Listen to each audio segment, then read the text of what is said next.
voice of the UK. This is BBC Radio 5 Live. BBC News at 7 o'clock. This is Nikki Cardwell. A 14-year-old boy has died after he was stabbed on a bus in southeast London. The Metropolitan Police say it happened at about 2:30. No arrests have been made. Chief Superintendent Louise Sargent made this statement in the past hour. Our thoughts at the time are with the victim's family and friends. This is a horrendous crime and I can't imagine what they must be going through right now. No arrests have been made at this early stage, but we are working at pace to identify and arrest those involved. The Home Office Minister Jess Phillips says recent social media attacks on her by the owner of X, Elon Musk, have made her less safe. He's called her an apologist for rape after she rejected a request for a national inquiry into grooming gangs in Oldham. In an interview for tonight's Newsnight programme, Ms Phillips said she felt endangered. The intimation of what Elon Musk is, the disinformation, as I believe the Prime Minister referred to it as, has put out about me, it's endangering. I will not pander to fear because of the women I've met. What I'm going through now is nothing compared to the stories I have heard.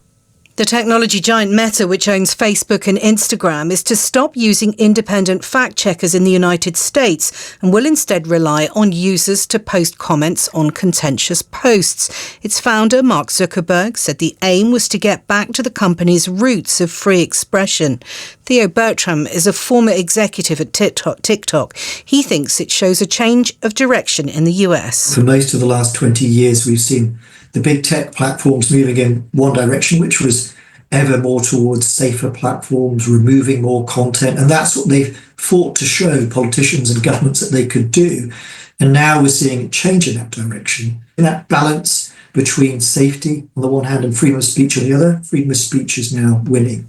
Police in Northern Ireland say a man who was wounded in a shooting in County Antrim last night was an off-duty officer.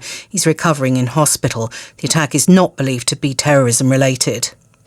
The UK boss of McDonald's has told MPs that the firm will not tolerate harassment of any kind in its restaurants. Alistair McCrow was responding to a BBC investigation which heard dozens of accusations of abuse made by staff. He told the Business Select Committee that 29 people had been fired for sexual harassment in the past 12 months. And scientists in Australia have developed a new method of dealing with insects which spread disease by genetically engineering males which poison females during mating. They call it toxic male technique. After a successful trial with fruit flies, the team is hoping to use it on mosquitoes. Tonight's weather, a few wintry showers for northern Scotland overnight. A few are also possible in Northern Ireland, Wales and northwestern England. Everywhere else, though, dry, breezy and a cold start to tomorrow. BBC News, it's 7:03. The ultimate game of betrayal is back. It's begun. What have I just done? Are you team faithful? I'm a nice person. Lying does make me feel a little bit sick. Or team traitor? I've got no trouble murdering anybody. I'm already lying. I'm already doing a good job of that. It's time to pick a side. The game is on. The new series of The Traitors. I'm so excited. Watch on BBC iPlayer. This is 5 Live Sports with Kelly Cates. Listen on BBC Sounds. Arsenal's quest for silverware continues, and tonight they can take a step towards the EFL Cup final. We are in all the competitions, we are where we want to be, and in most of them, obviously in the league for a lot of circumstances, we are not where we want to be, which is top. I understand that. But informed Newcastle have ambitions of their own. Isak for a shooting opportunity! Oh, and he buries it! Quality goal by Alexander Isak. Only had one thing on his mind. Gave Callagher absolutely no chance. And what's next for West Ham with speculation over Julen Lopetegui's future? There will be a chorus of boos from the West Ham supporters. Those who are still inside the stadium, that is. This is 5 Live Sports with Kelly Cates. Listen on BBC Sounds. Hello and welcome to Tuesday's 5 Live Sport. There's commentary of a huge match in the EFL Cup tonight. Arsenal take on Newcastle in the first leg of their semi-final. Let's head straight over to the Emirates and say good evening to our commentary team, Glenn Murray and John Murray. No relation. John Murray listening to us, and the team news just in, John, and there's a few injuries and suspensions for both managers to contend with. Yes, that's right. Good evening to you. But I think the top line for Arsenal is that Kai Havertz is back, their top scorer, after missing the last couple of matches because of illness. And it is Gabriel Jesus who makes way. He's on the bench after 6 goals in his last 5. Hat-trick in the last round against Crystal Palace. But Havertz is selected as the centre-forward. Timber's back after suspension as well. So Arsenal make 5 changes from the team that started at Brighton. If you remember, Odegaard was only on the bench for that, so he's back in the starting lineup. Lewis Skelly as well at left back, and Martinelli too. So the Arsenal team is Raya, Timber, Saliba, Gabriel and Lewis Skelly. Then Partey, Odegaard and Rice in midfield. Martinelli, Havertz and Trossard the front line. And also Raheem Sterling is back after a knee injury as one of the substitutes. So the Arsenal injury situation easing. And for Newcastle, as we knew well in advance of this, Bruno Guimaraes and Fabian Schär would be suspended for this first leg. And Eddie Howe actually has made just the one change, and that is Joe Willock coming in against the club where it started for him in place of Guimaraes. So the Newcastle team, I think, as strong as it gets. Dubravka in goal, Livramento, Botman, Byrne and Hall. So Botman is okay to continue. Tonali with Willock and Joe Linton, and then Murphy, Isak and Gordon. I mean, you can tell, Glenn, by the strength of the starting 11s that the managers have gone for, that there is so much at stake for both teams tonight. It feels we've got ourselves really nicely set up for 2, not just brilliant, but significant semi-final first legs. Yeah, massively. When I look and you see the last time these teams won competitions back in the 50s for Newcastle and 4 years ago for Arsenal, Mikel Arteta has done a lot of building at this football club, but he will want silverware to back that up and to keep going, to keep pushing for Premier League titles. I think this is going to be a fantastic game of football, and I can't see Newcastle playing a weaker Arsenal in a month's time in the second leg. Yeah, it's going to be interesting to see what happens. Again, like you said, it's going to be February before those second legs are played. We can also say good evening to Dion Dublin, who joins us.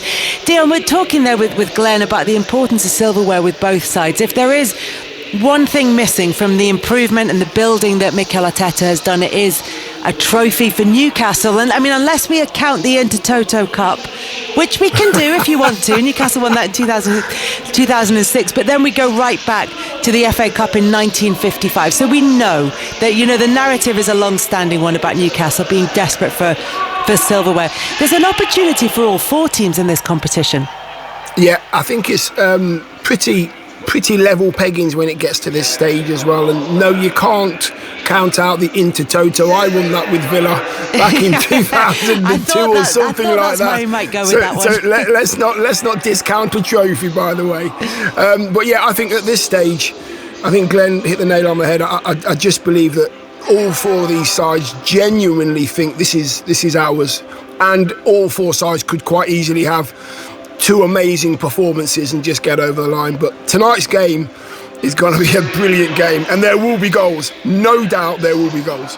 I should also point out the Community Shield is officially a trophy as well, so yes, Arsenal will be looking at that from a couple of them. And they also won the FA Cup in 2020, but it's not been maybe as productive as they will have hoped for, and certainly as much as the project that Mikel Arteta has been involved in. But that they do need, Glenn, I think, at Arsenal, that kind of major reward for the work that they've put in over the past 4 or 5 years. Yeah, and they've gone really close in the Premier League and come up just short. This season they are in the running. It's not been their best season. I mean, you would have expected with Manchester City's demise, Arsenal would have been next in line, but they haven't quite been able to muster that title charge. So I think at this stage, Mikel Arteta and the Arsenal fans will be absolutely delighted getting into this final and trying to get some silverware in the cabinet. Yeah, it's going to be a real opportunity for both sides here tonight at the Emirates, certainly to get one step closer to the EFL Cup final with this first leg underway and the second leg underway in February. And, John Murray, even more excitingly, there's a new VAR trial. Tell us more. Yes, you're excited by that, Kelly, are you? Well, just you wait.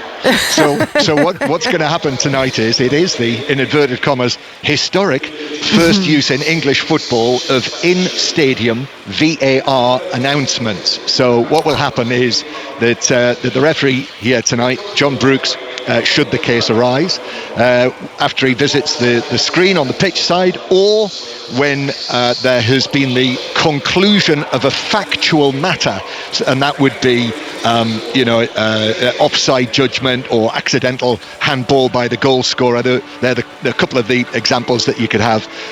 He will then, via the microphones, via the public address system, let the crowd know what the verdict is and why the decision has been given. And it will only be the final decision. It's not going to be a long explanation of the full conversation between all of the various officials.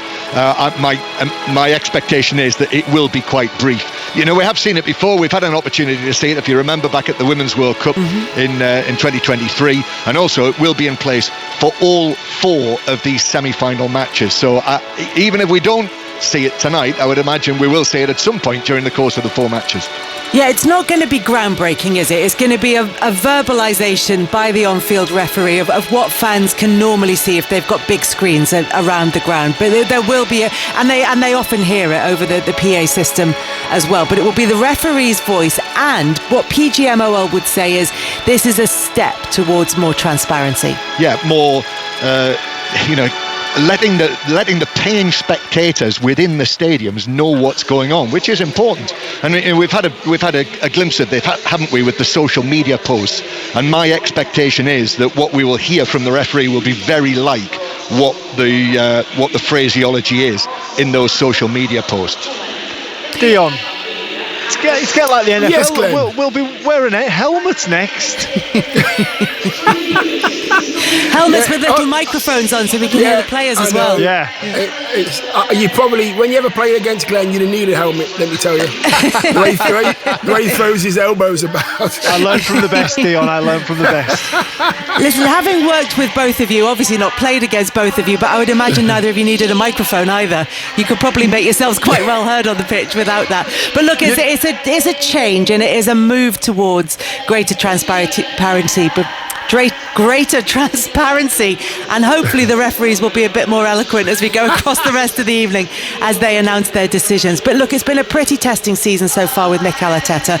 So many games across all competitions. They've had their fair share of injuries in the squad as well. How does he feel about the season so far? I love it. We are in all the competitions, we are where we want to be, and in most of them, obviously in the league for a lot of circumstances, we are not where we want to be, which is top. I understand that, and that willingness to be better every single day, to try to improve, and don't look for excuses, because in anything that you do, you look for excuses, you're going to find them. These are challenges, these are situations that we are facing, and we are trying to do the very best to overcome them and still be a really good team. How do the players feel about what's going on? Because it feels like every press conference we're going to, we're asking you about another injury. And are you having to keep them up, or are they just confident and away with the problems they're going through? No, we discuss about the situation, obviously, and the fact that we have to utilize players in position probably they haven't played before. But we are learning a lot from that, and where I learn especially about the willingness of the team. You speak to any individual and ask him to play anywhere on the field, I'm there, so that's great as well to learn from your players. That was Mikel Arteta, and obviously the major player that he's playing out of position is Thomas Partey, who's deputising it at right back.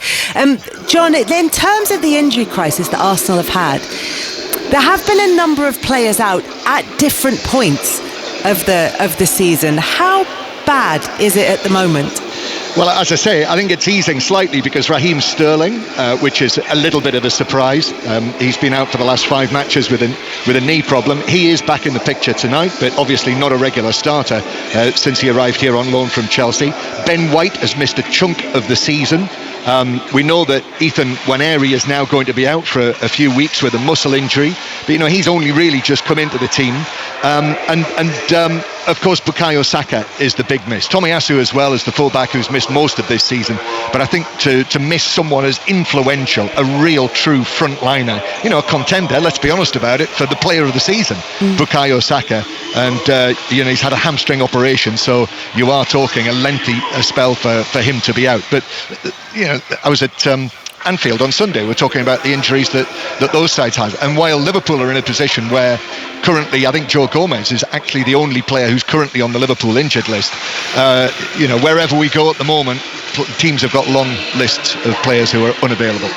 Yeah, and I'm also kind of slightly teeing us up for the Newcastle conversation that we're going to have a little bit later and closer to kick-off, because they too have players missing through injury and, of course, through suspension. But it sort of highlights, Glenn, who is on the second line for Arsenal and whether or not they do have that squad depth. I mean, look, someone like Bukayo Saka is always going to be difficult to replace, but even in terms of who comes in for other injuries, is that where they can cause themselves problems this season? Well, can I just go back to the interview, Kelly, because the way he opened up and said, "I love it," I didn't quite believe it with the passion he delivered it. I think that... Listen, there's this massive conversation every summer or every transfer window whether Arsenal need a striker, and it's nights like tonight where you think if they'd went and got that number 9, it would just give them a different dimension to their play, especially in moments like this when they do have injuries and when... Listen, I think it's fair to say Bukayo Saka is irreplaceable. He's an exceptional talent, and I also think he brings the best out in others around him. Him and Odegaard really feed off each other. They have a great relationship and understanding, and Arsenal don't quite tick the same way when they're not together, but it does open that question up, and I suppose it leads on to the Isak conversation. Yes. You know what it is as well, Glenn? If you've got players in your team and in your squad that are happy to take the responsibility and more or less say, "I'll get you 8 or 10 this season," then you'll be fine. But if you haven't got that 20, 30 a season centre forward, you're going to need those players to step up. And I don't think Arsenal have got that kind of squad that are going to contribute with 6 or 8 players with over 8 goals. It's just not going to happen. They do need, in my opinion, a number 9 that just gets you goals. Michael Owen, someone like that, just gets you goals. We will come to Alexander Isak because we'll focus on him and talk about whether he potentially could be that player for Arsenal a little bit later on. But just more broadly on Arsenal, about them competing on so many fronts and having to use that squad. It is about the depth, as you said, but he's either had his hand forced or he's chosen to go with young players like Miles Lewis-Skelly, like Nwaneri, who's not available for this evening's game. So is that something that potentially can be used more at Arsenal? Yeah, I think their academy is an exceptional academy, and we've seen many players come through it, like the man we've just been speaking about, Bukayo Saka. So I think that I do think that Mikel Arteta has got that in his armoury, where even though he is pushing for major trophies, he is still willing to give youth a chance, which I think is really important for football clubs like Arsenal with such strong links to their community, to be able to fight at the top level but still give youngsters chances. And listen, he wouldn't be putting them in if he didn't think they were good enough. So these players and young men are exceptional as well. So Nwaneri's played for the Arsenal first team as a 15-year-old, didn't he? And I think all of us would probably say, if you play for Arsenal at the age of 15, then clearly you've been earmarked as a player who is going to make it. And I think Lewis-Skelly is another example this season when Arteta has had a look at him, seen a glimpse of him in the first team, and he's effectively been chosen ahead of established international players to play as left back, this 18-year-old as he is. He was only turned 18 in September. And also tonight as well, Kelly, Jack Porter is named as the substitute goalkeeper this evening, the squad number 92. Jack Porter, 16 years old. He's from Essex, but if anything happened to David Raya in this match, Arsenal would have to call on the services of a 16-year-old debutant in goal. You never see goalkeeper. Well, I can't think of seeing a goalkeeper that young before. Even when they're on the bench, you usually see it in forwards. Really, very occasionally players other outfield players. But it tends to be. You know what, Kelly? I'd be licking my lips if he had to come on. Let me tell you. I bet you would, Dion. As bad as that sounds. Yeah. You'd fancy your chances of scoring, wouldn't you? And it's not just about the scoring, it's the mental side of it. He's so young. There's big grown men around him that have been playing this game for a long time. They know how to intimidate players, and it'd be a very difficult task for him. He would need his first save, his first catch. I want him to do well, but if it was me, I'd be thinking, yes, please bring him on. I know what the message would be, Dion. Get it in the box. That's the only place I scored from, mate, in the box. Look, listen, in case any Arsenal fans are just tuning in, don't be too concerned. Jack Porter is on the bench for Arsenal. David Raya is absolutely fit, and he does start for Arsenal this game against... And he did play in the third round, Kelly. They actually played him in the third round. So that was his debut. Became the youngest player to start a match for Arsenal. However, this is now a semi-final, and you're playing against a strong Newcastle team. I think the starting lineups tonight tell you that the time in this competition for shilly-shallying has gone. So Dion, to pick up on the point then that Glenn was making earlier, and to follow on from what John was saying about the time for messing about is long gone now. This is the serious part of this competition. And Mikel Arteta telling us he loves this pressure. This is what he loves about the job. Glenn wasn't 100% convinced. But is there something enjoyable about this stage of the season, about these kind of pressures? Yeah, I think he's learned to enjoy it. I think before he was getting incredibly stressed, and you could see him marching up and down and losing his temper a lot more than he does now. I think he's calmed down a lot. I think he tries to. I don't think as a manager you can really enjoy a day like today. Your head's on work. Your head's on about, I hope they do exactly what I've told them to do on the training ground, and they do it to their best. If they do it to their best, they've got a chance. But enjoying it and smiling, and you only do that when you win. So, he'll enjoy part of it, Kelly, but I don't believe that he's going to out there and go, yeah, great game tonight. Enjoy it, lads. Just go and play. That's not going to happen. You have to win. You have to win, and that's it. It's the only time you enjoy it. And there have been times this season where Arsenal have looked, Glenn, like they haven't enjoyed it, and they certainly didn't enjoy dropping points against Brighton at the weekend. But there've been times when former Arsenal players have said maybe they look like they're lacking a bit of confidence this season, that maybe they're lacking a bit of spark that they've had in previous seasons. I mean, a lot of that can be put down, of course, to the injuries to Odegaard and then to Saka. Well, where do you think Arsenal are this season? Yeah, I think they've found particular games here at the Emirates difficult, and like you say, to find that spark, and quite often it comes from one or two of two players, either Saka or Odegaard, and then after that, if they're not performing or they may be injured or ill, then I'm looking around, I'm thinking, who's really going to bring that spark? Last year Trossard did on a few occasions. He was the man that came to the rescue. This season, him and Martinelli haven't really been as good as what they were last year. They haven't weighed in with the goals they got, and that goes back to Dion's point of where's your 6 or 8 players that are all going to hit 8-10 goals and fill that void of the lack of a number 9 at the football club. Or maybe, Dion, they're just gearing up for a blistering second half of the season. Yeah, listen, you never know, because there is a lot of quality within that squad. We spoke about the injuries, but a front line of Havertz, who's actually surprised me. I wasn't expecting him to do as well as he's done. He's actually took a lot of responsibility on his shoulders. He's scored a few goals. He's taken the mantle of being the 9 when he has to, and he's done really well. Martinelli on his day is outstanding. You know what? Glenn knows Trossard better than anybody, and he always rears his head with something important in games like this. Glenn, was he like that all the time? He always tends to get a chance or create something just out of the ordinary to put his team in an advantage. Yeah, he does, and I suppose he has got that X factor to a certain extent, but I felt as though he showed it much more last season.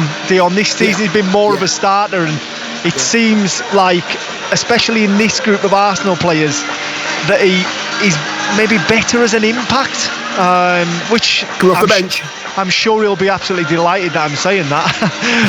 But I think that is probably the case, and listen, when you play for a team like this and when games are in the balance, the best time to come on is the 70th minute, isn't it? When the game's starting to open up and there's space in behind, there's space in the pockets, and as an attacking player, you're fresh, the defence are a little bit tired. So, listen, this is the perfect group to come on to, but I can't see anyone making the impact that he does.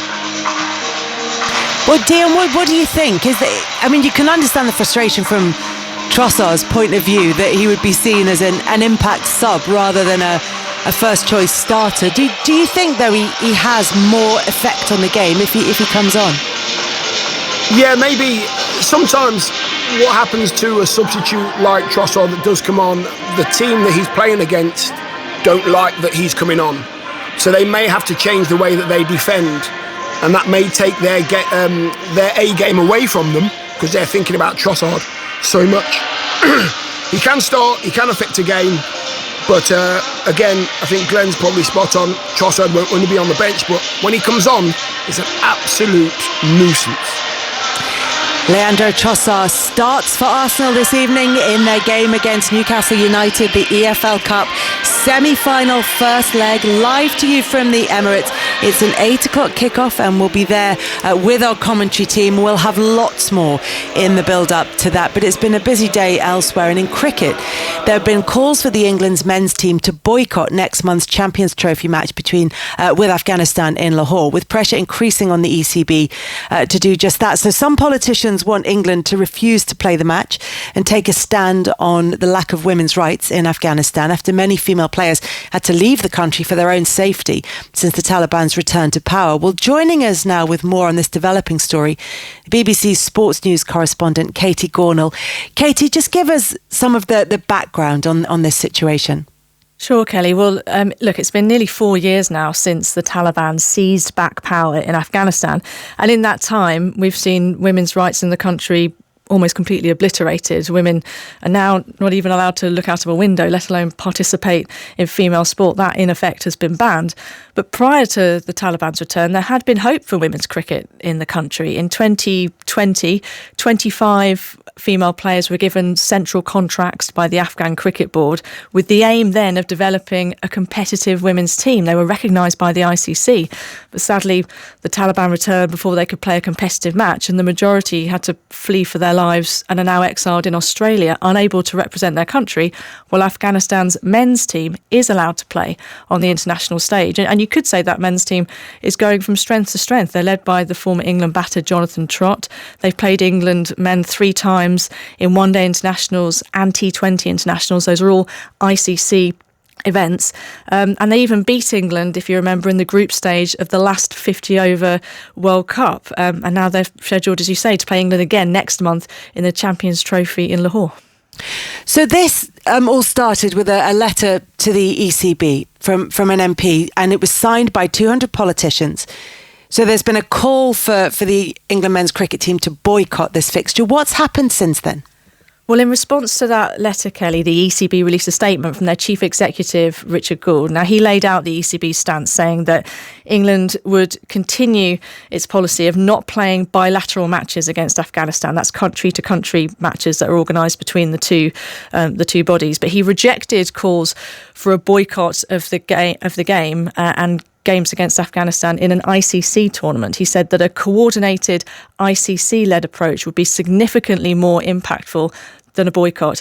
He also said that the ECB is committed to finding a solution which upholds the rights of women and girls in Afghanistan. But I can tell you, Kelly, that statement didn't initially go down well with the MP that you mentioned, Tonya Antoniazzi. She said this morning in an interview with our colleagues at BBC Wales that the ECB's response was spineless, slippery and morally wrong. But after meeting Richard Gould later in the morning, her stance had softened slightly, and she said that she understood the context now that they were working with.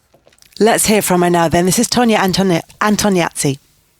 Mainly a beacon for hope for men, I suppose. What about women? Where's the hope for the women? Where's the hope for the women that want to play sport, that want to go to school, that want to be able to work?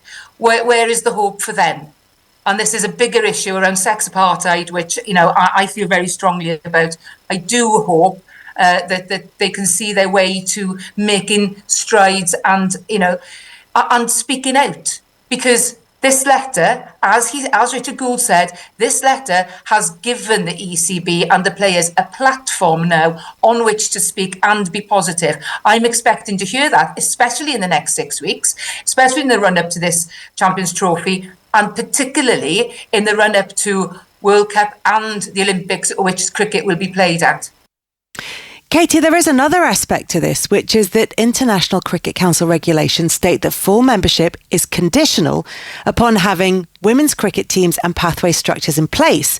So as you've been explaining, Afghanistan's men's team have been allowed to participate in these ICC tournaments without any sanctions, despite the fact that they don't have those women's cricket teams and pathway structures in place. So have the ICC commented? Well, we've approached the ICC, Kelly. We haven't had a response from them. The same applies to the Afghan Cricket Board as well. We haven't had a response from them on this issue. But you're right, the ICC rules state that for members to get their funding, they must have a women's team. And yet, despite that not being the case, Afghan men are still allowed to play. Now, depending on your point of view, and this is something that we sort of touched on in that clip there from the Labour MP, some see this as maybe a positive, because the Afghan men's team still play under the old Afghan flag, not the Taliban flag. That's seen as symbolic for some, perhaps a part of life where Afghani people have some contact with the outside world. But of course, the alternative argument is that Afghanistan playing on the international stage, playing against global powers like England, like Australia, acts as a propaganda tool for the regime. It legitimises this idea of the Taliban as a functioning government, of course, which is abhorrent to so many. Are England on their own here, or do you think other countries will boycott their matches? Well, so England so far have rejected a boycott. Australia are the other team that don't play bilateral matches against Afghanistan. As things stand, they are still fully participating in the tournament next month. They're actually in the same group as England and Afghanistan for the tournament. If we're to try and look at clues as to how the rest of the international community might respond, or the ICC, if they come under increasing pressure, you tend to look to what India are doing. I think people who follow cricket know that India is where the money and the power tends to lie in international cricket, especially now that Jay Shah is the chair of the ICC and therefore in charge of the global game. And India previously have had a supportive relationship with Afghanistan. They've hosted them for some matches last year. They provided facilities to them and the team. Very little, of course, happens in global cricket without India's influence in some way. So it feels like the status quo is remaining for now, at least. But it also feels like this is an issue that isn't going to go away, and the pressure will only grow, you feel. Katie Gornall, thank you very much for joining us. In other sports headlines, Bournemouth have completed the signing of 19-year-old fullback Julio Soler for an undisclosed fee. The Argentina youth international arrives from Primera División outfit Lens and has signed a long-term deal. Meanwhile, the club have confirmed that Evan Nielsen has undergone successful surgery to repair a fractured metatarsal. He went off late on in the win over Everton on Saturday. And in tennis, Britain's Fran Jones and Billy Harris are through to the second round of Australian Open qualifying. There's one game in League One tonight. Wycombe can return to the top of the table if they beat fourth place Huddersfield. Therefore is this evening Aaron Paul. Good evening, Aaron. Good evening, Kelly, from an absolutely Baltic Adams Park where the race of the top three is very, very tight indeed at the top of League One. Birmingham top of the tree, Wycombe in second with Wrexham level on points in third. Huddersfield, well, they're the best of the rest in fourth, but they're way back behind. However, Michael Dussard in excellent form. The form team in League One as it goes unbeaten in 14 there. Arrive at Adams Park with Wycombe trying to sort of lick their wounds a bit, losing two big players after they were recalled by their parent clubs in Caleb Taylor and Aaron Morley. Matt Bloomfield has flexed his muscles in the transfer market, bringing in the warrior like Sonny Bradley. He slots straight into the back line, and I was told by the Wycombe manager ahead of kick-off this evening that it's not a direct replacement for Joe Lowe, who's been courted by a number of championship clubs. Marshall and Radulovic, well, they lead the line for Huddersfield with Josh Koroma on the wing in a 3-5-2. Aaron, thank you very much for that. So Aaron Paul keeping us across Wycombe against Huddersfield in League One. Our commentary match comes to you live from the Emirates, where it's Arsenal against Newcastle in their EFL Cup semi-final first leg. Coming up is FA Cup third round weekend. We've got commentary of 11 games across 5 Live and 5 Sports Extra this weekend. There's commentary of Leeds against Harrogate, Manchester City against Salford and Tamworth against Tottenham, amongst others, across the whole weekend. But the first of them is Everton hosting Peterborough. Everton boss Sean Dyche isn't worried about speculation about his future, even after reports that the new owners have already spoken to other candidates. Whether they have or they haven't, they certainly have not told me that. If they have, I don't know how it works in the privacy world of it all, but if they have, it's succession planning. That's what, clubs of these size, people sometimes forget it's a business as well. I understand that totally. Whoever it was, I think that should be part of the way that any business operates. Certainly if it was my business, I'd be operating like that. I'd be looking, going, right, what happens if? What happens if that happens? What happens? What's the next thing? We certainly have to do it from a player point of view, a player trading point of view. So why would it be any different with managers and staff members? We're still putting a lot in. I'm putting a lot of effort and trying different ways and trying to work and trying to look at all the different parameters on and off the pitch, different ways of working.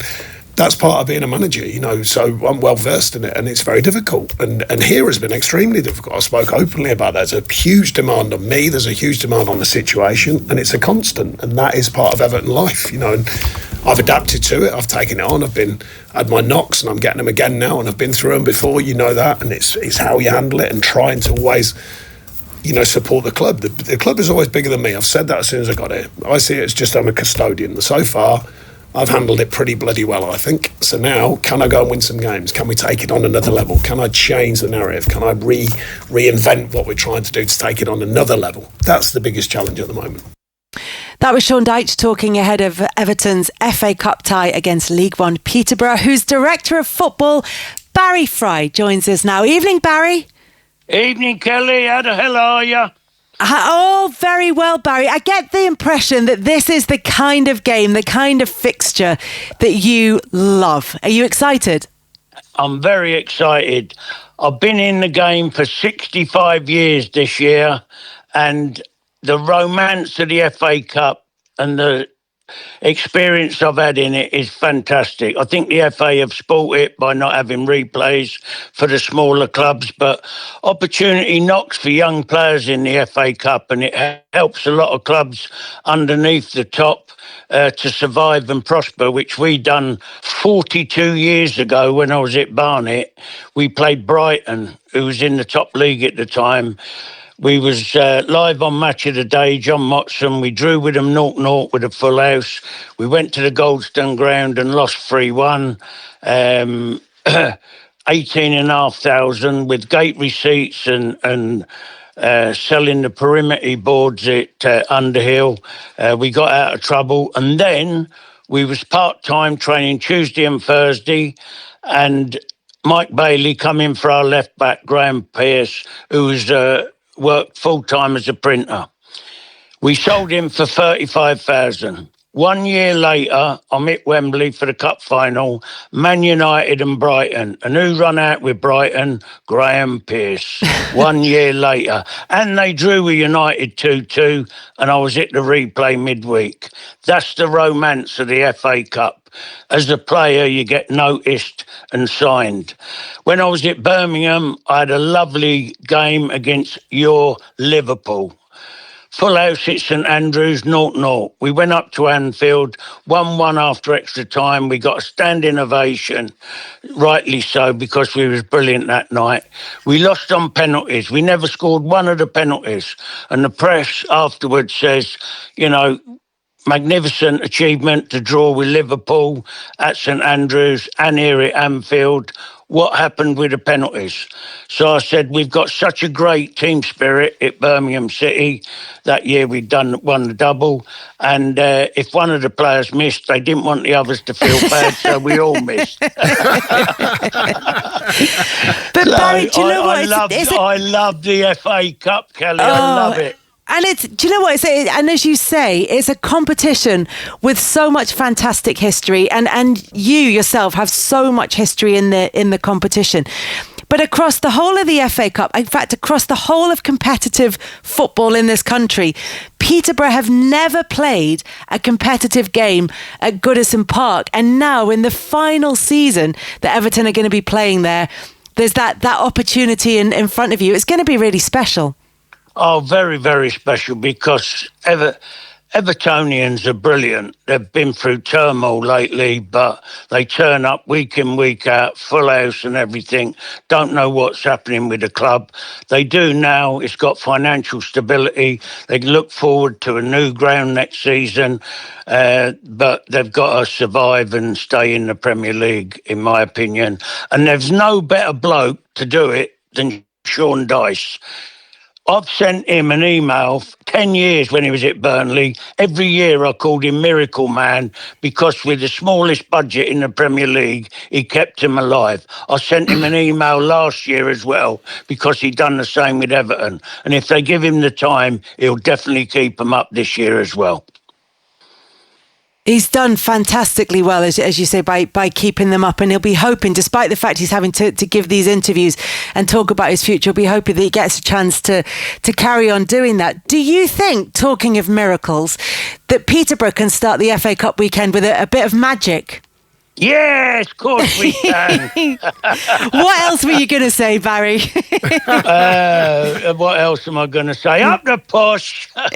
No, we've got a very, very young team, but as I said earlier, the romance of the FA Cup, that our young players can go to Goodison Park, one of the finest and most supported club in the country.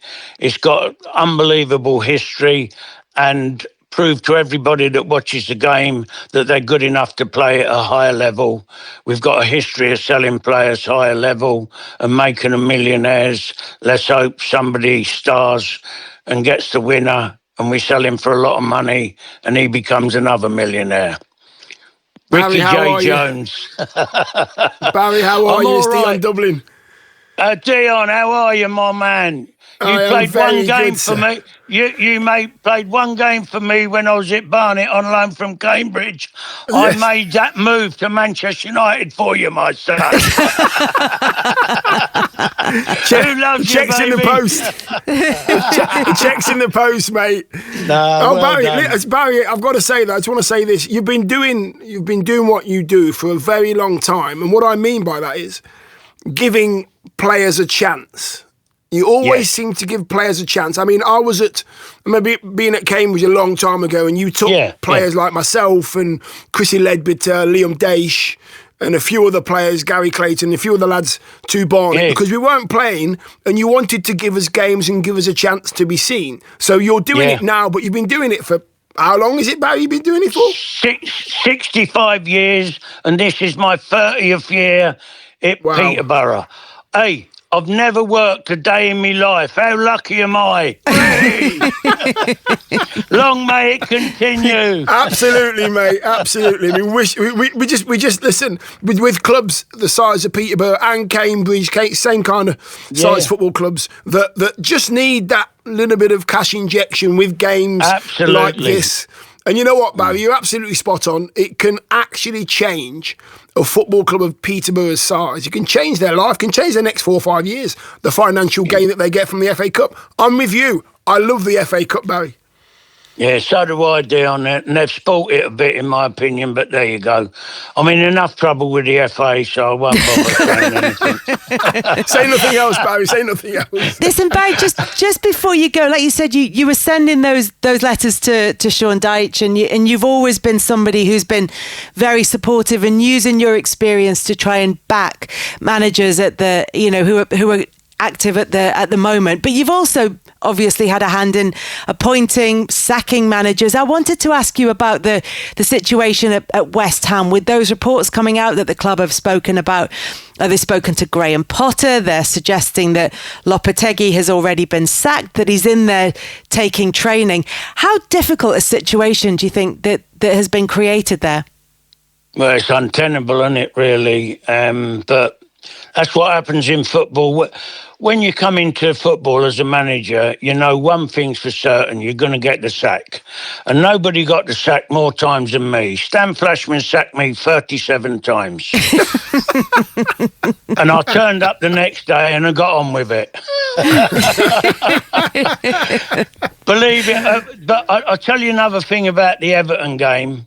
20 years ago, I sold the club because I was stupidly become the owner, the manager and the chairman of Peterborough United all at the same time. Nearly got myself in trouble. Darren McAntony come and bought the club off me for £1. He done due diligence and said, all this money coming in from different players, I need you to stay on as director of football and do exactly what you're doing, buy and sell players, do the contracts. So I've been with him 20 years. We've been very, very successful. He's took the club to a level that I could only dream of.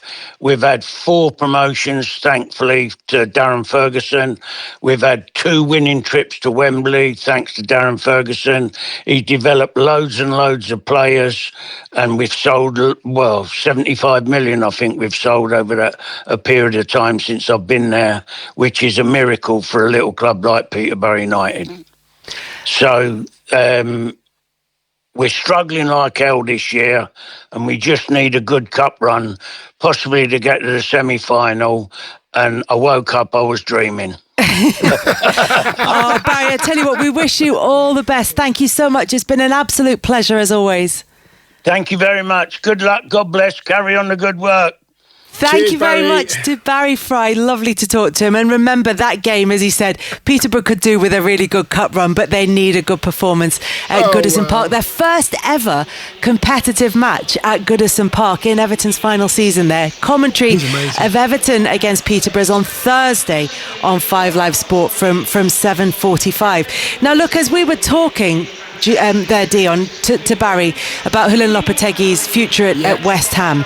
There's been so much speculation about it over the last couple of days. He was at the club's training ground this morning. He took training. But there are reports that the club's held talks with former Chelsea and Brighton manager Graham Potter.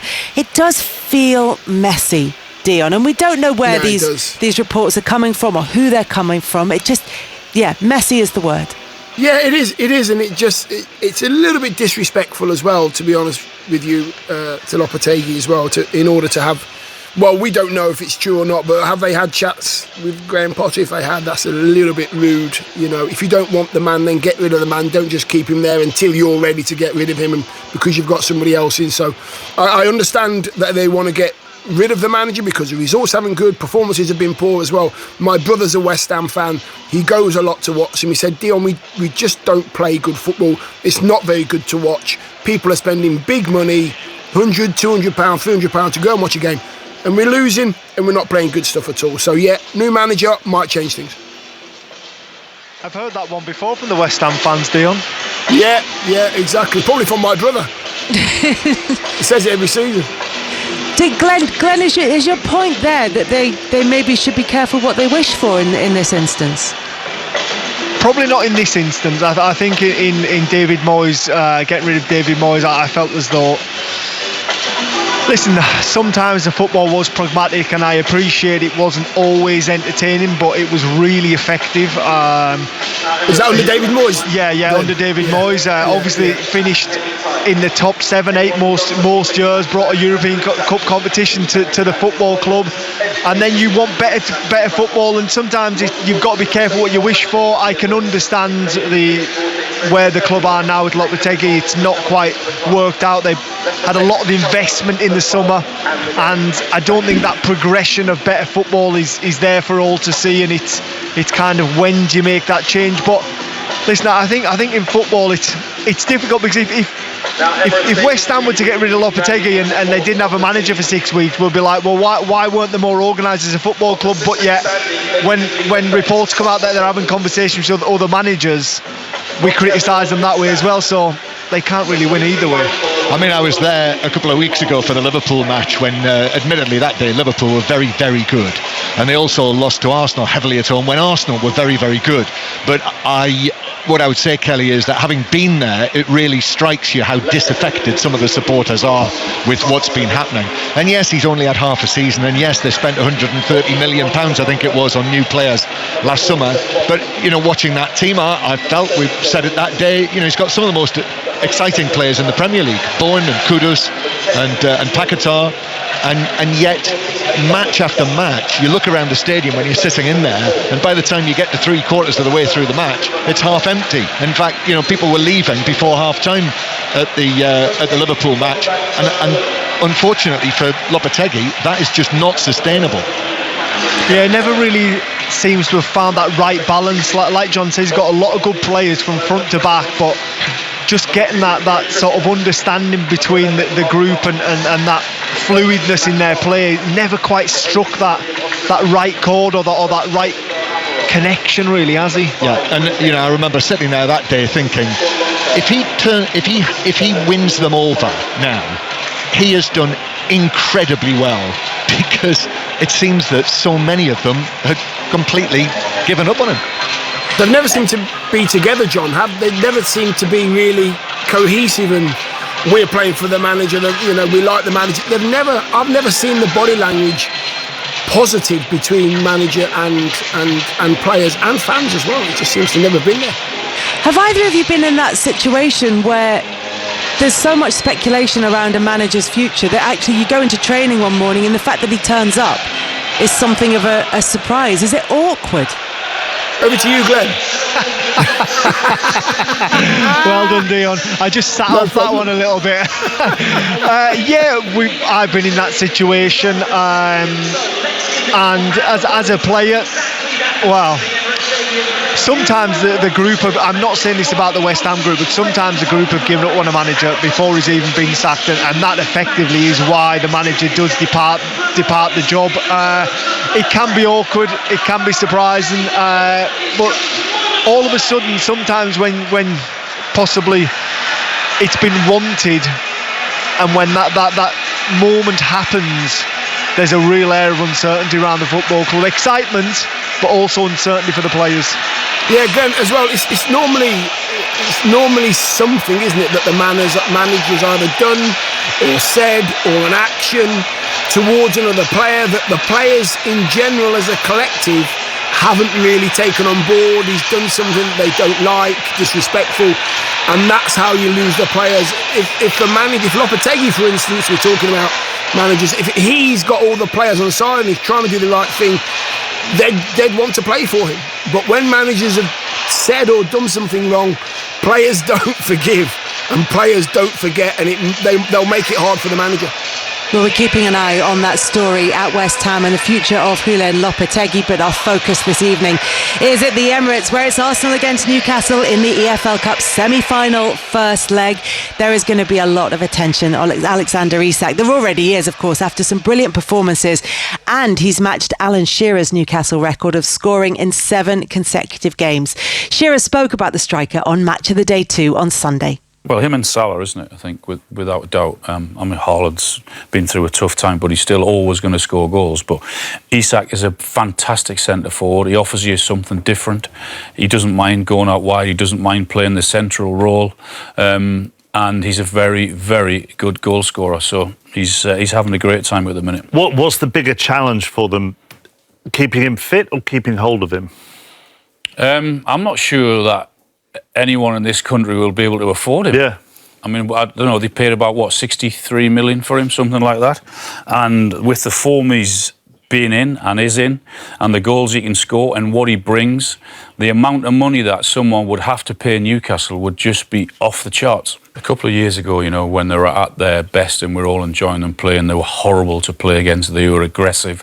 They had energy all over the park. They've got that back. But they've got that balance, haven't they, in the midfield three? They've actually got that balance in the front three as well, because for all the talk about Isak and and Gordon, the role of Murphy shouldn't go unnoticed. No, he's been absolutely superb. He's having a very, very good time, whether it's goals, whether it's assists, and also his work rate. He gives Newcastle a great option going over the top, as does Isak and Gordon. But what he does also defensively, when he has to do that, it doesn't go unnoticed. The stats on Alexander Isak so far this season: 14 goals in 21 appearances, 12 goals in 17 Premier League games. He's only behind Salah and Haaland. He's got a shot conversion rate in the Premier League of 22.6. That's better than Haaland and only just below Mohamed Salah. 25 Premier League goals in the calendar year, and I know people get annoyed with that as a measurement, but it's still a 12-month period in which only Alan Shearer in 2002 has ever scored more for Newcastle United in a single calendar year. It's just been an incredible season for him. It's been an incredible 2024 for him. Glenn Murray, you mentioned this earlier on, that he might, and Newcastle fans are not going to enjoy this question, be the answer for Arsenal. Well, there's a lot of... Good luck getting out of that stadium, Glenn. There's a lot of number 9s that could fit the bill at Arsenal, but Alexander Isak definitely is one. He's what I would refer to as a modern day forward, very mobile, like Alan Shearer just said there, willing to do the hard yards as well as the getting in the box and scoring goals. He's exceptional. The only thing that is going to be a sticking point is his original price tag of 63 million, and I suppose it comes to where the player wants to go, what he wants to do with his career. Is he going to win, and is he going to get the opportunity to win things that he wants to at Newcastle? And that's going to be the question, and that's going to be what it comes down to. Yes, the price tag, but also where Alexander Isak sees as progress for his career. Tonight, of course, very much on the front foot for Newcastle United, for whom, as we've said, he's been brilliant all season, and for the whole time that he's been there. How much trouble can he cause that Arsenal back line, Dion? I don't know. He can do what he wants. Kelly, he's in as a centre forward. You hit these purple patches where everything just works for you. You just end up going in the right position. The ball comes to you, or if it goes off your shoulder or off your backside, it just goes in the back of the net all the time for you. He seems to be finding the right finish at the right time. He's very elusive. You can't quite figure out where he's going to go. He'll go left foot, he'll go right foot, and I just believe he'll get better and better. And he'll have a choice of where he wants to go. I hope he stays at Newcastle for a little bit longer, but I do believe if he keeps his form up, Kelly, he'll be able to choose where he wants to go. He's that good. I mean, the other factor that we haven't mentioned is how Newcastle replace him. Eddie Howe was asked about that in his press conference, and he just laughed because he's so difficult to replace somebody who has that particular skill set, and Absolutely. he's been so important for Newcastle. There's a really good piece about Alexander Isak on the BBC Sport website that you can read. Harry de Cosimo has written it, so head over there and read all about it. And it's about the way that Newcastle have developed him, and actually, Dion, about how they're getting their reward for taking that chance on him, because there were other clubs who were looking at him, and Newcastle were the ones who went for it. Absolutely, and they put their money where their mouth is, and they say, yes, we will take the gamble on this young man. I know what I can do with him on the training ground. I know how to make him better, and I think what Newcastle have done incredibly well. They've been patient. They haven't rushed things. They've got to a situation now where they're in the conversation about European football, about winning Premier Leagues, about winning FA Cups and Carabao Cups. They're in the conversation with everything at the moment, and rightly so. A lot of it's down to Isak's goals, yes, but he's got a lot of players there supporting that have been outstanding as well. So Newcastle are in a very, very good place. I tell you what, the last 6 games for both these sides are interesting. Newcastle have scored 18 and only conceded 2. Arsenal have scored 15 and conceded 5 in their last 6. So this is either going to be 4-4 or 0-0, isn't it? I hope it's 4-4. Don't want a 0-0, thank you very much. There'll be goals tonight, Kelly, there'll be goals. No, hoping for goals in this one. It's Arsenal against Newcastle. It's the EFL Cup semi-final first leg. Dion Dublin is with us throughout the evening and at the Emirates for us. It's Glenn Murray and John Murray. And what I can tell you, Kelly, is that there will be fireworks here tonight. In fact, there've already been fireworks. I couldn't believe it, Glenn. They let off fireworks from inside the ground that went straight up into the sky. Well, it's better than going back into the stand, isn't it, John? Very much so. We had fireworks, then we had the flamethrowers, then we had the plumes of smoke that were coming up, red and white smoke. So it's a semi-final of a cup competition. It's just like the semi-final of a cup competition. And we've got a terrific turnout from Newcastle United supporters, who I think, quite interestingly, Arsenal have normally, if you've been here as an away fan, you'll know exactly where you are, in that lower bottom corner of the clock stand. But for Newcastle, because this is a cup tie, it's extended all the way round behind one goal, and that gives Newcastle and their supporters a really strong and obvious presence inside the Arsenal stadium. Yeah, massively so, and I think every single Geordie fan's got a scarf here tonight. They're swinging them above their heads. Now they've got them out, stretched above them, and they're going to make a real noise here tonight. And what fantastic support. Tuesday, London away, regardless of how they get home, they turn out in their droves. Yes, they were pouring out of the trains when I was at King's Cross earlier today, singing their Geordie songs. So we're just about set now for the first domestic semi-final match of the English season. Newcastle are here, they've made it, they've travelled down from the frozen north, and here we are at the Emirates Stadium, where Arsenal have not been beaten this season by all comers. In fact, for the last 9 months. But Newcastle arrive here in the best form they've been in under Eddie Howe's management, with 6 outright wins in a row. The teams, Arsenal, Raya in goal. These are strong teams as well. Timber, Saliba, Gabriel and Lewis Skelly. Then Partey with Odegaard and Rice. Martinelli and Trossard in the wide positions. Trossard starting on the right and Martinelli the left, with Havertz back in the team, the Arsenal 12-goal top scorer. So Gabriel Jesus on the bench for this one, as we listen to North London Forever for this semi-final night. Arsenal's first cup semi-final for 2 years. They're taking on Newcastle United, who lost in the final of this competition in 2023, and it's Newcastle who get the match underway in the black and white striped shirts. Immediately the ball is fired down the left for Joe Linton to chase, and it's played out of play by Saliba, off Joe Linton for a throw-in to Arsenal. And Newcastle, as we know, without the suspended Bruno Guimaraes and Fabien Schär, so significant absentees, but Sven Botman has been passed fit to continue in the team, so Dubravka in goal. Might be his last appearance for Newcastle United before he moves to Saudi Arabia. Livramento, Botman, Byrne and Hall. Then in midfield, Tonali with Joe Willock, who comes in for Bruno Guimaraes against the club where it all started for him, Joe Willock.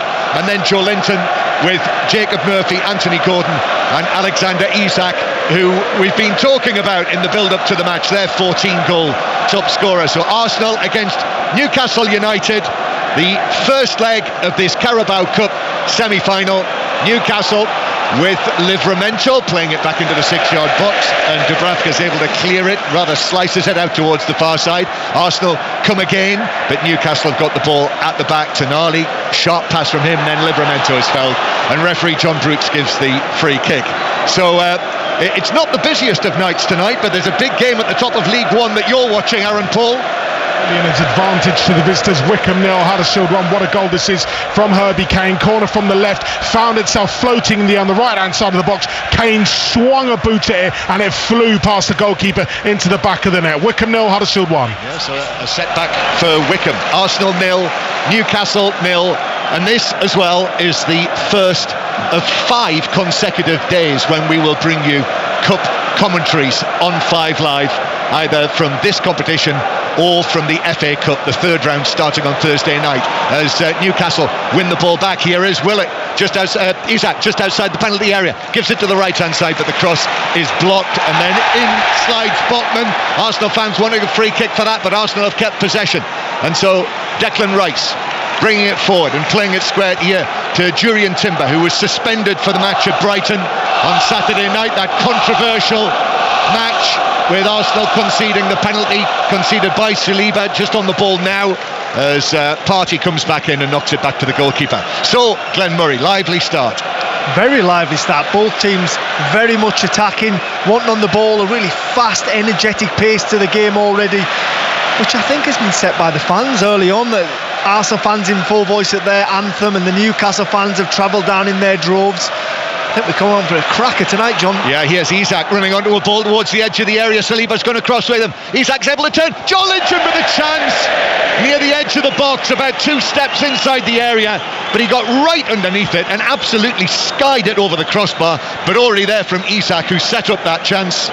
Great movement, far too easy the way he gets in behind. I just wonder on the corner of the box there, does he let one go? With the form he's in, decides to be unselfish, cuts it back to Joelinton. It's a little bit bubbled in.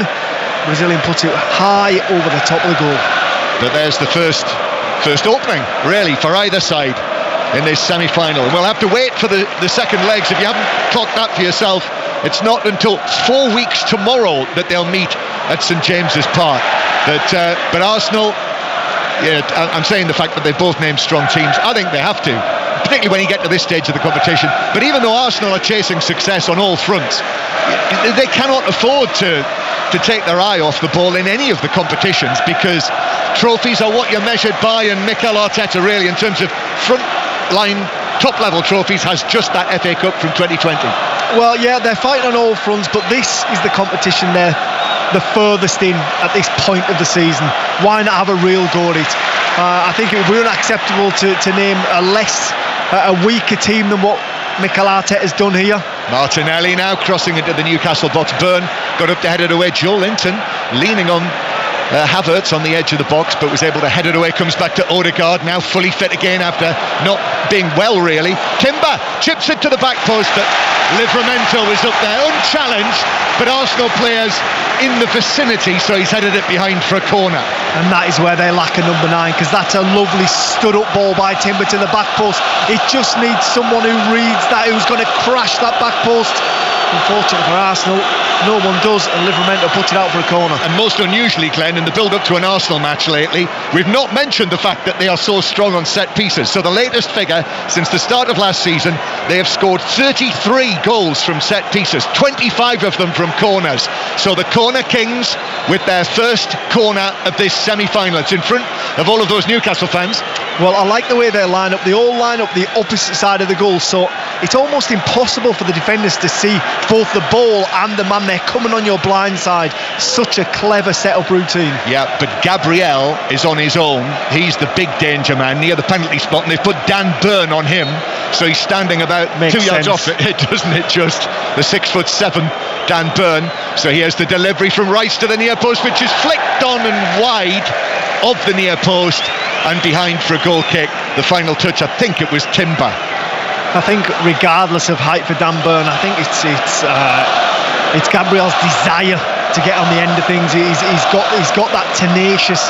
When the ball's coming over, he'll do anything to be able to get on the end of it. He jumps over people, he runs through people.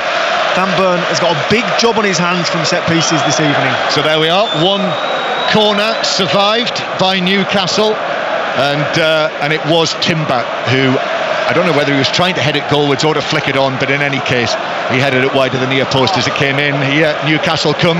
That's a lovely touch from Isak in control. Then Gordon's ball into the penalty area, a stretch, only half away. Bounces back. Hall now on the left-hand side. Lewis Hall, the New England international. Excellent play from him, and now takes it into the area, but the cross doesn't beat the man at the near post, and it's headed down and away. Oh, that was sharp play for Newcastle. They look like a team in form there. They do great work from Hall. He gets away from Trossard. He's on the byline going towards the goal, and I feel as he should do better. Hits the front man. Unacceptable. Newcastle again. Anthony Gordon laying it back towards the halfway line, and Sandro Tonali knocks it all the way along the halfway line. Remember, Newcastle have beaten Arsenal already this season 1-0 at St James's Park with a super goal, if you remember it, as Newcastle Livramento with a deep cross, and then it's headed goalwards by Gordon, but he was retreating, got underneath it, and just sort of headed a looping header that Raya was able to catch comfortably. I think he was trying to loop it back into the far corner, try and catch the goalkeeper underneath the ball. Didn't quite get the purchase on he would have liked. I'm sure Newcastle would have rather had Joe Linton arriving on that. Yes, do you remember that goal, Glenn, that Newcastle scored against Arsenal at St James's? Gordon on the right wing swung over the cross and Isak headed it in. It was an old-fashioned goal. A throwback of a goal. A throwback of a goal. Super header. Do you know what? All the plaudits and all the talk is of Alexander Isak, and rightfully so, scoring a lot. He's in a hot vein of form, but for me, one of the standout performances for Newcastle this season has been Sandro Tonali. I think he's been absolutely exceptional. Yes, as Gordon just puts his hands on the back of Trossard, who goes down very easily, but wins the free kick. So it's a set piece and a good position out on the right wing, and Odegaard is already interested in this. We talk about Arsenal's strength at set pieces, but I think Newcastle are one of the physically biggest sides in the division. They're absolutely massive from front to back, whether it's Joe Linton, Dan Burn, Isak. They're all tall, big boys. It's almost like the Stoke of old. They're that big, but a bit more quality, I would say, John. No disrespect to Stoke City. None at all. Arsenal 0, Newcastle 0. 8 minutes on the clock, and the big clock itself hanging high above the goal as Odegaard plays it in, but that's headed away by Hall. Rattles out to Martinelli with a shot. That's blocked, and then the shot is into the 6-yard box where it was deflected. Saliba had a swing at it on the edge of the area, just put it into the danger zone. There were two defenders there on the edge of the 6-yard area. Between them they blocked it, and Newcastle were able to scramble it away. Well, Arsenal are raining 3 shots from the edge of the area, and it's Dan Burn who gets in the way. And as he gets in the way, that Dubravka's already dived, and you just wonder, where is it going to come down off Dan Burn? Where is it going to land? Fortunately for Newcastle, he takes the sting out of it and it rolls into Dubravka's hands. So it is Arsenal 0, Newcastle 0. This is BBC Radio 5 Live here at the Emirates Stadium in North London. Dubravka, 36 next week actually, and it's been sort of widely flagged that this may well be his last appearance for Newcastle before he moves to Saudi Arabia and Al-Shabaab. And the insinuation was that it's one of those sales that, with PSR in mind, that Newcastle have to make. I don't think Gordon's going to keep this in down the left. No, he's not. So it's out and it's a goal kick to Arsenal. You know, he was talking yesterday, Eddie Howe, similar to having to sell Anderson and Minte during the summer. Well, if this is his last game, I'm sure the atmosphere will be exactly the same when he gets to Saudi Arabia. Raya has given it away. Now Newcastle have it in the box with Murphy. Back to Livramento. Tonali put too much on that though, as he tried to lift it back into the box for the run of Livramento, but it's all the way through for a goal kick. Both teams look really bright in the opposition's 18-yard box, don't they? Forward runners, lots of intricate passing, shaping up to be a fantastic game. And I can always tell when the tempo's quick, John, because you can barely get a breath when you're commentating, can you? And this, so far, the opening 10 minutes has been non-stop. Yeah, lots of promise as Arsenal take this short goal kick. Raya then gets it back and hits it long for the returning Havertz after his 2 matches out with the illness that he's had. It's been a problem for Arsenal over the course of the last couple of weeks, over New Year, illness. Martin Odegaard saying in his programme notes today that really he's not felt right over the course of the last couple of matches, which probably explains why he was on the bench to begin with at Brighton. So throwing to Arsenal on the far side though. Yeah, definitely, and when he's not playing, Arsenal just lose that little bit of spark, that bit of creativity. He's the one that can unlock defences. Partey now lifting one over the top for Martinelli, and Martinelli away from Botman. Botman recovering. Martinelli still, lovely feet into the area, crosses it, and it's cleared away by Burn. Trossard was there, but he couldn't pick him out, Martinelli, and Burn put it behind for a corner. Yeah, good run from Martinelli, threatening down that left-hand side. Can't help but feel that ball should have just come in a millisecond earlier. I thought he was away from Botman, Glenn. It was a bad touch, wasn't it? Yeah, but Botman was able to recover with that. I think if he gets his touch across Botman, then he's in, but he doesn't. It's a bad first touch, but he should deliver earlier and try and pick out an Arsenal team, because by the time he gets it across, the runs were almost beyond him. Second corner for Arsenal then. on this dry, cold night. Rice to take it. In it goes to the back post, and it's headed up and over the crossbar. Almost, I mean, that couldn't have been more than a couple of yards out. It was Timber this time at the back post. Remember the last corner he was at the near post, but he couldn't head it down, he could only head it up and over. No, he's almost under the crossbar when he heads it. He's about 2 or 3 yards out, and he just gets under it slightly, tries to put the brakes on, jumps as high as he can, arches his back, but he can't control the header. It goes up and over the Newcastle bar, but close from Arsenal from another set piece. Arsenal 0, Newcastle 0, so Dubravka to take this goal kick. And of course, in this competition, thinking about Dubravka, remember how he was cup tied for the final in 2023 because Nick Pope was suspended. Dubravka had already played for Manchester United on loan and did end up getting a winner's medal from Manchester United that season, even though he was a Newcastle player. Isak playing it down the wing for Gordon. Gordon into the penalty area. His pass back centrally to Murphy. Murphy looks to his right, passes it behind Tonali. Livramento now near the corner of the box. Just allows the ball to roll into the area. Livramento. It was back onto his left foot, but he's used his right to find Dan Burn. Newcastle have looked extremely threatening on the counter. Yeah, they have, but I must say Arsenal's tracking back there, willingness to get back. I can see just down below us on the left hand side Mikel Arteta applauding his players' desire to get back and defend. Livramento was dispossessed. Now here's Havertz playing it to the right hand side. Trossard is there. Trossard, the latest to play over here in the Bukayo Saka position. And of course Arsenal now without Ethan Nwaneri for a little spell with the muscle injury that he's picked up. What a shame for him just when he was really settling into things. Play back to another youngster who's impressed, Lewis Skelly at left back. He's almost in a midfield position. Then Gabriel tries to slip it forward, but that was cut out by a combination of Murphy and Livramento. And Newcastle have it back again in their own defensive third. Well, the first 15 minutes of this tie have absolutely flown by.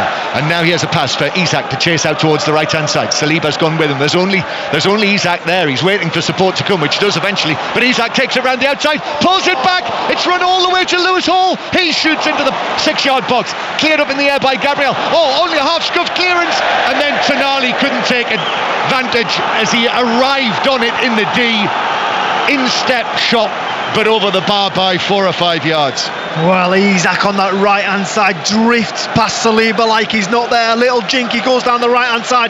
He cuts it back and he splits his two Newcastle teammates right down the middle. Neither of them can get on the end of it. Eventually rolls out very kindly and invitingly to Tonali, who can't control his shot. Glenn, this is... I've not seen Newcastle now for at least a couple of months live. And already, this is the most impressive that I've seen Alexander Isak look in a Newcastle United shirt. Seeing him live here, the touch that he has, the confidence that he has with this run that he's on, 13 goals in his last 14 appearances. Yeah, I mean, it looks effortless tonight almost, doesn't it? I mean, the only mistake I would say he's made is by not shooting earlier on in the game, but can't help but feel as I get a look at Newcastle, they've just got a really good balance to them at the moment. Tonali spears a pass to the right. Murphy plays it in, but Raya is able to pick it up at the near post. And Raya overarms it out, falls down forward onto his knees as he does so, like one of the North American pioneers. He looks after it. And then Martinelli brings it in from the left-hand side. Trossard, his ball is over the top of Havertz, who's actually making a run into the area. And Trossard's ball flies over his head and out for a goal kick.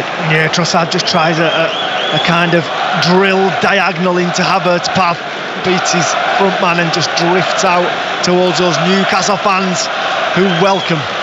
Yeah, 6,000 of them, Glenn. And they were in London, I'm sure many of them on Saturday for the game against Tottenham. Well, apparently... all the workplaces were shut down Monday, Tuesday, and no one turned into work, John. Is that right? As Lewis Hall wins a goal kick. So that's so effective. Raya, the way that his delivery, actually, the way he throws the ball out is incredibly effective. And do you know what I mean? He was down on one knee, a bit like Davy Crockett.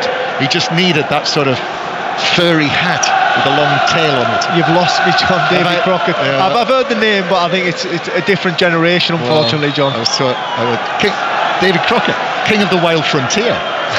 No? Yeah, it's not ringing any bells. Our engineer Chris says he's all over it.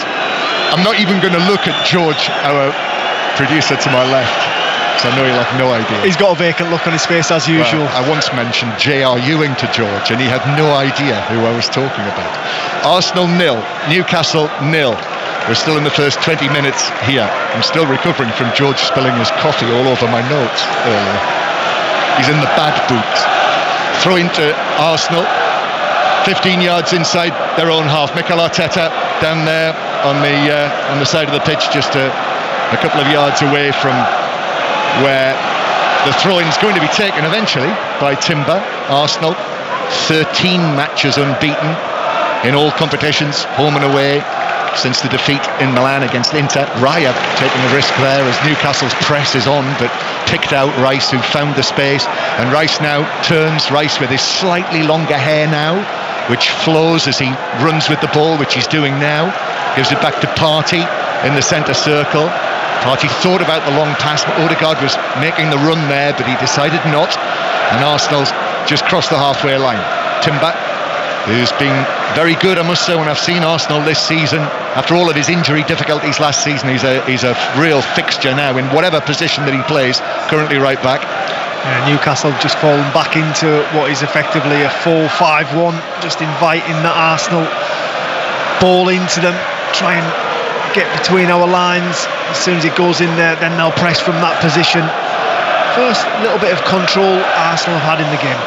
So here again is Partey, who plays a low ball through the middle for Odegaard, and then the pass actually was in between Martinelli and Rice, and as a result it was behind Rice, and Livramento has dived in on the challenge on Martinelli, and the two of them have collided, and both of them have stayed down. Yeah, that ball, it was just in between the two Arsenal men, and it was a slight hesitation, wasn't it, from both of them. Livramento sees the opportunity, slides in, clearly wins the ball, but it looks, both men are down. I'm just wondering if Martinelli was late, but it actually looks like the Arsenal man has come off worse. He's down, he's clutching his knee, doesn't look very comfortable at the moment. To my eye, Livramento got the ball first. Yes, he did, didn't he? Yeah, he did, yeah. Clearly got the ball first, and his momentum took him in to Martinelli, and it was quite a thumping challenge, and it is his kneecap that he hurts, and right away rolls onto his back, puts his hand in the air. He was going into it tentatively, wasn't he, Martinelli?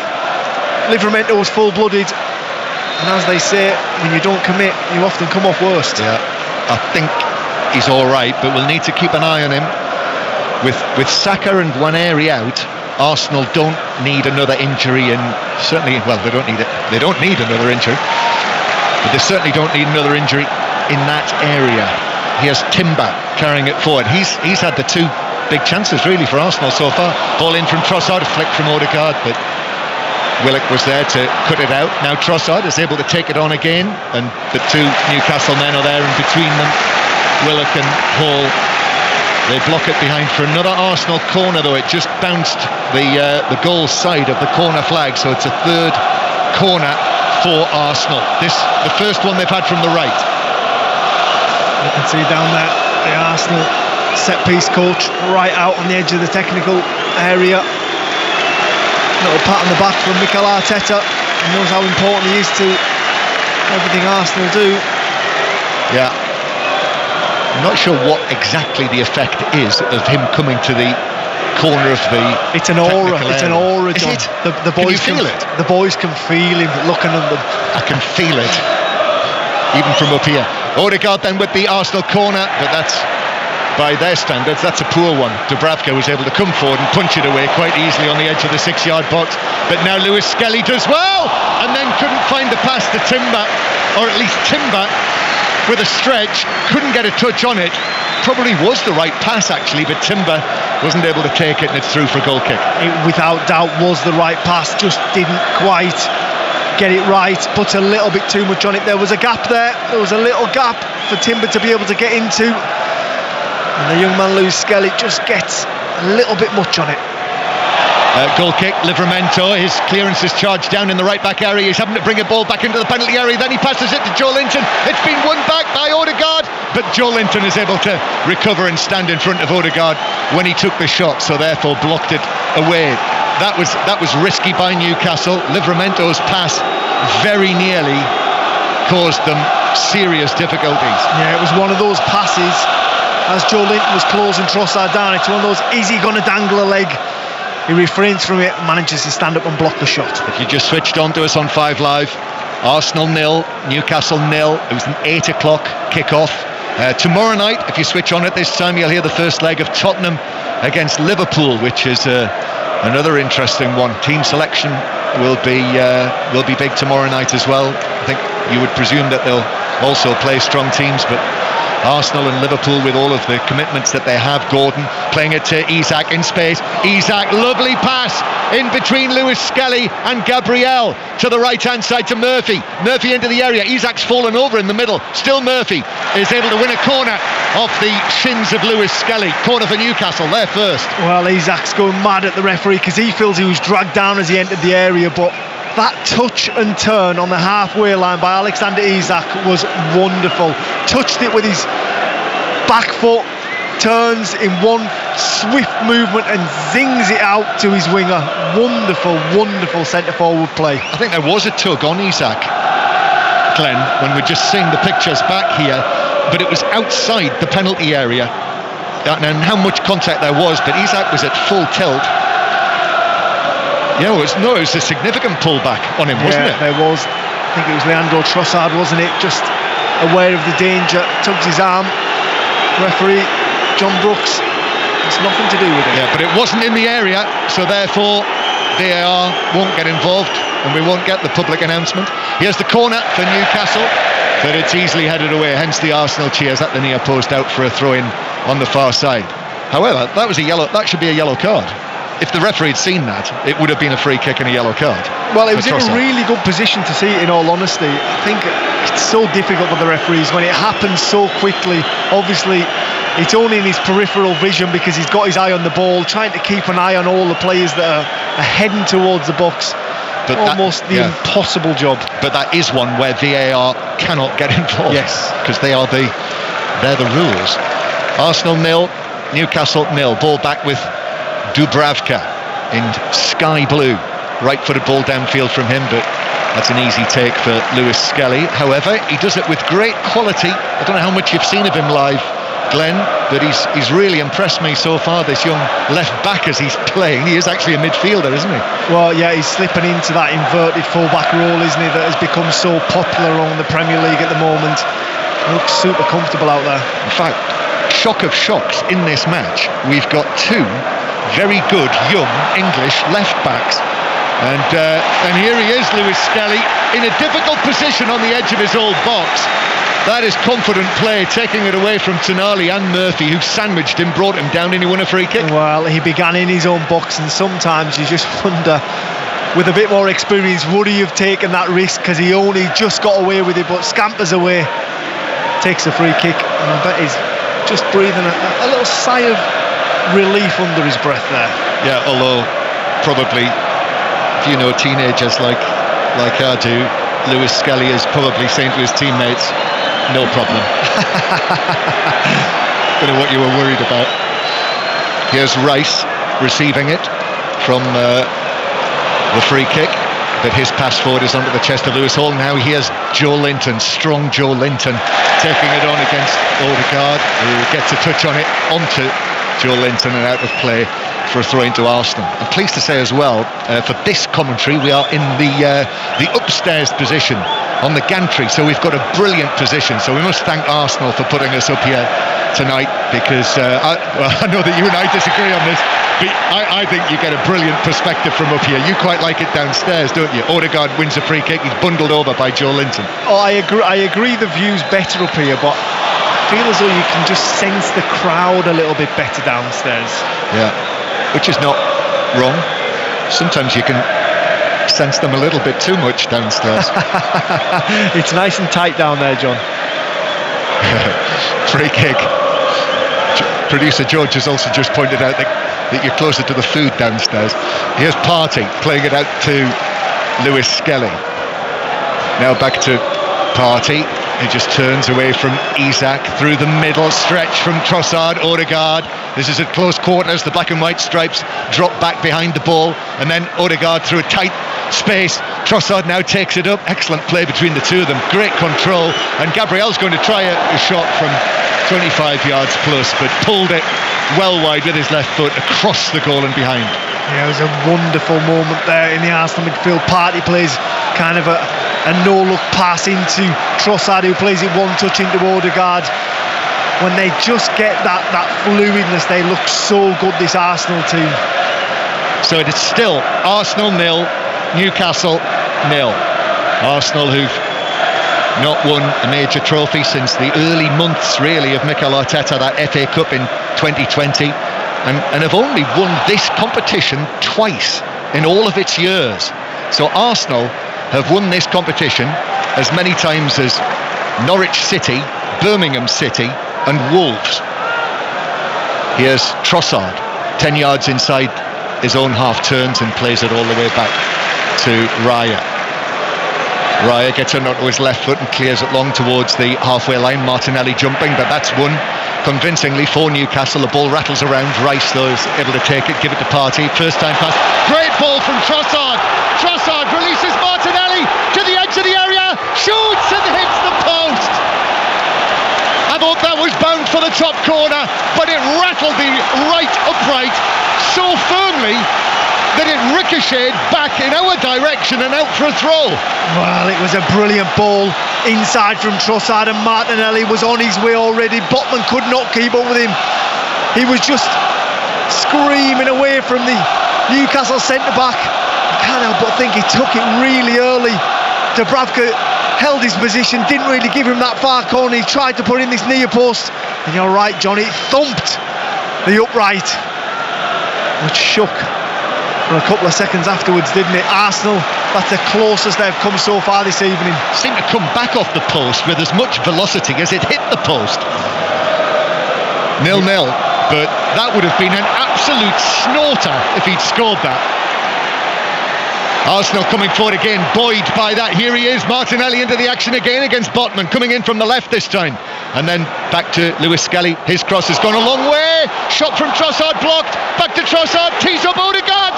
But Odegaard's shot flicked Willock on its way wide, and it's a corner to Arsenal. Well, Arsenal are turning up the temperature here at the Emirates. They're starting to hit their groove.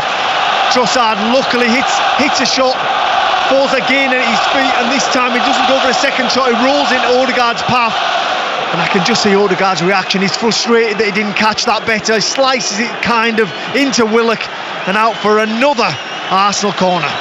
Another Arsenal corner. Newcastle have been asked questions, but so far it's 0-0. They've survived the previous 3 corners. And now Declan Rice, so it's from the left-hand side, so it's Rice's in-swinger. A lone Newcastle fan twirls his black and white scarf behind him. Rice plays it in. Oh, Dubravka's lost it in the 6-yard box, rattling around. Saliba, then the shot is blocked on the edge of the area, on the edge of the 6-yard box. Havertz finally, but the 6-yard area was absolutely packed with black and white, and therefore Arsenal couldn't find a way through. Dubravka caught out. Well, nowhere near it. It was Dubravka who caused that. He came flying out, went for a punch, completely missed it, and then it was absolute chaos in there. Luckily for Newcastle, had everyone back, and Arsenal just couldn't quite get a shot goalwards. Somebody tried to back heel. I think it was that Gabriel who tried to back heel it from the edge of the 6-yard area. They were lucky to survive that, Newcastle. Arsenal 0, Newcastle 0. Without doubt, Arsenal's best spell of this game so far. Without a doubt. Lewis Skelly to Rice. Now here's Martinelli again, who's burst into life. Comes in field in those orange boots of his. Made his 200th appearance, Martinelli, for Arsenal at the weekend. Only the second Brazilian to do that.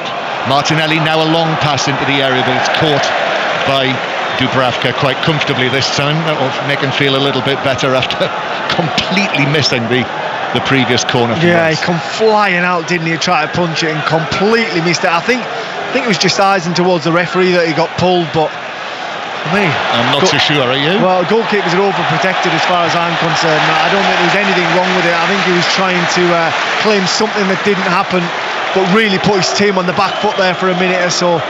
Martin Dubravka. It's the former centre forward, Glenn Murray. Arsenal 0, Newcastle 0. Why did you have to introduce my position there, John? Questioning goalkeepers being too well protected. Do you not agree, John? Well, I find if I'm sitting next to Matthew Upson as opposed to sitting next to Glenn Murray, it's very often you get a slightly different perspective. Matty Upson wasn't a goalkeeper, was he? No, he was a defender there. Willock to the left-hand side. Now, Isak plays it through. It took a little deflection, but Saliba's going to see that through, leaning into Isak, and it's a goal kick for Arsenal. Got through the first. Well, we've got just over 10 minutes to go to half-time. Still waiting for the opening goal of the tie. Yeah, we are still waiting here for the opening goal, but it's been an absolutely enthralling opening half an hour here at the Emirates. Yeah, if it's tight, this St James's Park on the 5th of February, you'll hear that on 5 Live as well. That'll be quite a night, and the way that it's shaping up, I would say that my expectation would that it probably would still be quite tight, but we'll see. Who do you think will be happiest going back to Newcastle like this? I'll tell you that when we know the final score. As it is now. Newcastle, don't you think? Yeah, possibly. I think Arsenal can only get stronger from this point. I think they'll look a lot different come a month's time. Yeah, it's a shame it's not next week, isn't it? I think, when you have a tie like this. You mean the second leg? When the matches are closer together. Yeah, definitely, yeah. I thought you meant the first leg. I was thinking, why does he want it next week? No, I think if you play the 2 legs of a semi-final, it feels like there's greater sporting integrity. Yes, I agree with that. Yeah. Like I say, I think in a month's time Arsenal will look much stronger. They'll have people back, and I imagine they're probably in a little bit of a richer vein of form. Whether Newcastle's still in the same form, well, let's see about that. Yeah, 6 wins in a row for Newcastle who've never won this competition. Famously, their last domestic honour, the 1955 FA Cup final, when Jackie Milburn scored after 45 seconds. And that was the fastest FA Cup final goal until Roberto Di Matteo. There we go. Which of course has since been beaten by Luis Saha, which has since been beaten by Ilkay Gundogan. Arsenal 0, Newcastle 0, and it's half-time in the League One match tonight. Aaron Paul? Yeah, Wycombe 0, Huddersfield 1. The most sumptuous of volleys from Herbie Kane has the visitors ahead here, and good value for their lead. Wycombe have pressed relentlessly but have been blunt in attack, and so in the freezing cold here at Adams Park, Huddersfield lead by 1-0. Thank you very much, Aaron. So 0-0. Flexing your football knowledge there, weren't you, John? Well, as I was saying that, I was thinking, I hope there isn't another one that was faster than those. Those are the ones that came to mind. I was impressed in the way you reeled those off, actually. Here's Gabriel approaching the halfway line. Just drags the ball back and plays it to Martinelli over there on the left-hand side. I've got something else to tell you about 1955 as well, but I'm going to choose my moment. And of course Newcastle have won a big trophy since then, the Intercity Fairs Cup back in 1969. Here is... I think I've got that 1955 stat. Oh, have you? Was it your 18th birthday? Very good. Lewis Hall is fouled, and it's a free kick to Newcastle 10 yards inside their own half. No, this was this week's fact of the day from Tony Livesey last night on his programme, that the Newcastle players that year got a bonus of £25 each for winning the FA Cup, and they decided together that they would put it on a horse at Newmarket, and it came 3rd out of 4, and they lost the bonus. Oh, that is a killer, isn't it? Yeah. Great, that's a great one, that. And so that was last night's fact of the day. So you'll hear more on that with Tony tonight from 10:30. Free kick. Dubravka's ready to take it for Newcastle downfield. It's flicked on into the box. Forced to Isak, who scores on his left foot. A fortunate break of the ball, and certainly for Newcastle to fall to Isak in this form, that is just what Arsenal did not want. And he planted it high into the net off the underside of the crossbar. And in the semi-final, Newcastle take the lead. Arsenal 0, Newcastle 1. Isak's 15th goal of the season, and he's now scored in 5 consecutive matches in all competitions. Well, it's a long diagonal ball to Botman, who's been aerially dominant so far this evening. And it's Murphy who reads it. He drags it along as he makes that run beyond him with his left foot right into Alexander Isak's path. And from 4 or 5 yards out, he's not going to miss from there. He lifts it high. For a second, I wondered, but it clips the underside of the bar and into the back of the net. David Raya can do nothing about it. The man's hot. He's in form. Alexander Isak. Just a fortunate break. We're talking about the old-fashioned goal at St James's Park in the league meeting between these sides. Goalkeeper's free kick, long downfield, a flick from Botman, a touch from Murphy. I think that was a little fortunate that it ended up in the path of Isak, but he buried it. It's never fortunate. It's a striker's instinct, John. So there we are. 1-0 to Newcastle, and their 6,000 supporters are really waving their scarves now as Newcastle break forward again. Isak taking it to the edge of the area and then finding Gordon, left side of the box, tried to play the nutmeg on Declan Rice, his England colleague, but Rice was wise to that and was able to take the ball away, and then there's a foul on Havertz and a free kick to Arsenal in front of where Mikel Arteta is standing inside their own half. So 1-0 to Newcastle. Isak scoring, I think it was 37th minute. I'll check on that time. It was around about that mark. Well, Arsenal a little shell-shocked because they were without doubt on top in this game. They were starting to dictate play. They were creating the chances. They had the forward momentum.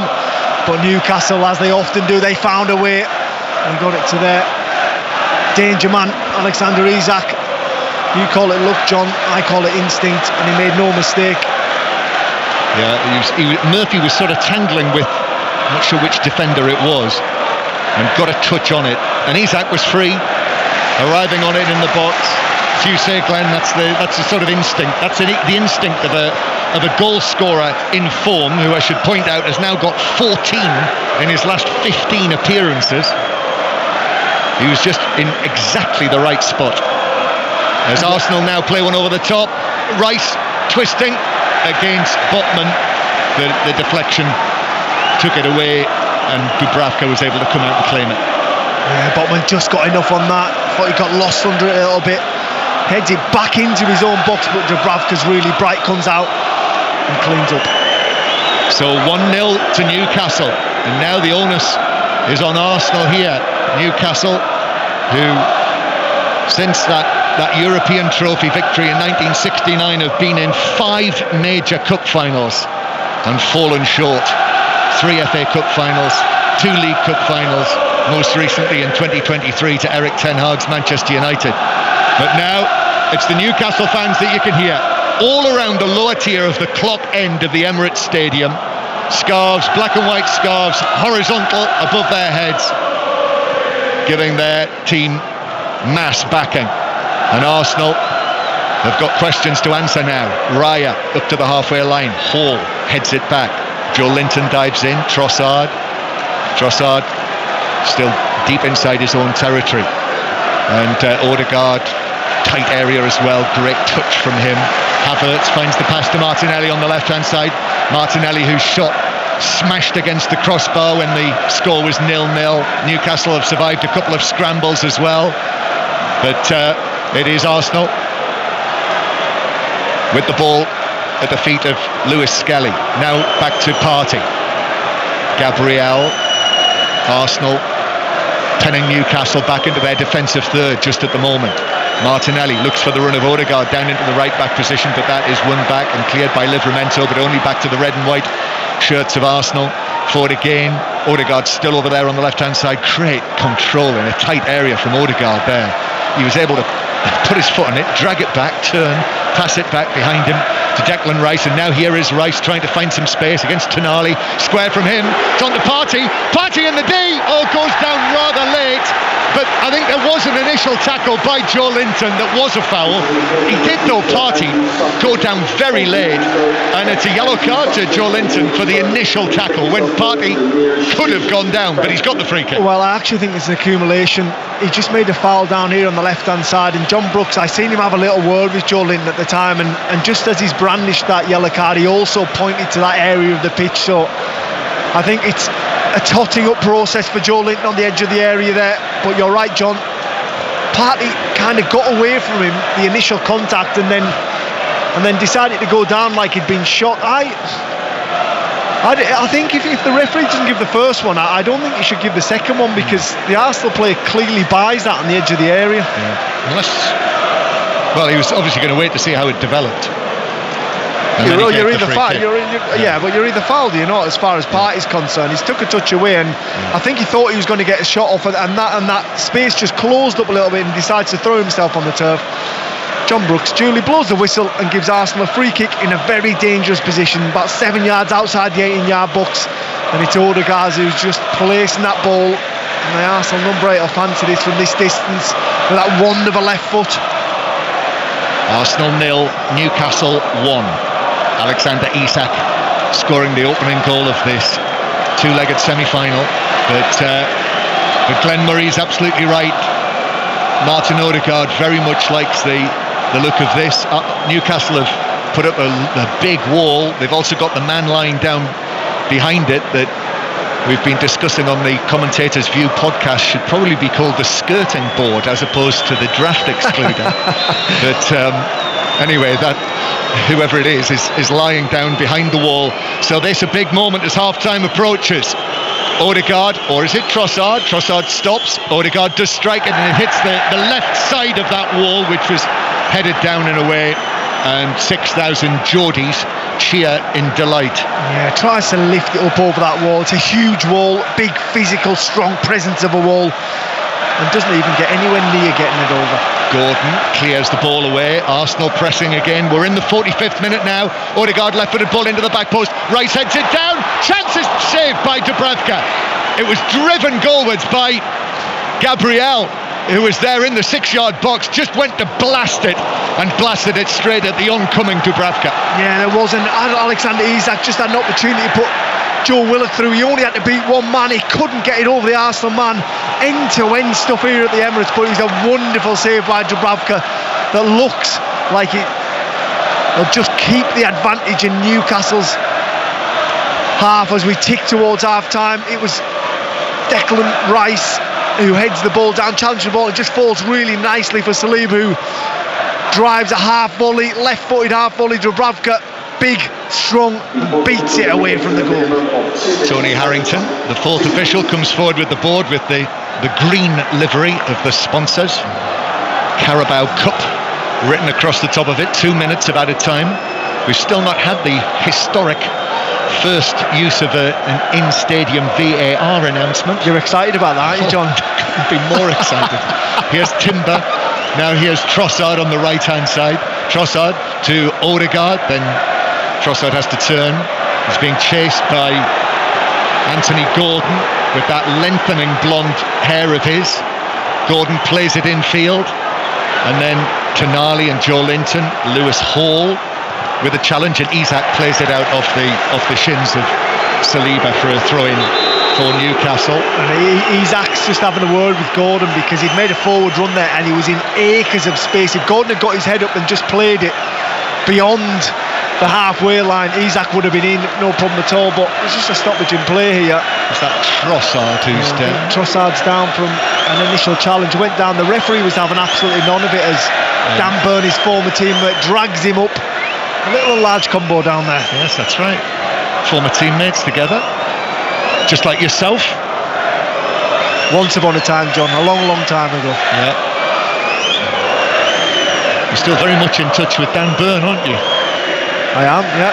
Give me a little wave, didn't he? Yes. As he walked out tonight. Yeah.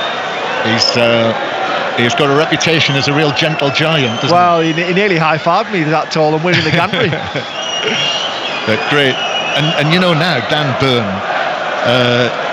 he's been at Newcastle since 2022, and he's forged a super career. Played Champions League, scored against Paris Saint-Germain. Well, I think Dan was probably one that people would have thought that with the ownership at Newcastle, he'd be one that will probably make way sooner than others. Maybe was probably the narrative, but not at all. A brilliant professional, always does things the right way, and still an ever-present for Eddie Howe.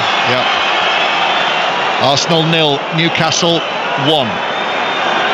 Trossard playing it infield to Timber, and the Newcastle fans are saying, what about the whistle? We've played 2.5 minutes past the 45. Tonali plays it downfield, and that is it. And Newcastle and Eddie Howe will be very satisfied. Just looking down from up here, looking directly down onto the tunnel as it comes out. Mikel Arteta's first in, and Jason Tindall and Eddie Howe looking very relaxed together as they walk a few paces behind him down to the dressing room. Just the one goal, old-fashioned goal, free kick from the goalkeeper, flicked on by Botman, then a touch from Murphy, and Isak on the end of it to smash it in off the underside of the crossbar after Newcastle at the other end survived a few scares, including Martinelli's shot against the post. Always lands with a little bit more emphasis when it comes off the bar, doesn't it, John, and crashes into the back of the net. But generally, do you think they deserve to be in front? I would say it's been quite an even affair, in all honesty. Arsenal have missed a couple of opportunities. I think Newcastle will be very happy to go in at half-time 1-0. Whether it's deserved, I'm not too sure. So there we are. First half of this semi-final is over. Arsenal 0, Newcastle United 1. And Glenn Murray, thank you very much for now. They're live for us at the Emirates. We'll be back with them for the second half very shortly. We're also joined by Dion Dublin. Glenn was being quite diplomatic there in wondering whether or not Newcastle deserved their lead. I mean, the question I was going to ask you, Dion, is how on earth have Arsenal not scored in that first half? Yeah, they've played well, Arsenal. They've played really well, played some really good stuff. Odegaard's positioning is just outstanding. He just sits in behind that Newcastle midfield and in front of the two centre-halves, and you don't know whether to go, to pick him up, to leave him. He's causing all kinds of havoc in that position, but they haven't really been ruthless enough in front of goal, Arsenal. You know, they've taken their time, they've chose the wrong finish. And Isak, you know, I said before the show, before the game, should I say, on the show, that he just finds those spaces all the time where the ball's going to land. It's just a knack that he has. That purple patch continues for him. What a finish. Alex Isak's goal, the difference between Arsenal and Newcastle at half-time at the Emirates. We'll be back there for the second half very shortly. Dion's going to stay with us throughout half-time and later on in the evening. And after after the news, we'll look ahead to the tomorrow night's EFL Cup semi-final first leg between Tottenham and Liverpool. But that is after the BBC News with Dan Maudsley. The voice of the UK. This is BBC Radio 5 Live. Good evening. A 14-year-old boy has died after being stabbed on a bus in southeast London this afternoon. Police have called the attack in Woolwich a horrendous crime. No one has been arrested. They are appealing for witnesses.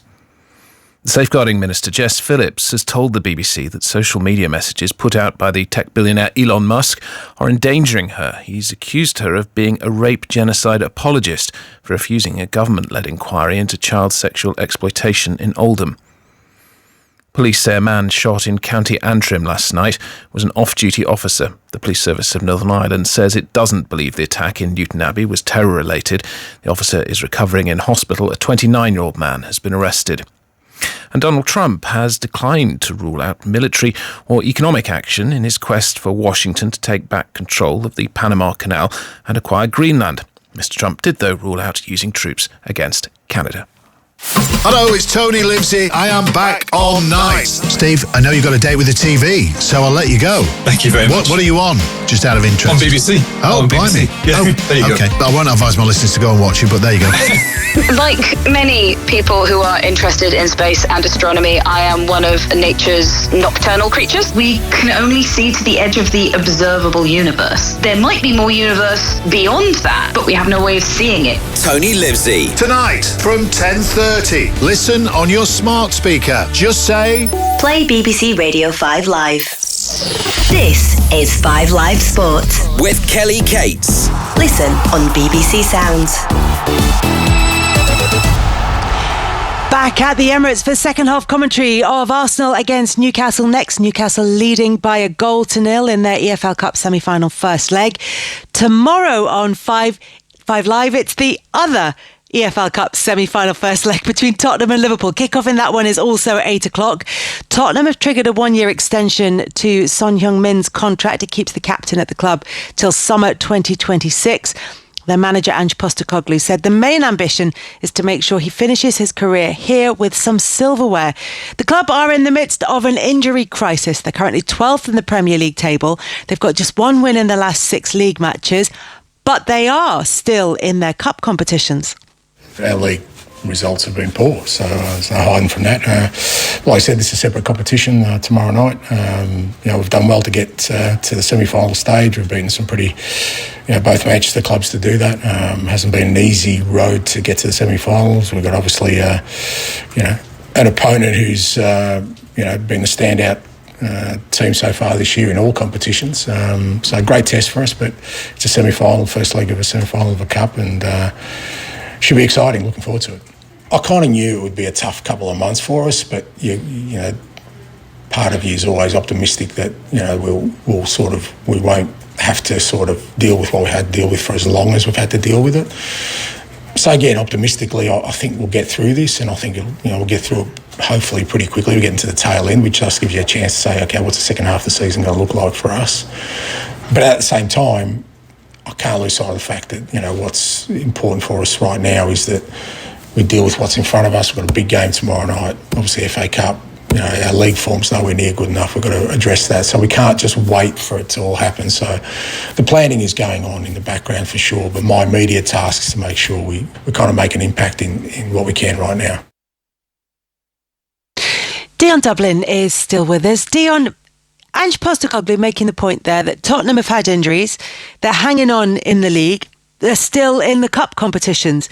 Should he be getting more credit rather than the criticism he's receiving at the moment? Yeah, you know what? It's a fair point, actually, Kelly, because I don't know.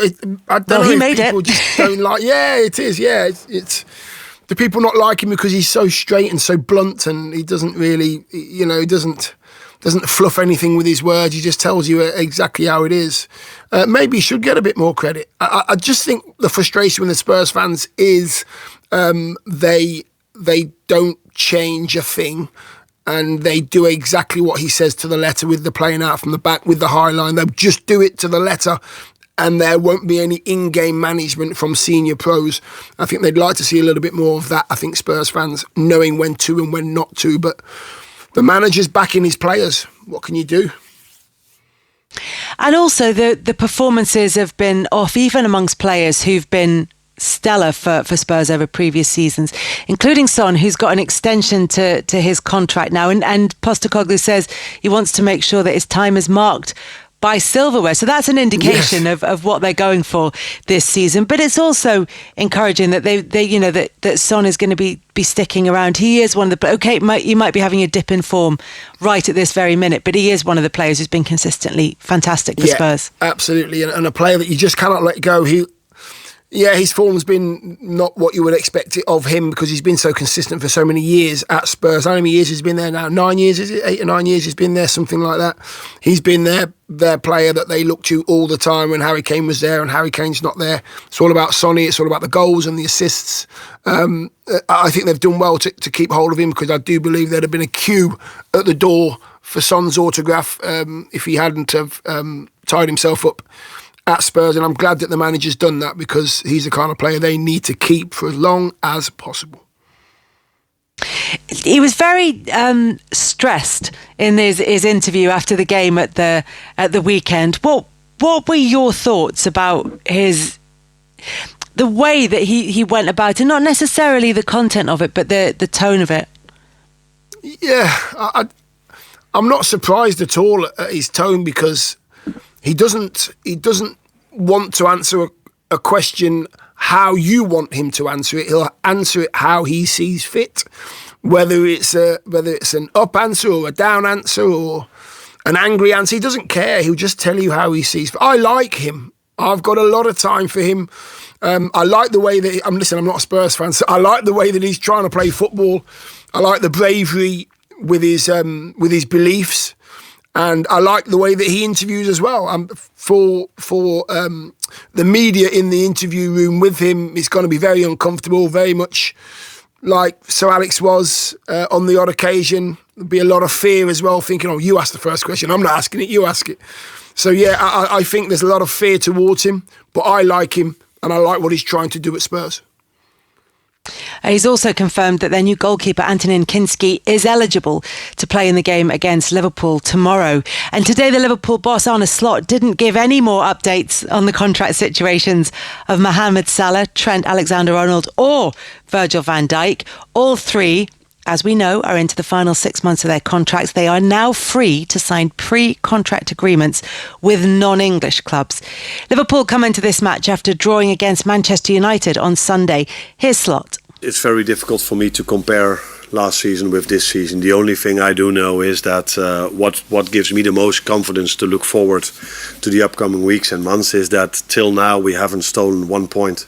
All the points we got were fully deserved, and I think even in some moments we deserved more than we got when we dropped points. So that is, I think, the best forecast you can have for the second half of the season. And I don't know how that was last season, if all the results were as expected or fully deserved, or there were a few lucky moments as well. I don't know. But what I do know is that this season all the points we've got and all the results we've got were deserved, in my opinion. And all the players are fit at the moment. But yeah, again, if we drop points when teams have injuries, people say, yeah, that's because you have injuries. If we drop points, if Mo misses the penalty against Madrid, he's distracted by his contract situation. If Trent has not his best performance, he's distracted by the contract situations. If they play really well, nobody tells me, yeah, that's because they have a contract situation. So we always try to find arguments, but 9 out of 10 times the best argument is the quality of the teams you face or the game plan the other team has. I think it's more about the game plan when we drop points than it is about too many games, players being distracted, having injuries, all these kind of things. It's 9 out of 10 times because the team you face. It's an interesting point from Arne Slot that mostly 90-odd% of the time, it just comes down to how the two teams play on the day and how they set up. And that actually, things like contract situations don't play into it too much. What's been your experience of that, Dion? Yeah, I don't think many players would allow it to affect them. Unless you're pushing a move through yourself. I've never had the experience of doing and pushing a move through, but unless you're telling your agent to get me out of here and get me a move, it shouldn't really affect your game because you've got too much respect for your teammates to allow it to affect you. Then it allows it to affect the whole team performance as well. So it looked like that was the case with Trent. And it was because Dalot played so well down the left-hand side, and maybe the manager, Amarim's gone, right, just attack him, let's just see what he can do, and he had a bad game. He'll hold his hand up. You're going to have bad games. Unfortunately, you have bad games sometimes when there's a situation hanging over your head and everybody's going to put it down to that. It was just a one-off for Trent to have a bad game, as bad as he did. Simple as that.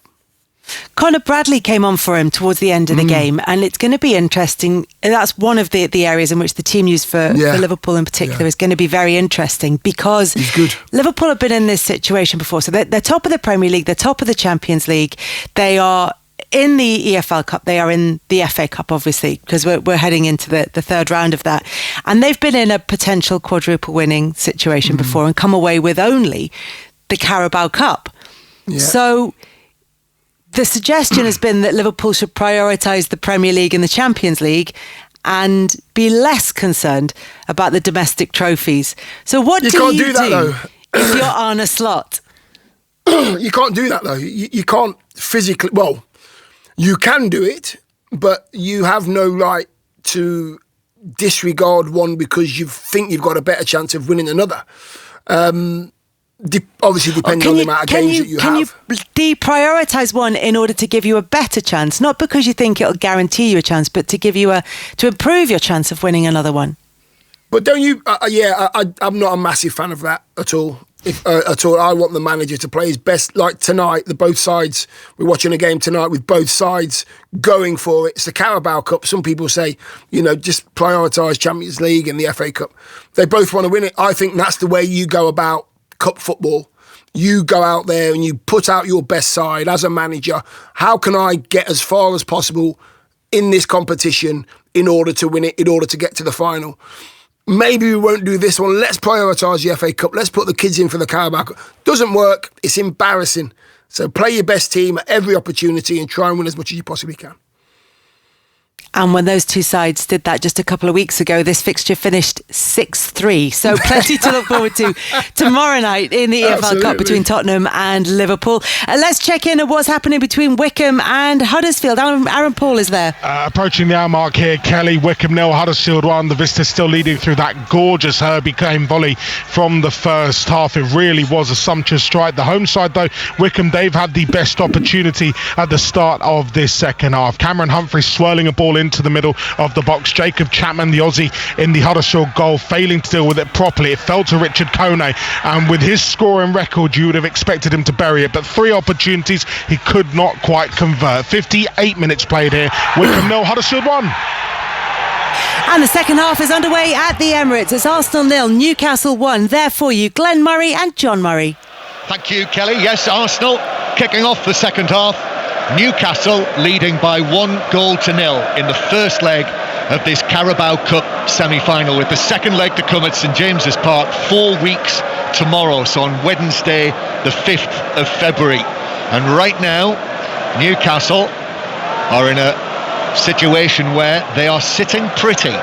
However, Arsenal attacking towards the North Bank stand, as they like to do in the second half here at the Emirates Stadium, in the red shirts with the white sleeves, white shorts and red socks. No changes at half-time, so Arsenal with Raya in goal, Timber, Saliba, Gabriel and Lewis Skelly, Partey with Odegaard and Rice in midfield, Trossard on the right, Martinelli on the left, and Kai Havertz through the middle. The returning Havertz hasn't had a chance yet, but he's running onto this ball now from Raya to the edge of the area, but Dan Burn deals with him on the edge of the box.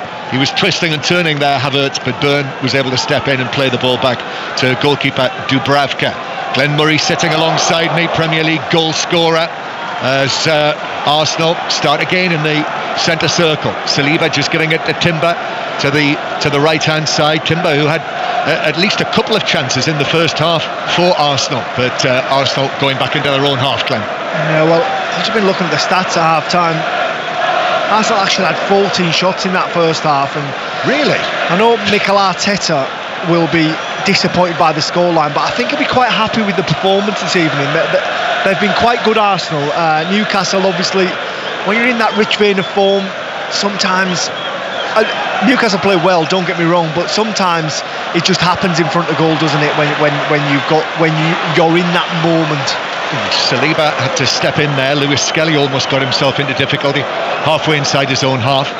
I'm thinking there were at least a couple of scrambles in that first half in the Newcastle penalty area where shots were blocked several times. I'm guessing they've counted all of those attempts, as Dubravka is forced by Havertz to chip the ball out of play, so to throw into Arsenal. And Newcastle defensive third, taken quickly.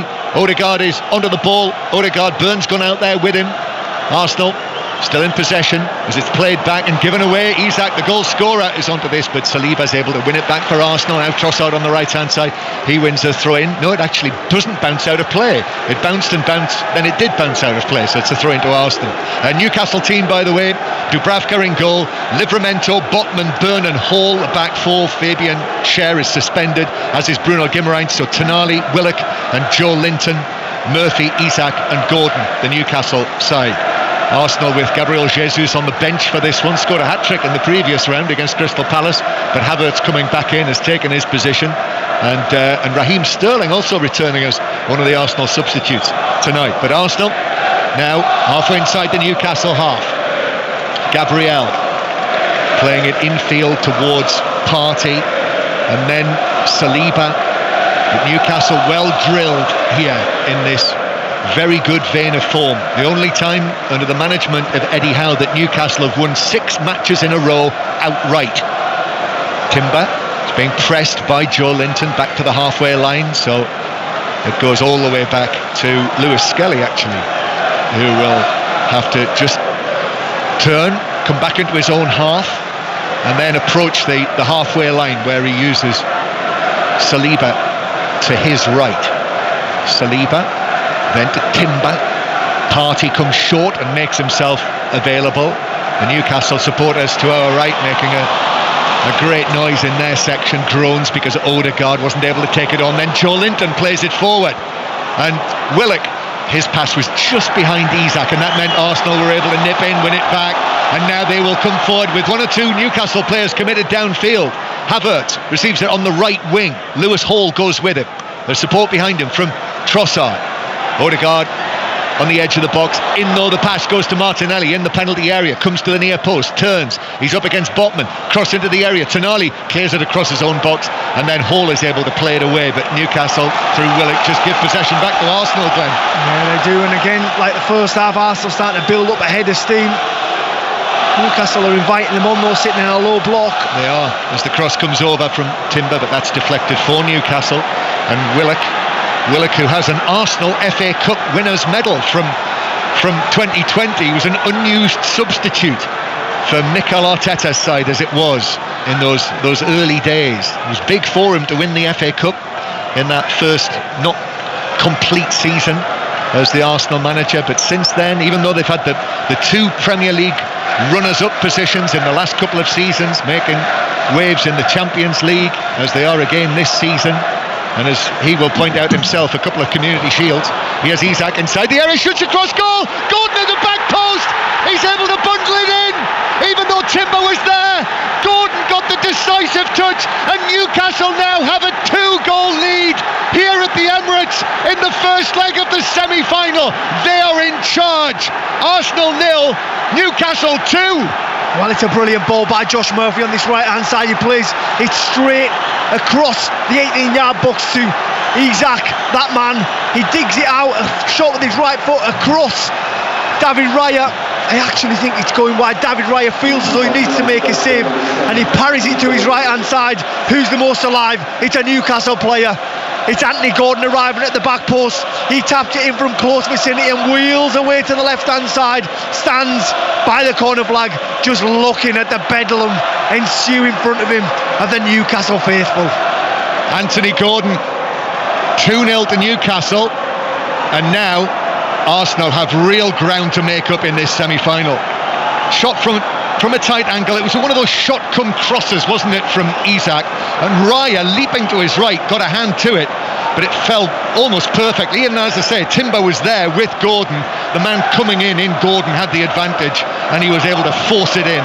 Well, like I say, I think the original shot is going to go wide. It's close, and Raya isn't to know that.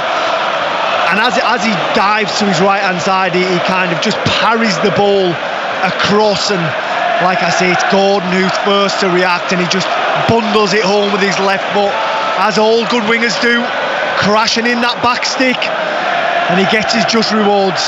That's not a bad double, is it, for Anthony Gordon? Scored at Tottenham on Saturday, scores at Arsenal on Tuesday, and that for Gordon is now 3 goals in his last 4 matches, so he's on a nice little run as well. The player of the year last season for Newcastle United. But it is Arsenal coming forward in the Newcastle box. Odegaard, packed penalty area, shoots for goal. It's deflected wide for an Arsenal corner, but Newcastle 2-0 up. Yeah, and again they're just soaking at Arsenal pressure up, and then they bounce on that counter-attack. Good block there by Dan Burn. It falls to Odegaard, who with a lot of style half volleys it towards a Newcastle goal. Dan Burn, big and brave. So Newcastle in a great position here. Corner for Arsenal. So this is now a matter of urgency for Mikel Arteta's side. Rice with the corner towards the back post. Dubravka comes, gets a punch on that under quite severe pressure. Punched it across to the far side of the penalty area where Newcastle are able to keep possession, but then Gordon is dispossessed. Martinelli with a cross, stretching away by Livramento, and he was able to, with that stretch, play it to Willock, and then Willock back to Murphy, and Newcastle now pouring forward looking for a third goal. That would be dreamland for Newcastle United if they're able to get a third, although Isak is now actually running it back into his own half, and Botman will play it out towards the left-hand side to the fair-haired left-back Lewis Hall, who's impressed as the season's gone on. Full England international now, of course.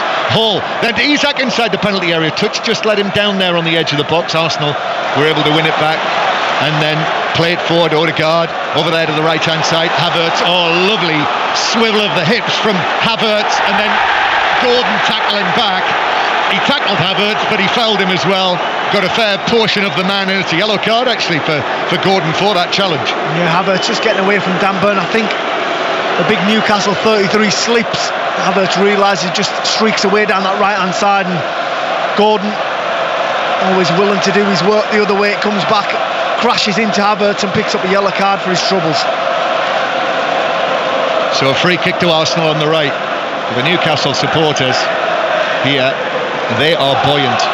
If you weren't listening in the first half, Newcastle got 6,000 fans here. It is a cup tie, and as a result they get more tickets, and they've taken up all of them, and they're right around the lower tier of the clock end of the Emirates Stadium, and they'll be feeling that it was money well spent after seeing Isak score in the first half and Gordon in the second. And Isak will of course get an assist for that as well, another goal involvement as they call them. It's a free kick then for Arsenal.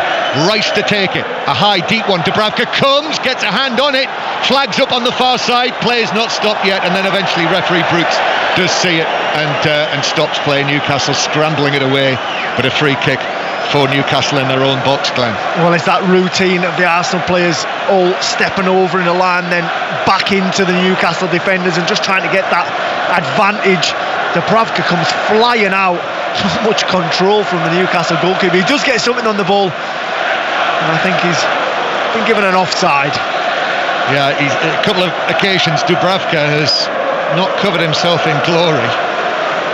And you're right, John. On a couple of corners he's come flying out and missed his punch, but in the big moments when the Newcastle goalkeeper's been called on, he's pulled out some top saves. Yes, he has. He's not let it affect him, and I suppose that's experience, isn't it? Well into his 30s, Dubravka. So Newcastle leading by 2 goals to 0. They've not won here, Newcastle, in any competition since 2010. So that's 15 years, and in fact, over that time, they've barely got anything.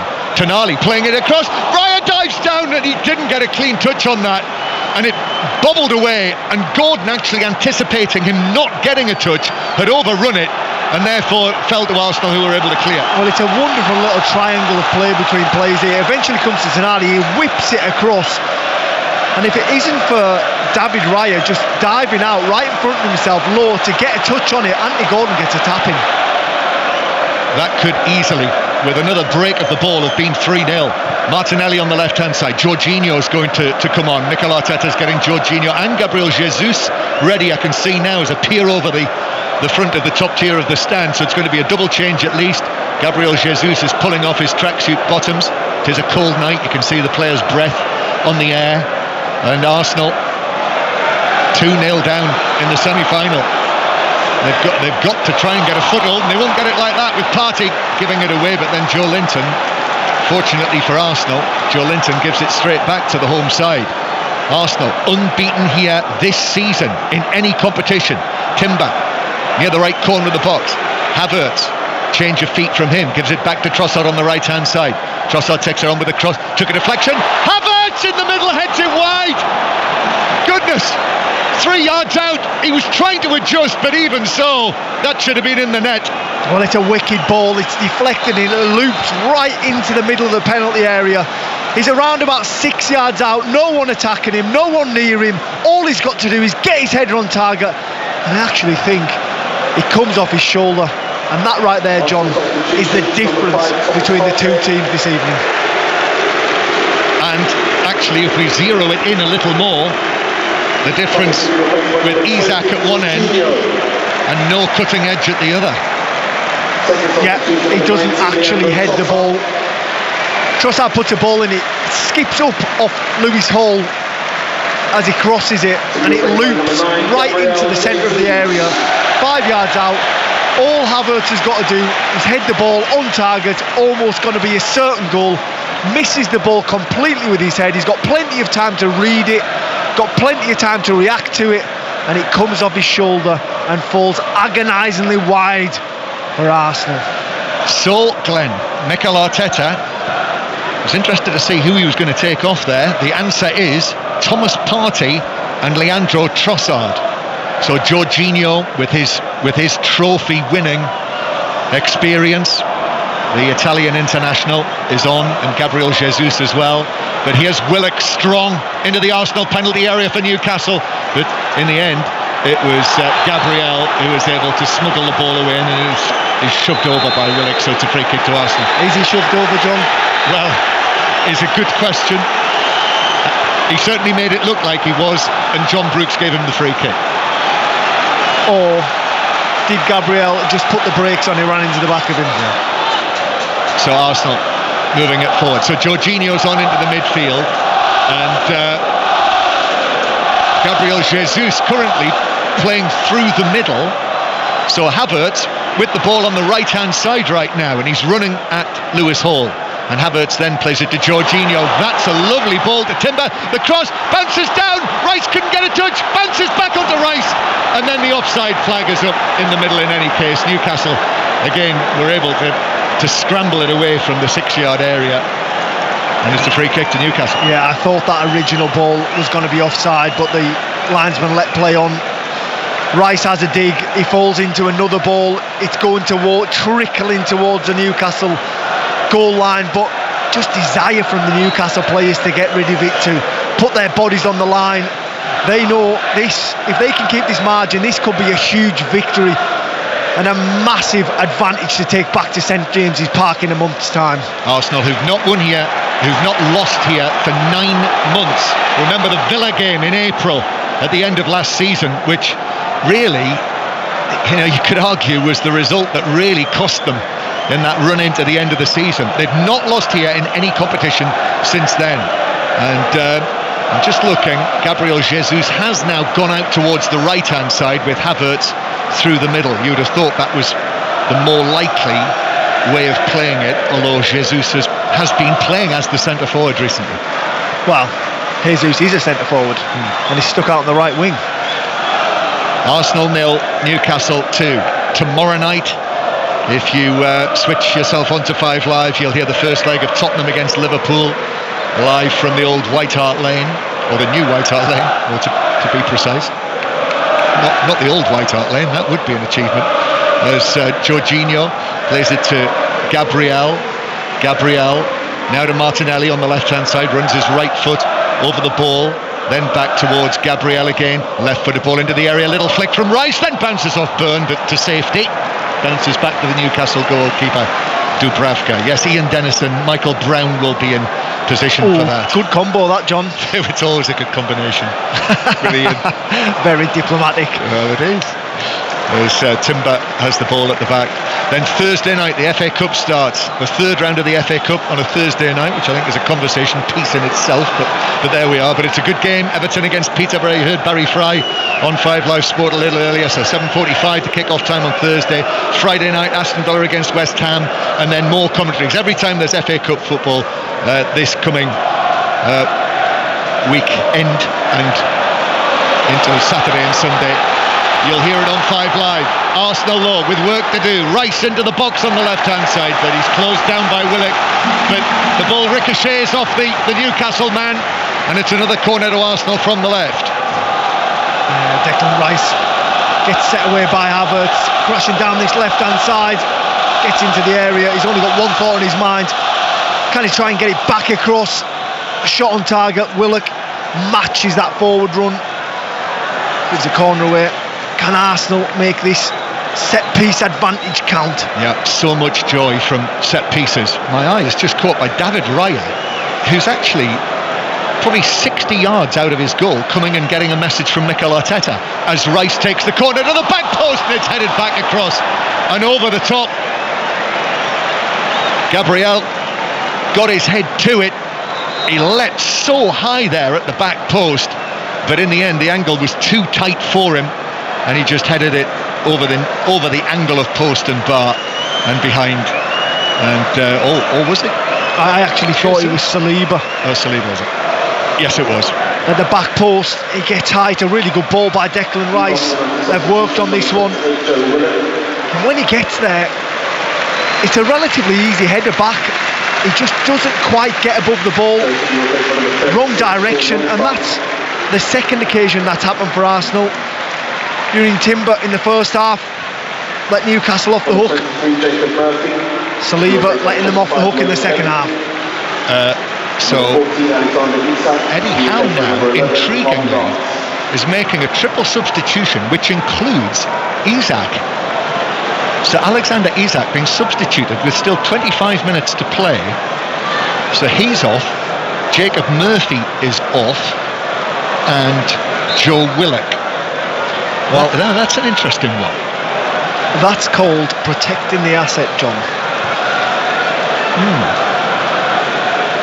But if Isak, I mean, listen, who knows? There might be other issues involved. Gordon's going to go through the middle now, isn't he? Longstaff's on just to shore up that midfield, give it a little bit more strength. And then you've got Harvey Barnes that is going to try and wreak havoc down that left-hand side. Yeah, so Harvey Barnes coming on, and Lloyd Kelly as well as the other man who comes on. So is that? I think they've gone to five at the back. Yeah, it is. It's almost like they're inviting Arsenal onto them. They're saying, throw everything you've got at us, and then we've got Harvey Barnes and Anthony Gordon that will be really willing runners forward. Jesus challenged by Botman near the edge of the area. Arsenal supporters wanted a free kick. That was not given by referee Brooks. Gordon takes it away downfield and Jorginho puts it out. Now the Arsenal players are looking to referee Brooks. Declan Rice has a glance at him. You hear the boos from the home supporters, but no free kick given. And it was the right decision. Jesus is unaware of Longstaff coming from behind him, makes a recovering challenge, bundles the player over as he does it, but he gets a touch on the ball.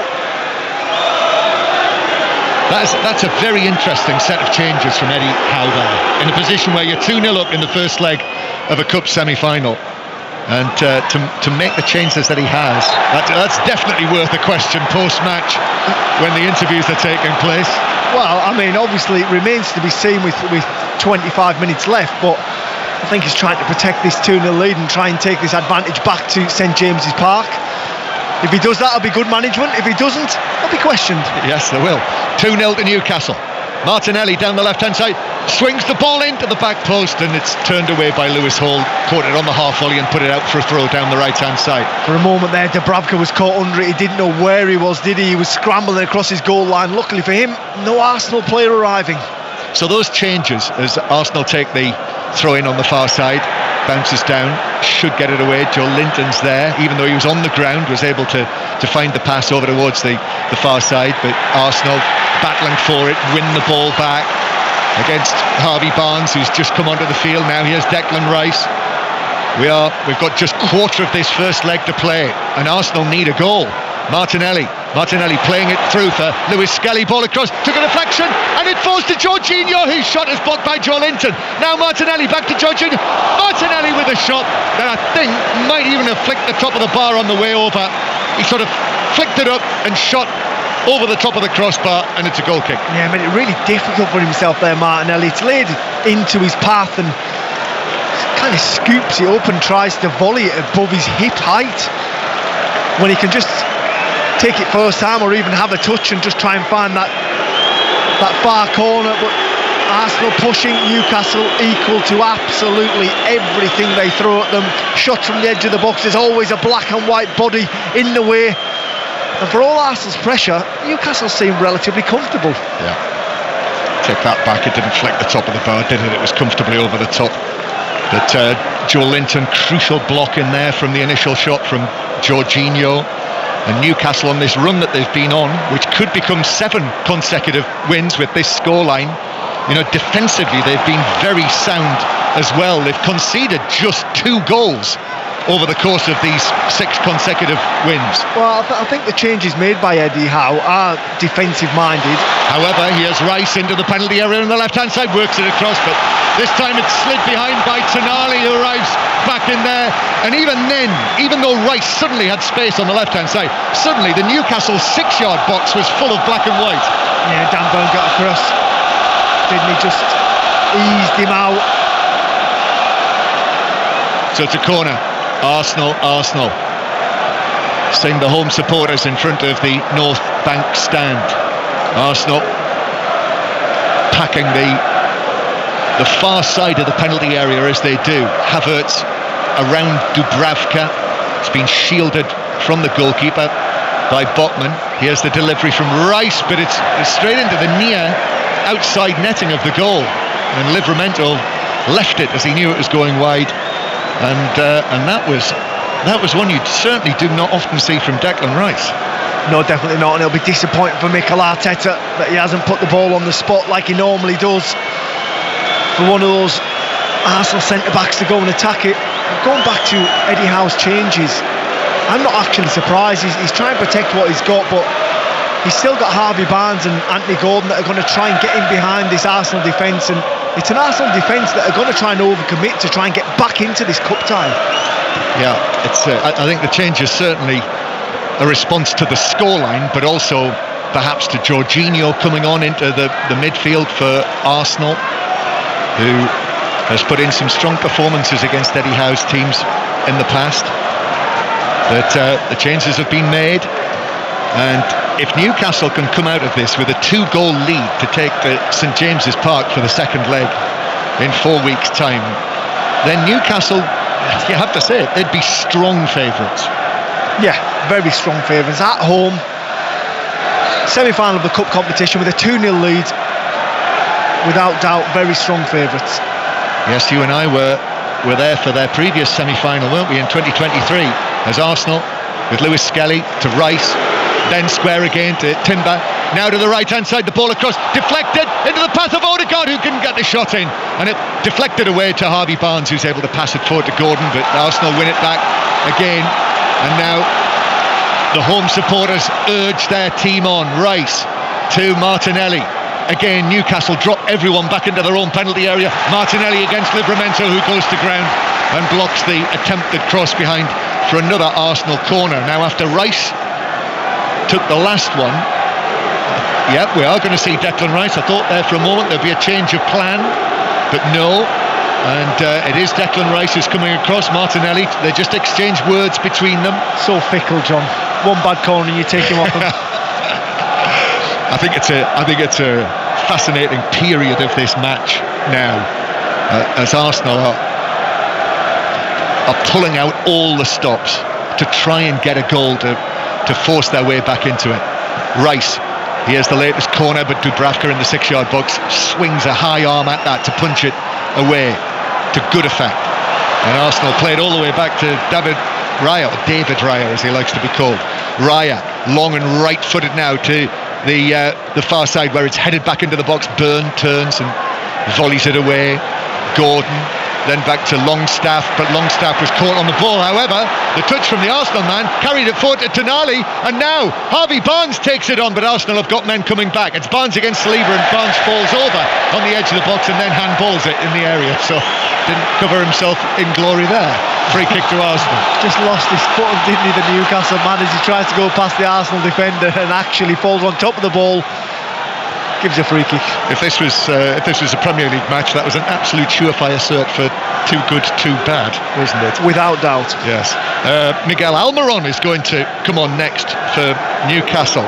Could well be moving on this transfer window, although I've said that about him in the past. You're trying to sell the whole Arsenal squad at this rate, John.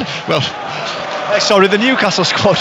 Here is Havertz on the right-hand side for Arsenal. Back centrally, Jorginho scoops it up into the box. Dubravka comes and allows it to bounce up into his midriff, where he's got it and falls down. So far up for sale, you've got Dubravka, Almiron, Isak. Is there anyone else to add to that list? I think that's it for the time being. So 2-0 for Newcastle. Less than 20 minutes of this first leg to play. We'll get reaction on live from downstairs after 10 o'clock, and if not, then it'll appear in Tony Livesey's programme after 10:30 tonight. Arsenal, Gordon putting Saliba under pressure. Anthony Gordon absolutely delighted with his goal that doubled the Arsenal lead. Really milked his celebrations in front of the Newcastle fans at that end of the ground. Tell you what, he works hard for his team, doesn't he, Anthony Gordon?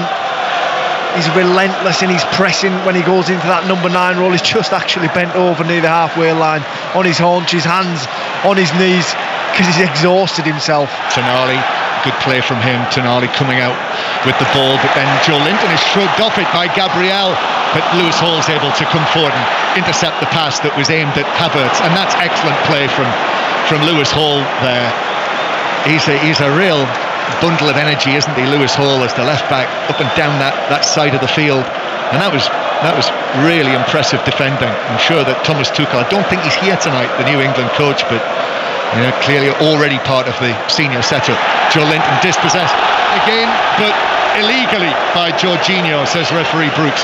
Free kick to Newcastle halfway inside their own half. The other thing as well, Glenn, which has been talked about over the course of the last week or so, Newcastle now 2-0 up in this match, and we'll see the change now, and it's Anthony Gordon who's making way.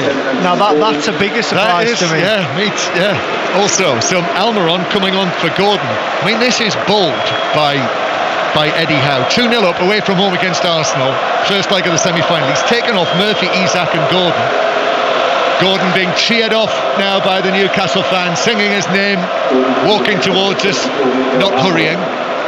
And off he comes, slaps hands with Almiron. You can see clearly now looking down onto what is developing, I would say, into the greatest Newcastle mullet since our great friend. It really has come on, hasn't it? Sitting down there, look at it. So 2-0 for Newcastle, and a free kick for them halfway. You're referring to Chris Waddle? Of course. Who else could I possibly be referring to? So with Almiron coming on, here he is, a relatively rare sight for him this season, and Arsenal, very much the onus is on them to try and break down this very awkward Newcastle team, who have packed their own penalty area and have said to Arsenal, come on then, see if you can find a way through. The clearest chance they've had was that mistimed header from Havertz that he shouldered wide. Yeah, without doubt it should have been at least on target, should have been a goal really. I'm sure if it fell the other number 9 on the field, it would have been. When you look at Eddie Howe's substitutions, he's really inviting Arsenal on here, and it's starting to feel like Arsenal have run out of ideas, in all honesty, John. They can't find a way through this Newcastle defence. It's resolute, it's strong, but above all else, it's comfortable. Yeah, it is. It's one of those nights which happen occasionally for Arsenal when they just don't seem to be able to find a way through the opposition. It doesn't happen often, but it does happen. This, their first home match of 2025. They lost their first home match of 2024, if you remember, which was the FA Cup tie against Liverpool. But then, in the remainder of the year, just the one other home defeat, that match against Villa. We're going to see a change now for Arsenal, and it's at left back. It's Lewis Skelly being replaced by Alex Zinchenko. Yeah, I think these performances at home for Arsenal, where they just run out of ideas slightly, has probably happened a little too often for Mikel Arteta's liking this season. Yeah, without question, it's a disappointing night for Arsenal, but a super one for Newcastle. And Newcastle playing a 5-5 right now. Well, it certainly looks like it, doesn't it? Two banks. So Tonali and scrap 4-4-2, 2-5s is the way to go, John. It's the old Craig Levine almost, isn't it? Do you remember that? As Martinelli plays it in field. That was 4-6-0, wasn't it? Do you remember? For Scotland, famously. Here's Gabriel back to the left-hand side. So the intent is clear here from Eddie Howe, Newcastle United, to keep what they've got, this 2-goal lead in the semi-final. It's a fascinating tactical one, as Joe Linton heads the ball down away in his own penalty area. Tonali plays it well past Saliba and then goes down, having been caught. But I think Brooks, Referee Brooks has got that right. The ball had long gone when Tonali threw himself down, and the referee says, no, play on Arsenal. Yeah. So Havertz on the right. It had long gone to no one, John. He was going to get on the end of it. Arsenal with Odegaard, then to Jorginho. He's lifted it over the top for Havertz, who does get there, but plays it into the near post where Dubravka is able to fall on it. And again, it doesn't open up for Arsenal. Yeah, smothers it, Dubravka. A little bit of an awkward one, quite close to him, where Havertz has hit it. It's moving at speed, but he throws his body on it. His handling is superb. 10 minutes to go before Newcastle claim their first win here in this stadium since 2010. And since then, in 13 visits, all they've got is a 0-0 draw. Lost every other match here. Perhaps significantly though, they've won the last 2 home games at St James's Park against Arsenal. As Zinchenko, first thing he's done in the match is commit a foul, a late challenge on Joe Linton, who stayed down, and it's a free kick to Newcastle and a yellow card for Zinchenko. And the point I was going to make to you, Glenn, before I think the substitutions happen, you know, Newcastle, there's this talk again about their game management and how they've returned to that. How do we call it? Well, let's be honest, the dark arts, slowing the game down, annoying the opposition. And here's an example where they will be taking as long as they can about the taking of this free kick. Yeah, there's a lot of experience, a lot of know-how in that Newcastle side, and like it or not, game management is a huge part of the game these days. Yep, they're not the only ones, are they, who've been accused of that. In fact, you don't have to look too far for another team that has been accused of it. As the ball bounces long for Newcastle, Joe Linton, who was down right and around a moment ago, suddenly has got the ball in the Arsenal penalty area and doing well with it as well. And here's Hall now taking it on down towards the corner flag and playing it off the shins of Timber. It's out for a throw-in next to the corner flag, and that's been cheered almost as much as Anthony Gordon's goal. I did think that as Lewis Hall's played that off the recovering Arsenal defender, it was cheered and welcomed so loudly by the Newcastle fans behind the goal there. As eventually they take the throw, but it bounces out for a goal kick, and Arsenal are quickly onto this now. But we are now into the last 10 minutes of this first leg. Jorginho carrying it forward for Arsenal. Now it finds its way to Rice on the left-hand side. Martinelli back into Gabriel. But those 2 banks of Newcastle players that you were talking about, Glenn, they're in position, and they're saying to Arsenal, come on then, can you find a way through? Zinchenko onto the chest of Havertz, who volleys it straight into Botman, and it ricochets well wide of the goal for yet another Arsenal corner. But the corner kings tonight in danger of losing their crown, or at least seeing it slip here this evening. Newcastle have just about been able to survive in a couple of dicey moments, not least the last one when Saliba had that chance that he headed over at the back post. So here's Declan Rice again, big gulp of breath from the Arsenal man, raises his left arm, right-footed delivery with the corner to the near post. Oh, there's so many bodies in there, it's blocked by a Newcastle defender, and in the end it bounces behind off possibly Harvey Barnes. What has it been? 5 of them went for that ball at the near post, all in a heap together. Another corner, Rice takes this short to Zinchenko. Zinchenko's cross took a deflection, that's headed away by Kelly, and then the shot by Gabriel in the D. He was being charged down by at least 3 Newcastle players. Dan Burn was closest and forced him to shoot wide and high. Well, that's the 10th corner Arsenal have had this evening, and Newcastle have defended valiantly for every single one of them. Full time in League One with you, Aaron Paul. No, Huddersfield 1, and it's advantage Birmingham City at the summit of League One as Wickham half and puff but failed to break a tough Huddersfield down. Herbie Kane's stunning first half volley, the only goal of the game. Michael Duff's side now 4 points off of Wickham and 15 unbeaten. Wickham 0, Huddersfield 1. Yeah, big win for Huddersfield, and Wickham missing the chance to go back to the top.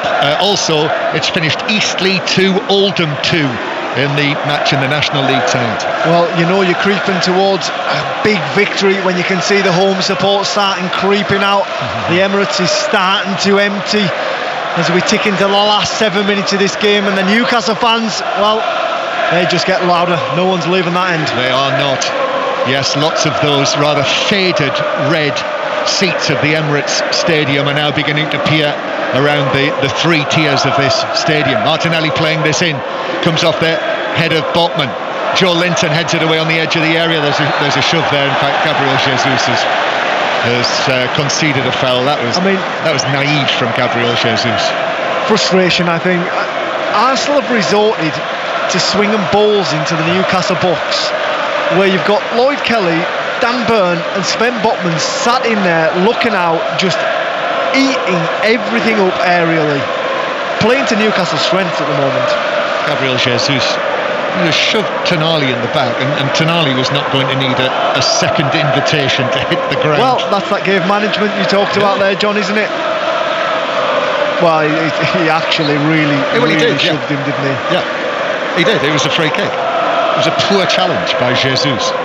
And now, looking to our right, this is bringing back memories of the Champions League for Newcastle United last season. That brief but memorable group that they were involved in. Newcastle supporters in their thousands inside the Emirates. They've not been able to enjoy a night like this for 15 years, winning here, seeing Newcastle United win inside this stadium. So they're twirling their scarves and singing their songs. No, and I think you've got to give credit to Eddie Howe. He's rode this storm at Newcastle. Questions were being asked, but he's got this group playing now. He's got a really nice balance. In midfield, they're getting applauded. The strikers getting applauded.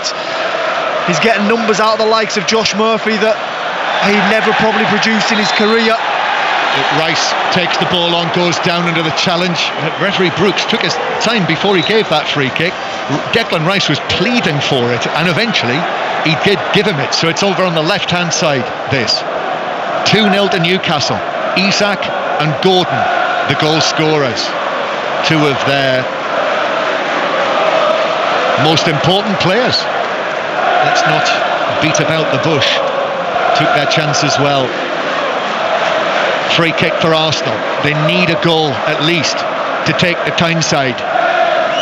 Odegaard plays this in, left-footed, bounces down and is cleared away, volleyed away by Longstaff and out of play. It bounces to Mikel Arteta. This will be a real low point of Arsenal's season so far, doing their best to stay in touch with Liverpool at the top of the Premier League.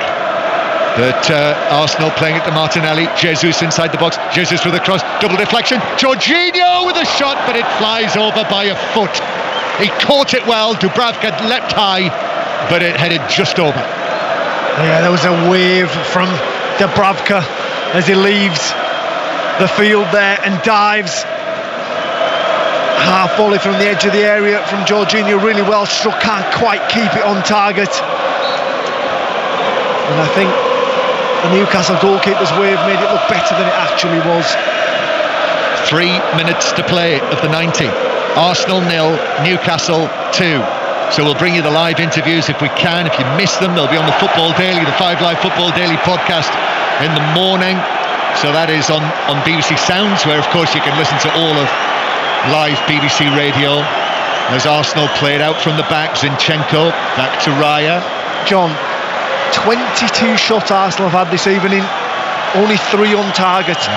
They just don't seem to be able to find a way to win at the moment, do they? I'll tell you what I'd love to know as well, Glenn, is how many blocks Newcastle have made, because it feels that probably half of them, I would say, probably half of those attempts have been blocked by Newcastle defenders.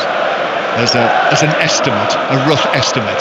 Here is Saliba now, swinging a high pass to the left-hand side to Martinelli. Martinelli gets it down against Livramento.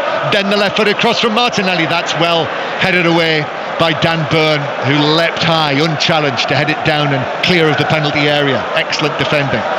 No Fabian Schär, but but Botman and Byrne have been a good combination as Rice hits a ball into the penalty area. That deflects off the back of Barnes. Arsenal again just outside the box. Saliba to the right hand side to Timber, then Saliba, left-footed ball into the area from him. That was scuffed, so Kelly was able to drop to his knees and head it away for Newcastle. Saliba again. We're heading towards the 90th minute here at the Emirates. Odegaard back to Timber on the right, then back to Odegaard again. A real exercise in frustration this has been for Arsenal, waiting and waiting for the opening. Odegaard plays it in. Excellent header down and away by Botman this time, as Newcastle once again hold firm. Rice takes this on, 25 yards out on his right foot, pass to the right hand side to Timber. Now it's back in field to Havertz, who missed Arsenal's big chance of the match really, with that missed header, that mistimed header. Now Odegaard in again, left footed, a little flick from Rice, the ball scooped up in the air and caught by Dubravka. Newcastle safe again. They are indeed, and they're working hard. That back line for Newcastle, they all know their jobs. They're showing diligence in the back. They all trust one another. They're shuffling, they're fighting, they're blocking. They're doing everything that their manager would want them to do. Arsenal facing their first home defeat of the season. Newcastle looking at 7 wins in a row in all competitions. And only seconds to play now. The 90 minutes are almost up. Tony Harrington is there on the touchline in his long black coat as Newcastle break forward. Almiron, poor touch from him, but actually he's been saved by the fact that the offside flag is up from Ian Husson down below, because he was in the middle of the goal. He would have had a clear run, one-on-one, and 5 minutes of added time, and those Arsenal fans who are still inside the Emirates Stadium, and thousands have gone, try and urge their team on. They love a late goal, Arsenal. Rice, his pass towards Jesus in the box, back to goal, turns, plays it forward, that's deflected. Odegaard, of course it is, and then Jorginho to Timber. Now over there on the right hand side for Arsenal, it's played back to Saliba. Saliba's high ball in across the penalty area. Livramento heads that away, comes out to Zinchenko. Zinchenko's pass to Martinelli. Martinelli up against Livramento. His ball into the penalty area. That's headed across the penalty area by Botman, but cleared away at the back post. Arsenal play it back in through Saliba, and then Harvey Barnes volleys it out, bouncing for a throw in on the right. Newcastle have been first at every single second ball this evening. 5 minutes for Arsenal to try and find a lifeline in this cup tie. Jorginho plays one in from the angle, but stretch and Saliba with a touch, and in the end it bounces out of play off a Newcastle body for a throw in 10 yards back from the corner flag. Arsenal urgency now, just need that goal. Rice into the penalty area. Jesus, even if it does mean that Arsenal lose tonight, it would look so much better from an Arsenal point of view if they were able to get 1 goal back at least. And then Saliba towards the right hand side. Newcastle again packing their own penalty area. Everyone is back in there. Ball comes across. Joe Linton on the stretch, but he can only, with that stretch, put it behind for another Arsenal corner. So that, Glenn, is number 11, isn't it? And they just can't get out, Newcastle, can they? They look dead on their feet now. Like we say, 2 banks of 4, and they're just letting Arsenal play around that 18-yard box. 5 minutes of added time. We've already had 2 of them. 2-0 to Newcastle. The Arsenal chorus goes up again. Odegaard waiting to take this from the right-hand side. Left-footed delivery, swings in. Attempted flick on by Martinelli, but defender was there behind him. Barnes, I think it was, who cleared it. Odegaard in again into the 6-yard box. That's headed away for Newcastle by Longstaff. Comes out to Zinchenko near the left corner of the area. Zinchenko takes on, beats Lewis Hall. Still Zinchenko. He's got Gabriel behind him, uses Declan Rice. Rice now teases one in with his right foot. Livramento is there to head it down and away. More Newcastle cheers from the other end of the stadium. And then it's played away by Kelly to the halfway line. But there's no one there in black and white. Raya comes forward. We've got just over 2 minutes of time to play. 2 minutes of added time. Now it's with Timber. Then Odegaard again. Arsenal simply unable to find a way through this packed Newcastle defence. Timber round the outside, right foot across to the edge of the area. That is cleared away by Almiron, who was there sliding to get it away for Newcastle, but that only delivers it back to the home team again. Odegaard, then back to Jorginho shuffles past Tonali and then rolls the ball to Timber. In comes the cross to the back post. Gabriel heads it across, but underneath it is Longstaff for Newcastle, and high it goes and eventually bounces out of play, level with the edge of the penalty area. And Newcastle limping towards a 2-0 victory here. They'll be happy, but it's becoming difficult. They can't even clear the ball very far at the moment. It's been a triumph for this informed Newcastle team, this. Martinelli now down the left-hand side. In comes the cross to the back post. Havertz is after it. Half-headed away by Joe Linton. Headed further away by Tonali. Longstaff tries to get it down. Longstaff in a battle, goes to ground. Might have been fouled. No, says the referee. And then Almiron wins a throw-in as Zinchenko comes in with a challenge. Yes, I would say, Glenn, a triumph. Full of confidence. They look dangerous right from the start of the match. Packed defence. They've got a bit of spirit and character going. Two of their form men, Isak and Gordon, have scored the goals, and Eddie Howe as well. I think you'd have to view this as a tactical triumph for him over Mikel Arteta as well. Yeah, without doubt. And this throw-in has just let them get a little breath, because they have been under the pump for the last 10 minutes here at the Emirates. Livramento with the clearance, one of these two talented young Newcastle full-backs, England internationals both. Jorginho playing it over the top. It actually hits Livramento, bounces down and is cleared away by Botman. Are you suggesting there might have been an arm? Well, I'm not suggesting there was an arm. It hit his arm, and you never know what they're going to do these days, but John Brooks wipes it away. Yeah, said no. VAR will be having a look. We haven't had the historic announcement tonight at all. There's time, John. So there's always time. Ian Dennis might get it tomorrow night. Stay tuned for that. Jorginho to the edge of the area. Livramento clears that away. Martinelli now just outside the box. Martinelli plays it in dangerously. Dubravka comes, gets a punch. The Newcastle goalkeeper out to the right-hand side. Saliba gets there first for Arsenal. He's up against Lewis Hall. In comes the cross. Speared to the near post. Timber is there. He works it to the edge of the area, but Longstaff is there. More Newcastle cheers. And then the whistle goes. That's it. Newcastle have won 2-0. Their first win against Arsenal in the Emirates for 15 years. And more importantly, they've taken a grip on this semi-final. They were the underdogs against Arsenal, but at St James's Park, they'll be the favourites. 2-0. They will indeed. A gritty performance by Newcastle. Classy at moments going forward, but they dug deep in that second half to keep Arsenal out. They threw everything they could at them, the home side, but they couldn't break that back line.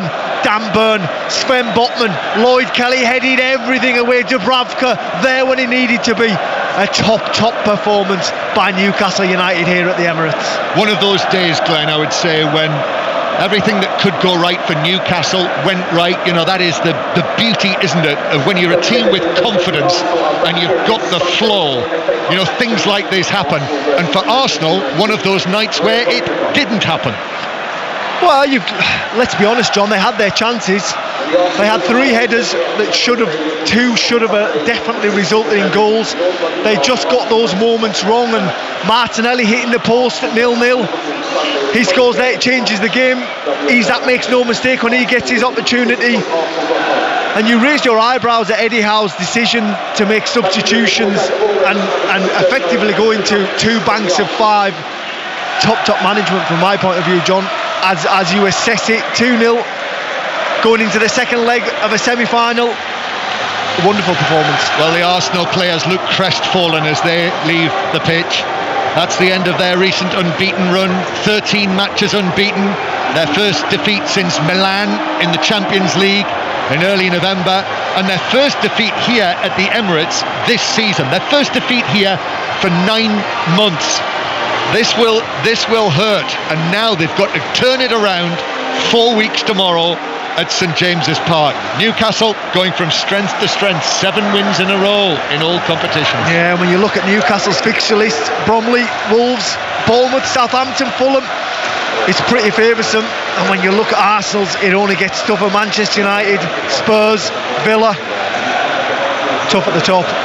Well, the Newcastle fans, 6,000 of them, many of them will never have experienced this before, seeing their team beat Arsenal here inside the Emirates Stadium, and the Newcastle players are still out there, all of them, all of the staff, the substitutes as well, applauding back to those supporters who are raising the black and white scarves above their heads. Newcastle, the first team to beat Arsenal here this season, and they have a grip on this semi-final now. Arsenal 0, Newcastle 2.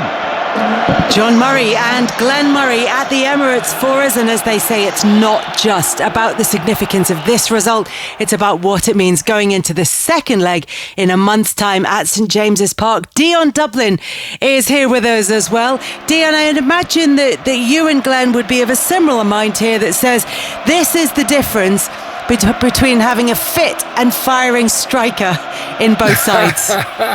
Well, it did show tonight. I mean, the amount of work that Isak got through, he gets his goal as well through his hard work, but Glenn mentioned it in comms several times, just the organisation, making the right substitutions at the right time, going into 2 banks of 5. Yeah, it might look negative, but it's game management. It's good management by Eddie Howe and his team, and so hard for Arsenal to break down. They had no answers. They kept crossing it. They kept clearing it. Everything that Arsenal threw, a very organised Newcastle at the Emirates, they dealt with. Dion, and we'll get into the details of how they managed to do that between now and 10:30 once we've had the news.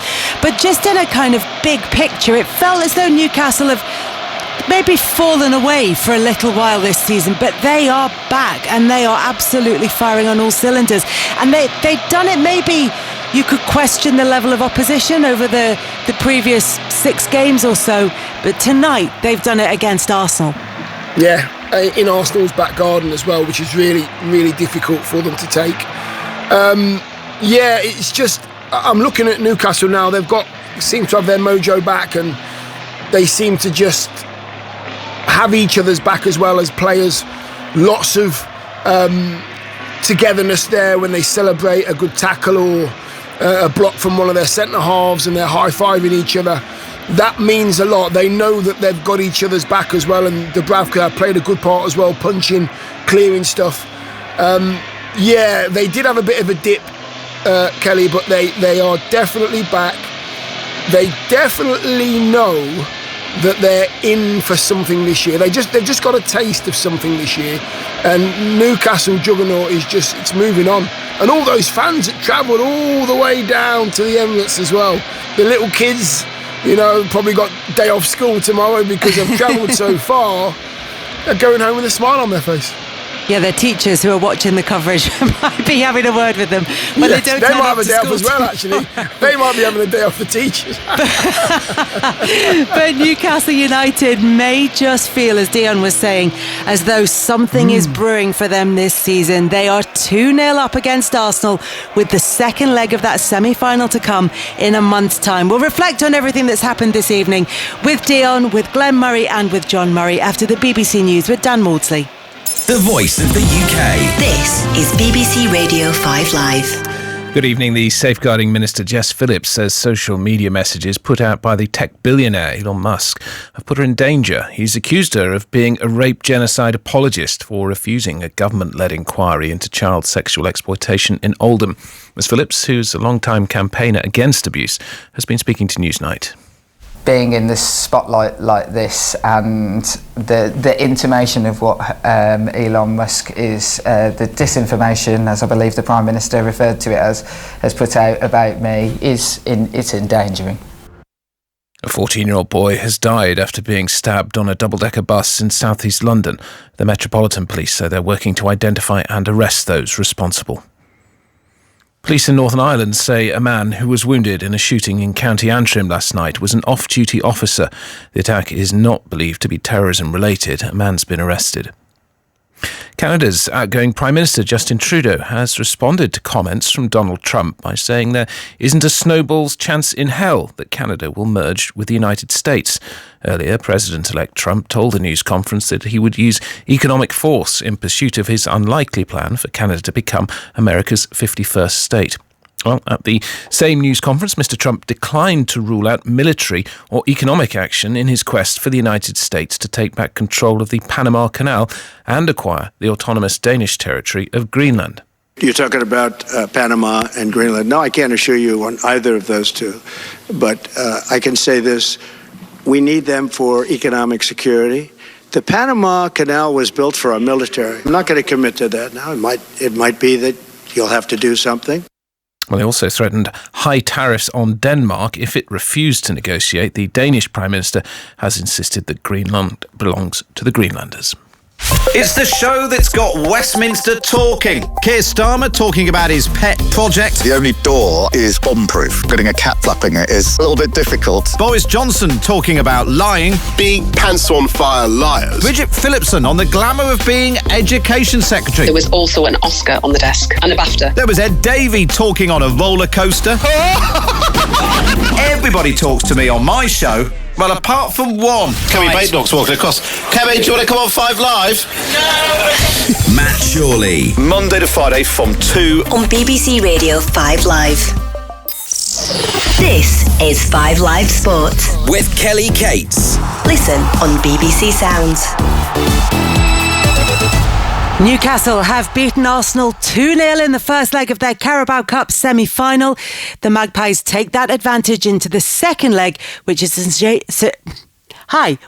St James's Park in February. John Murray and Glenn Murray are at the Emirates. Dion Dublin is here with us as well. John, tell us how they did it. Well, it was quite the triumph for Newcastle. It's their first win over Arsenal at the Emirates for the best part of 15 years. They've become the first team to beat Arsenal here at the Emirates since April in all competitions.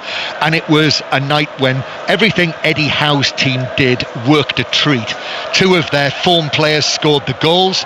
Alexander Isak in the first half. That's 14 in his last 15 appearances as this golden run of his continues. And early in the second half, Isak's shot come cross was parried by Raya, and Anthony Gordon forced in his shot to make it 2-0. Newcastle's players blocked almost everything.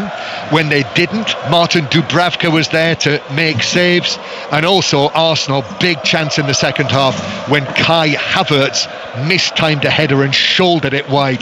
That was a glorious opportunity. In the first half for Arsenal, when it was 0-0, Martinelli was through but smashed a shot against the post and saw it bounce away for a throw-in. Martin Dubravka, I should say as well, Kelly, at the end of the match, you know, there is great speculation that this will be his final match before he moves to Saudi Arabia, and I think that was clearly indicated by the fact that Dubravka was the last Newcastle fan on the pitch. The 6,000 Newcastle fans sang his name, and he seemed quite emotional actually as he was led away off the pitch down the tunnel. But all round, for Martin Dubravka and his Newcastle team, a very good night, and they are now the strong favourites, you would have to say, for the second leg at St James's Park, 4 weeks tomorrow. If it is his final game as a Newcastle goalkeeper, then what a memory he will be taking with him, that 2-0 victory. Glenn, in terms of chances created and taken by Newcastle, chances defended by Newcastle, did they deserve that victory? Yeah, they did. For the game management, not only from the players but the management as well. It wasn't pretty at times, but they were effective in both boxes, and that's exactly what Arsenal weren't. One thing that I must say about Eddie Howe is that when he got the job up there and they got into the Champions League, he really harnessed that momentum of that one club city up in Newcastle. And it just feels like it's starting to gather pace again.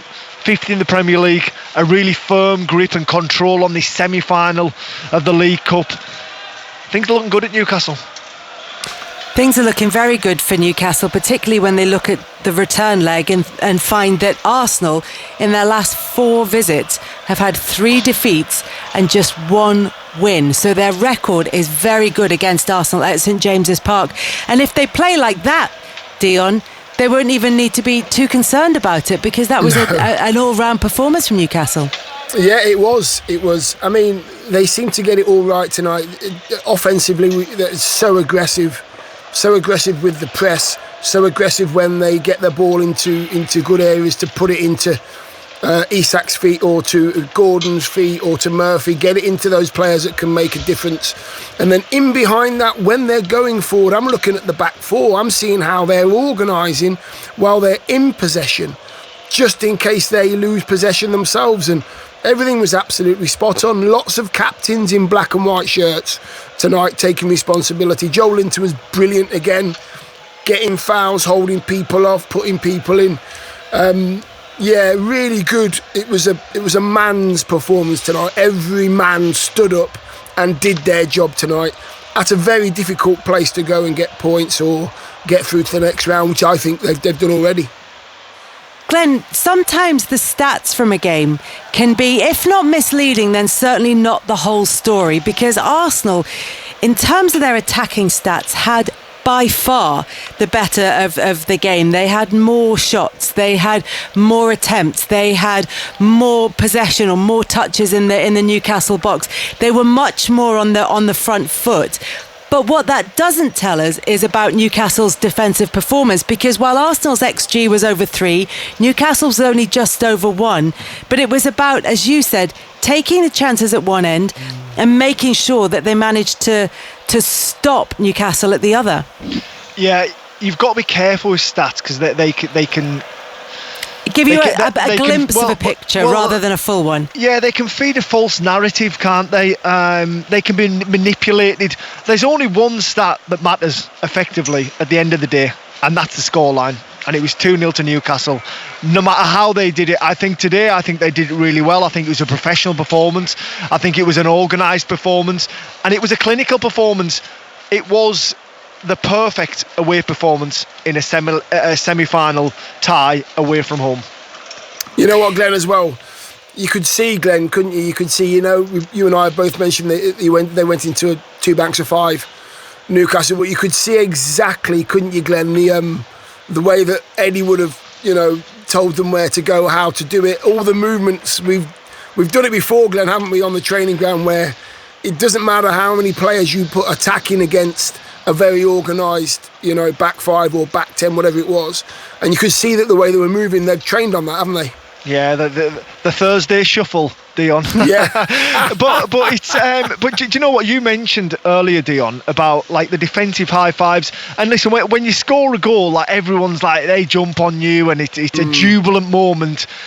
But those high fives, when you're blocking and you're doing the dirty work of the game, that shows a real togetherness and almost like a pride in what they're doing. And yeah, it might just be blocking balls or kicking them away or heading them away, but they're taking pride in what they're doing.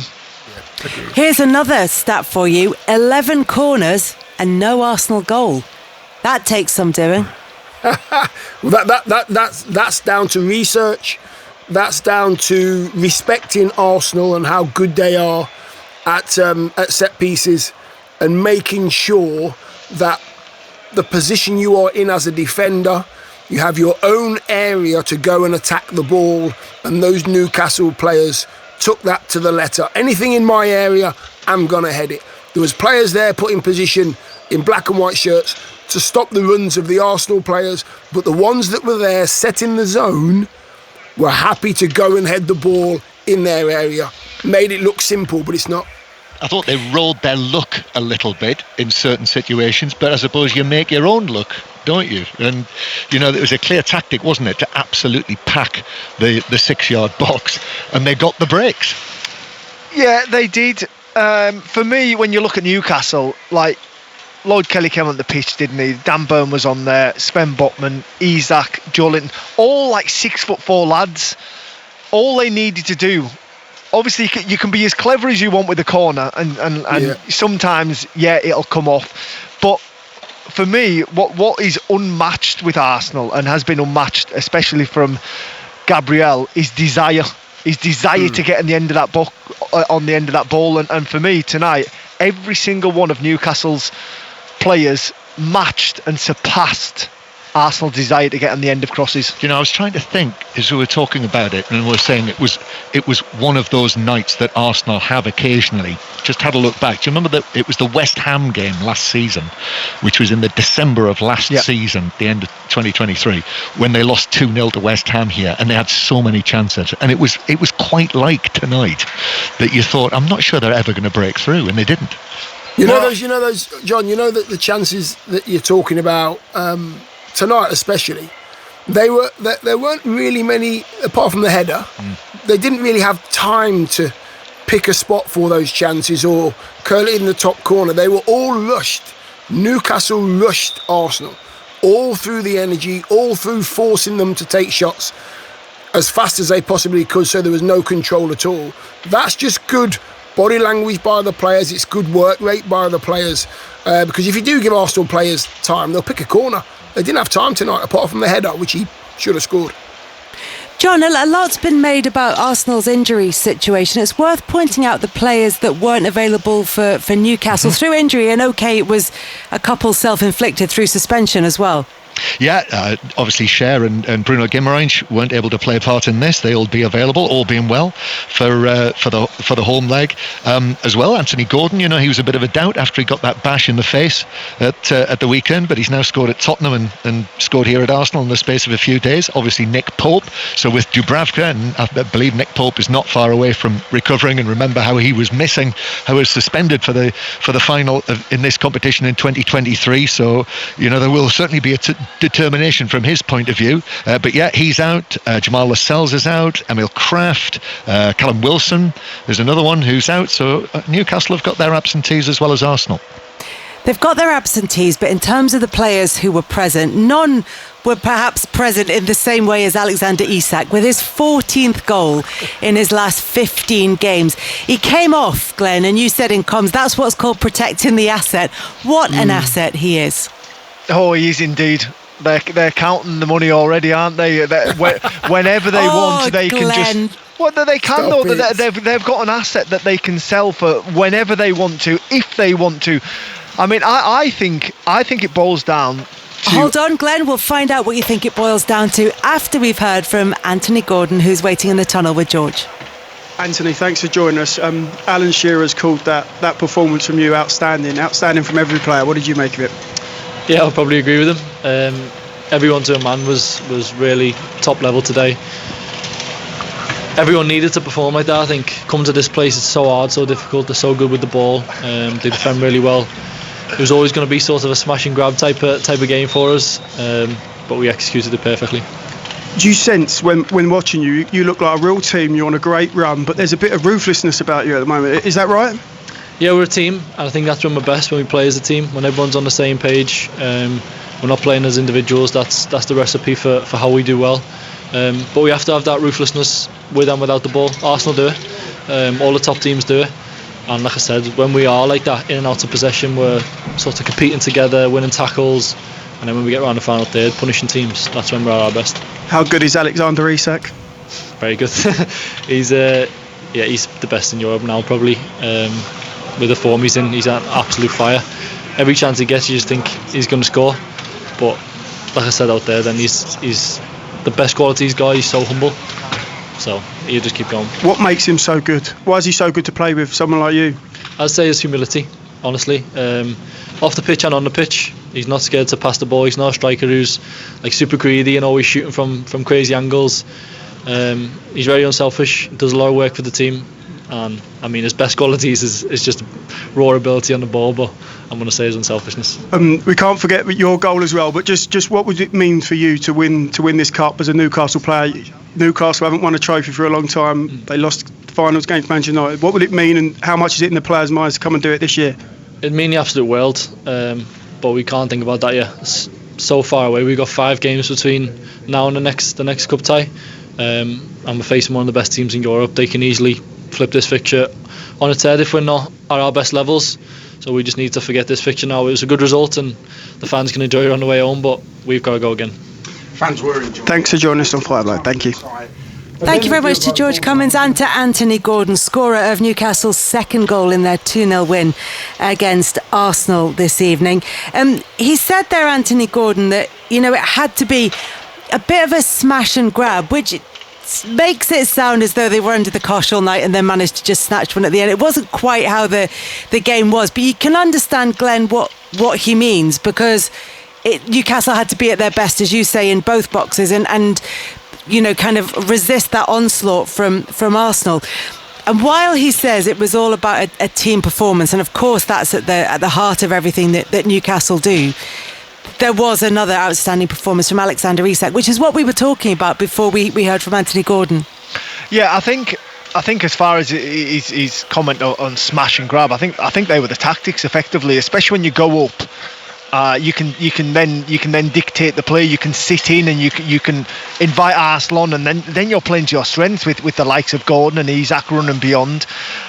Well, me and John sat and listened to that interview, and our ears pricked up when he said Alexander Isak is the best striker in Europe at the moment, and we quickly named a few people, and do you know what? It's the first time I've heard it, but I think he might be right. Yeah. And he did qualify it by saying right now, in the form that he's in with that run that you were talking about. Who did we name quickly? Well, we named Harry Kane, who's obviously out injured at the moment. Gyökeres as well. Obviously, you named Salah, but I took him out because he's not a 9. He's not in that position, which is fair enough. He says he's a winger. Yeah. So good shout by Anthony Gordon. I tell you what, is it? Call. Do you know what was interesting as well? Just watching that Isak goal back, the first of Newcastle's goals back, is the little nudge on the defender, Dion. That kind of push physicality. Well, but it's a push. Well, if you're going to call it a push, I'm going to ask you if you think it was a foul. No. I well played, Kelly. I'm surprised that I'm taking that position here, and you're the one saying no, Kelly, it was a push. It's a push. He's pushed him out of the way to get some more space. Simple. Listen, if me as a centre forward, being in Isak, if I can push you on the back, you are in the wrong position.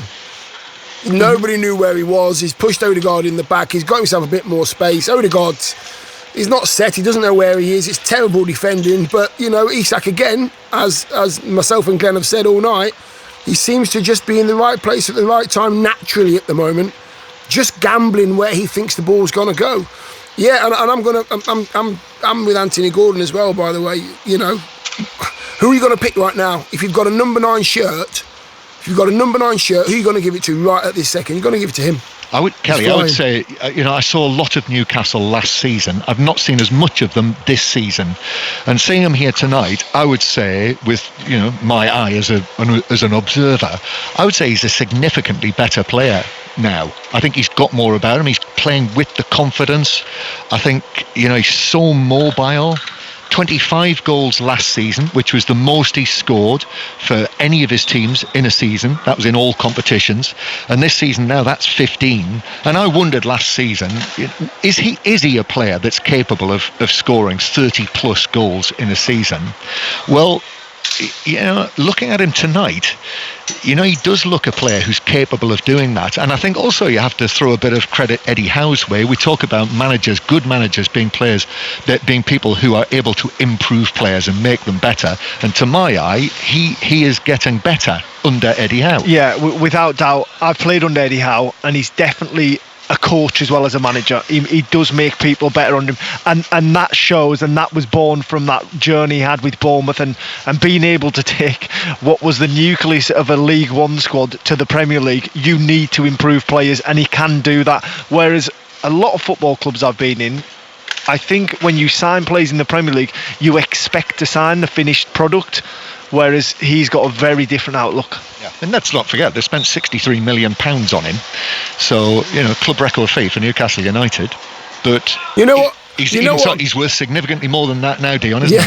Yeah, well, that's so Glenn thinks. Glenn's trying to sell him as fast as he can, Glenn. He's been trying to sell Newcastle players all night. No, did you listen to the comms? John had 4 lads on the transfer list. Glenn, what about the situation with Isak? We know he's been great, but his teammates, they seem to leave the centre forward position in the area for him, don't they? So he's not sort of dodging his own teammates. His teammates aren't getting in his way. They're just leaving him to be number 9, aren't they? Well, they trust him, don't they? They know if they deliver that ball, or if that ball drops in and around that area, he is going to be there or very close by, if not arriving on it. Do you know what? He's getting all applauded, and rightfully so. But I just think, like, we sat here and we talked about Arsenal and who they're missing, big players, but Newcastle are missing big players, and they didn't miss a beat tonight.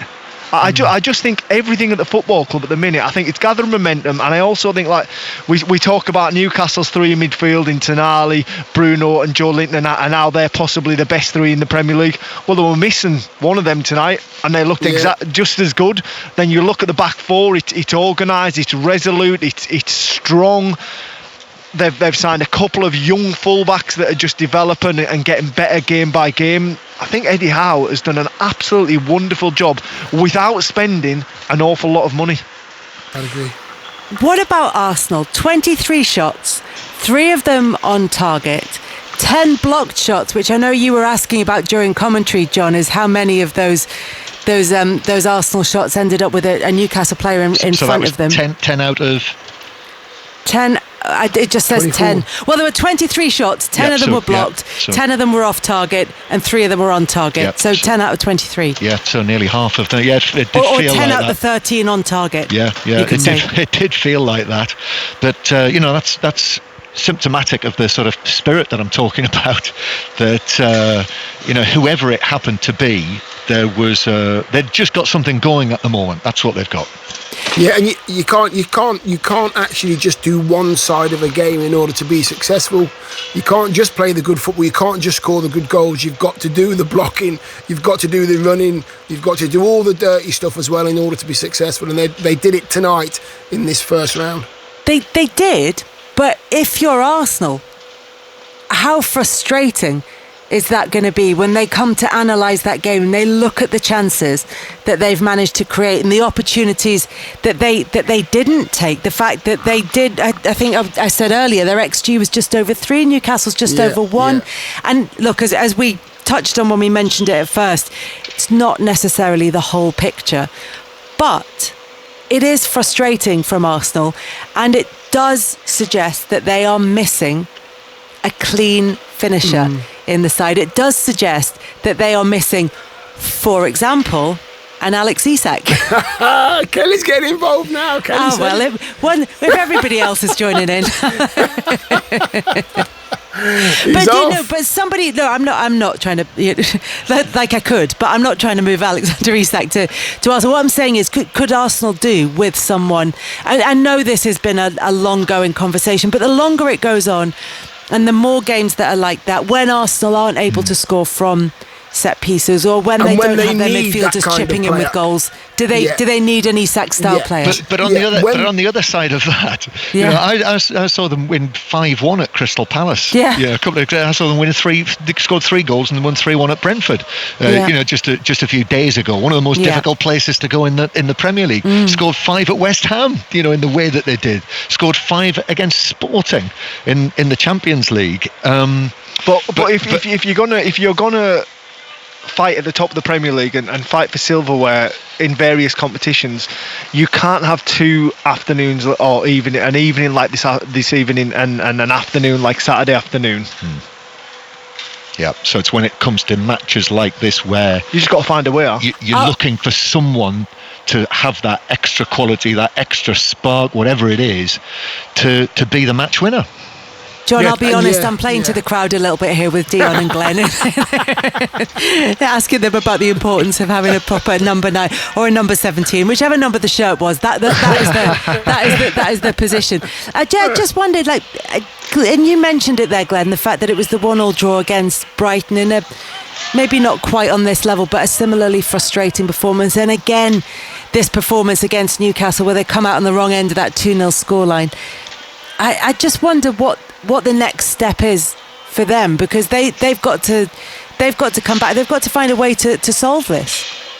Yeah, they do, and that falls on Mikel Arteta, and that falls on the training field. And listen, they're a top quality group of individuals, and they do play as a team, and they've shown us they're a team over recent seasons, and they will find a way. But it's just a shame for them that the demise of Manchester City, and they've pushed them so hard for 2 seasons running, and when City fall away, they haven't quite been there to just clean up after them. Liverpool step in. It feels like they are close, aren't they? They're knocking on the door, aren't they? They've got almost everything, haven't they? Yet we're still having this conversation. What's missing, John? What do you think's missing, John? Well, it seems to be the same one, doesn't it? I'm afraid, Dion, it's always going to come back to that, isn't it? Unfortunately, it is, because you're right. They are getting so close, but it's just that one ingredient. Kelly touched on it there, but if you have a player like a centre-forward that's going to score you a lot of goals, you look to him. You look to him to do something. Newcastle are looking to Isak and he's rewarding them. Also, don't have that player to look to. So, like we said before, everybody has to contribute. And when everybody doesn't contribute, they struggle. But also, Dion, when you've got a number 9, whoever that 9 is, he occupies.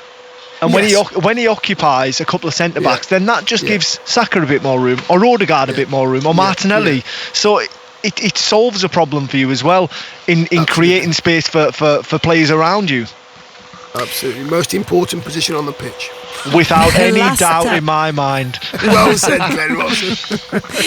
The last time a team won by 3 or more goals against Newcastle at St James's Park was Manchester City, when they won 4-0 in December 2021, so over 3 years ago.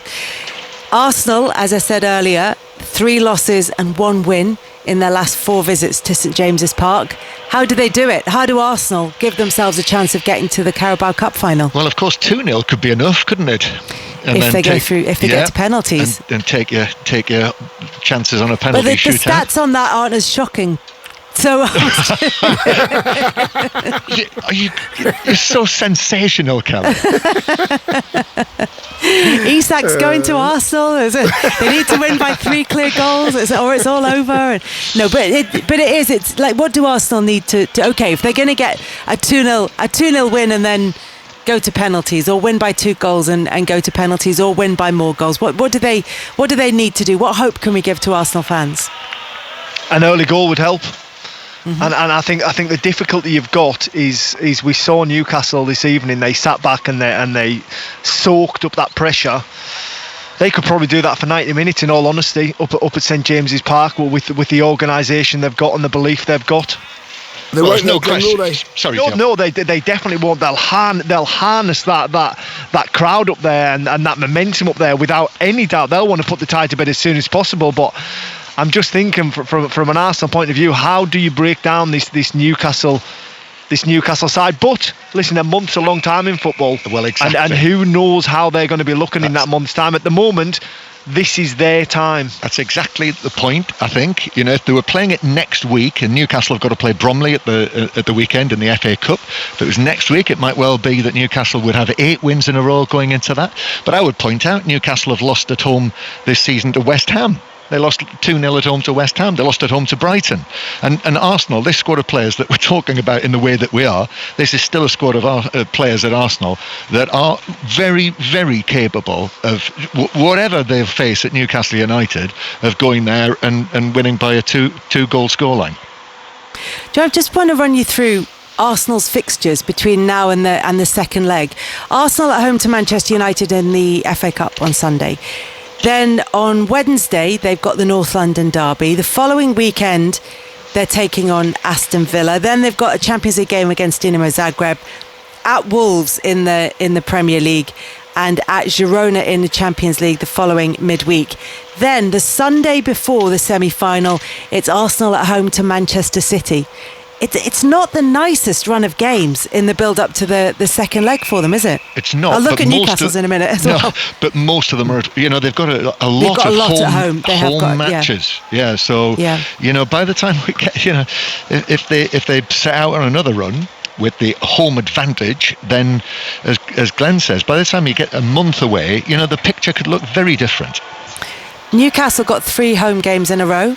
Home to Bromley, home to Wolves, home to Bournemouth, then they're at Southampton, then they play on the Saturday at home to Fulham before they face Arsenal. And it's a much more favourable run of fixtures in the meantime. Well, it's not as congested for a start either. Well, it is that, yeah, exactly. Anyway, I was just pointing that out as when we were looking to the future and trying to work out what happens in between and trying to make all kinds of predictions, and you were talking about the kind of form that the teams might be in as they come into it, then maybe we're looking at that. Talking of predictions, there is another EFL Cup semi-final first leg to come. It's between Tottenham and Liverpool. Last time these two sides met at the Tottenham Hotspur Stadium was just a couple of weeks ago. It finished 6-3 to Liverpool.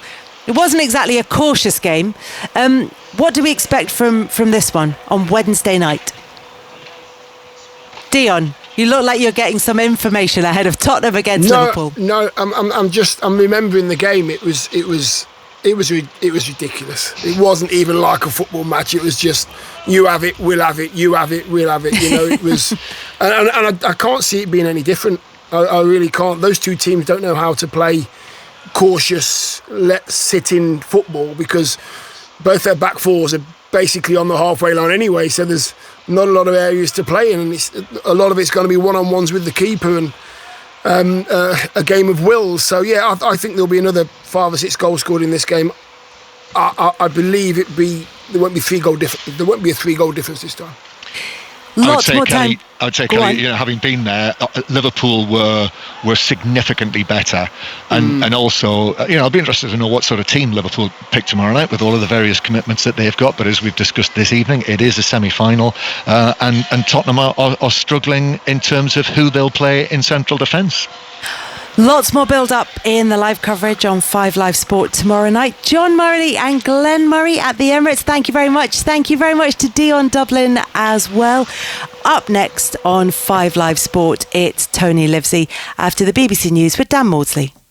The voice of the UK. This is BBC Radio 5 Live. Thanks very much. Good evening. We'll start with news from California, where a rapidly evolving wildfire has taken hold near Los Angeles. Huge smoke plumes can be seen rising above the Pacific Palisades area, with wind gusts of more than 80 miles an hour whipping through that area. Just to give you an idea of how rapidly this is spread, it has grown from 20 acres to 770 acres in mere hours, and an evacuation order has now been issued for all of the Pacific Palisades area. Roads there have become gridlocked, with some people having to abandon their cars. Here, the Safeguarding Minister, Jess Phillips, has told Newsnight that social media messages put out by the tech billionaire Elon Musk have put her in danger. He's accused her of being a rape genocide apologist for refusing a government-led inquiry into child sexual exploitation in Oldham. A 14-year-old boy has died after being stabbed on a double-decker bus in southeast London. The Metropolitan Police say they're working to identify and arrest those responsible. And police in Northern Ireland say a man who was wounded in a shooting in County Antrim last night was an off-duty officer. The attack is not believed to be terrorism-related. A man's been arrested. Well, that's the latest. Shabnam has the sport. Alexander Isak scored his 14th goal in 15 games to help Newcastle beat Arsenal 2-0 in their League Cup semi-final first leg at the Emirates. Anthony Gordon doubled Newcastle's lead. The second leg will be played at St James's Park in a month's time. Tottenham boss Ange Postecoglou says it's great to extend Son Heung-min's contract by a year. The club have triggered an option to keep the forward until the summer of 2026. Spurs play Liverpool in their League Cup semi-final first leg tomorrow night, with commentary here on 5 Live. Dragons and Wales prop Leon Brown has announced his immediate retirement because of a neck injury. Meanwhile, England and Exeter are discussing recovery options for wing Manny Feiwa-Boso amid reports he would miss the Six Nations after opting for shoulder surgery. The 22-year-old dislocated his shoulder in a Premiership match before Christmas. And in golf, at Northern Ireland's Tom McKibbin's making a shock switch to join John Rahm's Live golf team in a lucrative multi-year deal. The 22-year-old is to forgo a debut season on the PGA Tour to take the final spot in Rahm's Legion 13 team. It's 6 o'clock with your BBC News. I'm Martin Emerson. A man's pleaded not guilty to the manslaughter of 2 people in a house explosion in Newcastle. 7-year-old Archie York and 35-year-old Jason Laws died in the blast in Violet Close in Benwell on the 16th of October.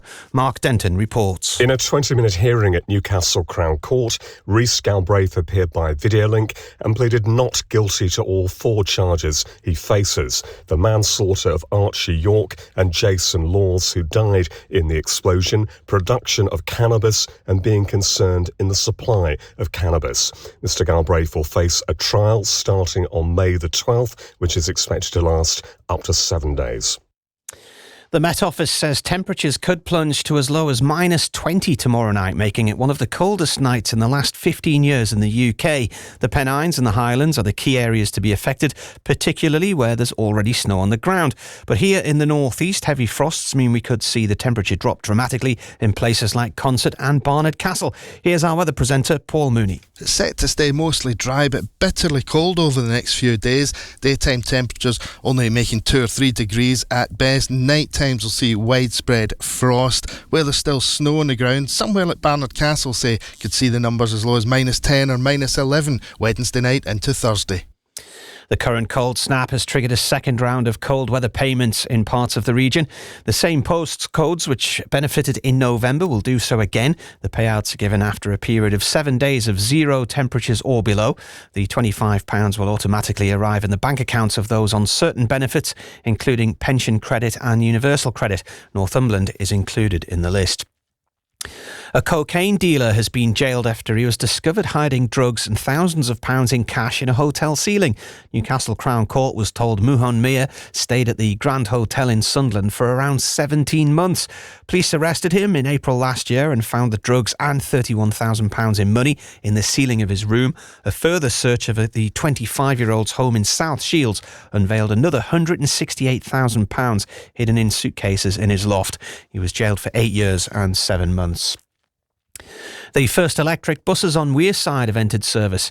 Stagecoach is introducing 20 battery-powered vehicles, which will run between the city and South Shields. It's the first time in more than 70 years electric-powered transport has been used there. Trams ended in 1954. Managing Director Steve Walker says it's a part of a commitment to lower emissions. We have a commitment as a group to 2035 being totally emission-free, and we're well on our way in that journey. Here itself, about a quarter of the fleet now will be zero emission.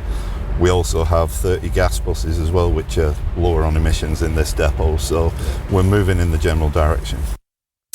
And Sunderland fans are being encouraged to have their say on the naming of a new footbridge across the Weir, which links the club with Keele Square. The bridge is the 5th in the city centre area and is expected to be used by thousands of people when it opens later this year. Community groups will help draw up a list of possible names, which will then be put out to a public vote. On to the weather for the northeast then. Tonight will be dry and cold, and under clear skies the temperatures will dip to between -7 and -4. And it's going to be a dry and cold day tomorrow with more wintry sunshine, but again cold. We're looking at -1 to 2 degrees. And for an update anytime, you can ask your smart speaker to play BBC News for the northeast. Thank you, Martin. Total Sport North East. Call free 0800 234 6565. BBC Radio Newcastle. Well, this does feel a little like 2 years ago, doesn't it? Newcastle United, within touching distance of the Champions League places in the Premier League, are once again a couple of matches from Wembley. In 2023, Southampton provided the opposition in the Carabao Cup semi-final. It's probably fair to say that this time around it might be a bit more of a challenge. Mikel Arteta's Arsenal are doing their best to cling to Liverpool's coattails in the Premier League, and they're going strong in the Champions League as well. So the question is, can the Magpies pick up a result at the Emirates tonight, which will set them up nicely for the second leg at St James's Park in a month's time? We will have all the action tonight, as you would expect. The game kicks off at 8 o'clock. Before our commentary, we'll have build-up, team news and opposition lowdown, and of course your views on how it will go, so please do get in touch. Meanwhile, also 2 years ago, well, Sunderland were surprising people by mounting a promotion challenge in their first season back in the Championship. This time around, well, they look even stronger. You will hear tonight from Patrick Roberts reflecting on their latest victory. We'd love to hear from you Sunderland fans as well. There's also a bit of transfer speculation surrounding Sunderland too, so we will talk about that. We will be on air until 10:30 tonight, so time to react after the match. You will hear from Bedlington darts sensation Chris Dobie at half-time in the football as well. Another busy night, another potentially nerve-wracking night of Total Sport.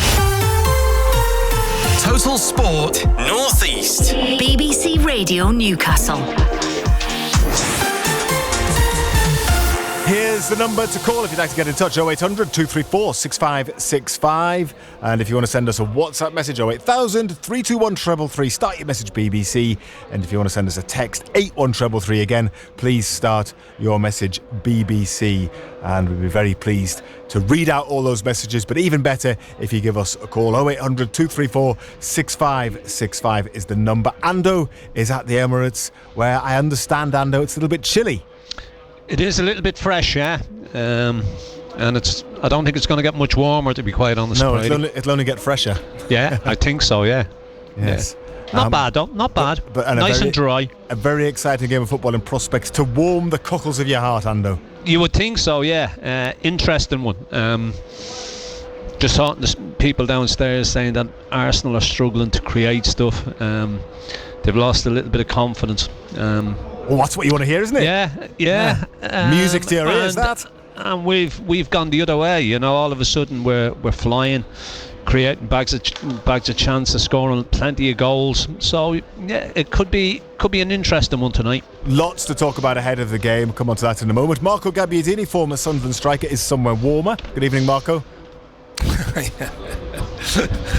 I've still got my thermals on, he's got good reason to be there, so he should be, complaining too much, should he? Yeah, really? well, it's his I know he's enjoying it, really. Of course he is. And we have two things to say to our Sunderland commentator Nick Barnes, who isn't with us this evening. Firstly, happy birthday. Yeah, those are them. Yes, thank you, Ando. Get well soon and happy birthday, Barnesy. Not nice being on at any time, but particularly on your birthday. So.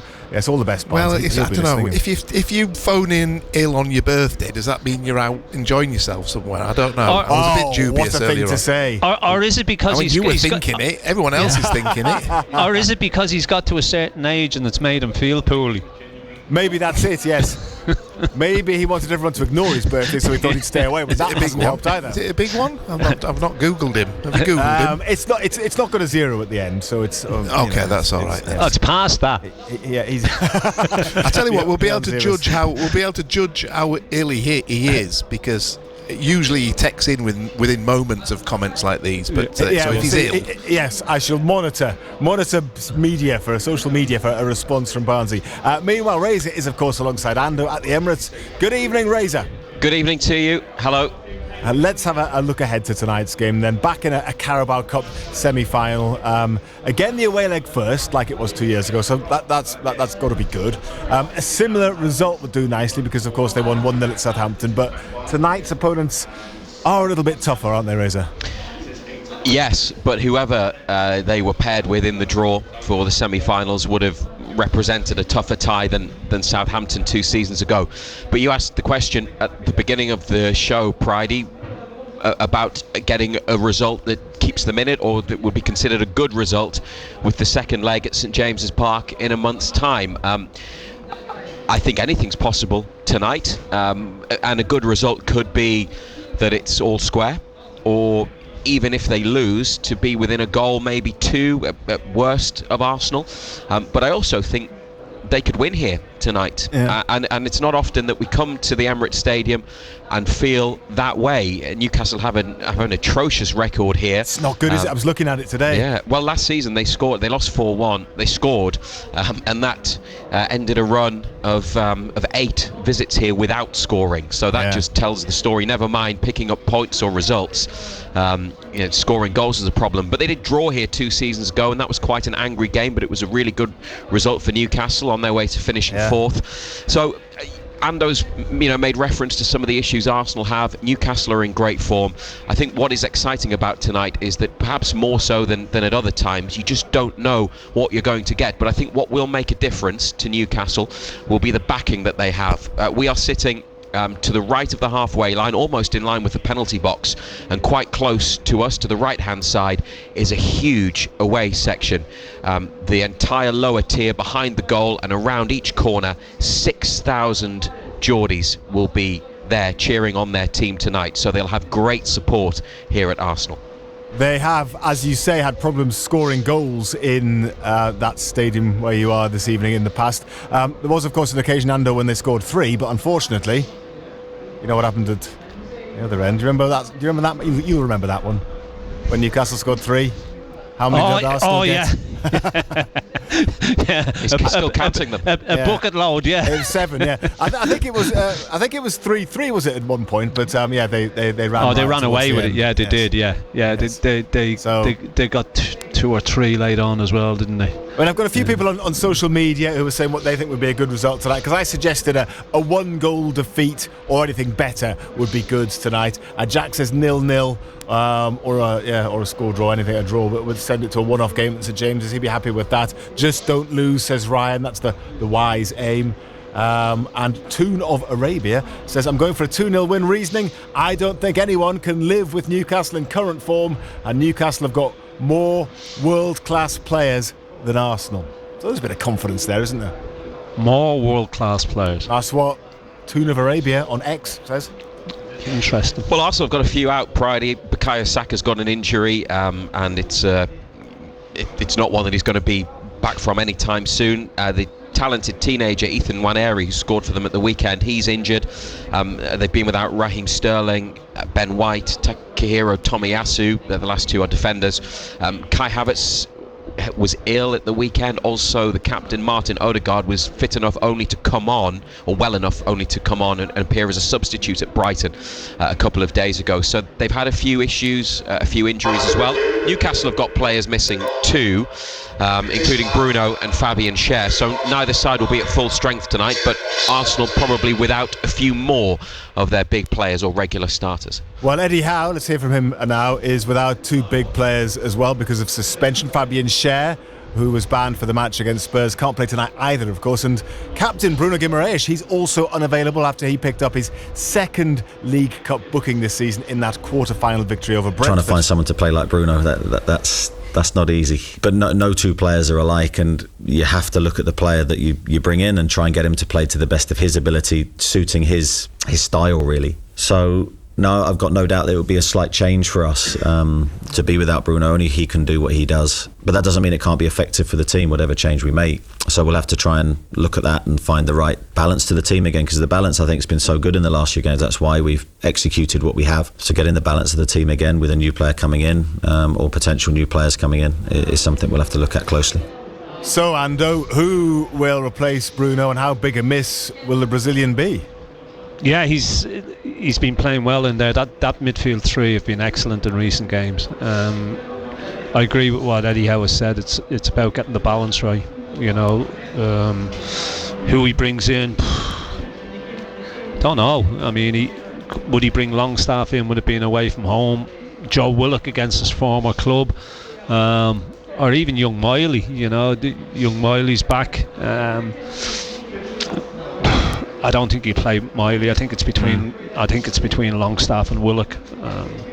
And I don't know. I think it's a flip of a coin. Do you think maybe Longstaff because it's away? Maybe. Possibly. Yeah, possibly.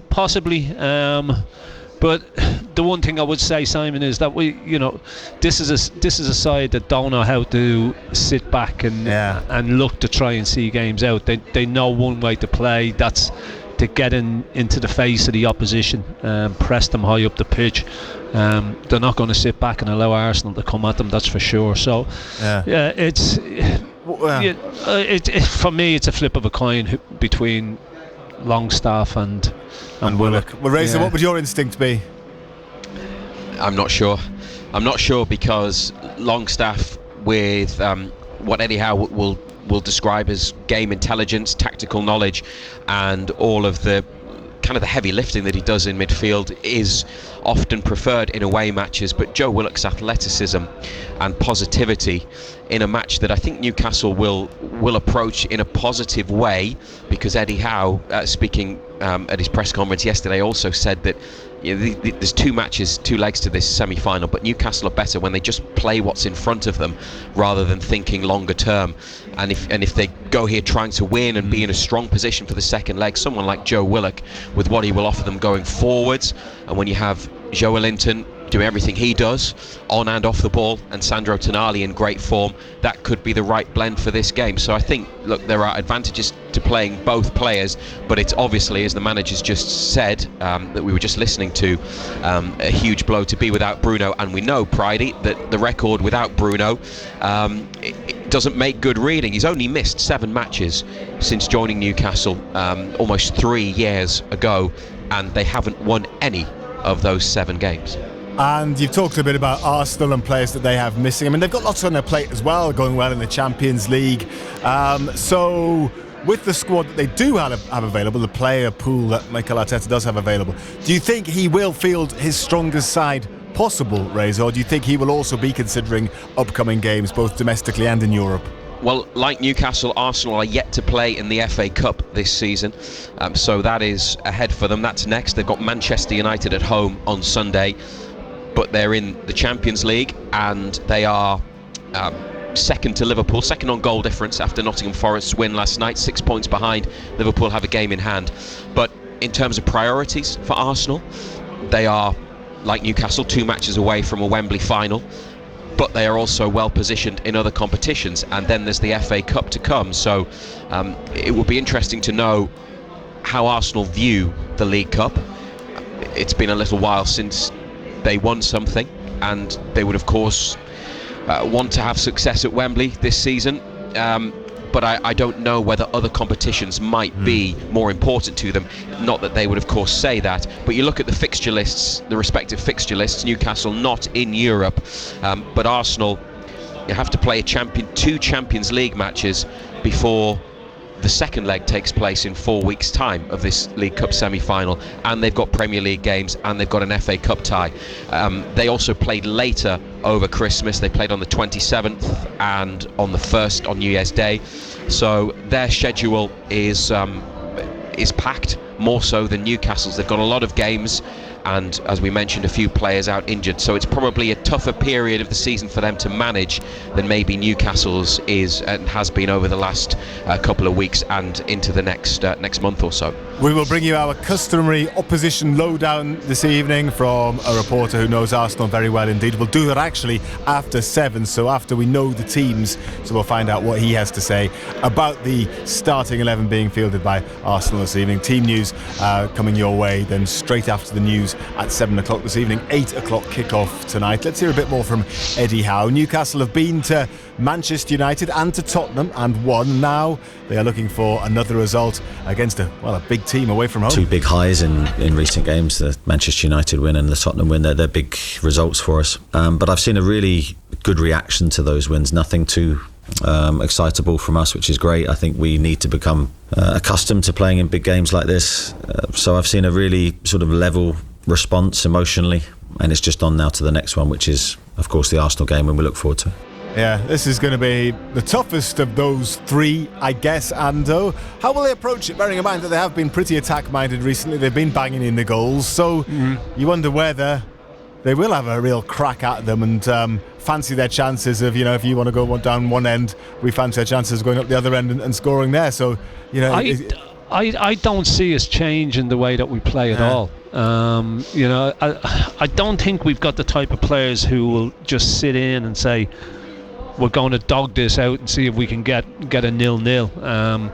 I think they'll go out, they'll play the game that we've seen them play in recent games, at Manchester United, at Spurs, where they get in the opposition's face, they try to win the game, they try to score goals. I don't see anything changing here at all tonight. I don't see why you would want to, Pridey, in all honesty, with the way that they're playing and with the confidence that they're playing it, why would you want to take that away from them? Why would you want to try and knock that out of them and say, well, we're going to do it this way?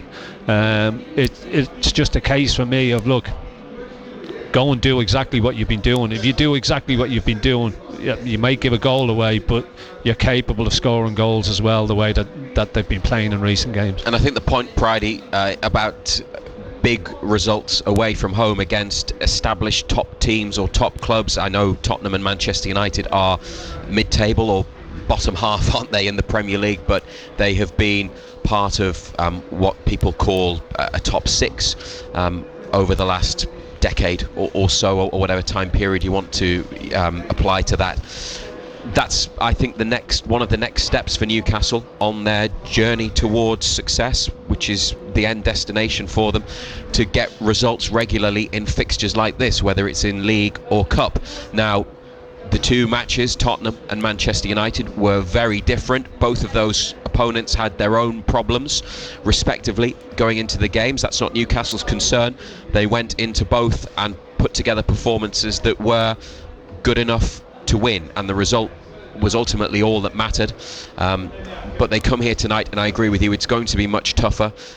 Their record here definitely has to be factored in, even if it's different teams, different players, different managers over the years, while they've had such a dire record at the Emirates Stadium. But to be able to come to places like this, be in games, win games, get positive results, whatever that represents tonight, whether it's a win, a draw, or even, as you said, potentially a narrow defeat that gives them a strong chance in the second leg at St James's Park, that's something that Newcastle United need to get to and do more regularly. They've probably never been in as good a position to do it, and I do think there is there's a good chance that we'll be leaving the Emirates Stadium tonight really happy with how tonight's match goes. But then there's also a chance that Arsenal, with all the brilliant players they have, could turn it on, motivated by the fact that they also need a trophy, they need some success, and yeah, like I said to you at the start, I could see any possible outcome this evening, but I do feel more confident going into this match at Arsenal than I have done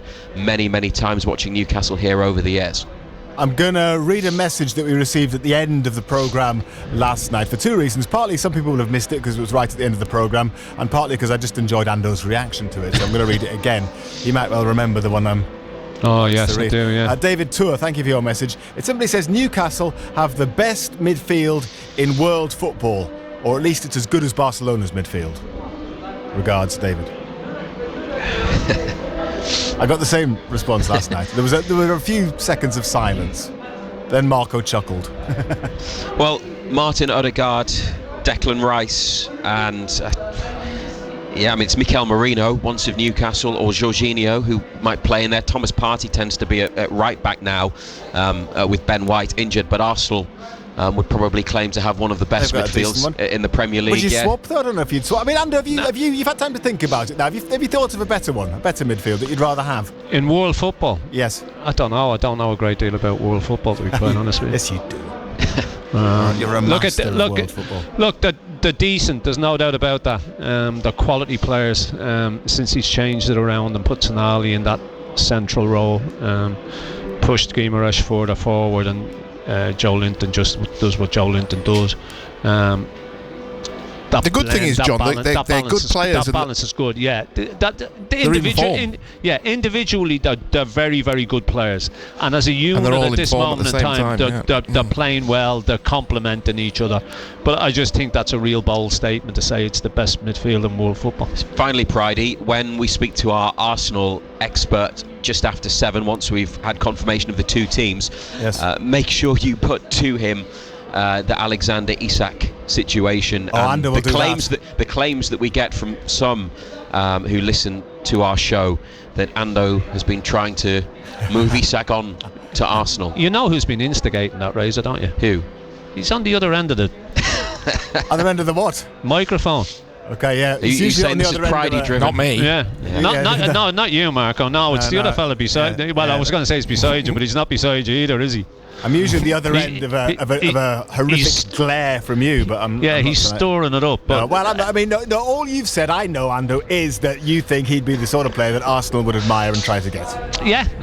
Yeah, I think there's quite a few players that Arsenal would admire and try to get. Look, he's a boy, and I don't see why people are getting annoyed about it. This is a conversation we've had many a time. If you've got players who are playing well, I think that's a compliment to your manager, to your coaching staff, to your club, that you've got players that other teams are interested in. Yeah. That tells you where your football club is. And at this moment in time, and I said it last night, Isak's he's the best centre forward in the Premier League. And the most important thing of all is that Newcastle intend to keep him and have no need. And look, he's not going to go anywhere in this window anyway. Okay, very unlikely. Unless someone offers 150 million. No, it won't happen. It's not going to happen. No. Okay.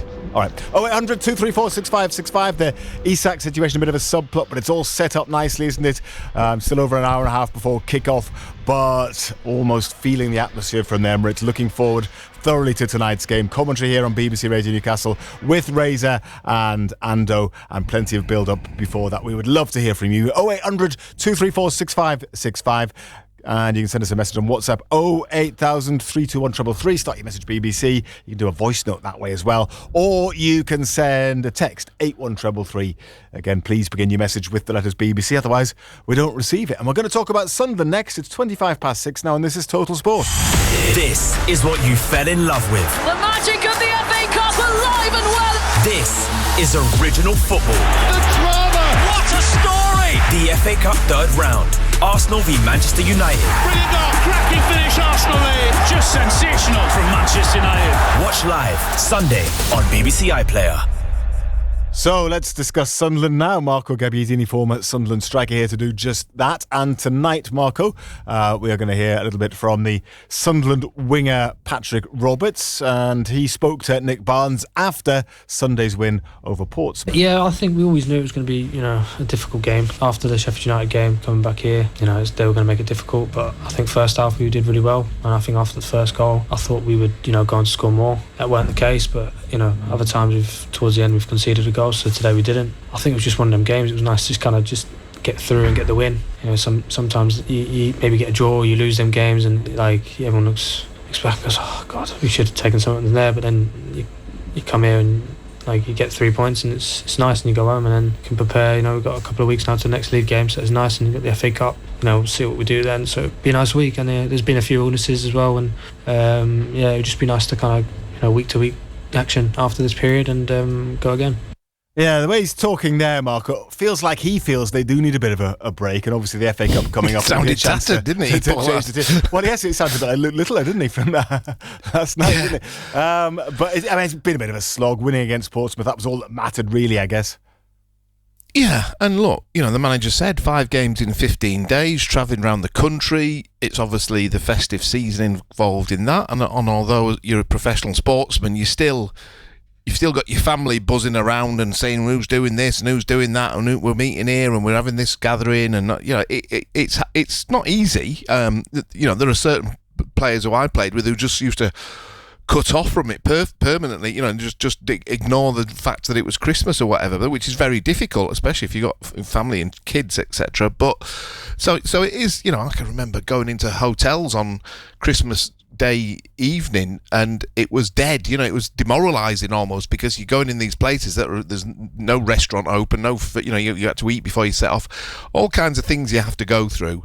And look, it's not something you're going to get too much sympathy for, but at the end of it, you've got to look back and hope that you've got what you deserve from the games that they played. And I think Sunderland were a bit unlucky in a couple of the games, conceding late goals, but they got it right on Sunday, and it was a big win, because there was a few results around us that went our way, and it puts the pressure back on and puts us really in touch with the top two. So job well done. And Patrick, he's played a lot of football this year. He's had some good influence on the team. Maybe not his night in front of goal on Sunday, but I'm sure he'll be back. Yeah, Patrick Roberts, only 2 goals this season, something that he is looking to improve on. Roberts came close on Sunday, didn't he? But his effort was cleared off the line. Story of my life, I think. We'll always try. We've got, speed at the top. We've got me and Adil out wide, and you've got the 2 boys in midfield who are engines, and you've got the back 4. Always consistently steady. So, we create things. I think we created a lot. Obviously, should have scored much more. I think we know that. But like I said, at the end of the day, after all the energy we used on Wednesday to get the win, then to come in today to get the goal, see the game out, and take 3 points. And it's a nice feeling. He's a good player. He probably should score more. He's always looking to come inside and have a shot. So why doesn't he score more? Well, he had a purple patch a couple of years ago, didn't he? Where it's like almost any time he wanted to, he just came in on that left foot and winged it in the top corner. And he did it a couple of times in the second half on Sunday, and you thought, go on. Everyone's out on the edge of the seats. Well, maybe not the fans who were there because they were probably frozen to them. But he's an exciting player when he's in full flow. But it is luck sometimes. There was a lot of bodies in front of him, between him and the goal, so that obviously little deflections and nicks. And we did have a few of those, and none of them ended up on target, which would have helped. But so you'd have to say it wasn't a particularly productive night. But they kept doing the right things. I know we had a few people say that we allowed Portsmouth back in the game and that they deserve something from it. But it's these games are attritional. The opposition are always going to whoever you play and however badly the opposition play, teams will always have a little chance or a couple of little chances in the box where you go, oh gosh, that was close, because of some what Sunderland did on Sunday was they kept playing and kept going forward. I don't think it suits us to sit back and try and soak things up, but then that means that you end up a little bit spread out over the pitch. You're playing with wide players who are getting into wide positions, and then when you lose it, it's a long way back to defending your final third, and that maybe was a factor, and maybe that's where you saw the tiredness kick in. I wonder if his role is different, though. You feel his role is different when Sunderland play with two strikers. I guess it obviously is, because part of his job is to provide surface to those strikers, as well as being a goal threat, hopefully himself. So, but he obviously doesn't really often go down to the byline and cross with his right foot, does he? No, and it's funny. I watched there was somebody put a clip on one of the social medias about I think he's had 5 assists this year, and I think 4 of them are when he's gone on the outside and crossed it with his right foot. Okay, and if I could say one. Yeah, that if I sat down with him, that will be what I say, because I think he's got it in his locker. I think sometimes he's not startlingly quick. We got to say that. He's tricky. His close control is fantastic. He's got loads of attributes, but pace isn't one of them. But he unbalances defenders, and it only takes half a yard to get a cross in, and I think he could do that more. But also the other thing about playing 2 up front is I think he ends up being a little bit deeper when we're defending, because instead of having, say, Chris Rigg as a support, playing like in that 10 role, who then naturally drops into the midfield as say you lose the ball on the right hand side and you're further up the field, and Chris Rigg has he's timing his run into the box, he's getting back into a defensive position, whereas when it's 2 up front, Roberts has to get back and make that midfield 4. So it's a bit more complicated, a little bit more old-fashioned, and I think that's maybe what contributed us to being a little bit open in those last 20 minutes of the game on Sunday. But look, I think it also suits us in many ways, because we play nice. When we win it, we play nice, 3 or 4 quick passes, and we're looking to play forward into Mayenda and Isidore, and I think I find that a little bit more exciting than playing with just one striker. But we've played good football all the season, to be honest. You can't really complain about the way that the manager wants the team to play. He wants them to be on the front foot and play a little bit quicker than we've seen over the last few years, and the results have come. Sunderland then are keeping pace with Leeds, Burnley and Sheffield United up towards the top of the Championship. Roberts says that has, though, been a big effort. Yeah, I think we've put so much in, especially this first half of the season. We've had a lot of injuries, to some key players, and a lot of us, have had to kind of grind through even this Christmas period and grind through play games. It's nice to have that little bit of rest, maybe, if that comes, and got the FA Cup, and other lads might get a chance as well, and you get to see younger boys or whatever the manager decides to do, and it kind of gives you a rest from league action. But I think when you're winning and stuff, it makes it feel a bit easier, and you go into games, and especially when you're playing well, because you could easily take your foot off the gas, and the manager kind of doesn't let that, and he has a different game plan, and we set up a different way, and just evolving as a team, and these things are nice, and I'm sure he's proud in that sense. He's talking about rest again there. He is starting to sound like Luke Littler. I wonder where if Sunderland win the championship, I wonder where he would put his medal or put the trophy. It's probably just going to go on a living room on the floor or something. Probably would, wouldn't it? A bit of season reflection there from Patrick Roberts. Yeah, and he's highlighting there the deficiencies that we can all see, but we've responded to it really well as a group. The players have got to take great credit for that. You look at, I wasn't the only person when we lost Jack Clark who was worrying what that would do to the balance of our team. Everything went through him. Probably too much went through him last season. He was our outlet in every attack. Then all of a sudden, Mundell comes in and, blows us all away the first few games of the season.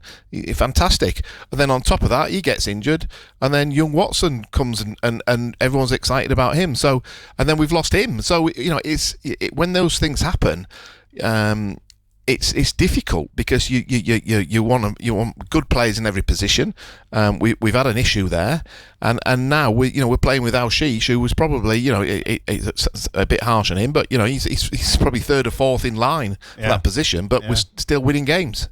Yes. I promised you a bit of transfer gossip as well. Barnesy is listening, so he's been in touch about it, hasn't he? He anticipated one of the stories that I might be talking to you about, which is a reported inquiry about a player at Roma, an out-of-favour midfielder called Enzo Laffi, whom Regis Lebris managed at Lorient. And this is from somebody called Matteo Moretto, who's an Italian sports journalist. Barnesy says he's been told that he thinks that's unlikely, but that's what is being reported elsewhere.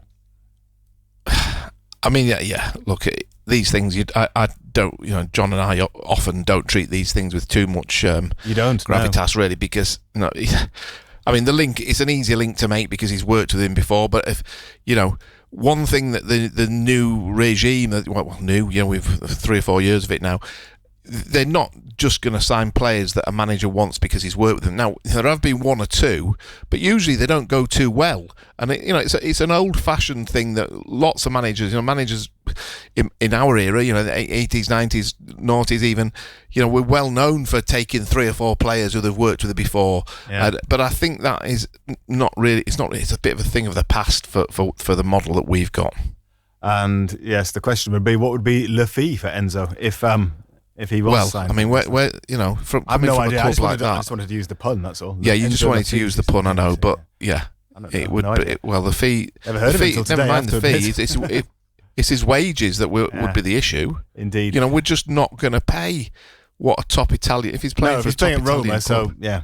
No, you're right. You're right. So that would be difficult. Crystal Palace have apparently renewed their interest in Jobe Bellingham. He's being valued around about £20 million, apparently. I don't know, 20 million for Jobe? Deal or no deal, Marco? Well, if he was on a 5-year deal on 50 grand a week, he'd be worth a lot more than that. But he isn't, is he? This is where the club have. It's been a very well. They've done very well bringing the player from Birmingham. He's come in and has he had a renewed contract? He must have done, or there will be terms in it that it improves. But this is the problem. It's exactly the same scenario as Jack Clark. They'll get to a point where he's getting nearer and nearer the end of his contract, and that's what he's worth. Now look, the value of a player isn't like it was in our day, where the club owned you. They owned you even if your contract was run out. The game has changed in that the players now have more control, and they know that they can sort of hold the club to ransom a little bit if they refuse to sign a new contract, even if it is more lucrative. They're better off keeping the length and the value of the contract down because that influences the value of the player. But look, I think clubs might be tempted to play a bit more for him because he's been influential. He's had a good season so far, but last season was a growth year, and I think he did very well. Ran out of steam at times, but what do you expect of a player of his age? But I think he's reaching maturity every game. Bellingham's contract was extended at the beginning of this season, actually, to 2028. So the club's obviously, looking to make sure that they get the best value for him if he goes, or he's tied down to a long deal. Which you never know. He might stay. You've got, you get a pay rise and a little, extension on the contract, or if it was, it might have been a clause that was in there as an option. I'm not sure, but it's the value. We know what the ceiling at our club, I would say, is probably. Would you say, I don't know, 20 grand? It's probably not even that per week, and clubs in this league are paying double, much more than double of that. Okay. And Pep Guardiola at Manchester City is apparently keen on Matty Young. I don't know how much Pep has seen of Matty Young. Sunderland's 18-year-old goalkeeper, but he's at Salford at the moment on loan, but he's kept 6 straight clean sheets. To help them climb the table there. This is being reported in The Sun. He's obviously really, really highly rated. You wonder what Sunderland's plans are for him. Would Sunderland be thinking about Anthony Patterson and him eventually being snapped up by somebody, and then Young being, drafted straight into the team to get some first team experience, and then his value will obviously build very quickly if he starts playing in the Championship. He's 18 now. I don't know. What do you think? Well, that's exactly. We were talking about Mundell earlier on. That's sort of the scenario there, isn't it, with Jack Clark? Jack Clark was improving reached his his perfect spot really for leaving, and then we followed it up with Mundell, who more than did a good job of filling his boots, and if that's how it's going to go for the next few years, then so be it. But it goes back to this question that I always have, and I always feel a bit mean bringing it up, in that the team are doing so well and we're enjoying it, but how, if we don't get promoted this year, for instance, how many of these players will be here next year, and then we start again? And it just it just makes me think, how long is it till we actually really want, really push to go in the Premier League? This next the window we're in now, are we going to go out and spend big to give it a go, or not even spend big? Just support the manager and just help him a little bit with a couple of experienced players, maybe, or a proven goal scorer. Is that going to happen? We'll have to see. Give us a call this evening. We would love to hear from you if you want to talk Sunderland with Marco, or talk Newcastle with Ander, who's at the Emirates ahead of tonight's League Cup semi-final first leg, Arsenal against Newcastle United. Here's the number. Total Sport North East. Call free 0800 234 6565. BBC Radio Newcastle. And first on the line is Jonathan, who's a Newcastle fan. Hello, Jonathan. How are you doing? Hi, all right, Sam. How are you? Very well, thank you. How excited are you about tonight, then? What do you think's going to happen? I'm more excited about what excuses you've got for the Great North Run this year again. I've not made any excuses. I could well run it. You could, yeah. Might not. Yeah, okay. I think you will. Yeah, you like to keep it sort of string along with it. Yeah. No, the January ballot is open for anyone that fancies it, Jonathan. You included. I know. I have thought about it, but... You've thought about it, but what? Well, I've got... not that this is relevant what we're talking about, but I've got had an old football injury, so I've got some pins in my foot that restrict the level of running I do on five-a-side. Yeah. / I'm lazy. That old excuse, stand in the centre circle, spraying it around. The pins in my foot, you see. Yeah, sponge required. Is it? I think from the way you're talking, I think it's probably possible that you could defy the odds and run the Great North Run. So, I hereby put it to you, Jonathan, that if Newcastle United win tonight by 2 clear goals or more, you have to do the Great North Run. Okay, well, I'll take that right now. Yeah. Will you? Okay. Excellent. Okay. Can I cash out or not? No, you can't. No. You absolutely can't. So you'd be nervous if they go a goal up, wouldn't you? I'll be up for that. I'll take that all day long. And if they win by 4 clear goals or more, Andrew, you'll do it, yeah? Yeah, no bother. Yeah, okay. Don't expect me in for a couple of days though. That doesn't matter. Yeah, you could have the week off if you do that. Oh, that's all right. I'll definitely do it then. Newcastle win 4-0 tonight. You do the Great North Run and then have the week off. All these things could happen. Okay. Sound. How are you seeing it tonight, Jonathan? It's tricky to say because I think it's always a game that will be tough, no matter what team even if they've got a few out.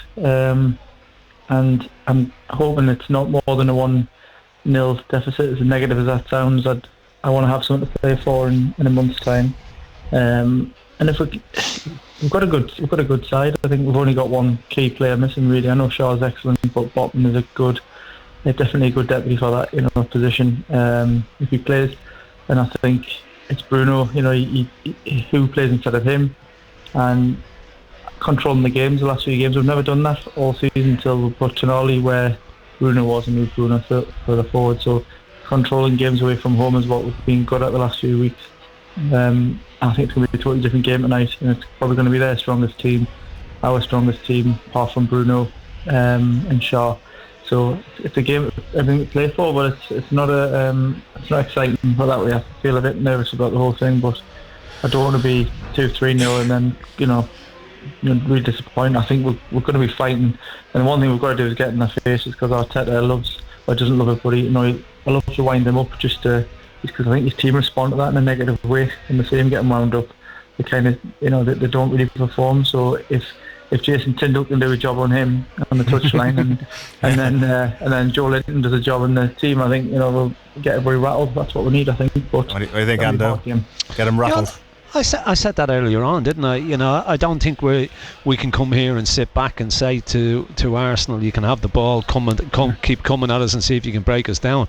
I think we've got to go about it the same way as we did at Ipswich, at Manchester United, at Spurs at the weekend. You've got to take the game to them. You've got to get control of the game. I don't think we can do it any other way. I think Eddie Howe will play exactly the same way as we've been doing in recent weeks, which is going, looking to score goals, looking to win the game. And as I said to you earlier on, Bridie, talking to people down here, Arsenal haven't been great lately. Their confidence is a little bit on the low side, so you've got to be looking to take advantage of that. And I know our record down here hasn't been great, but records are there to be broken. It's got to come to an end sometime. Our record at Old Trafford was absolutely atrocious, and you go there and you win in a canter. So I just think if we go about it the same way as we have the recent games that we've played, there's no reason in the world why we can't get a result here. Yeah, I don't disagree at all. I just hope to do what you're saying. I should go for it from the first minute, because the last 4 or 5 games have scored in the first 10 minutes of every one of those games, even when they go 1-0 down. I went 1-0 down on Sunday. They took the game to Tottenham straight away. I think it'd be totally different to Man United, because Man U just weren't at the races, but I think Arsenal will try and play through a bit. Odegaard's the one to watch, but I'm not bothered about anybody else, to be honest, in their whole team. They haven't got a striker. They haven't really got a winger that I'm bothered about. It's purely Odegaard. Everything goes through him. Mm-hmm. If you can get him marked, if Tonali can wrestle him a bit, and Joe Linton get in his face, stop him playing, I think that they've got a good chance. Okay. Jonathan, thank you very much indeed for sharing your views ahead of tonight's game. Remember, we are on air until 10:30 tonight, so if you want to have your say after the match as well, we'd love to hear from you. This one is from Mark, a message that has come in 08000 321 333 on WhatsApp. He started his message, as you must do, with the letters BBC, and he says, I think Miley should play tonight, but it'll definitely be Longstaff. This one is from Mike in Whitley Bay, who says, I disagree with Razor. We can't lose tonight, else the pressure in the second leg would be too great. Got to be a draw at worst. And Mike says, my expectation is Kelly and Willock will start, and we will draw 1-1, Ando. I don't think Kelly will start. I think if Kelly was going to start, he would have started the weekend against Spurs. That's just me. I think Botman starts tonight. If something we spoke about last night, if he's come through Sunday all right, and he came off because it was a little bit of cramp, but if he's recovered well enough, I expect him to start. And as I said, I think it's a toss-up then between Willock and Longstaff, who gets Guimarães' place in midfield. Young Miley, yeah, he's been out for a while. It'd be a surprise if he started, I have to say. But you never know. But I would be surprised if Miley started. Keep your thoughts coming in. I would love to hear from you, and the teams will be coming out in around about 10 minutes, as in the team sheets will be coming out in around about 10 minutes, so we will be able to discuss it after the news, but we'd love your thoughts before then as well. Matt Bailey at breakfast. Lots of people heading to the tip at the minute, clearing out the houses and stuff, so this is actually happening. We're doing tip tales this morning. Wendy, what's yours? I was taken to Pity Me Tip on Valentine's Day. And I've never let him forget that. At what point did you realise you were going to the tip, Wendy? Well, in fairness, it was impromptu because we were going to head into Durham. And then he said, well, while we're here, we might as well just head to the tip if we're going past. That is how all beautiful love stories start. Matt Bailey at breakfast. Just ask your smart speaker to play BBC Radio Newcastle. I love going to the tip. Don't know about you two. It's a nice feeling. I've got a tip story. It's a quick one. Go on. We used to have before the proper tip came, where you reverse in and all that stuff. There used to be a real scruffy one in York with a big chimney in the middle of it, and you just used to just dump your stuff. Yeah. And we moved house one time, and we had a big vehicle, like a van, 7-seater thing. Emptied all the seats out and did loads of the removals ourselves. But I had to go to the tip. Went to the tip, got a puncture, had to go to Quick Fit, get it repaired. Get back on the job. 2 hours later, went to the tip again, got another puncture. Two screws both time in the tip, and had to get me punctures repaired twice in a day.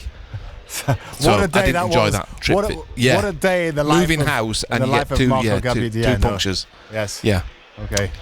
Thank you for your tips. But we got through it. We got through it. Yes. There's a moral in that. Yeah. It was worth it. Right then, let's have a chat to Mike, who is on the line now, Sunderland supporter. Hello, Mike. Hi. Good evening.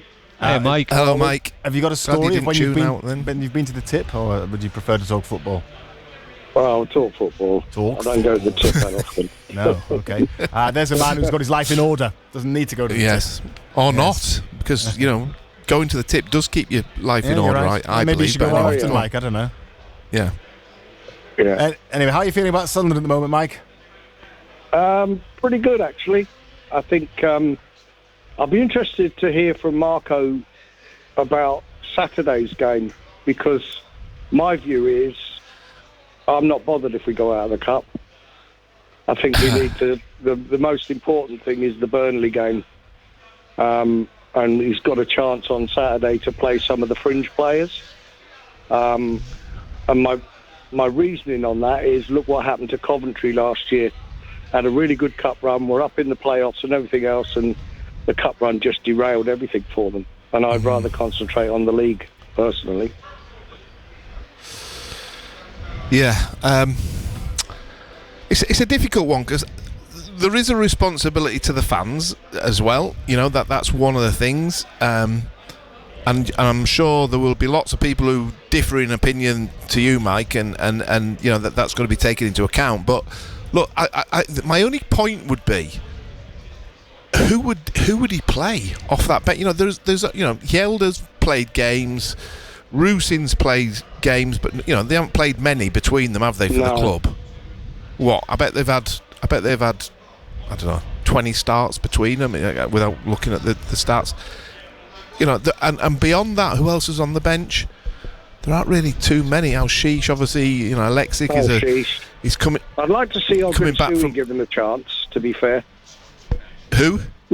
Ogun Sui. The young lad, the young striker. Well, yeah, but what I'm trying to say, I think, is have we got to not be, have we got to be careful that we don't put too weak a side out there, that it becomes an embarrassment. That is the issue. I agree with you. I don't think he can make that many changes, but I think there are some players who could perhaps just get a break. I don't know how close Ballard's back to coming back. Or even Mundell, for a 20-minute period or whatever. The people who you wouldn't leave out, I think, would be, I wouldn't leave Mepham and O'Nien out, because they're your sort of two most experienced players in a way. Yeah. I'd change the keeper. Well, yeah, that's fair enough, because you've got an experienced player there to come in and who's and obviously fair enough. If Samed is fit, he might fit in place of maybe Job or Dan Neil. Yeah, I mean, I would think would love Dan to see Neil him would play. Whether or not he's going to be ready yet, we don't know. But that would be, if he is, that's an obvious thing to do, isn't it? Give him a game. Yeah, absolutely. I mean, it's the type of game where, you know, I get what people think that, we do want to win it, and let's see who we get in the next round. You know, and I get that, but we've got a really tough game coming up against Burnley, and we need everybody fit, not tired, you know? Yeah. And I just think this is, you know, the FA Cup sometimes can be a bit of a distraction. All right, yes, that famous old phrase, the distraction of the cup. But thank you very much, Mike. I want to move on now, but thank you for sharing your thoughts. Just want to make sure that we can get Tom on before the news, which is coming up in 5 minutes' time. Tom is a Newcastle fan. How are you feeling, Tom, ahead of tonight's game? A little bit nervous, Simon. Good evening, anyway. Good evening, John. Good evening. Hey, Tom. Hello. Yeah, Friday, just a quick one for the night. I think the one key word for me, John, tonight is discipline, mate. Across the board, you know. I know Joe Linton's had a bit of a hot head the last couple of games, but he's played really well. But I would change the team. I haven't got what the team news is, but I would play Dubs, I would play Trips instead of Pino. I'd play Sven, Big Dan Burn, Paulie, Joe Linton, Joe Willock, and Sonali in the middle. Murphy, Isaac, and Gordon. That would be my team for the night. And just discipline, keep them to within reach, you know, within a goal. You know, either way we could win it, we could lose it, but it's going to be tight, I think, tonight. What do you reckon, John? Yeah, look, I just think, you know, funny enough, Tom, just before you came on, we were talking about which way they would approach it. I think they've got one way of approaching it, the same as the approach they've approached the last half a dozen games. That's getting in the face of the opposition, putting them under pressure. I don't think we're the type of team that can come here and sit in and say to Arsenal, you can have the ball, come and break us down if you can. I think we go and we play one way and we get up the pitch, we get into advanced positions, because this is a side, as it's shown in the last half a dozen games or so, that it's got goals in them and it can score goals. So I don't think that's going to change, but I think you're right from the discipline point of view. I think we showed that second half at Spurs on Sunday, where we kept our shape really well. We were really well disciplined. For all the ball that Spurs had in that second half, I never felt they were going to hurt us because our shape was so good. You know, we gave them no room to go and play in, so they had to play in front of us all the time. And I think if we can do that tonight, there's no reason in the world why we can't get a result here. Yeah, I think the mood music's different as well, John. You know, I remember the cup final against Man U, and we had a couple of players injured and coming back like Isaac and whatnot, you know. But this time, I think we're going in this time as stronger, more confident, and without being arrogant or too confident, just knowing we're going to give them the game, you know. We'll throw them on the way. Yeah, look, I think confidence is sky high. It has to be, you know. Individually and collectively, you know, everybody's playing well, everybody's doing their part. The performance levels have been so high. They're scoring goals, they're keeping clean sheets at the other end. You know, so I don't think they'll fear coming here. I really don't. Even though our record here over the years hasn't been great, I'm not really fearful coming here tonight, if I'm perfectly honest. You know, and that's just on the basis of what I've seen the last half a dozen games. I think the way that we're playing at this moment in time, we're capable of giving anybody a game. And I think if we perform to the levels that we have been performing to, we most definitely will give this Arsenal side a game tonight. 100%. Just the last quick point. Friday. Yes. Right, this is the crack egg. So I'll give you £100 for a charity of your choice if we sell Isaac by the end of this month. And if we don't, get me on the fans forums. I'm going to remind you every 5 minutes. I'm not saying that they will sell. Hang on, I'll take you up on that, though. You can do your charity donation. That's fine, but I don't believe it'll happen. But I think if the money was ridiculous, it would. But I don't know. Not even in January. If it was ridiculous in the summer, maybe. I don't see any big deals happening in this January window, and I'll tell you why. Because the selling clubs hold all the power, and if they know that you want the player, you're going to pay way over the odds. You know, but if somebody wanted Isak and they came in with, I don't know, for instance, say we'll offer you 120 million. they go, no, we want 150. We hold all the we hold all the aces. If you give us 150, you can have them. But I don't see any big deals happening anywhere. Anywhere, I mean, not just us, but anywhere. Yeah, well, John, yeah. He's still got 3.5 years. He's got 3.5 years of his contract left. Yeah. But I tell you what's great, like to all Newcastle fans out there, is we've got some great players and they're worth a lot of money now. We'll have to leave it there. But thank you very much indeed for coming on this evening, Tom. Good to speak to you. Take it easy. Still time for you to have your say tonight. 0800 234 6565 is the number to call, and we'll have team news for you very shortly indeed. On the BBC Sounds app, on your smart speaker, Play BBC Radio Newcastle. and on your radio. The sound of the North East is BBC Radio Newcastle.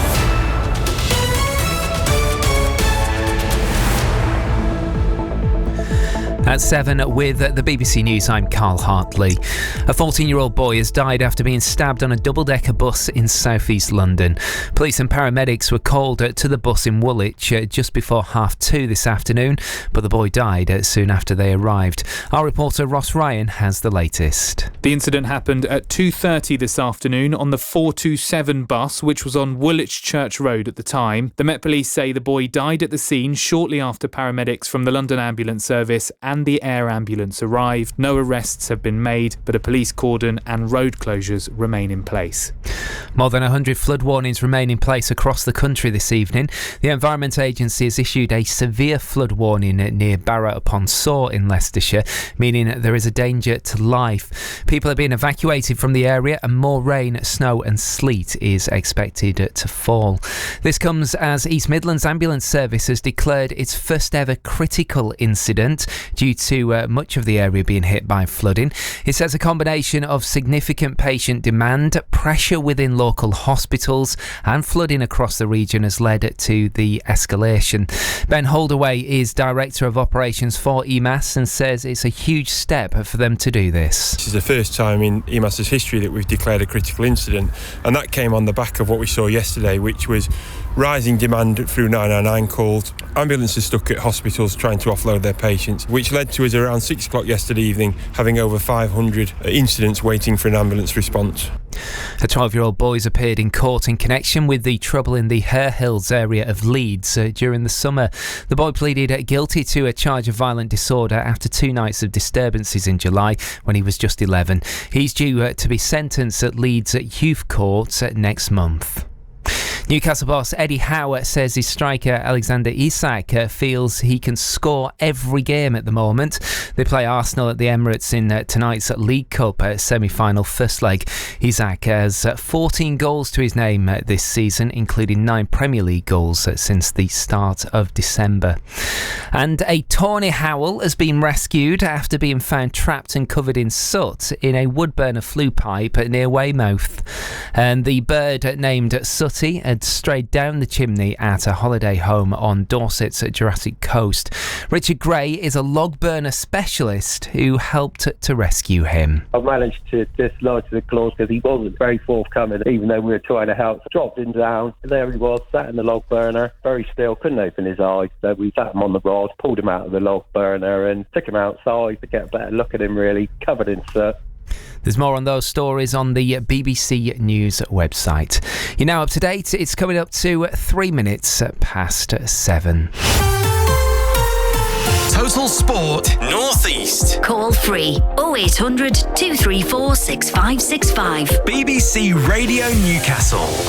So tonight we are building up to an 8 o'clock kickoff. Arsenal versus Newcastle United at the Emirates, semi-finals of the League Cup. It's the first leg. Matthew Raisbeck can tell us how the Magpies line up tonight. Replacing the suspended Newcastle captain Bruno Guimaraes is Joe Willock against his former club, and Sven Botman continues at centre-back. Here's the 11: Dubravka, Livramento, Botman, Byrne, who has the captain's armband, and Hall. Midfield of Willock, Tonali, Joelinton, and the front three: Murphy, Isak and Gordon. Newcastle fans, what do you make of that then? Joe Willock plays this evening. Is that the right choice? Is he the right person to replace Bruno Guimaraes? Do give us a call. 0800 234 6565. Already on the show this evening has been Newcastle fan Jonathan, who says it's important that they do take some kind of result back to St James's Park. I think it's always a game that will be tough, no matter what team they even if they've got a few out. And I'm hoping it's not more than a 1-0 deficit. As negative as that sounds, I want to have something to play for in a month's time. Meanwhile, Sunderland supporter Mike has been on the programme tonight as well. He expects changes for the game on Saturday, that FA Cup tie against Stoke. My view is I'm not bothered if we go out of the Cup. I think we need to... The most important thing is the Burnley game, and he's got a chance on Saturday to play some of the fringe players. What do you think? We're going to have that old debate again, aren't we, leading up to the FA Cup third round? Some people happy enough to go out of the Cup, as long as that means that everything can be focused then on a promotion campaign as far as Sunderland are concerned. What do you think? 0800 234 6565. That's the number. You can send us a WhatsApp 08000 321 333. Start your WhatsApp with the letters BBC. You can text 81333, again beginning with the letters BBC. But yeah, we'd love to hear from you on the show tonight. Total Sport North East. BBC Radio Newcastle.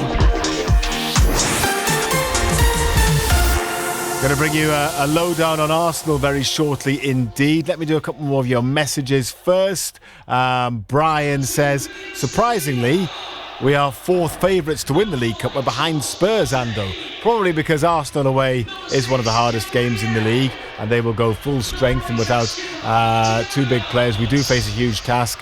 A 2-0 deficit or less would be a result.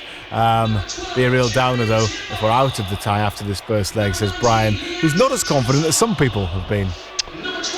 Yeah, look at it.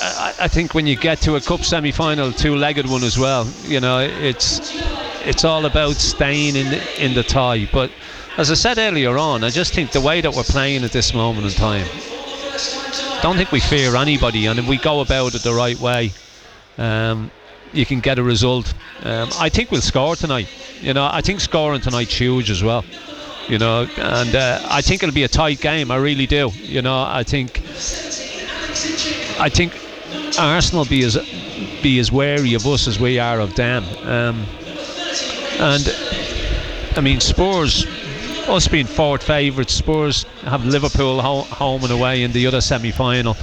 With the injury worries they've got, no defenders whatsoever, with the flu bug that they've had as well. So yeah, might be good. It might be good to back us now to win it. If we're the outsiders at 4, get on now. Let's have a chat to Harry Symeou now, who covers Arsenal for BBC Radio London, and has very kindly taken some time out this evening to have a chat to us. Hello, Harry. How are you doing? Hey guys, how you doing? Hey, very well, thanks for coming on. So Arsenal team news first. I haven't actually seen that yet. You probably have. So what's the Arsenal team looking like tonight? Yeah, so it's pretty strong. It's about as strong as Mikel Arteta could go. David Raya is the goalkeeper. It's a back four of Timber, Saliba, Gabriel, and Miles Lewis-Skelly comes in at left back to replace Ricardo Calafiori from the weekend. Then you've got a midfield of Thomas Partey, Declan Rice and Martin Odegaard, which I believe is Mikel Arteta's strongest midfield trio, with a front three of Leandro Trossard, Gabriel Martinelli and Kai Havertz, who returns after illness, and he's missed the last couple of games. So really strong looking Arsenal side. I think when you get to the semi-final point of any competition, you have to take it seriously, and it looks like Mikel Arteta's done exactly that tonight. How much are they missing Bukayo Saka, who's out injured, and will he be fit in time for the second leg? Because that's a month away, isn't it? Yeah, it's not looking likely. It looks like he's going to be out for a total of around about 2 months. He's only missed a couple of weeks so far, so it's not looking good for Arsenal in that sense. How much have they missed him? I think you always miss a player of that calibre, regardless of what you have waiting in the wings. It's a real shame actually for young Ethan Nwaneri, because he got given the nod to replace Bukayo Saka in the game at Brentford, not the weekend just gone, the one previously. He did really, really well. Started at Brighton, scored a goal, and then at half-time pulled up with some kind of muscle injury, and now he's going to miss what would have been a real opportunity for him to sort of stake a claim for a place in the side. So Arsenal are having to shuffle the pack a little bit in Saka's absence. Martinelli seems to look quite comfortable playing on the right-hand side, just like he does on the left. So I think for now, that's probably Mikel Arteta's solution. Having said that, Raheem Sterling returns to the squad tonight as well. He's on the substitutes bench after missing the last few weeks with a knee injury. So that's some positive news for the Gunners. I guess it's probably fairly obvious that the League Cup, well, I don't know, because they're at this stage, maybe that changes, but the least important competition for Arsenal this season, in a season where they still have hopes, I guess, of winning the league, and clearly the Champions League is something that they're very much focused on as well. Yeah, I think if you'd have asked Arsenal supporters at the start of the season where this competition ranks, they probably would have said bottom of the pile. But as you say, that changes. You know, the league season is shaping up in a way that doesn't look very favourable to Arsenal at the minute. I'm not saying they're out of it. They've got plenty of games still to play, and if they can put a run together like the one they did in the second half of last season, there's no reason why they can't catch Liverpool. But, you know, with that looking not quite as likely, and with obviously the Champions League being a really difficult competition to win, you know, this is an opportunity for Arsenal to get off the mark with this team, with this manager, and get some silverware. Mikel Arteta did win the FA Cup, but that was with a totally different group of players when he first arrived. So this team needs that moment. They need that spark. They need that lift-off point. Is it a good time to play Arsenal? I mean, are they a little bit fragile at the moment? Are they feeling a little bit sorry for themselves? Yeah, I think they are. I think that they're struggling because one week they turn up and they blow somebody away, and the following week they turn up and there's a bit of a lack of a spark. And, you know, there's a lot of players that have been in and out of the side recently. We mentioned Saka. Odegaard has been in and out of the side. First he was out with that injury for a couple of months, returned. His form was great, then it's dipped again, then he's been ill and not been available.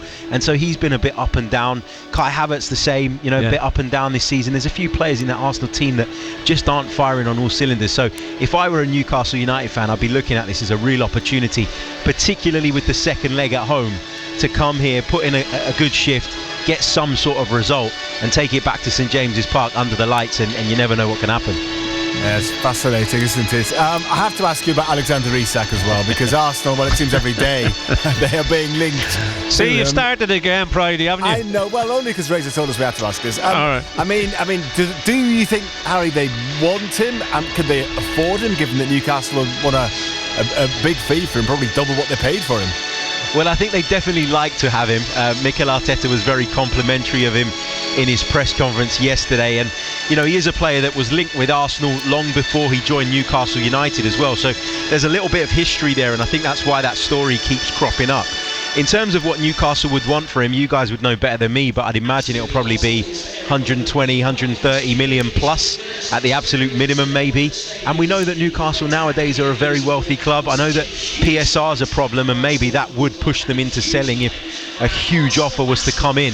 But I think it's one that Arsenal, if they do want him, will probably have to play the long game for. If Newcastle don't make the Champions League, if Newcastle are not in Europe, I think that works in Arsenal's favour. It makes it easier to turn the player's head. And once you've done that, that's kind of half the battle. I was speaking to somebody just now who's really sort of across Arsenal's finances, who was saying that when it comes to PSR, Arsenal are nowhere near the limit, which means that they've got money to spend. So if they find the right target, I'm sure they'd be willing to, just like they did with Declan Rice, push the boat out and make the deal happen. Well, yeah, Bruno Guimaraes has also been linked, and I won't thank me for saying so.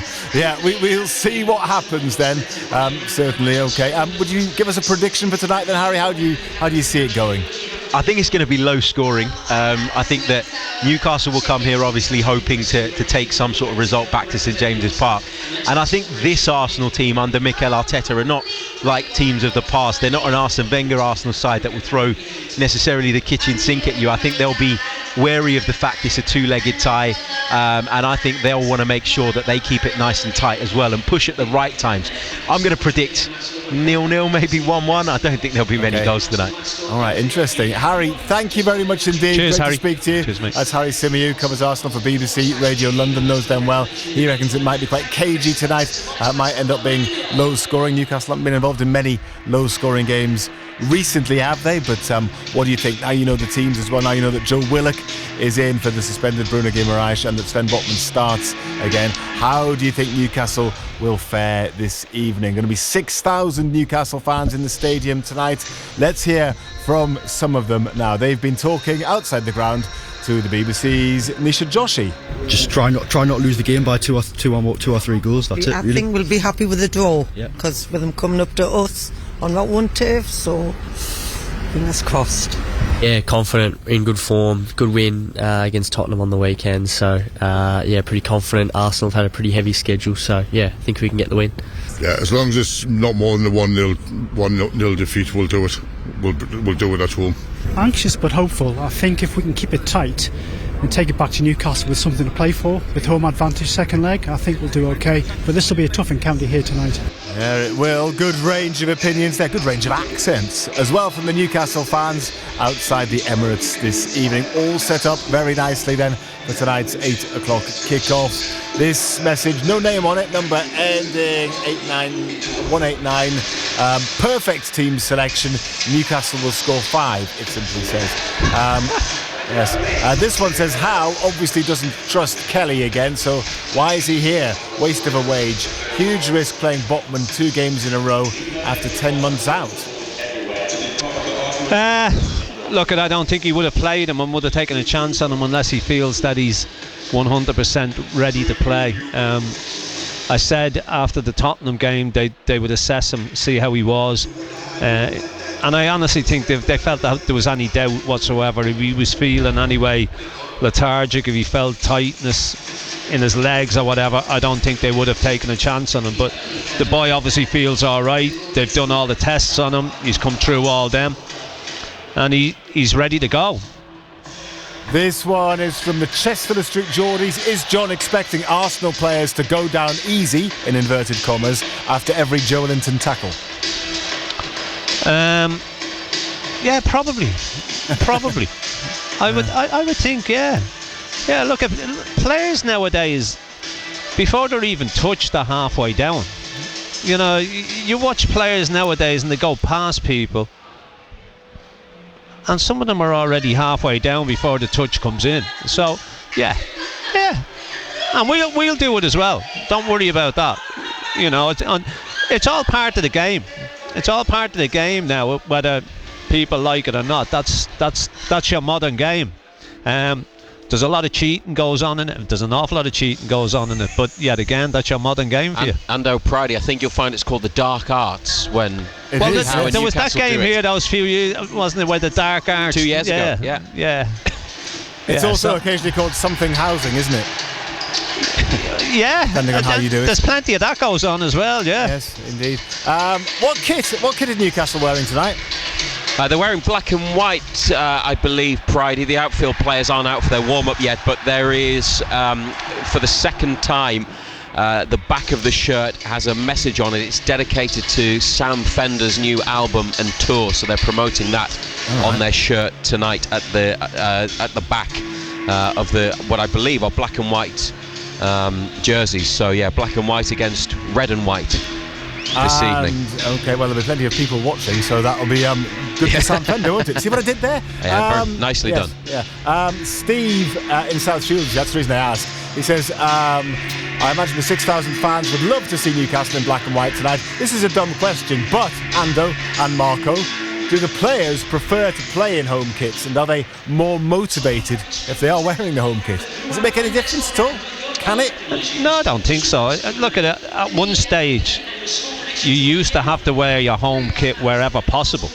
You know, if you went somewhere and you could wear your home kit, you had to wear it. It was only when it was a real clash of colours that you had to change. But now they wear whatever they want. Well, they've got 3 shirts, 3 strips. Yeah, and they've got to sell them all, haven't they? So they've got to wear them. Indeed. Thank you for all your messages. Keep them coming in. 08000 321 333 on WhatsApp, 81333 on text, and we'll read plenty more out before kick-off if you send them in. We're going to do a bit more on Sunderland next. It's 17 minutes past 7. BBC Radio 3 Unwind, the new destination for music to unwind your mind. Set yourself up for the morning. Welcome we have some wonderful sounds to experience together. Bring calm to your afternoon. This is the Mindful Mix. And drift off to a peaceful sleep at night. Every time I hear this track, I just start breathing slower. Just ask your smart speaker to play Radio 3 Unwind. Whilst we've got everyone going for the match, isn't it, that? I think this is the opposite to the Mindful Mix show, isn't it, in many ways? I might give that a try, though. Anyway, a couple of Sunderland messages, and then we're going to chat to Ian, who's a Sunderland fan, who's waiting on the line. This one is from the Macam Cabby, who says, can you wish me a happy birthday today? I wouldn't normally have read a message out from him because he was on yesterday, but it's his 50th birthday. I think I feel like I ought to. Many happy returns, yeah. Yes, indeed. So sharing a birthday with the one and only Nick Barnes. Yeah. Indeed. And he wants a signed picture of you, Marco, because apparently you threw his pen away at Roker Park once. I can't imagine you would have done that, would you? No, it's not. Doesn't sound like something doesn't sound like you, I would does do. it? No. No. I don't know. Anyway, maybe it was broken, or I don't know. Maybe I got ink on my hand, and maybe I don't know. Maybe but if you did, there would have been mitigating otherwise, circumstances, I'm sure. Yeah. Why would we bother buying tickets for the FA Cup games if we're happy to go out? That was absolute rubbish, says this message. No name on that, but that was suggested by somebody previously that they'd be happy enough for someone to go out. Yeah, and that's what I was talking about, the responsibility to the fans. You know, it's if we did get, you know, even if we didn't get to a quarter, you get to a semi-final or a quarter-final. There's something about that. There's romance. There's excitement. There's kudos for your club, you know. And Coventry nearly did it last year, didn't they? They had a heck of a run, didn't they? And when they finally went out, it was. And they could have got through. That was that disallowed goal, wasn't there? Yeah. So I'm a bit mixed on it. You know, we have our issues, and the manager. We've just sort of seen a few little quotes from him, haven't we? Little phrases, terms that he's used that would sound a little bit Mowbray-esque. Not wanting to cause trouble or anything, but you know, there are issues with this squad, and we know what they are. Luckily, we've got through it so far, but you know, a cup run would test that even more. Back to building up to tonight's game in a moment, but not before we've chatted to Ian, who's on the line, Sunderland supporter. How are you doing, Ian? Hi Simon, happy birthday and happy new year. Hello John, hello Margot. Hello Ian. It's not my birthday, it's Nick Barnes' birthday. And the Macam Cabby's birthday. Yeah, not mine. Happy birthday to you. No, it's not mine. God, he's looking good for 55. That sounds Barnesy. And so, how are you feeling Sunderland-wise? I mean, we've been sort of switching our attention to the FA Cup there, but in terms of what they're doing in the league, well... I mean, the league's very interesting with the 4 teams at the top who, you know, every one of them is dropping points occasionally, you know, then putting a run together. It's a bit of a shame about those 6 or 7 games we had where we only picked up a few points, and you know, the 2 games where in the Blackburn game where we threw a goal away at the end, and the Stoke game, you know, 1 point out of 6. So you feel frustrated one week and then you go and put 2 wins together. So it's a bit of a roller coaster.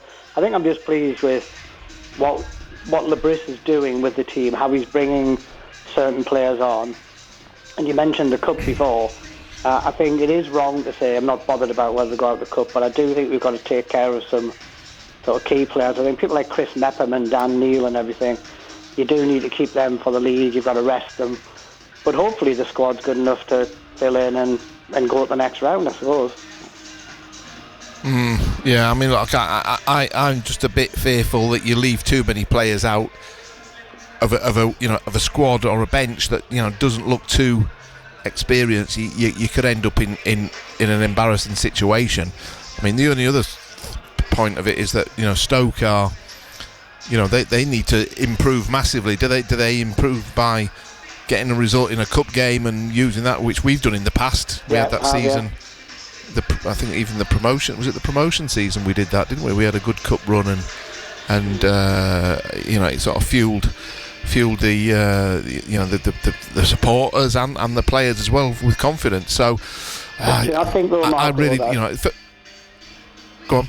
Sorry. I think though that, you know, these players have just played 5 games in a very, very short space of time, and if we have players, there was a comment about the Newcastle player there. You know, if he's not good enough to get on the bench, you know, why is he here? So we've got players like that who, they get the odd 5 minutes here and the 5 minutes there, but then really not getting the time to truly develop and show that they're a solid squad player. People like Helder's a great example there. So I just think that the players who've played a lot, you might want to look at giving them at least a rest before the Burnley game, which is important. Yeah, well, I you know what? I'm actually, we can talk about it and discuss it, but, Reggie Labrie has got a difficult task this week. He really has. Because, like you say, Hjelde, he comes into the club and you assess players, and they obviously seen them in training day in, day out. Now, from what I saw of Hjelde, he was an average Championship, probably League One player. He didn't really fill me with confidence or excitement, or that he had character, or he didn't come on and influence the players around him. He's just a steady Eddie. Now, if you come in as a manager and you've got a player like that, and you say, what do you do with him? How do you deal with him? Well, he sits on the bench week in, week out, and he very rarely comes on, does he? It's not like we're not a team that changes 3 or 4 players. We go deep into games before he makes changes usually, and that it's usually the younger players who he's taken off. Chris Riggs been off a few times. He doesn't make loads and loads of changes because he doesn't particularly believe in them players. Okay. I mean, the Blackburn one was a good example. He put one substitute on, and it was an attacking player, and we're winning 2-1. And ultimately it cost us, whereas I think another manager may have put an extra defender on and moved things around a bit. But look, and also the other point is as well, it's not always a defender. Sometimes the best thing you can put on is a big, bulky centre forward who can get the ball and hold it up, and maybe a wide player who can sprint and run into the corner and take the ball away from your goal is the most effective way to stay ahead in the game. And we don't really even have that. The number of teams who come to us and they put 3 big strapping subs on towards the end of a game to try and influence it, whether it's to get a point back or to keep a result. We just haven't had don't really have those options. No. Okay, Ian, thank you very much indeed for your contribution. Good to talk to you this evening. Let's have a chat to one more Newcastle supporter ahead of tonight's game. We've got Davey on the line. Hello, Davey. How are you doing? Hello. How's everybody? Yeah, we're okay, Davey. Are you feeling nervous, Davey? I'm not as nervous as I would normally be in this situation. I think confidence is high.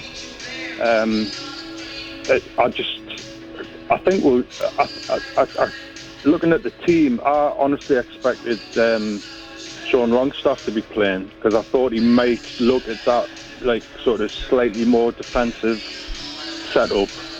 But I'm pleasantly surprised that he's put Willock in, and I think that means we're going to kind of go for it.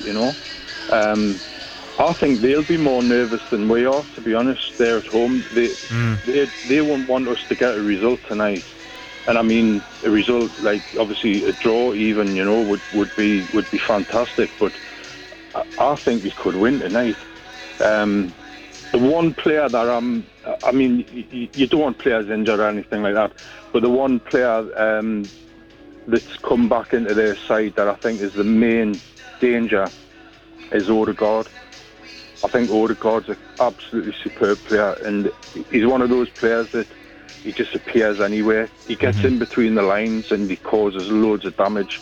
His passing ability and threading the ball through for, you look at their front three, yes, they haven't got Saka, but they can still damage you. But the way our defence has been playing recently, it's a pity Shearer isn't playing, but, we've got Botman back, hopefully.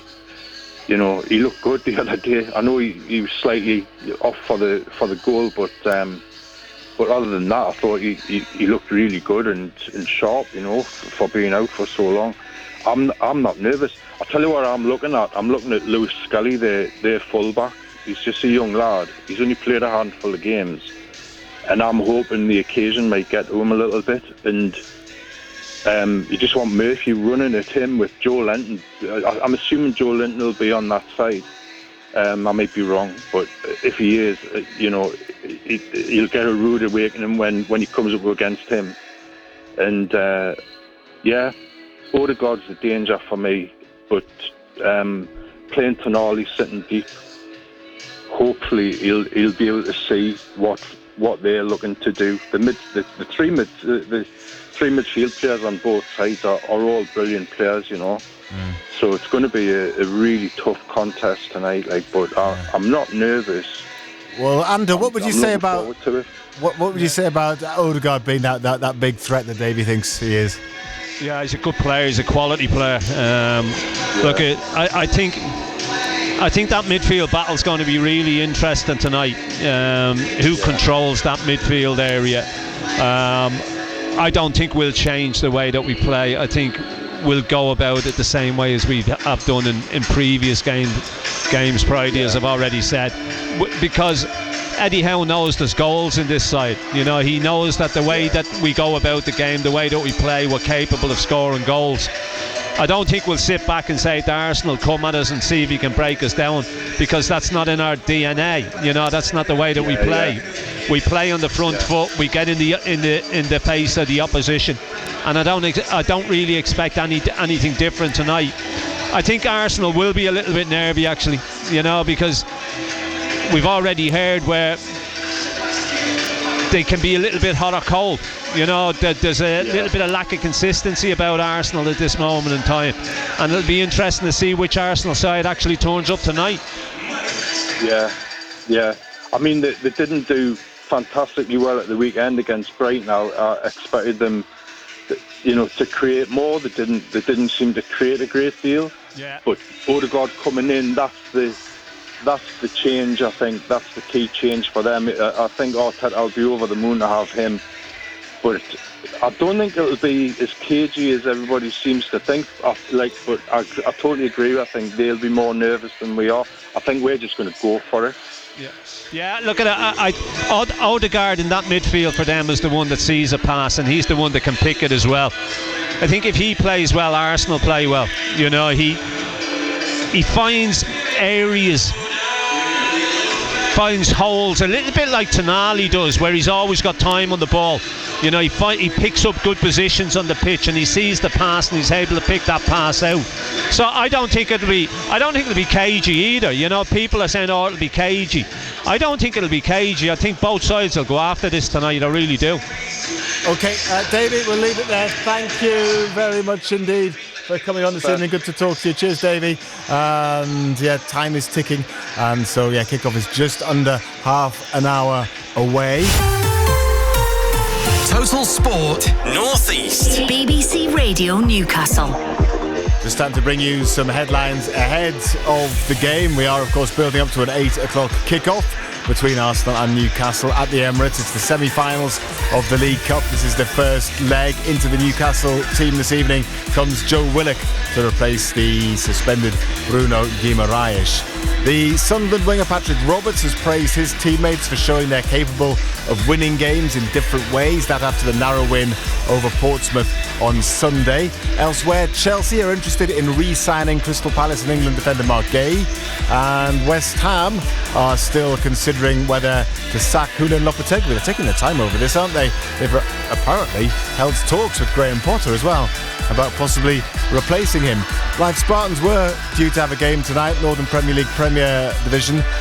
Game against Gainsborough Trinity at Croft Park has been postponed, and Berwick Rangers have a new manager. They've appointed Kevin Haynes, that after agreement was reached with Dunbar United for Haynes and some of his coaching staff. Basketball, the Newcastle Eagles are in European action tonight. They're playing the Czech side Opava at the Eagles Arena, just underway there. No one's telling me a latest score.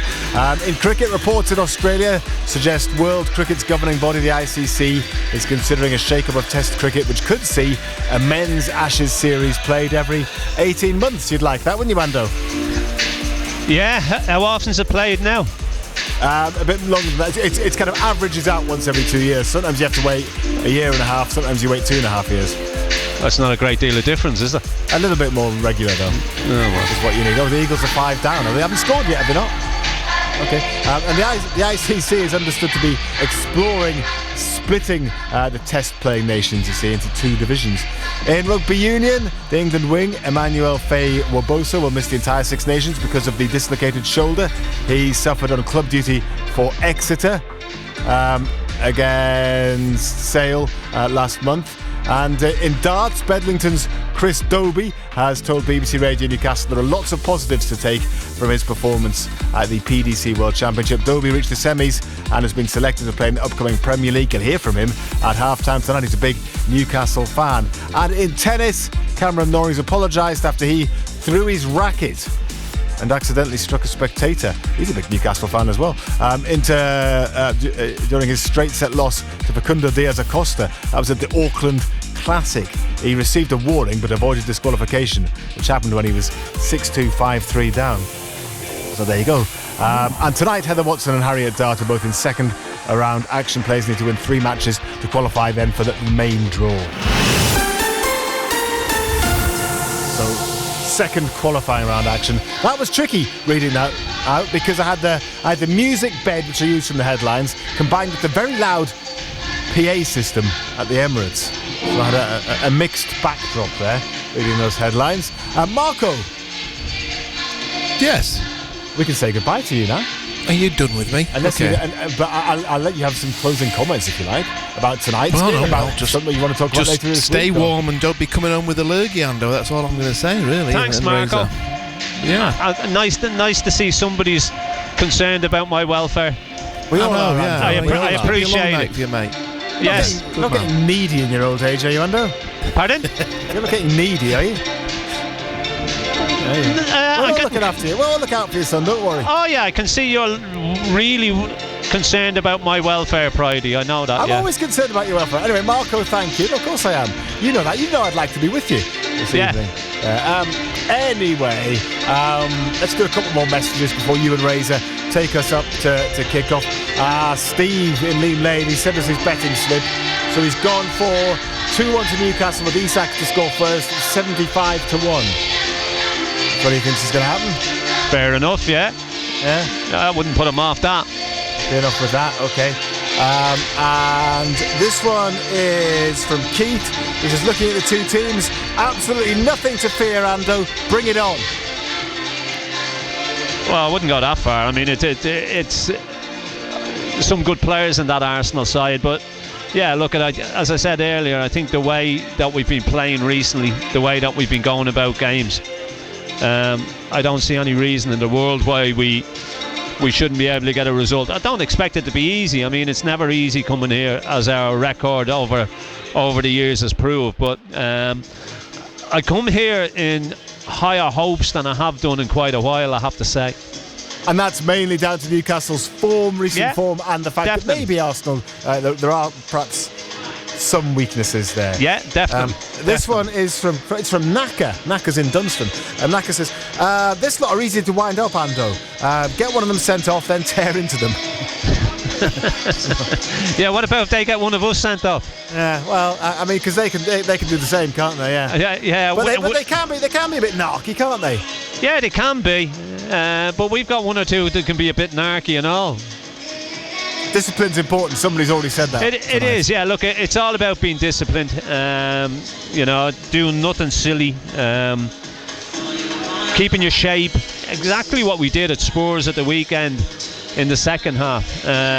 But not jumping into silly tackles, not doing anything silly, not picking up a silly early yellow card, which, all of a sudden you're down walking on eggshells. Indeed. Nothing silly. Ando, thank you very much indeed. Ando and Razor are about to take you up to kick-off. It is an 8 o'clock kick-off. And remember, I'll read out some of your messages at half-time if you send them in during the first half. But more importantly, after the final whistle is blown, we will be on air until 10:30 this evening. So you can react either by calling us on 0800 234 6565 or sending a message on WhatsApp on 08000 321 333 or on text 81333. Start all your messages with the letters BBC. But you'll hear a bit more from Eddie Howe and from Ando and from Razor next. Bailey at breakfast. Lots of people heading to the tip at the minute, clearing out the houses and stuff. So this is actually happening. We're doing tip tales this morning. Wendy, what's yours? I was taken to Pity Me Tip on Valentine's Day. And I've never let him forget that. At what point did you realise you were going to the tip, Wendy? Well, in fairness, it was impromptu because we were going to head into Durham. And then he said, well, while we're here, we might as well just head to the tip if we're going past. That is how all beautiful love stories start. Matt Bailey at breakfast. Just ask your smart speaker to play BBC Radio Newcastle. Total Sport North East. The EFL Cup. BBC Radio Newcastle. Fabian Schär, the diagonal ball towards Willock. Partey's header straight to Isak, just outside the area. Longstaff brings in Gordon. First time cross from Gordon. Brilliant! Absolutely brilliant Newcastle goal. Anthony Gordon with a fantastic cross. First time from the right-hand side. And a powerful header from Alexander Isak into the corner. It's Newcastle United 1, Arsenal 0. Oh, what a ball. I mean, we spoke about Gordon on this right side, and he doesn't even have a touch. It just gets rolled to him, and it's a first-time cross. Pinpoint, great pace, great delivery. Fabulous header as well. Ray has got no chance. Well, Gordon playing on his natural side just gave that plenty of whip and power. And what a header. 6 or 7 yards out, Isak got up, powered the header beyond Raya and into the top corner. It is a fabulous goal, one to watch and enjoy again and again.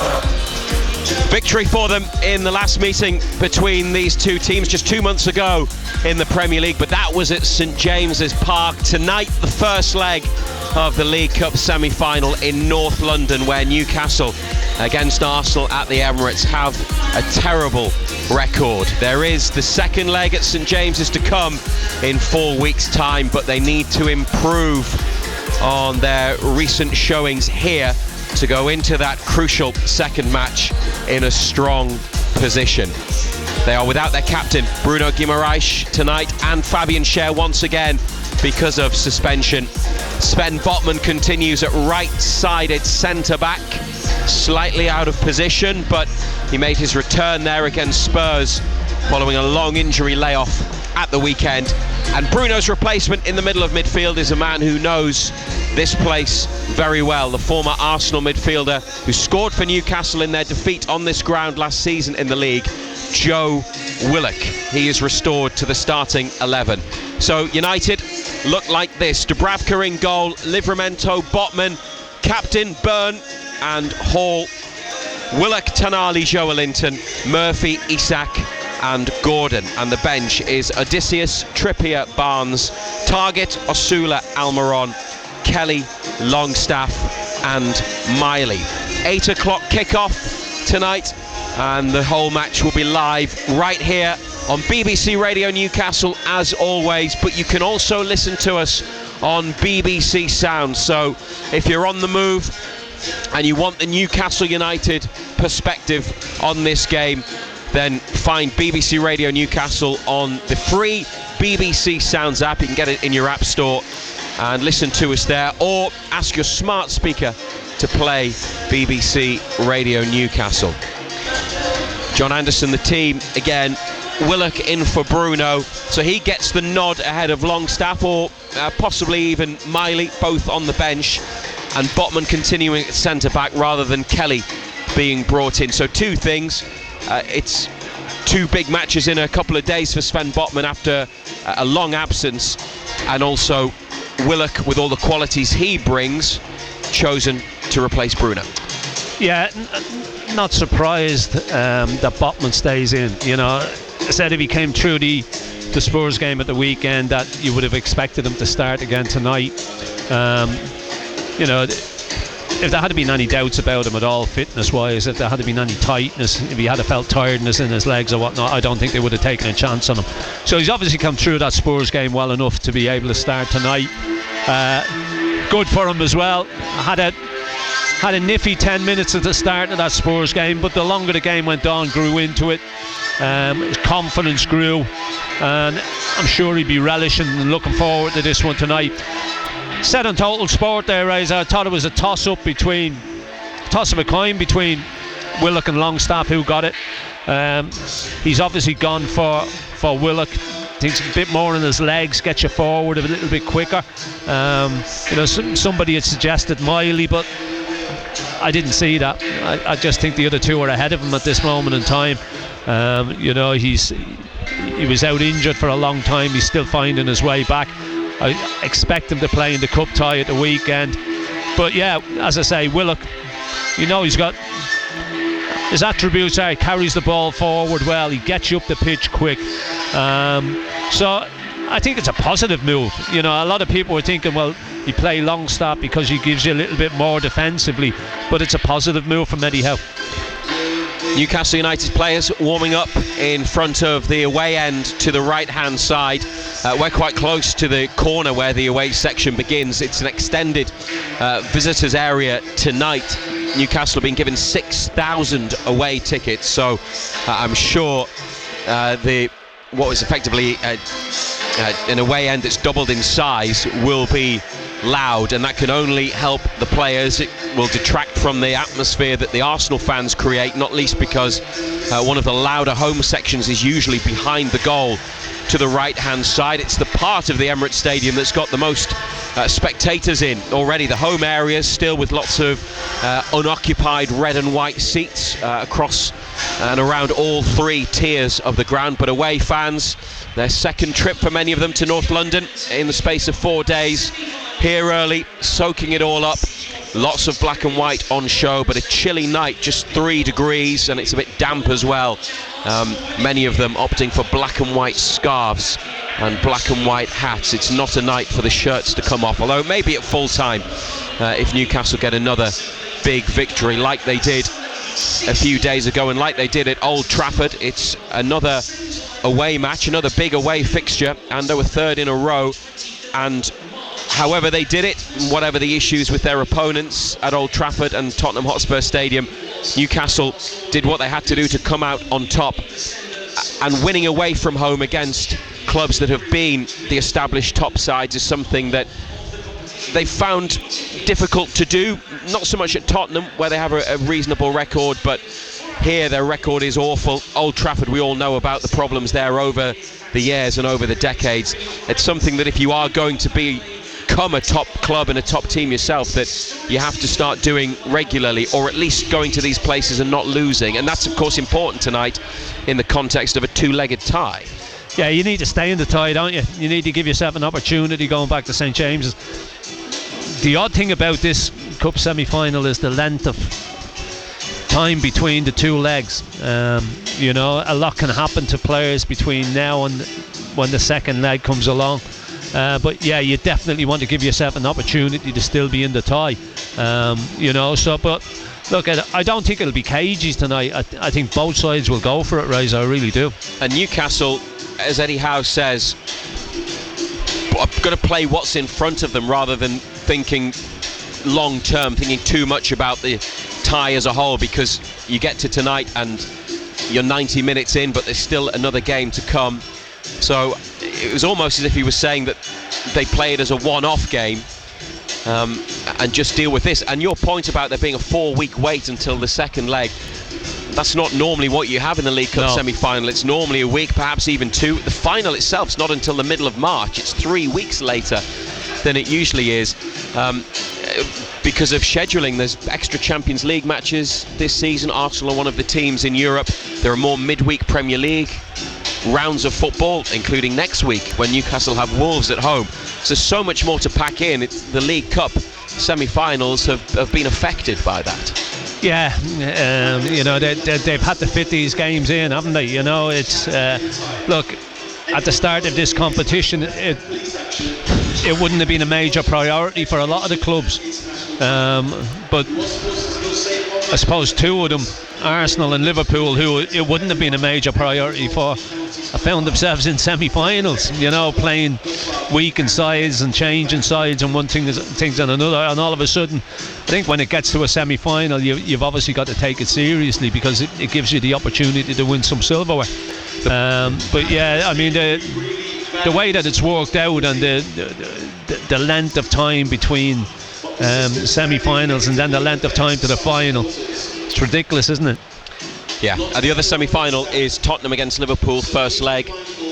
Spurs at home tomorrow night, and then they both play again the first week of February. Newcastle at home to Arsenal on Wednesday the 5th of February. And let's see what tonight brings and how they go into that second leg, in what sort of shape they'll be, how the tie will be at the halfway stage. This mirrors the semi-final from 2 years ago against Southampton in the sense that the away leg was first, and also that was the case in 1975-76 when they played Tottenham.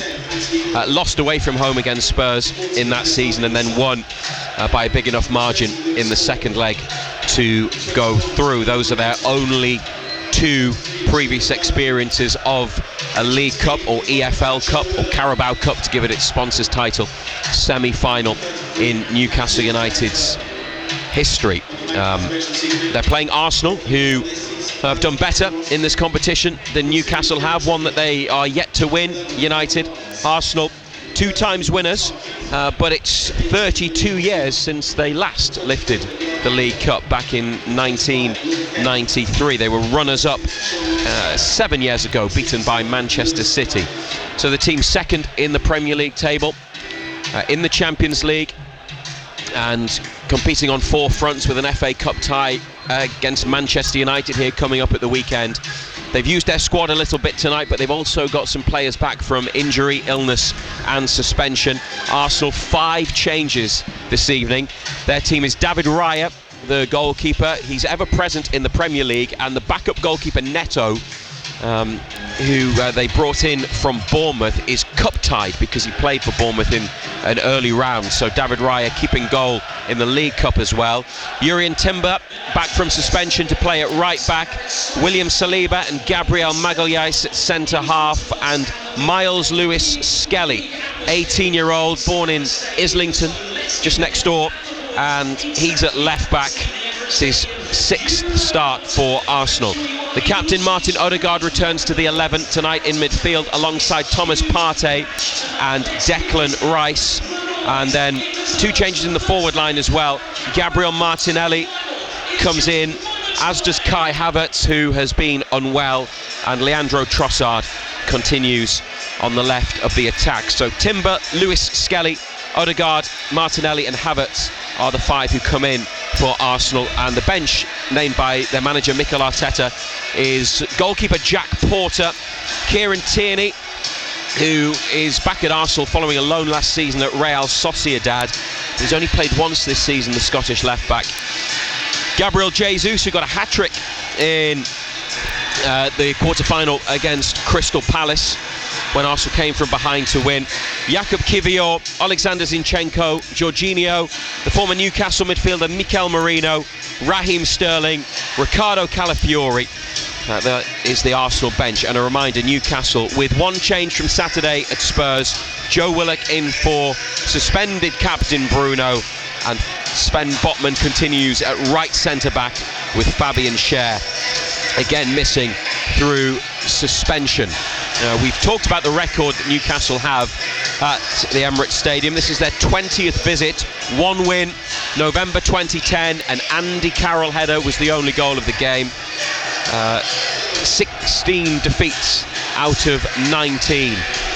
They would love that to change tonight and get another positive result. Maybe a draw would be okay. It was a draw here 2 years ago, 0-0 in the Premier League. The season Newcastle went on to finish 4th in the Premier League and qualify for the Champions League, but that was an eventful night. It was a bad-tempered game, fiery and feisty.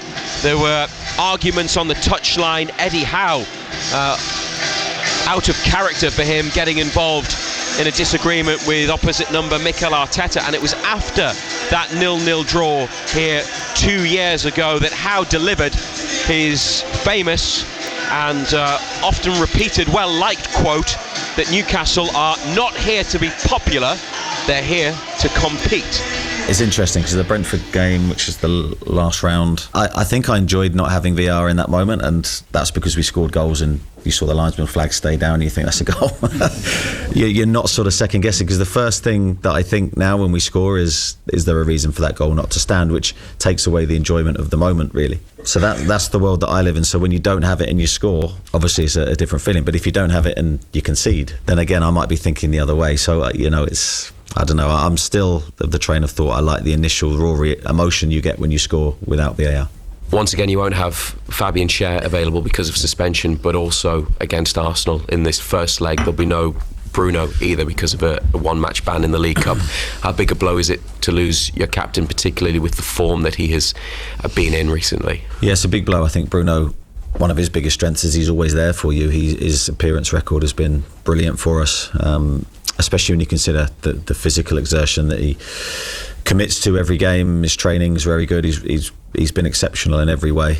So to lose him, and he's a pivotal figure for us, is going to be a big miss. But we have big players that can fill his shoes as well. So whoever I choose in that position, I think we've got quality players coming in. Final one, League Cup semi-finals are played over 2 legs. There is curiously a wait of about 4 or 5 weeks until the second leg at home. But do you like the fact that you have 2 goes at this, or is a one-off semi-final better, do you think? I'll tell you after the first game. I don't know. I think it's quite an interesting dynamic. I quite like it. But I think this is an important game for us. I think this sets up what's going to happen afterwards. We need to be at our absolute best. This is a high-level game, a lot at stake for both teams, and we need to be ready. Total Sport North East. Matthew Raisbeck and black and white legend John Anderson. BBC Radio Newcastle. Well, that was Eddie Howe initially on VAR, which is in use tonight for the first time in the League Cup this season. And what we're also going to experience tonight, potentially, Ando, is the first use of in-stadium announcements from the referee relating to VAR. It's a trial, and if the referee has to go to the monitor to review a decision, they will then announce the decision over the public address system, but only the final decision will be announced. They won't be explaining why they've reached the decision, and they also won't be playing any of the conversation between the referee and the VAR official. The PGMOL, the group that looks after referees, says this trial is part of their broader commitment to transparency and embracing technological advancements. Yeah, so basically they're not telling you anything. You're not really getting to hear anything. You're just the final outcome, and you don't need to be told that, because you know where the ball ends up, what the final outcome's going to be. This has been used in other tournaments and competitions, youth tournaments before. It's an announcement, but normally these are displayed on the giant screens at whichever ground you go to, and if it's not a decision made by the monitor, by the referee having visited the monitor, it will still be displayed on the big screens as normal. So everybody knows the outcome anyway. It's just that it's been voiced over to you instead of seeing it. But Eddie Howe prefers it without VAR, as he said there, and that's what they had in this quarter-final against Brentford. Just kind of normal football, no VAR, because it doesn't come in until this stage of the League Cup. And we'll see how it goes. Yeah, be interesting. 2 teams are with us now, and fire machines on the far side of the pitch to greet them, and lots of black and white scarves being twirled around in the giant away end, holding 6,000 tonight as the players shake hands with each other. And also the referee. There's been a late change to the officiating team. John Brooks from Leicestershire has replaced Craig Pawson as the referee, and it was John Brooks who officiated the home win over Arsenal in the Premier League a couple of months ago for Newcastle United from that Alexander Isak header, the goal that we relived a short time ago. And with just a couple of minutes to kick off, Newcastle players take off their red and black tracksuit tops, and underneath our black and white striped shirts, it's black shorts and socks. Dubravka in light blue, and Arsenal. Raya, the goalkeeper, in luminous yellow. Red shirts with white sleeves for the Arsenal outfield players. White shorts, red socks. Referee, light blue shirt, black shorts and socks.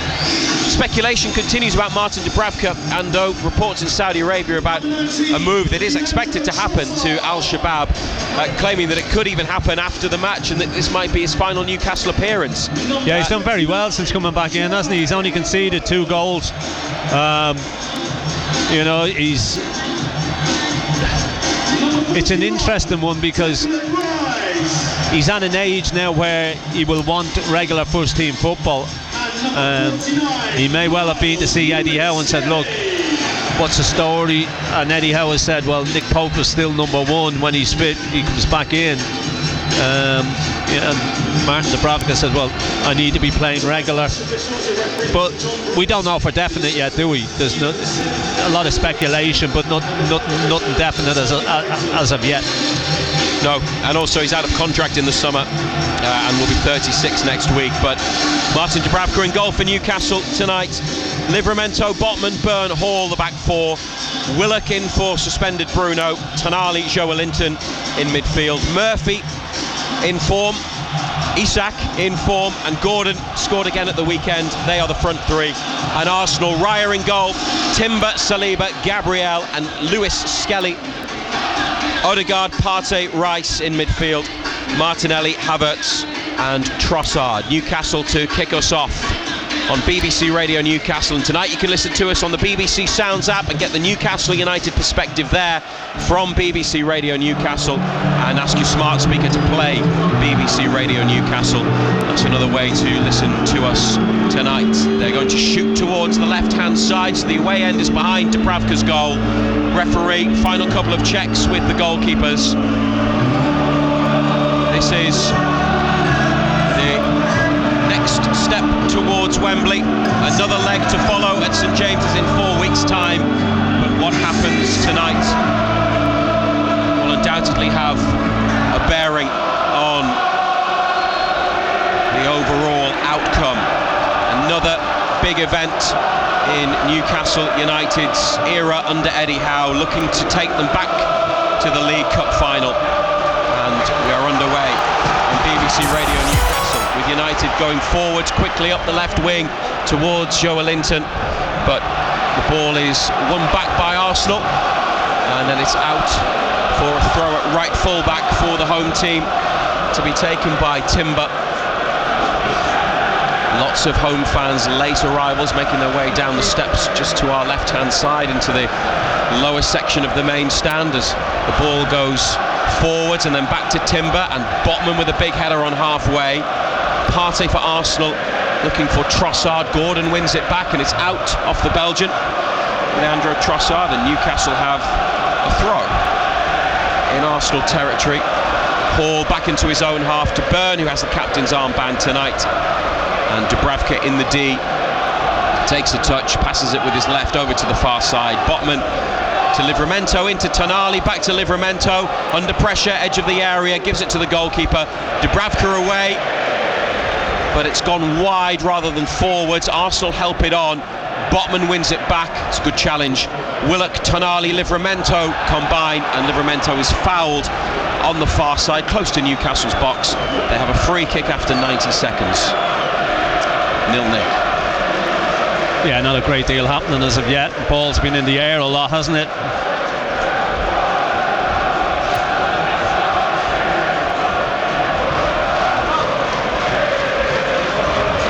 Forwards it goes, right hand side for Newcastle. Raya comes to the edge of the area, claims.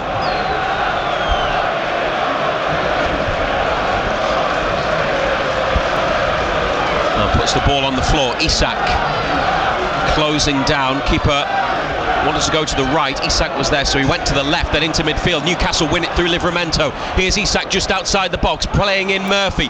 Murphy's low cross is blocked by Arsenal, and then Botman slides in.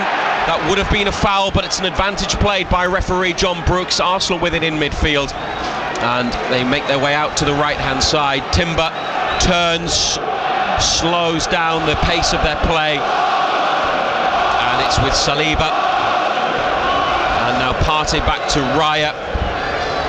Newcastle were in a promising position there, but then they lost it, and referee allowed Arsenal an advantage, but now Newcastle have regained possession through Gordon. Good challenge on Havertz in the centre circle, and Livramento up the line to Murphy, just behind halfway. Digs it out, forward ball, Isak on the chase, into the penalty area. Isak turns, holds it up, plays in Joelinton. And he got completely underneath that, and in the 4th minute Newcastle with their first attempt, but it is high over the crossbar. Yeah, he had one of them at Spurs at the weekend, didn't he? And had one in a previous game as well. Did exactly the same thing. It's a really good opening for them. Isak's movement was excellent in the build-up, and Joelinton might well have done better there. Yeah. Havertz controls, Dan Burn all over him. Odegaard through the legs of Gordon on halfway. Trossard, who's started on the right for Arsenal. Odegaard then dispossessed, ends up on the floor, nothing given for Arsenal. Burn back to Dubravka. No closing down from Arsenal. Dubravka foot on the ball in between the 6-yard box and the penalty spot. Long ball on the diagonal, out of play. Mikel Arteta, smartly dressed tonight, all in black, applauds, and it's a throw for right full-back Jurrien Timber. And on the diagonal into midfield, Odegaard left-footed across to the far side, and the left wing for Gabriel Martinelli. Cuts in onto his right, swinging cross, Burn header up, it hasn't cleared the penalty area. Joelinton away, Gordon helps it on into a midfield area. Odegaard's got it back, looking for Timber, first time cross, and Livramento heads behind at the back post. Couldn't take any chances, could he? Decent ball dug out by Timber. Wasn't sure who was around him. First corner of the night for Arsenal, 5 minutes on the clock.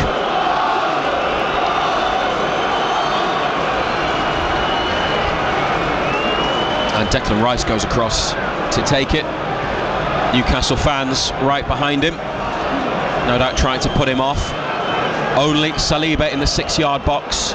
Arsenal have been good from corners this season. They've scored multiple goals from corner kick deliveries. They've got 4 players, 3 of them together, and then another one, Havertz, with Sven Botman standing next to him on this near side, the right-hand side of the penalty box, close to the corner of the 6-yard box, and 2 next to the penalty spot. And the players run across the 6-yard box. Rice whips it in, and it's headed over the top, near post area. And Newcastle survived their first test from an Arsenal set piece. Yeah, good delivery, wasn't it? Just whipped in. A lot of movement from Arsenal players from these set pieces. It's all about staying with runners. It's a chance.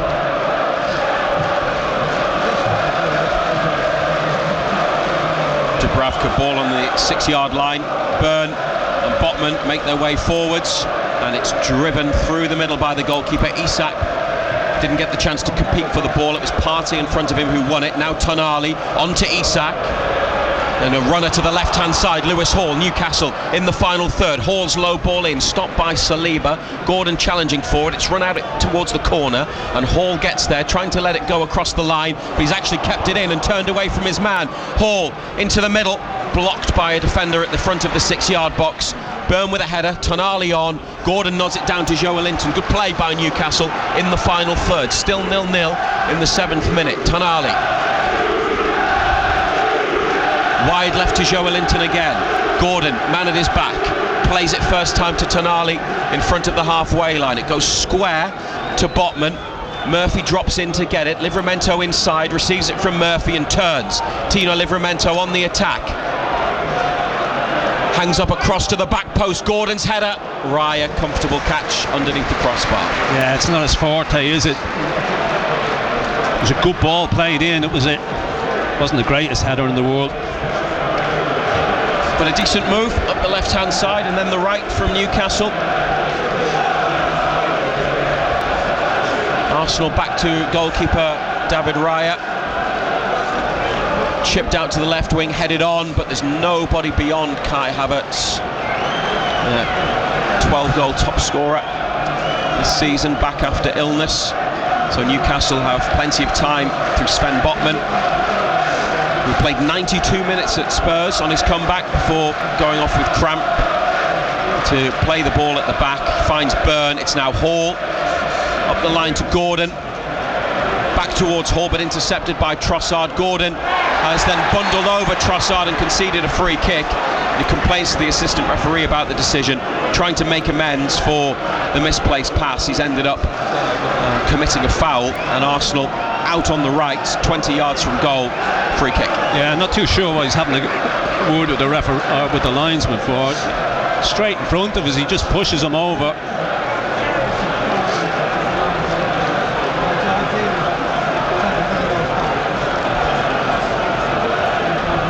So another test for United. Odegaard is over the ball. Rice comes across. Odegaard's left-footed, so if he crosses, it is likely to be one that bends in towards goal. Newcastle line across the penalty spot. Arsenal players in there, plenty of red shirts, headed away, then another Newcastle block, then Martinelli blocked by Tonali, and then Saliba blocked in the middle. Danger here, but Dubravka's got the ball eventually. Havertz in the 6-yard box challenging for it with Hall, and Byrne was on top of things as well. Newcastle survive what ended up being a bit of a scramble. Pinball, wasn't it? Ricocheting all over the place. Fortunately, it ends up in the hands of Dubravka. Could have went anywhere. BBC Radio Newcastle also tonight live on BBC Sounds. 0-0. A throw for Lewis Hall to take on halfway. Newcastle here in the 10th minute, with Joelinton controlling on his thigh on halfway, playing it back to Botman. Murphy with space on the far side. Botman's left-footed ball finds Murphy. At walking pace at the moment, United. Murphy brings it in and plays it back to Botman, who goes for the diagonal. And it's looking for Gordon. It's running out towards the corner. Gordon tried to keep it in and at least prevent a goal kick, but he's been unable to do so despite his best attempts. Botman acknowledges that that one was overhit as Arsenal play quickly with short passes from the goalkeeper, given away. Livramento, Murphy in the penalty area on the outside, forced wide, back to Livramento, to Tonali, lifted in from Tonali but behind. Yeah, right idea, just too heavy. Raya just gives it away, trying to play out from the back. It's an awful ball, gives it straight to Livramento. Well, they've had a couple of moments in the final third, Newcastle. The Joelinton shot over the top after Isak got into space on the right-hand side. You're saying that was a shot? No, just that they've had in 10 minutes probably, in terms of meaningful attacks, more than Arsenal have. Here's Byrne with a header, and Tonali out wide, but it's gone for an Arsenal throw next to the halfway line, far side. Quite a few empty seats at the Emirates Stadium tonight in home areas, particularly in the middle tier, which is in front of hospitality boxes. Ball back in play. It's with Arsenal. Newcastle pushing up, trying to keep a high line. Now a chance for Martinelli to run. Botman with him. Martinelli takes a touch. This is dangerous. Into the area on the outside. Botman sticks with him, and Byrne makes a block in the 6-yard box and concedes a corner. Ball needed to go earlier. He's done Botman once and then he checks back. As soon as he's done him, he's got to whip it in.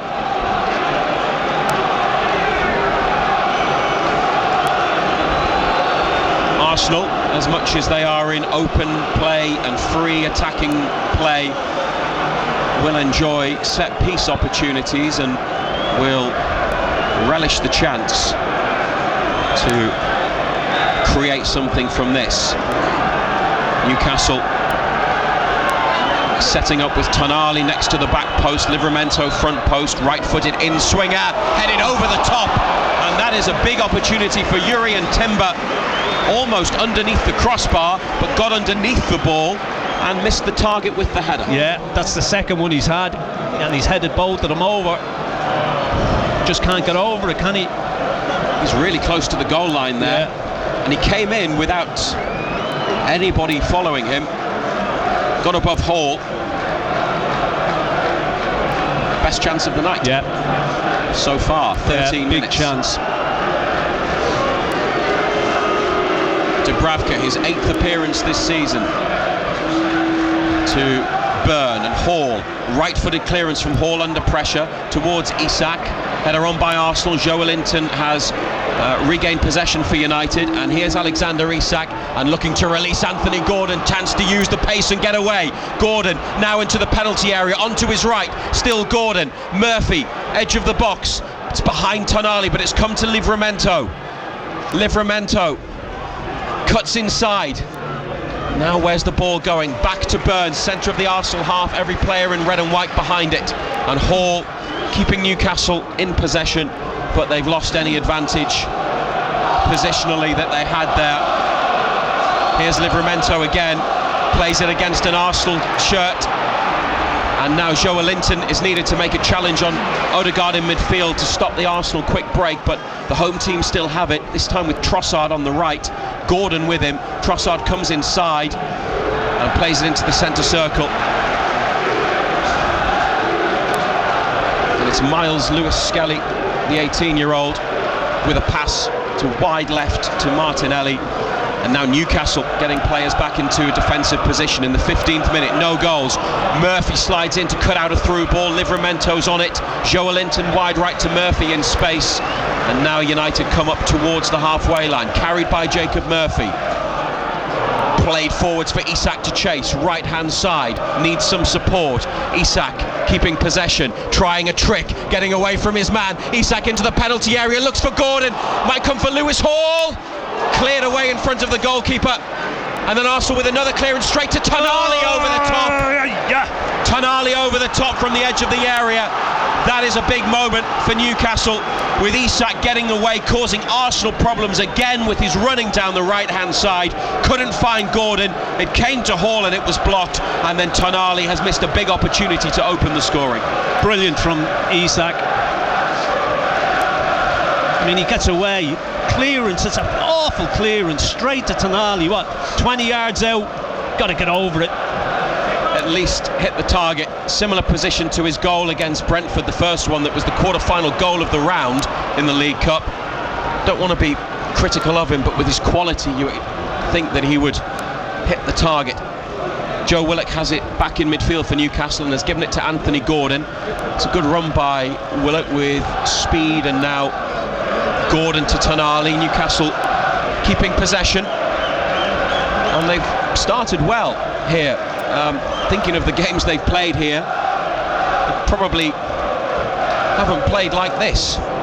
Tonali with a ping to the right corner to Murphy. Low cross, stopped by Raya next to his front post.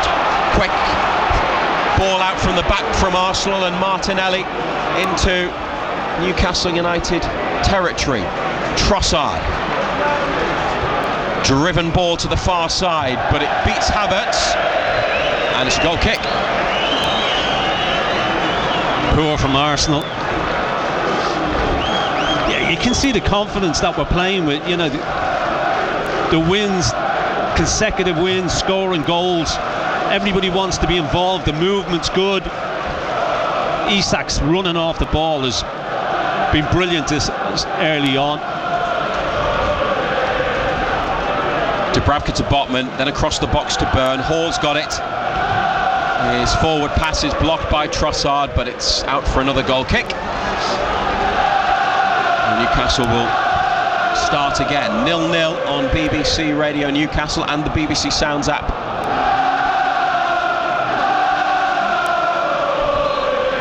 And it's the away fans we can hear. They're a long way from the goal that Newcastle are attacking. We've seen Joe Linton put one over the top, and then that double chance. Hall, who was under pressure, there was a defender coming straight out to him, but Hall got there first just and got the effort away, which was blocked in front of the keeper in the 6-yard box, and then Tonali on the follow-up off target. Dubravka's going to go long. Botman and Byrne push up to halfway. Joelinton tries to win the header. Partey for Arsenal, then Byrne. Joelinton helping it out wide left. Gordon can't get there. Got away from him, and Timber is able to see it out for a throw. Standing next to his manager, Mikel Arteta, in the Arsenal technical area. Jurrien Timber taking his time over the throw-in. Ball still not back in play. Now it is. Trossard back to the Dutch defender, facing his own goal. Saliba into the box to Raya, closed down by Newcastle. And he finds Rice next to the D. Carried by Rice for about 20 yards. Gets it back again just behind halfway, left of centre.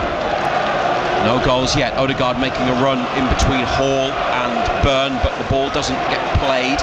Havertz on the outside of Hall, trying to run in behind. Arsenal still with possession, keeping it, holding on to it in midfield. Timber back to Saliba, and now Gabriel.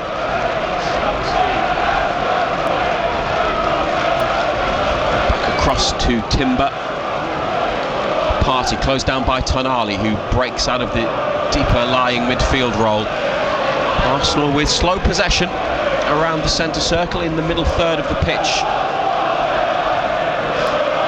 Partey here thought about a quick one over the top for Havertz. It's instead slipped through the centre to Odegaard, on towards Rice. Livramento slides in, and now there's a collision between Livramento and Martinelli. They're both hurt as they challenge for the ball. The referee has blown his whistle to stop the restart. It'll be an Arsenal throw. Livramento and Martinelli are both down. Yeah, Livramento's all right.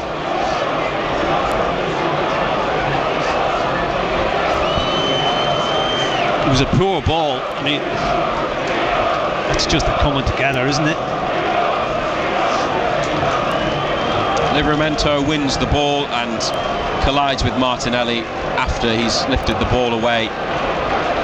Completely accidental. Yeah. 20 minutes played. John Anderson, how do you feel Newcastle have started? Decent start. As I say, you can see the confidence. It's just oozing through this side at the moment with the way that we've been playing.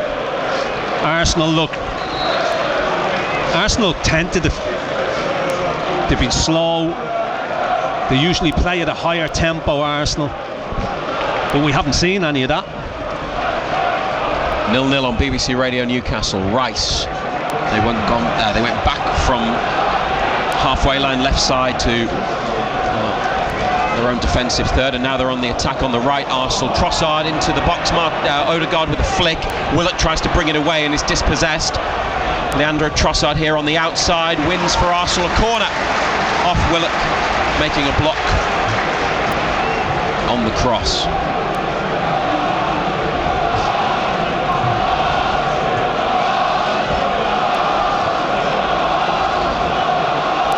There's no urgency. Wants to take this corner. Yes, no hurry, no urgency, no volunteers. There's going to be Odegaard eventually, Norwegian midfielder. He's rubbing his nose on his long sleeve top. He has been ill. Back in the team tonight, left-footed on the right-hand side. Newcastle defending again. Arsenal plenty of movement in the middle. It's towards the back post. Dubravka punches. The ball clears the area. Eddie Howe, Jason Tindall tell the players to get up, and almost a stumble from Lewis Skelly with Gordon on his shoulder, but he got away just, and then played a through ball which was slightly overhit, and it meant Timber couldn't get in. What was a nervy moment for Arsenal almost turned into it was good play by the young fullback, actually. Timber was just caught on his heels. I'm not too sure it was overhit, Razor. I just think Timber was caught on his heels. He didn't expect it. On the far side, Newcastle backed into a corner. Livramento here to Joelinton, edge of the area. One back by Trossard.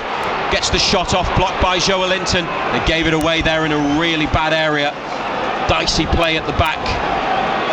Put under pressure Newcastle, and they lost the ball. It's Partey in the centre of midfield. Odegaard right of centre, and Timber in the wide position. midway through the first half. Odegaard laid off to Partey, plays it away from Tonali and Isak, back to Gabriel. Rice, no way forward, has to go inside. Lewis Skelly, Gabriel up the line to Martinelli. Havertz is in between Botman and Byrne. Arsenal then try and get Trossard in on the near side. Lewis Hall with a header, and it's come for Anthony Gordon, up to Isak. Time to turn in the centre circle, then the through ball for Murphy to race onto. Newcastle in the final third here, and other players getting forwards into the box. Murphy goes on the outside, still Murphy wins a corner. Isak went down in the middle and now looks to the referee and perhaps is asking the question of John Brooks as to whether there was a foul there and whether VAR needs to look at something. But it was good play from Gordon and Isak to release Murphy to set the breakaway. Yeah, there's a pullback on Isak, edge of the area? Edge of the area, yeah. It's outside the box. Trossard, he's absolutely... Well, he's grabbed hold of him and pulled him down to the floor. That was in the box. There could have been a problem for Arsenal. Yeah, but it shouldn't matter. Well, yeah. Should be a free kick anyway. Referee is not happy about something. It may be the distance that Martinelli is from the corner. It's on the right, taken by Hall, headed away by the first defender. Gordon lets it run for a throw 30 yards out. Doesn't need to be in the penalty area for VAR to look at it. He's dragged them back.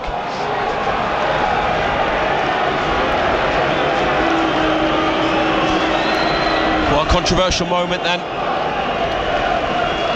at the Emirates Stadium. 25 on the clock. Throw taken by Newcastle. Livramento goes back with it. Botman on halfway. Byrne, goalkeeper's available. That's where it goes. And from one end of the pitch back to the other. But still with the ball, Dubravka, that's long into the Arsenal left-back position. Miles Lewis Skelly takes a touch, passes it inside to Gabriel. Now Saliba, who conceded that penalty at Brighton at the weekend. Did you see that? Yeah. Clash of heads. With strangest penalty I've ever seen. Taken and scored by the Brighton player, and it finished 1-1 for Arsenal. Isak closing down Saliba in the box, inside to the goalkeeper. Raya, short ball to the right. Tonali is all over his man, and well, that's a really good play from the teenager Miles Lewis Skelly. Yeah, he hasn't been overawed by it at all, has he? Slip away from Tonali, and then another Newcastle player, Jacob Murphy, get out of the penalty box and win a free kick, because that is one that could have gone wrong for Arsenal. A lot of confidence.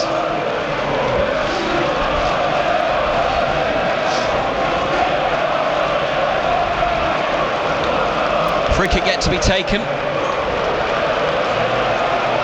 Arsenal saying that Isak is too close to the ball. It's on the left edge of the defensive third into central midfield. Rice, forwards it goes. Hall on his chest, takes it down onto Joelinton. Away he goes, over the halfway line. But under pressure, takes the ball out of play on the near side. Yet to have a goal. Both teams have had chances. Arsenal from set pieces. Newcastle 2 shots off target. And 1 blocked in front of goal. Foul by Joelinton on Odegaard on the halfway line.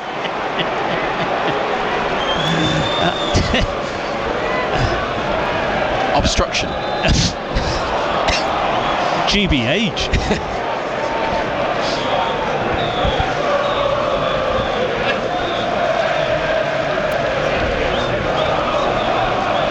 Saliba to take it for Arsenal. Plays it to the right, Timber inside to Partey. Tonali gets after it. Pushed on to the far side of the pitch, the Arsenal left, 0-0. Now Partey drops his shoulder, comes away from Isak, helped on by Trossard. Odegaard's turned and gone backwards with it, but it was a nice bit of play from Arsenal. Still with Odegaard, looking to get Trossard in again. Gordon gets a boot to the ball, but Arsenal have it back just outside the area, and a dangerous shot, which they say took a deflection, but the referee disagrees. Gabriel Magalhaes in centre half, low down, across goal, plenty of power, but it bent away from Martin Dubravka's posts. Yeah, it was a centre half shot, wasn't it? Pulled the neck off it.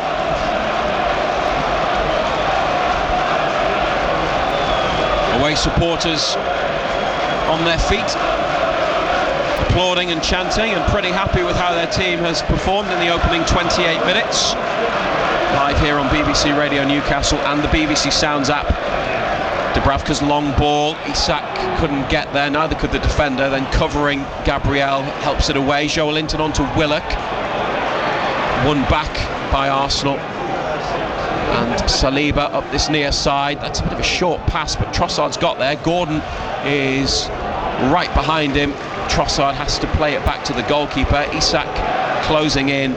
Raya left-footed clearance. Botman gets up, wins the header from Havertz, and now Willock in midfield. A heavy touch, won back by Rice for Arsenal, and Trossard on. And here's an opportunity for Martinelli to race away into the penalty area. Martinelli hits the post.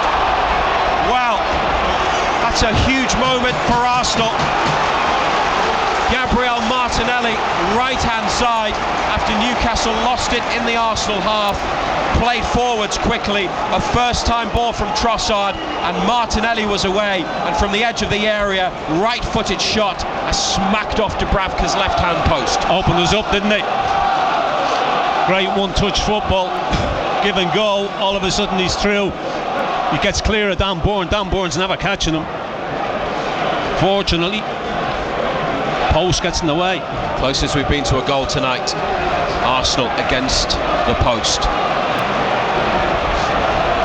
Mikel Arteta's team have the ball again. They go back to the goalkeeper. That will lift their supporters.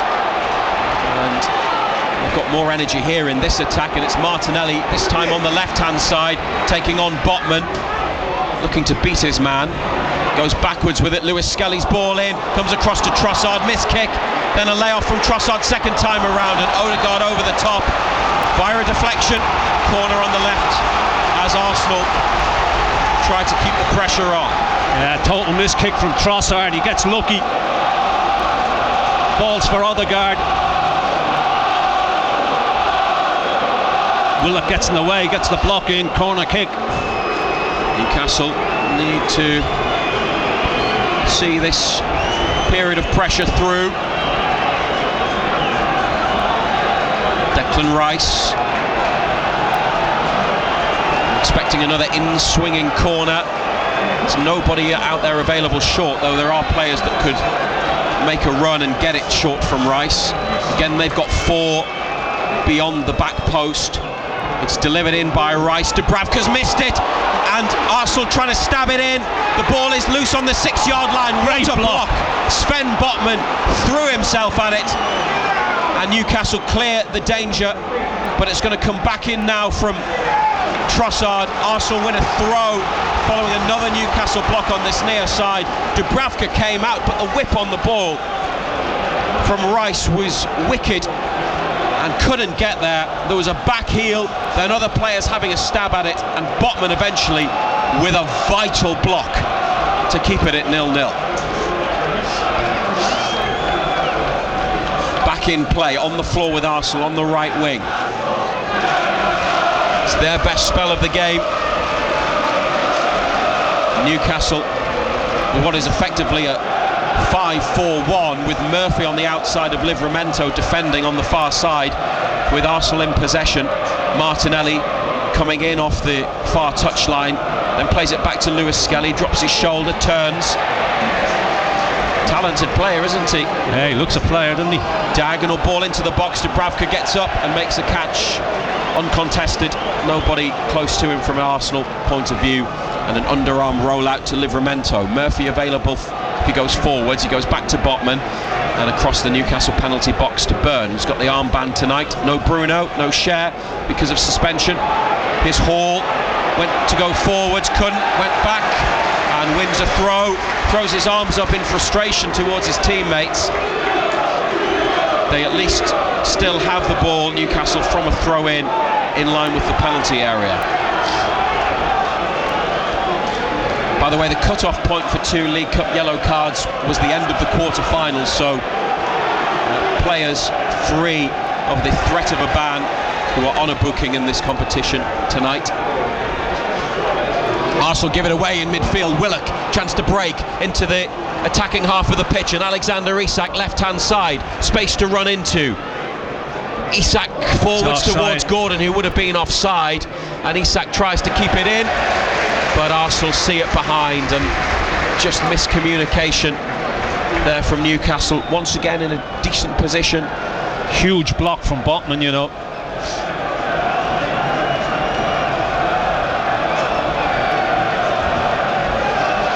Brave as well, threw his body in front of it. It's a goal kick for Arsenal at the other end. You were just watching a replay of the Botman block there from a couple of angles. I think it might have been Havertz with the shot. Yeah, he just threw himself in the way of it. Went full length. Dubravka out to Byrne, and Joelinton finds Tonali. Hall making a run in space, gets it from Tonali. Nice from Newcastle. In the Arsenal half, Lewis Hall taking them forwards, then has to turn and come back. Gordon, first time to Tonali, in front of halfway, then across to the far side of the pitch. Botman, Murphy gets it, Livramento goes forwards, 0-0. Murphy inside to Livramento, carries on his forward run. Livramento takes it out wide and back to Botman, and now Byrne to Hall, still in the Arsenal half, but every home player behind the ball, keeping their shape. Newcastle need to find a way through, and maybe this man can be the key. Tonali, it goes square to Botman, then Livramento. Murphy just up the line, Botman gives Livramento an angle, back on halfway, the Dutchman gets it, Byrne receives it, then a forward ball to Isak, tries to flick it on, couldn't get there. Partey now to Gabriel, and Newcastle's period of possession comes to an end. Arsenal back to goalkeeper Raya. 10 minutes of the opening 45 still to play. Arsenal have hit the post, and then Sven Botman with a huge block a couple of minutes ago, but we haven't had any goals. Handball given Newcastle's way. Declan Rice on the far side in the United half, and Rice cannot believe the decision.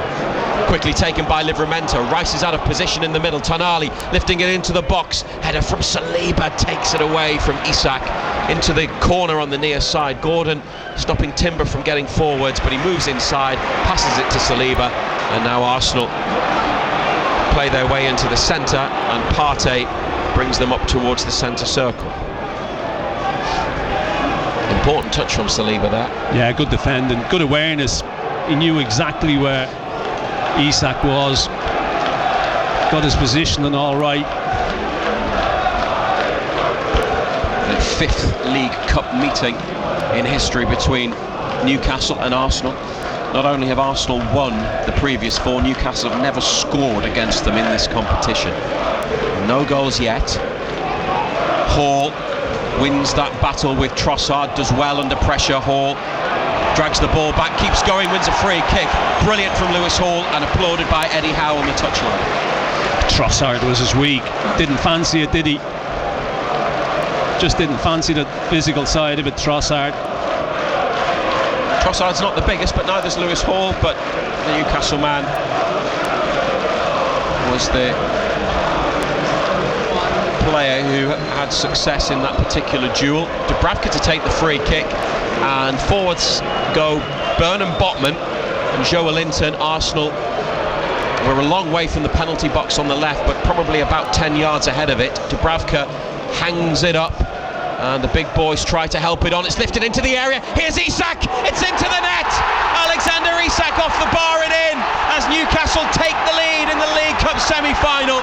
Dubravka's free kick lifted up high and headed on, and it dropped for Isak, centre of the box, and the player so often linked to Arsenal has scored for Newcastle at the Emirates Stadium. 37 minutes, Arsenal 0, Newcastle United 1. Just so simple, straightforward ball, go and compete for it, it drops, and if you wanted to drop to anybody, you wanted to drop to that man. comes from Botman, it looked like, then Murphy with a touch, and Isak left-footed lifted it up and high beyond Raya. The away fans get their black and white scarves out and cheer as Isak is credited over the public address system. VAR might be checking a possible offside, but players on their way back into the half, having celebrated at the other end of the pitch. Newcastle, who until Joe Willock scored here in February in the Premier League last season, had gone 8 matches at the Emirates without a goal, have scored first tonight. How crucial could that be in this two-legged tie? The goal stands, and Isak has 15 goals this season, and his wonderful run, scoring 10 in his last 9 in all competitions, continues, and he's got it again on the right hand side as Newcastle attack. Could this get even better? Isak finds Gordon, Anthony Gordon, tackled by Rice inside the box, and Rice up the line towards Havertz, under pressure, foul by Joe Linton. Who do you think? Well, there were 4 black and white shirts there. It's out on the right for Arsenal, middle of their half. He's having the word with him as well, and the referee is speaking to Joe Linton. But let's go back to the goal. John Anderson, Isak in the right place, and the finish as I say, of simple. a striker in great form. Just a straightforward, hang it up, go and battle for it, go and compete for it, play off them second balls. It's dropped for him, and as I said, you don't want it to drop to anybody but him. The form he's in at this moment in time. Instinctive, cool and confident from Isak. Exactly how he has been over the last few weeks. Incredible goal scoring run and statistics. Unfortunately, because he's had good moments tonight and now he's scored, the never ending and what I know you feel is boring Isak to Arsenal talk will probably intensify, at least from the Arsenal end of things and in the national media. Here's a ball into the box by Arsenal and a header from Botman. Dubravka slides and has it in 2 hands. 5 minutes until half time on BBC Radio Newcastle. 1-0 to Newcastle United. It's been a long time since they've had anything significant to cheer on this ground, but they have what could be a precious goal and a lead to hopefully build on, never mind hold on to. Here's a header from Willock. Isak on the move, trying to keep it in, couldn't do so. Arsenal throw.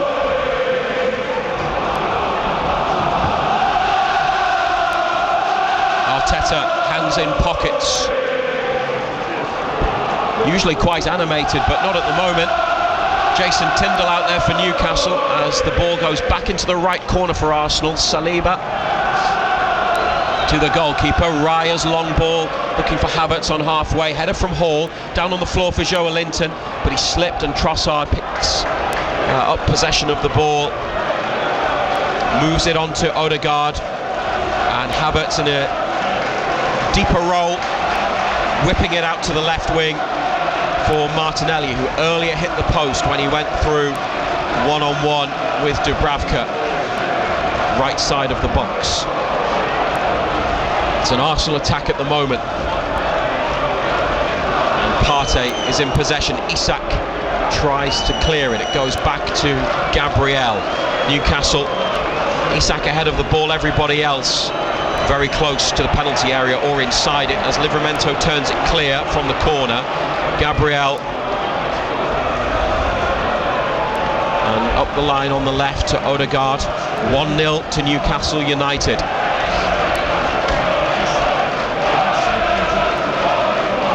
Rice trying to drive Arsenal forwards. Inside it goes, just away from Joe Linton, who makes a challenge. Arsenal then win a free kick. It was the second one, or was it the first from Joe Linton? The referee's given it.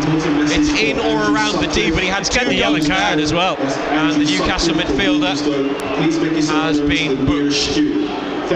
Partey fouled as he drove on. Initially the ball just got away from Newcastle. It was loose in the middle. He's had a couple of goals on him, hasn't he? The referee has brought it back, Ando, for the first one, which was just outside the D. I don't know if it's better that it's further away from goal.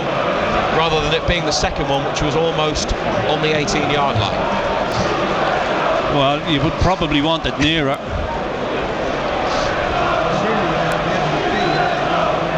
Needs to be careful now, though. Yes, to BBC Radio Newcastle and BBC Sounds.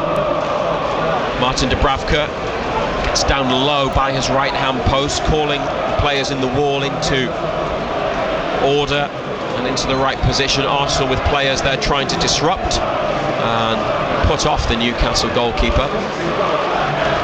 As the decision over who takes the free kick for Arsenal is being made. Odegaard, this is left of centre and it's close to the D, maybe a yard or two back from it. Newcastle wall is in the middle of the penalty area and there's a player, Tonali, lying down behind it. And they've got Odegaard and Trossard as the two who are there. Black and white shirts forming a line in the box. Gordon and Willock to the left of it. Hall in front of the penalty spot. Martin Dubravka watching on. Newcastle lead 1-0. Arsenal with a set piece in what they would say is a favourable position. Trossard leaves it for Odegaard. Hits the wall. Might have been Joelinton who conceded the free kick. And the ball runs to halfway. Newcastle push up. And Arsenal actually go back to Raya. He's quite close to halfway himself, the goalkeeper. Gordon here with a clearance, comes to Timber. Final minute of the opening 45 before we get the numbers board. Odegaard's left-footed cross, looking for Rice at the back post. It drops and Dubravka makes a big save. Joelinton away for Isak. Oh, what a touch from Isak to bring it down under control. And then the ball unlucky. Blocked by Trossard. What a touch it was. Joe Willock was on the move through the middle. And Trossard with an interception. There could be a critical moment in the game, because if the ball had reached Willock, he would have been away and would have had the chance to go clear on goal. At the other end, Dubravka with the block, possibly from Gabriel, the defender. But the touch from Isak to bring down the ball was brilliant. Out wide. Brilliant. The full officials indicating a minimum of 2 minutes added time. Well, you hear there, 2 additional minutes. Arsenal 0, Newcastle 1. Isak with the goal, Joelinton in the book. Rice on the left wing, inside to Partey. Timber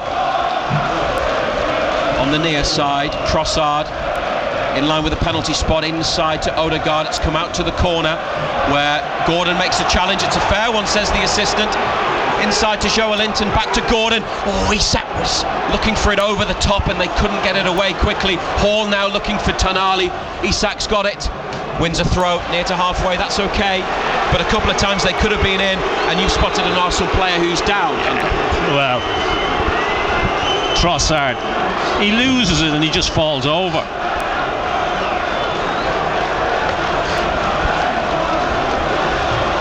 He's kidding himself. The assistant referee was on top of that situation, and it was Gordon. It's shoulder to shoulder with Trossard. He did have it. Gordon had his legs his boot between between Trossard's two legs. There's nothing in that though. No, there was no. It wasn't a swipe from behind, a challenge like that or anything. Tell you what, that's a great block again. Dubravka from Gabriel. Oh, yeah. Moments ago. Arsenal fans heading inside for half-time.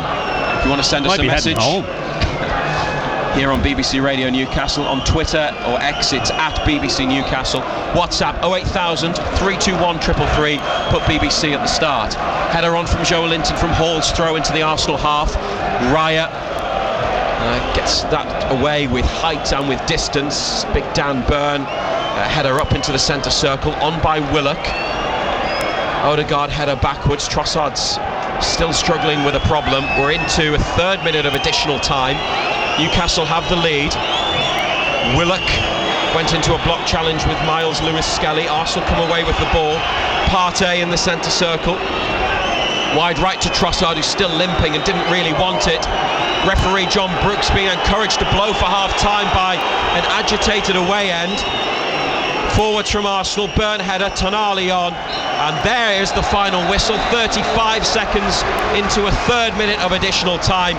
Newcastle go in at the break with the lead. The first half of the first leg of the League Cup semi-final, and Alexander Isak with his 50th goal for the club in his 89th appearance in a Newcastle shirt. That separates the two teams on the scoreboard. A finish left-footed from inside the box after the free kick from Dubravka was helped on by Botman, and then Murphy, and Isak into the net off the underside of the bar. Great moment for the away fans, and they played well, Newcastle, even if they've had to survive a couple of dangerous moments, John Anderson, and they will be delighted with the overall performance and first 45. Yeah, look, it's been as tight as we thought it would be, you know. Thought both sides would have a go at it, and that's exactly the way that it's been. There hasn't been a great deal between the sides. I mean, the goal, I suppose it's an old-fashioned goal. It's not your typical modern-day goal. Free kick, just hoisted long into the penalty area, go and battle for it. It drops, and if you wanted to drop to anybody, especially at this moment in time, it's Isak, and it's a clinical finish, isn't it? Arsenal have had their moments. Martinelli's been through, and he's hit the post. Botman's made a big block. Dubravka's made a big block. Still a lot to play for in the second half. And Newcastle without Bruno and without Cher tonight. Botman playing again. You've mentioned some of the great defending he's done. The midfield, seen Willock in there. Probably not a lot of players come through him, but the results without Bruno over the last 3 years, they haven't won without him. How do you feel they have performed in midfield? They played well. Yeah. They played well. Have they missed them? Of course you're always going to miss a quality player like that, but Willock's come in, he gives you something different. He's a different type of player, but on the whole the team has played well. They've been, yet again, they've kept their shape really well, defended well, frustrated Arsenal, and when they break in numbers and they break with pace. I mean, as I say, the goal is typical old-fashioned goal, but probably deserved on the balance of play. Half-time in the first leg of the League Cup semi-final at the Emirates Stadium, and it's Newcastle United who are in front. Alexander Isak with the goal. Second half to come here on BBC Radio Newcastle and BBC Sounds. Arsenal 0, Newcastle United 1. Matt Bailey at breakfast. Lots of people heading to the tip at the minute, clearing out the houses and stuff. So this is actually happening. We're doing tip tales this morning. Wendy, what's yours? I was taken to Pity Me Tip on Valentine's Day. And I've never let him forget that. At what point did you realise you were going to the tip, Wendy? Well, in fairness, it was impromptu because we were going to head into Durham. And then he said, well, while we're here, we might as well just head to the tip as we're going past. That is how all beautiful love stories start. Matt Bailey at breakfast. Just ask your smart speaker to play BBC Radio Newcastle. And this is Simon Pride back in the Total Sports studio. Couldn't really be going much better for Newcastle United this evening, could it? They lead 1-0 at the Emirates, back for the second half shortly. Let's have a chat with Ando, though, before he gets his half-time cuppa, because, Ando, when we were talking before the match, and we were talking about results that would be, you know, satisfactory to take into the second leg. People were talking about, you know, a draw, maybe losing by the odd goal, but if they were to hang on to this, increase it even, and go back to St James's Park next month with a lead, then people are really going to start thinking about another trip to Wembley, aren't they? Yeah, but there's still a lot of work to be done. You know, you got to remember at the end of 90 minutes, it's still only half time. 135 minutes to go in the time. Well, still a lot of football to be played. Look, it's as tight as we thought it would be, Pridey. You know, not a great deal between the two sides. You know, we were the width of a post from going behind as well. You know, but I think you can see we're a side that's playing with so much confidence and so much belief at the moment. You know, when Arsenal have come at us, we've kept our shape really well, but when we've broken numbers and broke with pace. You know, as I just said, the raise of the goal, I suppose it's an old-fashioned goal. It's not your typical modern-day goal. Free kick from inside our own half, send the big boys forward, launch it in there, go and battle for it. It falls, and the one man you wanted to fall to is Alexander Isak, and he sticks it in the top of the net. So, but look, there's still 45 minutes to go in the first leg of this tie. There's still a lot of football to be played. Ando, I will leave you to it, but we'll speak to you lots more at the end of the game. John Anderson, cheers, Simon. former Newcastle United fullback, happy enough at half-time. Why wouldn't he be? This message is coming from Rich. Just need lots of housery to the max in this second half and take that goal back to St James's Park. Heart in my mouth, but loving the spirit from the boys, says Nick Carter on his message. Stephen Leam Lane, really good game to watch. Both teams are going for the win. 08000 321 333 on WhatsApp, 81333 on text. Start your message with the letters BBC. We've also received a message from Susan, who's in Manchester, trying to message Radio Cornwall, and it says Robbie Williams, the Spice Girls and Bob Marley. So the mind boggles as to what's going on Radio Cornwall, but there we go. I'm enjoying this more. Newcastle leading by 1-0, back for the second half shortly. Not much else going on in the world of football tonight. I'll tell you what is going on, though. There are a couple of other matches. In League One, Huddersfield lead at Wycombe by 1-0. A certain H. Kane is the scorer there. It's Herbie Kane, though, rather than Harry. 15 minutes in to that match. And in the National League, Eastleigh leading Oldham by 1-0. As I said, not a great deal, though, going on football-wise.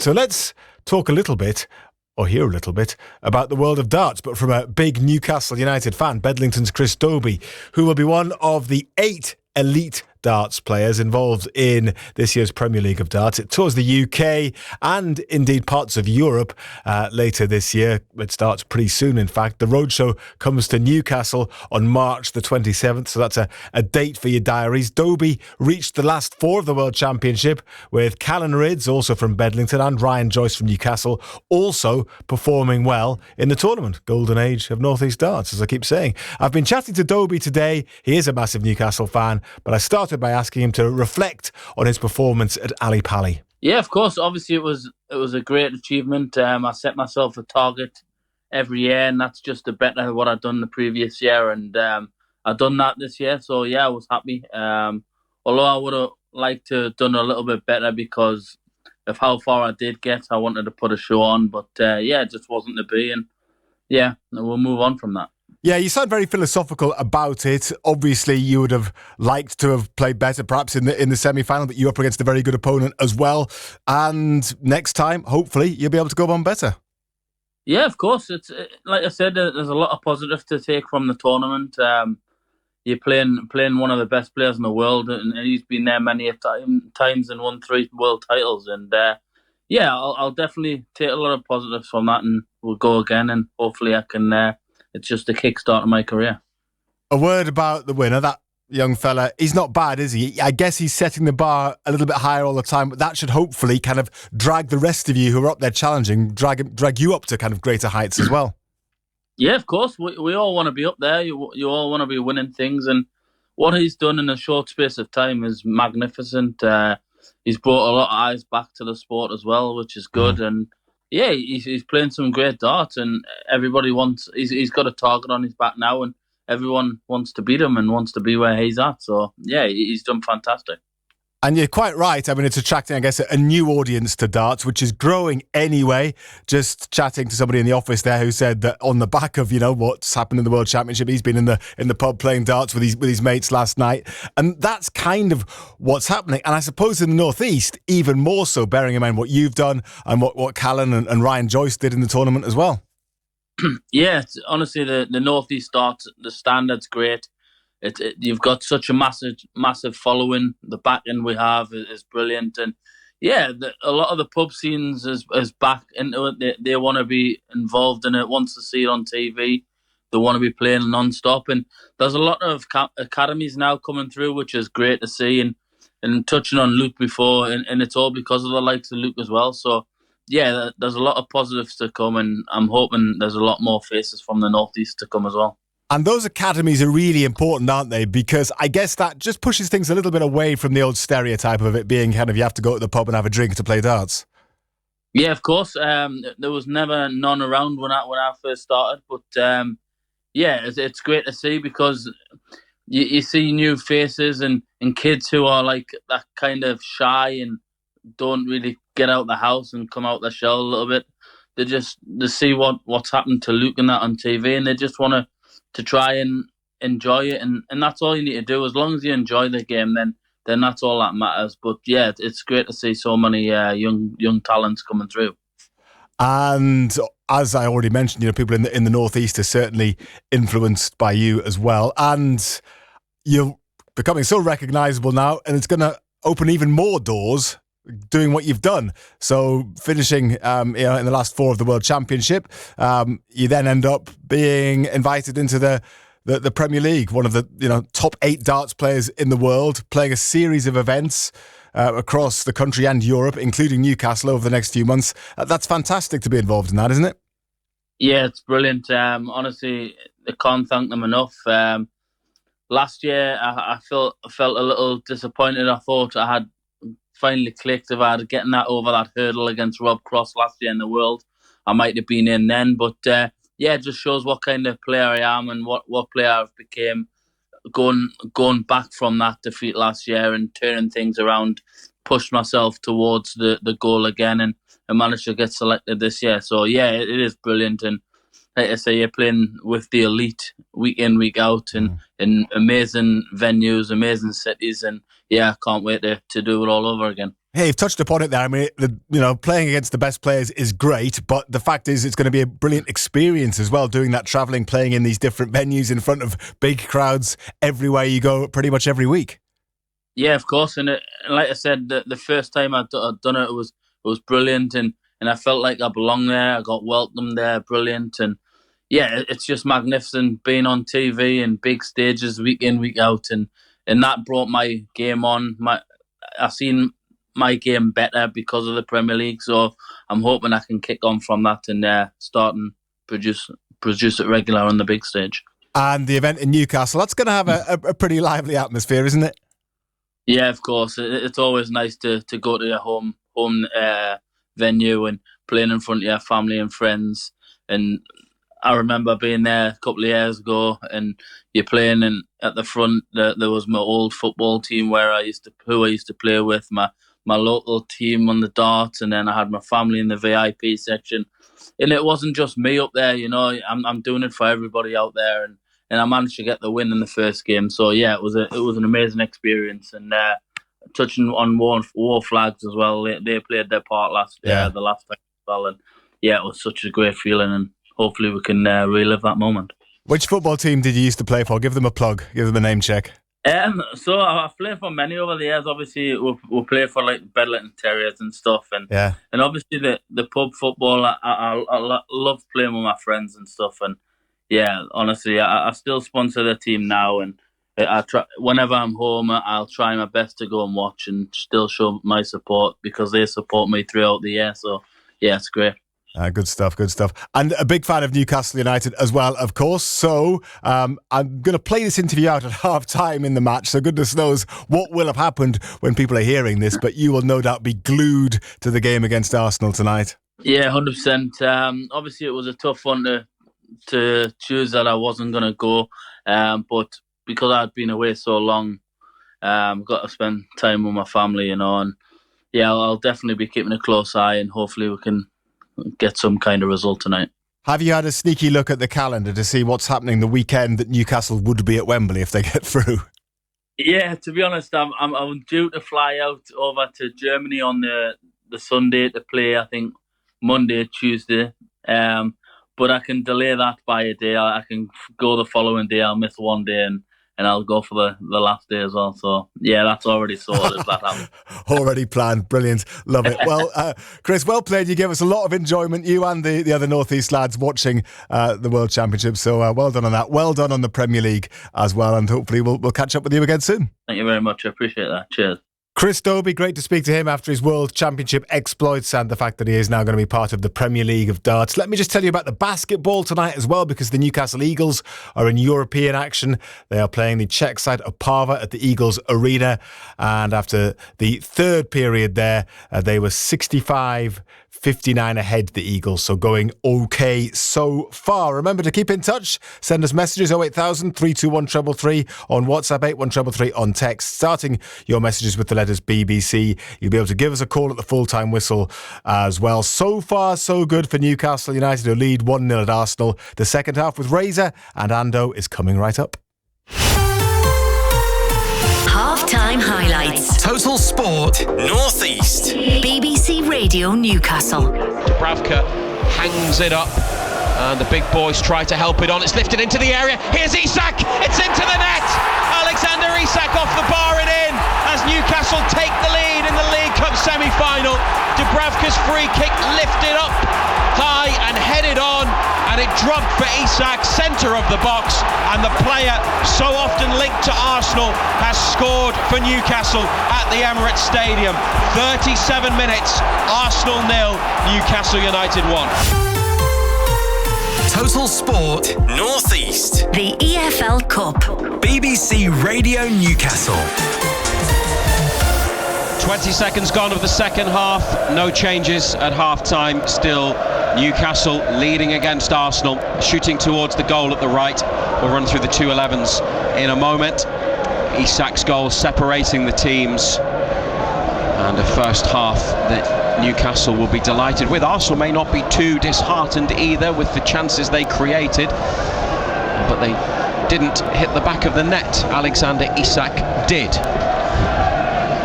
Black and white stripes against red and white shirts, and the ball on halfway for Arsenal with Gabriel. Nothing meaningful's happened in the opening 60 seconds of the second period. We're also on BBC Sounds tonight, so you can listen through the app to get the Newcastle United perspective as Arsenal go along. Livramento challenges for it with Havertz.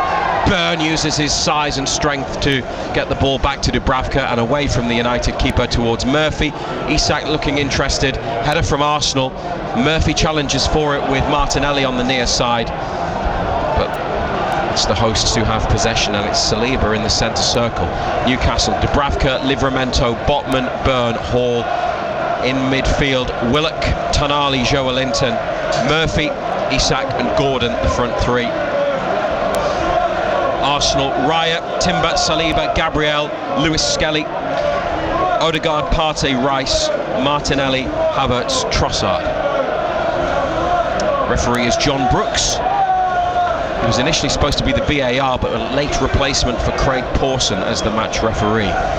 Saliba behind the centre circle towards a teammate, and Arsenal almost lose it. Tonali all over Saliba and Lewis Skelly as well. They took a chance there and got away with it. Isak was dangerously positioned had Tonali taken full control of the ball. Newcastle back to Dubravka, and his pass towards Hall on the far touchline is out of play. Arsenal take a throw near the corner flag. And it's Odegaard playing it back to Havertz, who's in the wide position. Isak's got it, looking for Gordon. One back by Saliba. And then Gordon with a block. Hall involved in that Newcastle play as well. Far side of the field. It's another Arsenal throw. 3 minutes of second half football in the semi-final first leg. And Newcastle with a 1-goal lead. Isak continuing his fine form.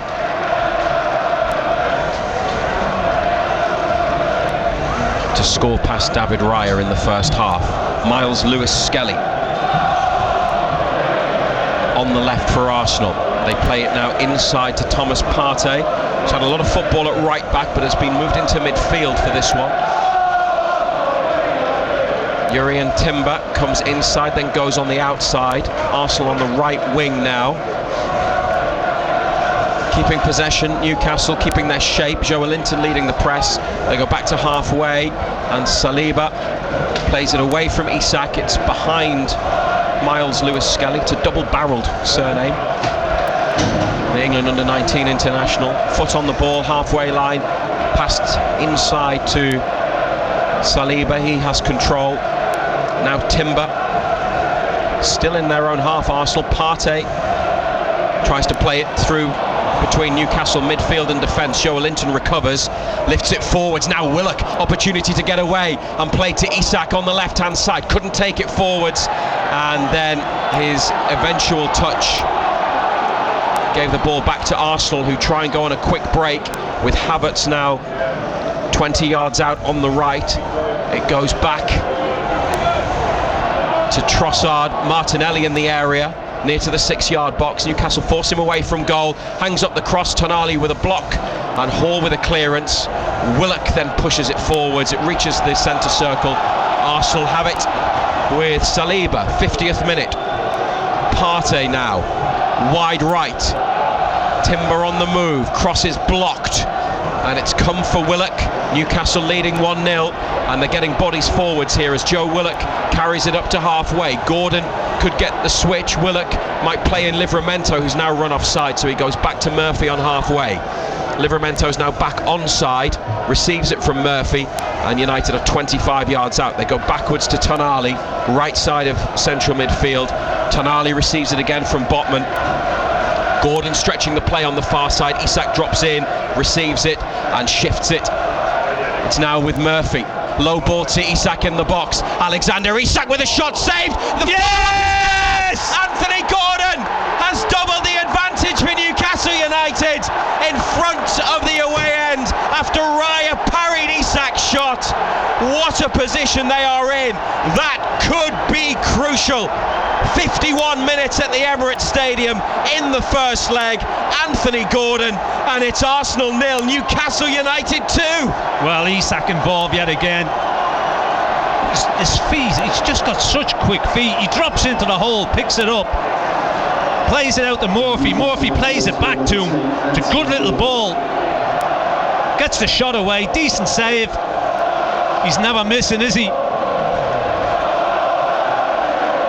What scenes of celebration behind that goal and in the corner where the players ran to. Gordon with the fist pumps in the direction of the fans, and now he turns and makes his way back to the Newcastle half. They have scored early in the second half after Arsenal had kept possession for 5 minutes really after the restart. Isak with the move, dropping in to receive it, link up the play, and then getting it back from Murphy, who continues his run of contributing to goals. Isak took the shot on, Raya got a cross, pushed it away from goal, but Gordon was there coming in at the back post, and it's 2-0 to Newcastle United at the Emirates Stadium after 52 minutes now, a ground where they've only won once. What a position to be in. Now, what do they do here, John Anderson? Keep doing what they're doing. Go and get another one. They're not built to defend, are they? Why would you with the players that they've got, the pace that they've got? Ask questions aside. Arsenal with a throw in on the left and a ball into the box. A shot now from Odegaard, takes a deflection. Corner on the left. Hit it at a slight angle towards goal. It took a bounce, so back up on the half volley. Would have been on target. It's a corner. Home fans were stunned by the Newcastle second goal, but they're looking for their team to respond quickly. BBC Radio Newcastle. Arsenal 0, Newcastle 2. Here's the corner. Every black and white shirt back in the box. Rice takes it, Dubravka comes and punches. Tonali on the far side helps get it away for Gordon, and Newcastle with players pushing up the pitch quickly. Hall couldn't hold it. Now an Arsenal cross from the right, nobody there in the middle, and Livramento to Willock and out to Murphy first time. Jacob Murphy on the halfway line, keeps possession. Isak comes to receive it, spins away from Partey, still has it Isak, back to Botman, and Sven Botman, big switch to Lewis Hall. This is good from Newcastle. Will they heed your advice and go and get the third? Isak just inside the area, lost it. Had a first touch and had space from the defender, but it seemed to come off his studs. And then Arsenal won possession. Now a slip from Byrne on halfway, and a sliding tackle from Gordon to bring down his opponent. Yellow card shown to Anthony Gordon, second Newcastle player in the book after Joe Linton.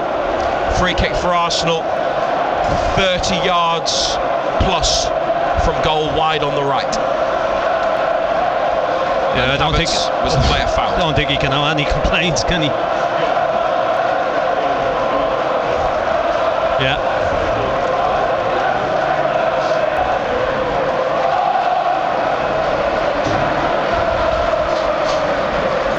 Lining up across the D, Newcastle. 10 minutes into the second period, 2-0 up. Gordon doubling the lead after Isak's first half strike. They've got players warming up, Newcastle. Lewis Miley, the latest to go for a jog along the touchline. Eddie Howe with Jason Tyndall in the technical area. Rice with the free kick for Arsenal. Gordon, one-man wall. And it's into the 6-yard box. Dubravka comes again and punches, flags up from the assistant, and it's an offside in the middle. Wade Smith with the flag on the far side. And take your pick from 4 or 5 Arsenal players, all offside. Yeah.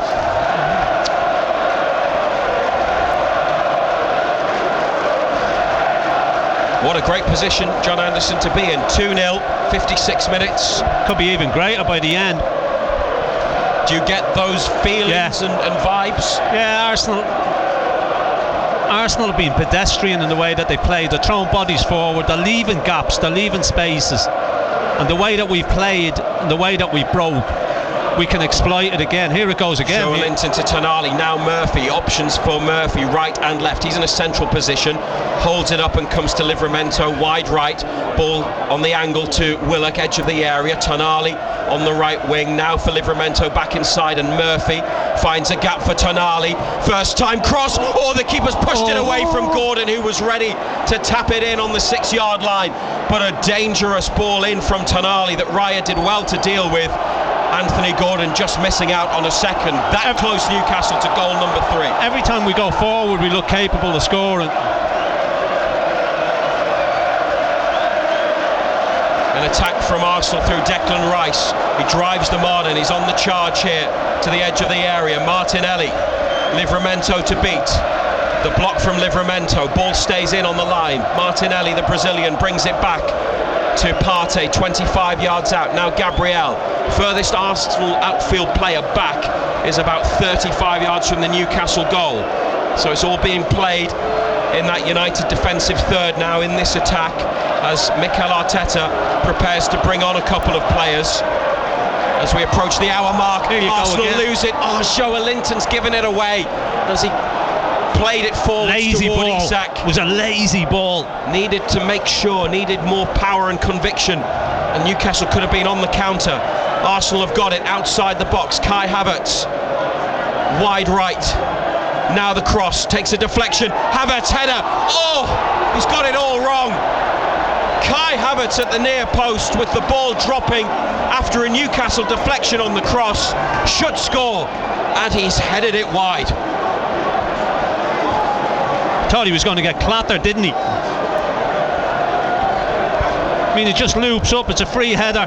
Thinks the goalkeeper's coming, gets it. Comes off his shoulder. Substitutions, number 5, Thomas Partey. Thomas Partey, the midfielder, going off.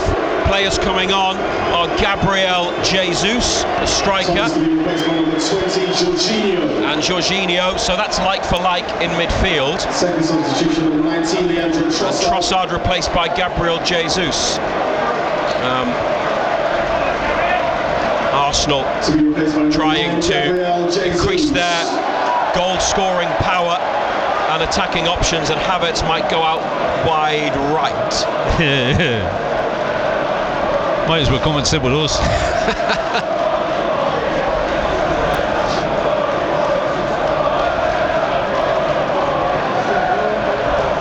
59 minutes on BBC Radio Newcastle. Isak and Gordon goal scorers, 2-0 up. Second leg of the semi-final in 4 weeks.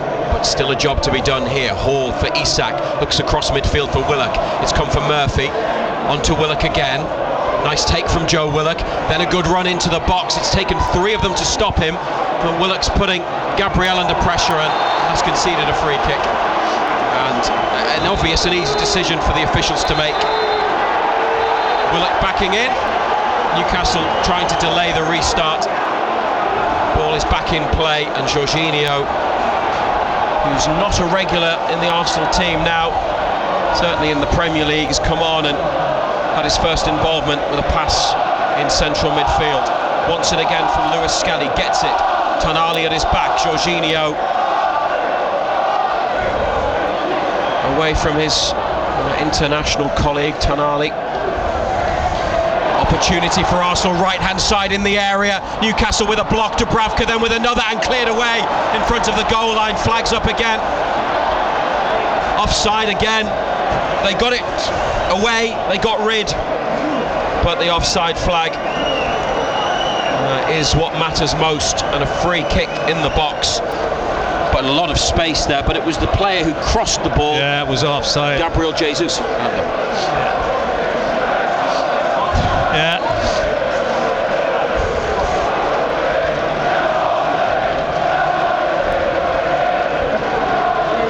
Dubravka's free kick helped on by Isak. Gordon on his chest, facing his own goal in the Arsenal half, dispossessed.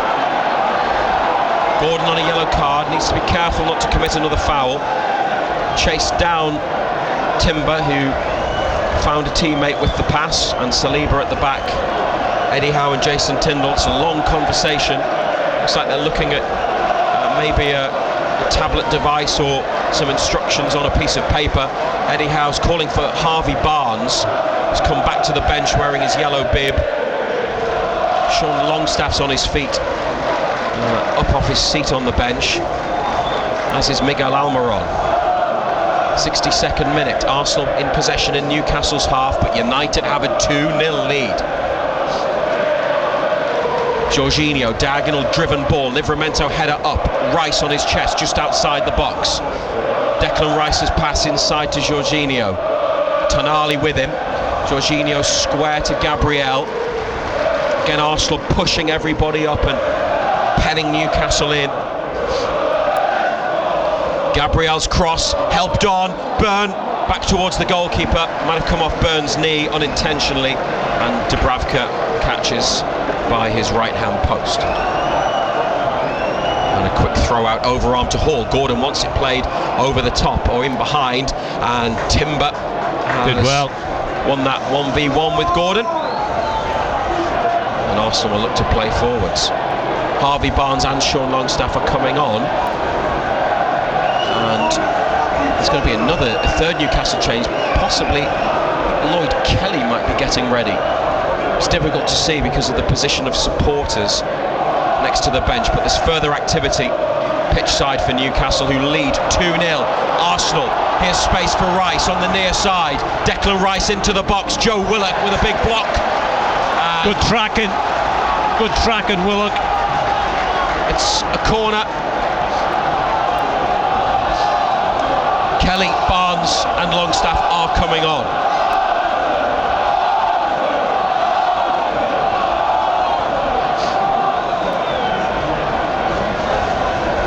Ball placed down by Declan Rice. David Raya comes sprinting across to the near touchline to speak to the manager. The ball's about to go in play, and Raya gets back into the middle, but he's in the Newcastle half. Here's the corner to the back post, headed over the top. Again. Dear oh dear. It's Gabriel Jesus, the substitute, but while it's his first effort, it's not the first header Arsenal have had from a set piece that they have put over the top of the bar. It's a chance again, isn't it? 4 or 5 yards out. Here are the changes. Joe Willock to be replaced by Sean Longstaff. It was Saliba on that occasion. Big centre back, just couldn't keep it down. They're taking off Jacob Murphy and replacing him with Lloyd Kelly. And Harvey Barnes is about to come on for Alexander Isak. I tell you what, those two centre-backs would be absolutely delighted to see his number go up, because he has terrified them tonight. He has crucified them. He's been brilliant. There's some Arsenal fans on their feet applauding Alexander Isak, trying to charm him, no doubt. So the changes: Murphy, Isak and Willock off, and Longstaff, Kelly and Barnes on. We'll give it a second to settle down, but Gordon will obviously be the central player in the attack. It might be a 5-4-1. Foul on halfway, Arsenal free kick. 25 minutes of normal time remaining on BBC Radio Newcastle, and Eddie Howe's team are in a fabulous position, leading 2-0 away from home in the first leg.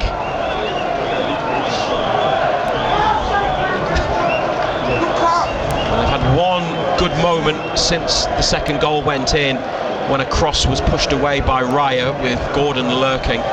Arsenal have had a lot of attacking play since then. Good challenge by Longstaff, no foul. Arsenal appeal, and Livramento on for Gordon here.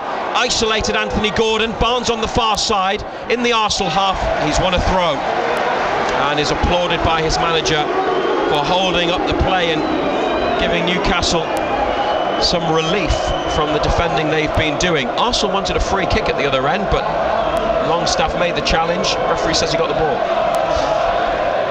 He obviously did. BBC Radio Newcastle. We're also on the BBC Sounds app tonight. You can ask your smart speaker to play BBC Radio Newcastle. Listen to us there if you have a smart speaker. Tonali, a rare misplaced pass up the line. It's a soft free kick. Gordon on Miles Lewis Skelly, near to the assistant referee. The Arsenal player bought that one. The Newcastle attack, if you can call it that, has ended, and Arsenal left wing. Martinelli running at Livramento. Longstaff there as well. The cross to the back post. Nobody in there. Lewis Hall volleys it out for a throw on the far side. Dubravka was concerned for a moment, but Arsenal had nobody coming in, as you said. You wouldn't think they were 2-0 down, would you? They're not getting bodies in there at all. Chance to work something on the far side for Arsenal, but Newcastle win it, and it's Joe Linton. Barnes tight to the touchline, trying to get forwards. Arsenal have dispossessed him. There wasn't a lot of room for Newcastle, and no players really in advanced positions to play it forwards to. Lewis Skelly now, they've come over to the near side again, attacking the goal to the left. Martinelli onto Lewis Skelly, deflected cross, edge of the area, great block again in the middle of the box. Arsenal still with it, and then over the top by Martinelli, who scooped it up and then had the effort. He's missed the target, and Arsenal keep missing the target, and Newcastle still lead 2-0. I think they're playing five-a-side, Arsenal. Joe Linton with that block. He just flicks it up and volleys it straight over the top of the crossbar. Can't keep missing the chances they're missing, Arsenal. Martin Dubravka. The Arsenal fans are unhappy about the length of time he's taking over the goal kick. Forwards it goes now. Gordon trying to get away from Saliba, the Arsenal defender, with a free header. Then Hall with a header forwards for United. Saliba again. Havertz nods it on. Arsenal first to the balls in midfield at the moment, but then Joe Linton wins it back. Gordon to Tonali, volleyed forwards, trying to get Barnes away, cut out. And Odegaard, the classy Odegaard, whips it across midfield for Rice and Martinelli. Another Arsenal attack on the near side, into the box. Declan Rice, could be trouble here. Rice blocked at the near side.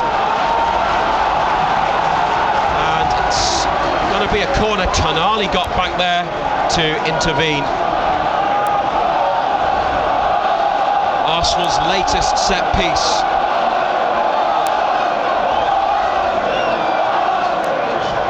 But it's Newcastle who lead by 2-0. Isak and Gordon the scorers.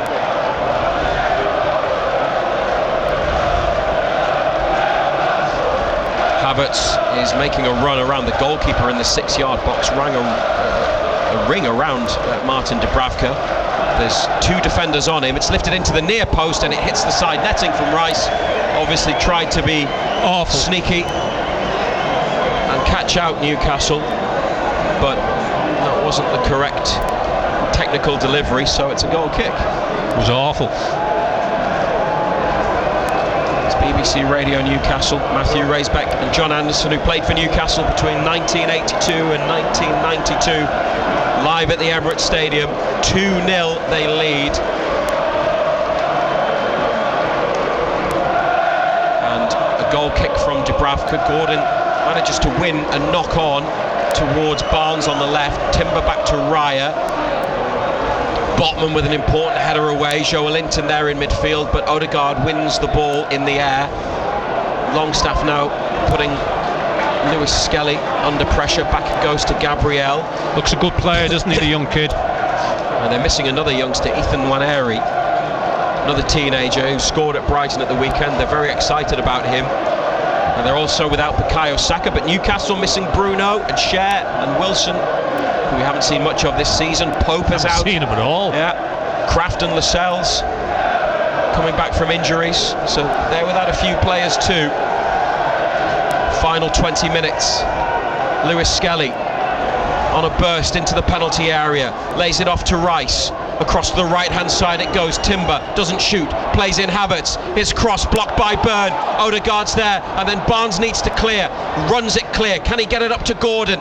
Looked for Gordon into feet when maybe in behind would have given Newcastle the chance, and Arsenal regained possession in midfield. Martinelli taking on Livramento again, goes on the outside. Livramento blocks, and it's yet another Arsenal corner. Good defending again, showing them down the line, not letting them come inside.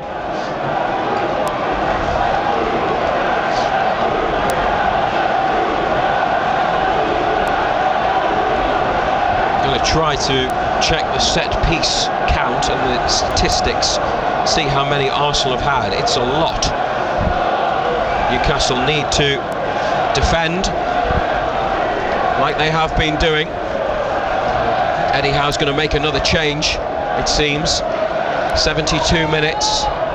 The latest corner from Rice, middle of the goal. Dubravka, one arm up and punches clear. Lewis Skelly plays it back to Odegaard and has to go into his own half to Raya. Tonali pressing, and that was enough to force Arsenal back. Long ball into the corner on the right. Hooked clearance by Newcastle from Byrne. Gordon, wonderful first touch. Longstaff's got a man in his shoulder, needs to be careful, but it's come through for Tonali. Barnes could be played in. Tonali gives it to Harvey Barnes. Arsenal have got bodies back. Barnes at the edge of the area. Still Barnes, down he goes, but he stumbled, gets back up, and then Arsenal come away with it, but the whistle's gone anyway. It's a rare break from Newcastle since going 2-0 up, and they didn't get it quite right, Ando. No, they didn't. And then all of a sudden Barnes just trips over it and handles it. Miguel Almiron, it's going to be a rare appearance for the Paraguayan. Eddie Howe with his arm around Almiron. Martinelli again attacking for Arsenal. Livramento shows him inside. It comes to Rice, floated cross to the right wing, the far side. Havertz has it on the floor. Inside it comes to Jorginho, a little dink looking for Havertz. Dubravka's come out and claimed. 17 minutes of normal time remaining. Newcastle's next change is imminent. They still lead 2-0. Yeah, just kept their shape so well. Arsenal have made the changes, they've had plenty of the ball. Had chances, just haven't been able to take them, Arsenal. Dubravka has the ball in his hands, then puts it on the floor. Now the long kick. Gordon looks for it with Saliba for Arsenal, then Gabriel back to Saliba, but behind him in the penalty area. Saliba on the turn, passes it to Raya, on first time by the goalkeeper to Gabriel, edge of the area. Now Rice to bring Arsenal up the pitch from deep. Almiron still waits to come on. Isak's 15th of the season, Gordon's 6th goal. Scoring in each half, United. trying to stop the Arsenal comeback here. Lewis Skelly in between Newcastle midfield and defence. Longstaff, brilliant work to slide in. Then Tonali scoops it away for Joelinton. Might have been fouled. Referees let it go and continues to let it go as Joelinton loses it. Then Lewis Hall intercepts. And Hall... Oh, brilliant. Lewis Hall under pressure. Looked like he'd slipped and lost it. Then had two players on him. Got back up. Won the challenge. Came away with the ball. Kelly and Byrne exchanging passes at the back, up to Joelinton in midfield, controls it, tries to hold off his man, wins a free kick, and Arsenal supporters on their feet, flinging their arms up and around. Not sure about that. They don't like the referee's decision. Newcastle really like it. They have a free kick and they can make the change to bring on Almiron for Gordon. Yeah, he's worked the socks off again, hasn't he? Got his goal as well.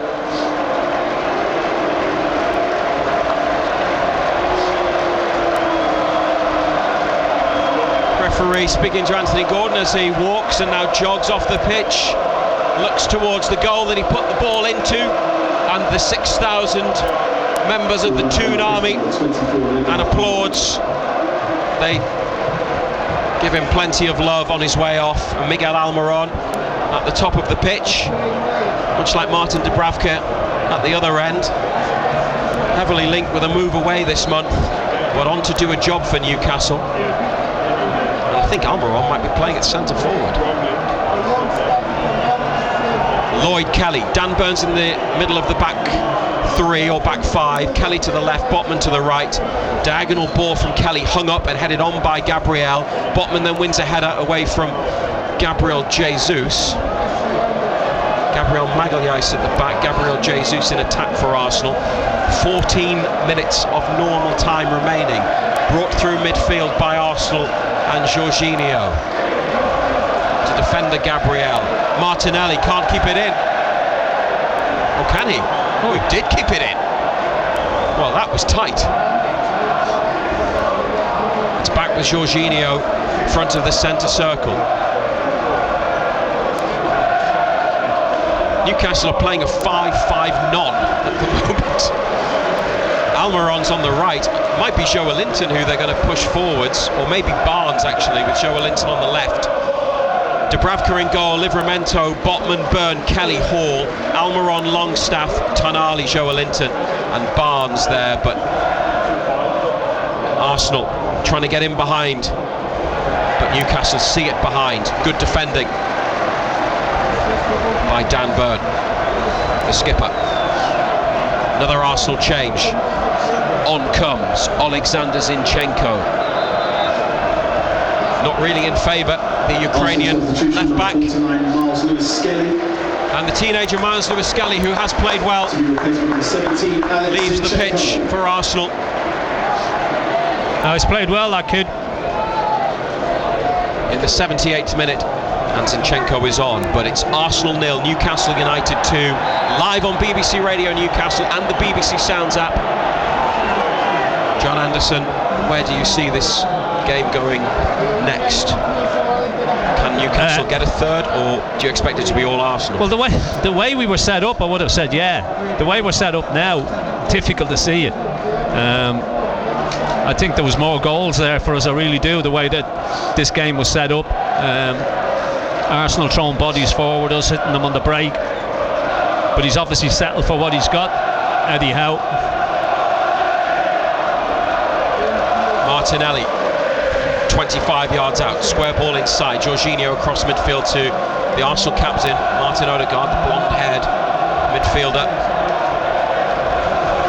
And now Zinchenko, foot on the ball, then drags it inside. Jorginho, central position. 25 yards from Newcastle's goal. Martinelli shifts it onto his right. Ball delivered in. Joelinton header. Tonali takes it, then tries to burst away and is taken down. Or not. Referee says no. Eddie Howe puts his hands on his head. Can't believe it. Jason Tyndall goes to speak to the fourth official. Tonali took it down, then started to take it away, and looked like, from a distance anyway, that he was impeded. Referee had a close view and said no. Arsenal back on the attack in the 79th minute.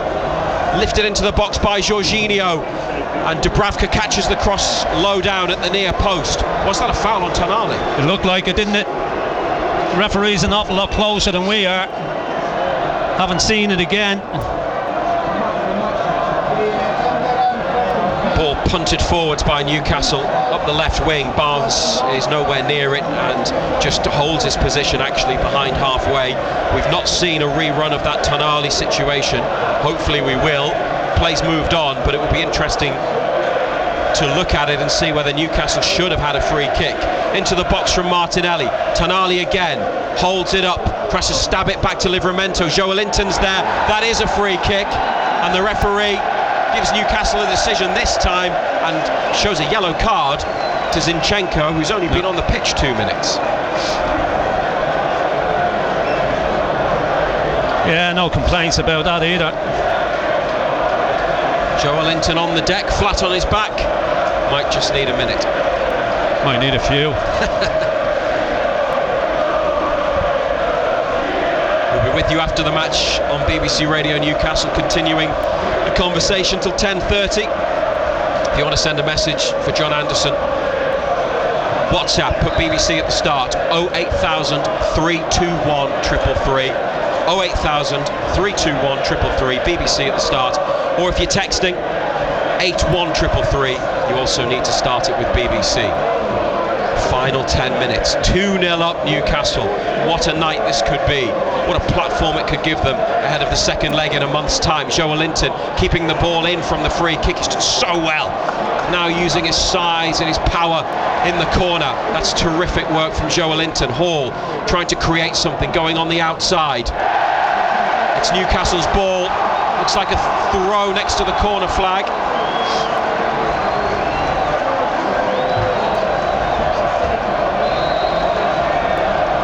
And it is a throw. They've got a couple of yards from the goal line. Hall to Tonali, then into the middle. Raya picks it up, but it actually went out, so he has to restart with a goal kick rather than playing from his hands.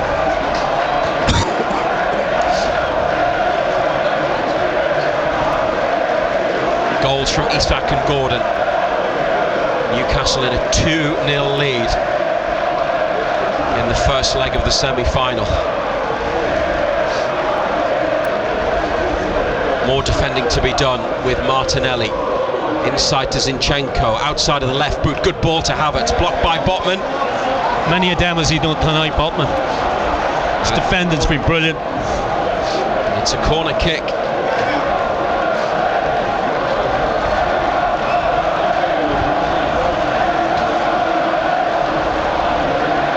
Slowly over to the corner. You wouldn't think they were getting beat 2-0, would you? Well, there's a lot of home fans who are leaving. Declan Rice, ball right on the edge of the quadrant in the corner. Left arm in the air. Ball sent in near post, just lifted in, teased in. It's on the floor, and it's behind for another corner kick.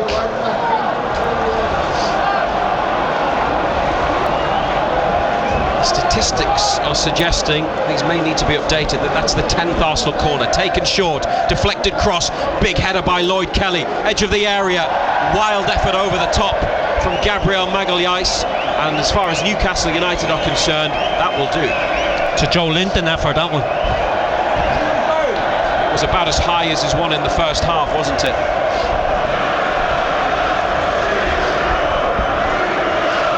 BBC Radio Newcastle with 7 minutes of normal time to play. The Newcastle supporters in the away section are waving at the queue of Arsenal fans in the stairwell to our right hand side who are heading for home. They're waving them off with a smile, having a great night in North London, hoping their team can deliver another massive result. Would be a third huge away win in just over a week after Manchester United and Spurs. 2-0 the score. Arsenal with possession, making their way forwards, and now they reach the final third. Zinchenko to Martinelli. Long sleeves and gloves for Martinelli. Back inside to Gabriel. and he returns it to Martinelli, shifts it inside away from Livramento, curling cross, header up by Botman, Joelinton with a header at the edge of the area, Tonali bundled over, free kick awarded to Newcastle United. Gabriel Jesus, the guilty party. It's all been hopeful stuff from Arsenal. There's been no real fluency in anything that they've done. It's basically 2 banks of 5 that Newcastle are playing.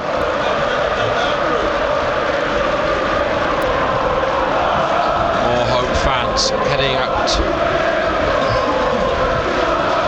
Lots of empty red seats emerging on the far side. Newcastle United, 5 minutes to play. The black and white scarves are out. 6,000 fans, most of them have brought a scarf with them. It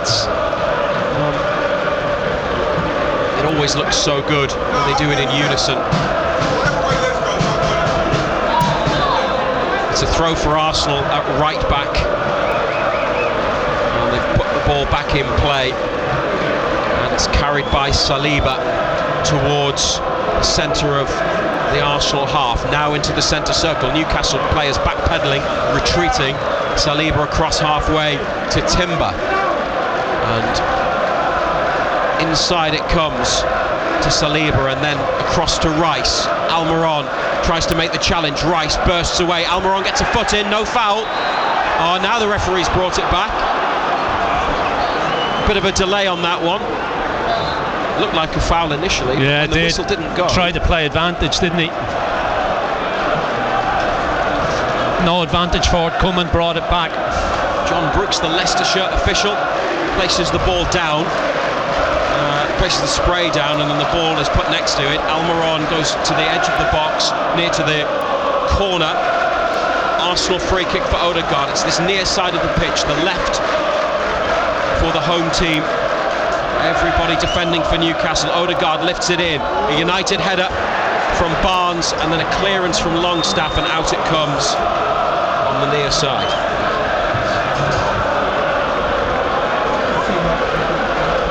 Defeats in 12 here. Only the 0-0 draw 2 seasons ago, the exception in that run. Arsenal trying to get one back towards the end of the game with a cross from the right edge of the box. Jorginho over the top. They appeal for a corner, but Dubravka didn't touch it. It was always rising from Jorginho. Good hit. Always rising, as you say, though, Reza.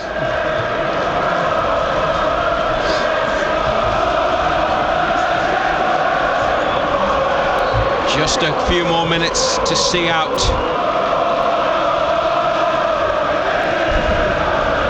And Eddie Howe's Newcastle are about to do it again to one of the big teams, one of the established top sides away from home. Almiron putting Saliba under pressure, forcing him into the corner. A bit of a slip from the normally composed French centre-half. Back to Raya, and now Gabriel. Newcastle pushing up. Tonali trying to follow the ball in to Zinchenko. Joelinton with a lot of running, tireless energy, boundless energy from Joelinton, edge of the area in the 88th minute.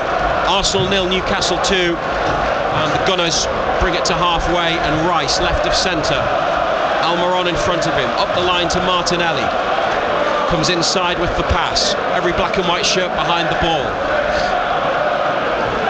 Now Saliba on the diagonal to Martinelli. Livramento straight out there with him. Almiron trying to help out as well. The cross comes in, and Dan Burn gets up big and heads it away. In fact, it was Sven Botman in front of Dan Burn with the header. Martinelli back wide left. Now Rice goes for a curler. It takes a big touch off a Newcastle defender. It's come out to the far side of the penalty area.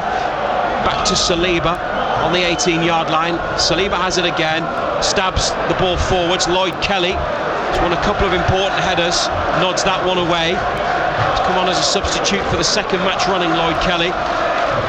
Odegaard takes over for Arsenal. We're almost in the final minute of the 90. Newcastle lead 2-0 in the first leg.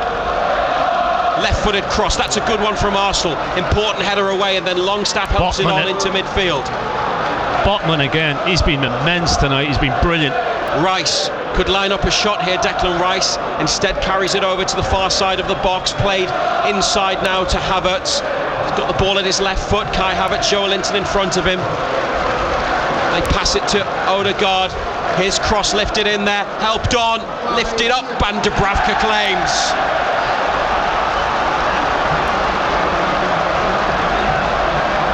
"40 seconds of the 90 minutes remaining. BBC Radio Newcastle and BBC Sounds. Arsenal 0, Newcastle 2. Yeah, ball played in, just lifted up in the air, easy taking the end for Dubravka. Right on his goal line, take his time over this. Run a little bit more time down. Lifted into the Arsenal half. Lewis Hall and Harvey Barnes challenge for the ball on halfway. Hall has it. Got red shirts around him, then stabs it forwards to Barnes. Almiron wants it in the middle. Miguel Almiron's got a chance. Oh, can't take it. And he's offside anyway. Almiron, it's more than a year since he scored for Newcastle. From the ball inside, didn't really get a touch on it from the pass. The flag came up anyway. Oh, but if they could have got a third, goodness me. 5 minutes minimum of additional time. Rice into the box. It's a good ball for Gabriel Jesus, who's held it up, played it into the centre, out to Jorginho, 25 yards from the goal. Timber playing it on. It's Gabriel back to Saliba, high cross swung up to the far post. Livramento's header away. Zinchenko to Martinelli, again taking on Livramento. His cross into the 6-yard box, a Newcastle header, then a volley clear by Lewis Hall. Saliba back in, then Barnes volleys it out. We've played almost the first minute of the 5. Still 2-0 to United. Eddie Howe and Jason Tindall side by side, watching as Jorginho lifts it in. Header from Arsenal. Livramento volleys it out for a throw near the corner flag, near side of the pitch.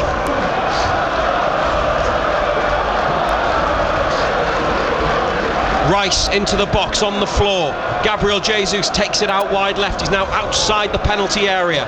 Zinchenko into the centre of the Newcastle half. Tonali closes down Jorginho.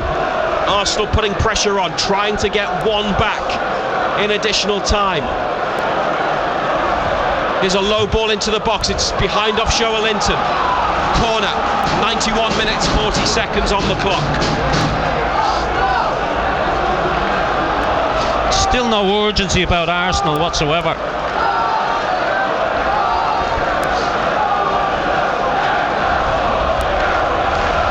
Left-footed corner kick from the far side. Almiron at the front of the 6-yard box. Nobody on the back stick. 5 Arsenal players move into the 6-yard box. Here's the curling corner. Header from Harvey Barnes. Goes back out wide.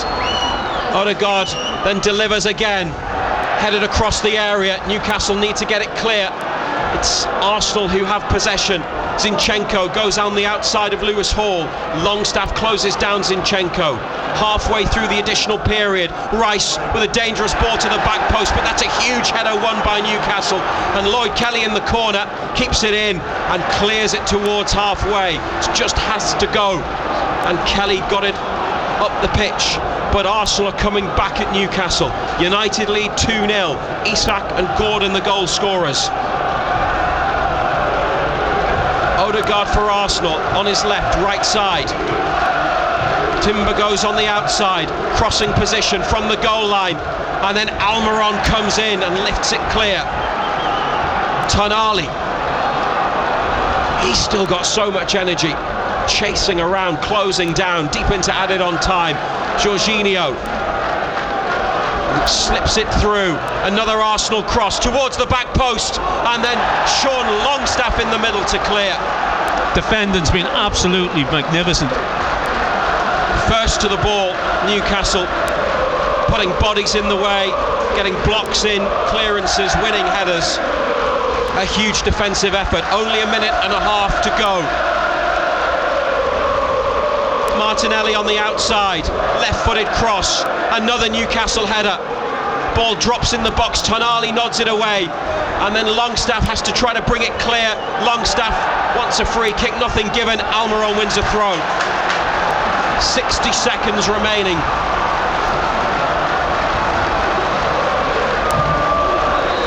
Alexander Isak in the first half, Anthony Gordon in the second.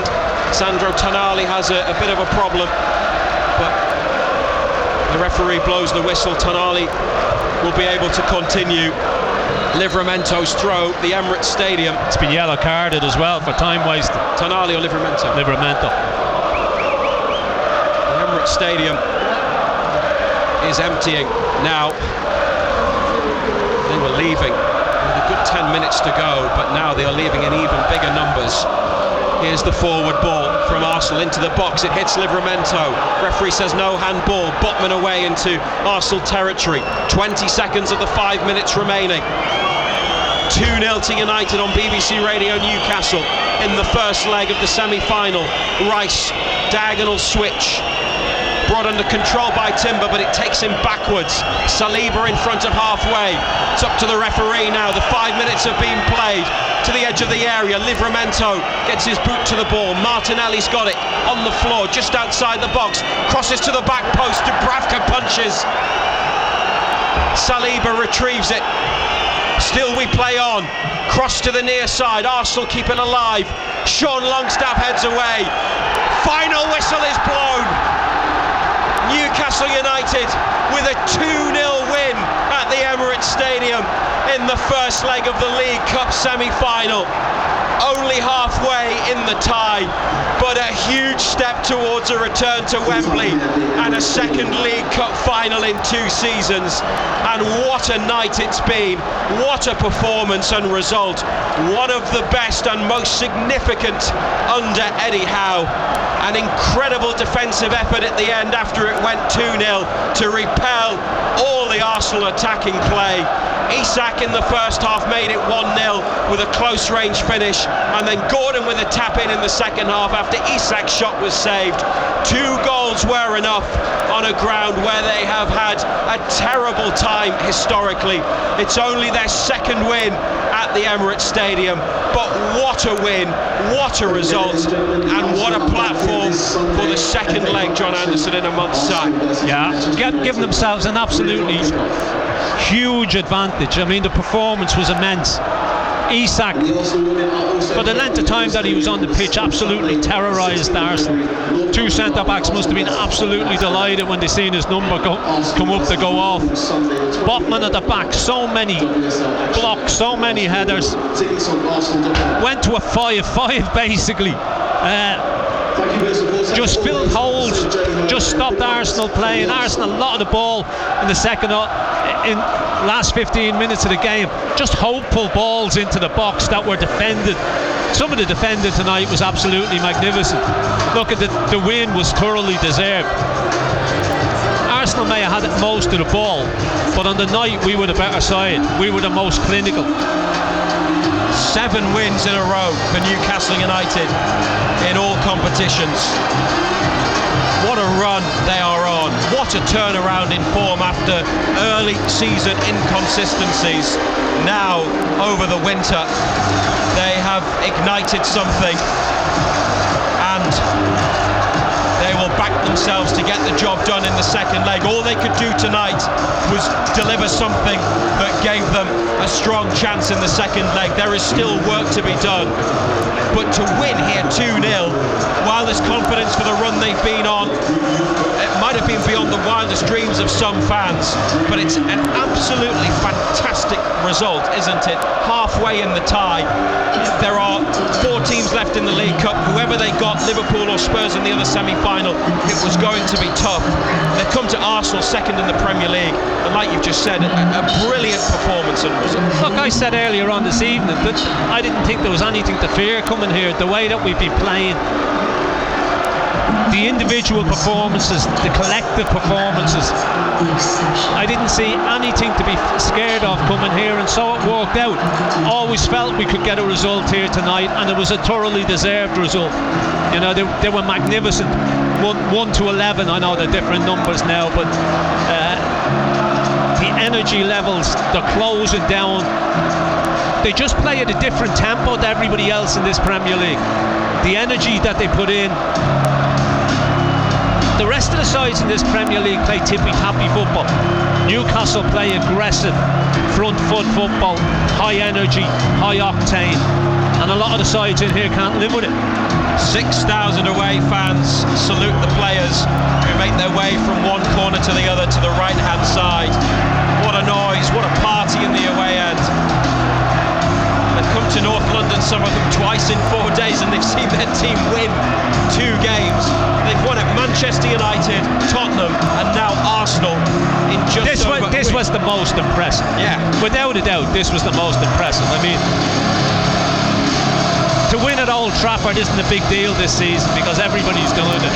to win at Spurs, who haven't won at home since, November or whenever it was. Yeah, 2 months. You know, so this was the real deal tonight. You know, this was the real test.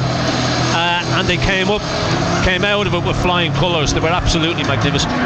The second leg of the League Cup semi-final, wish it wasn't in 4 weeks' time, wish it was next week, is Wednesday the 5th of February at St James's, an 8 o'clock kickoff. Newcastle United drawn away in the first leg, mirroring 2 seasons ago at Southampton, and like they were in 1975-76 when they beat Spurs over 2 matches to reach Wembley, have done it again in the first leg of a League Cup semi-final, halfway there.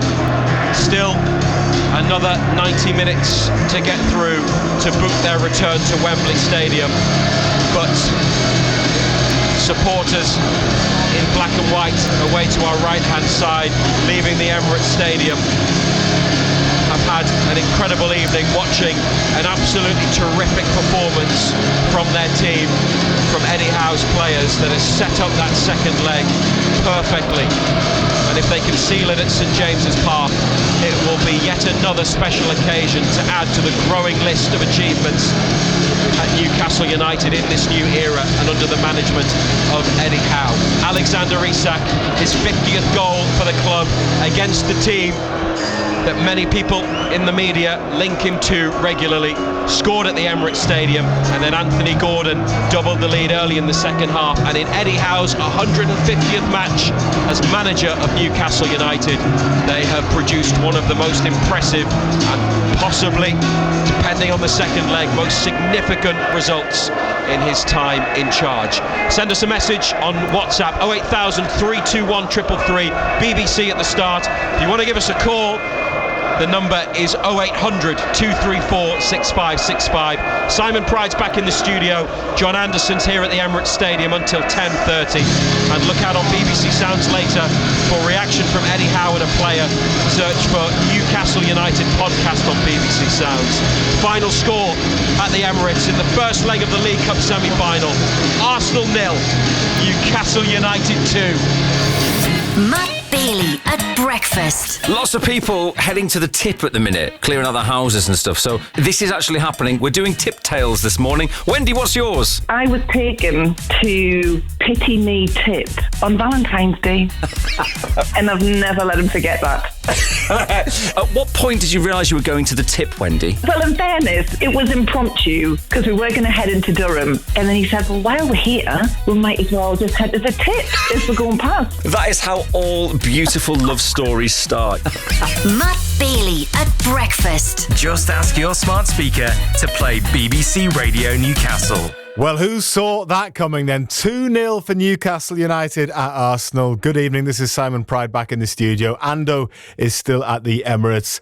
If there were loads of other scores to go through, I probably wouldn't bother because we just want to talk about Newcastle's performance tonight. As it is, there's hardly anything to tell you anyway, apart from Huddersfield have won 1-0 at Wickham and Eastleigh and Oldham drew 2-2. So, Ando, where do we start? Well, I'll tell you where we'll start. We'll start with some of the messages that are coming in. 08000 321 333. Start your WhatsApp with the letters BBC, 81333 on text, again Start BBC.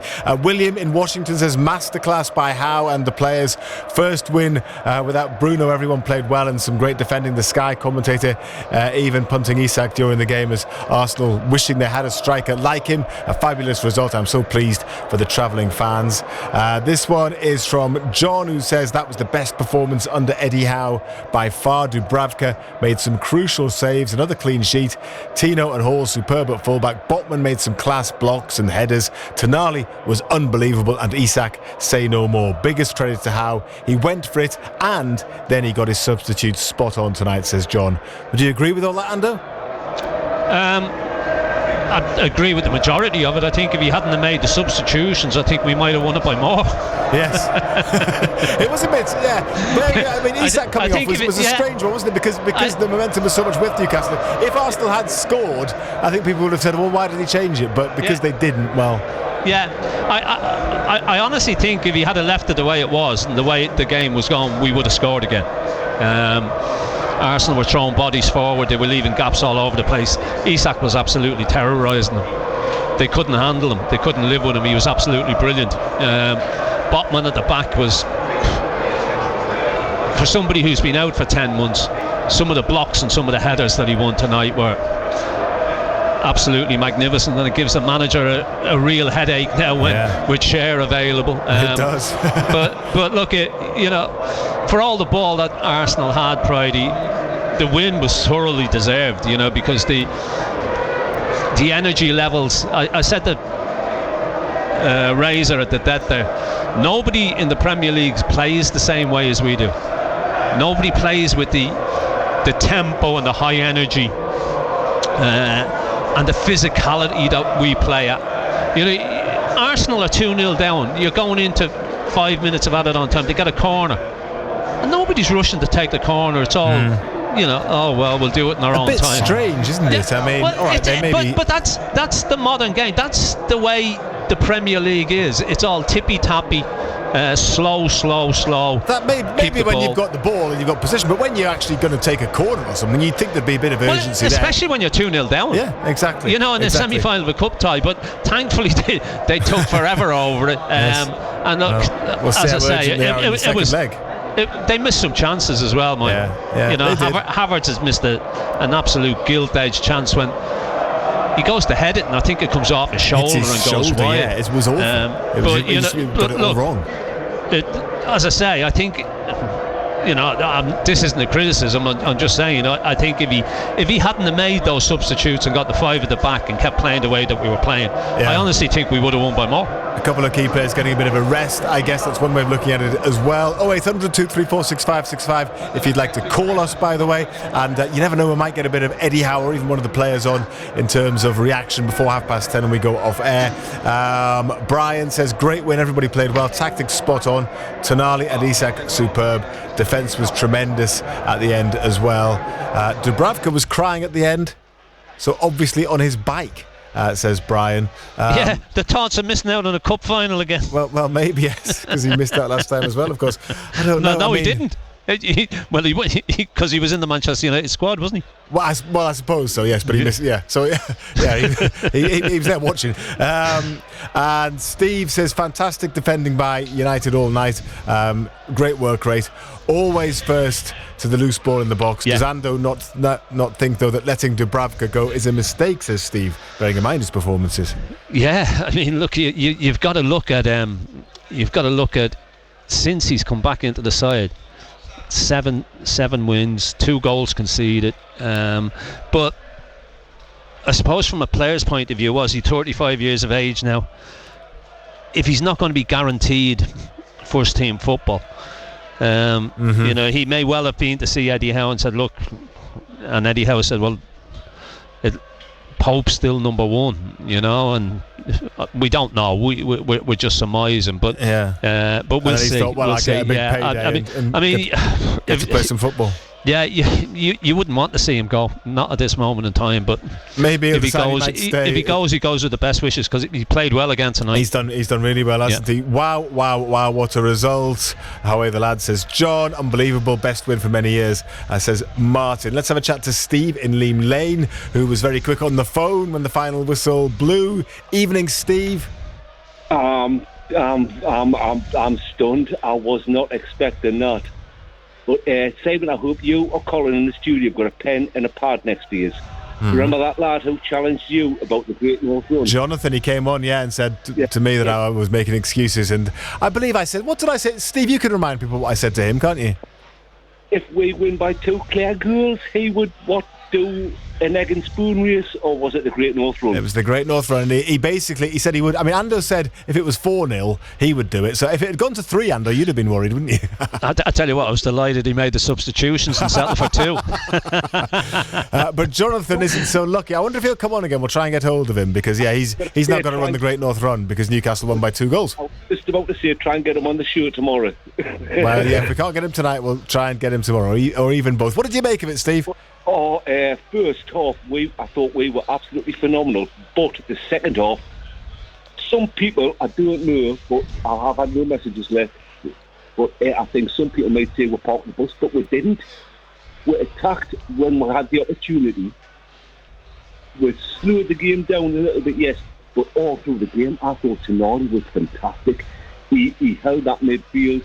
He put strong passes forward all the time, but when he made the pass, if it didn't come off, he was the 5th defender in midfield, protecting the defensive backline. I thought he was phenomenal.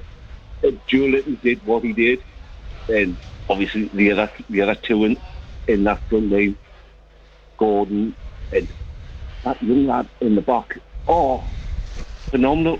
I mean, I was not expecting that. The second half was a professional performance. First half was entertaining. I messaged you during the first half, back end of the first half, and I thought, really good game to watch. Both teams going for it. But in the second half, Arsenal didn't look like they were doing it. They put attack and substitutes on, yes, but they didn't show the energy that we were showing. Well, that's the contrast you mentioned, Ando, isn't it? In the way that Newcastle play and the way that others play. I think we play high octane, high energy, get in and around people.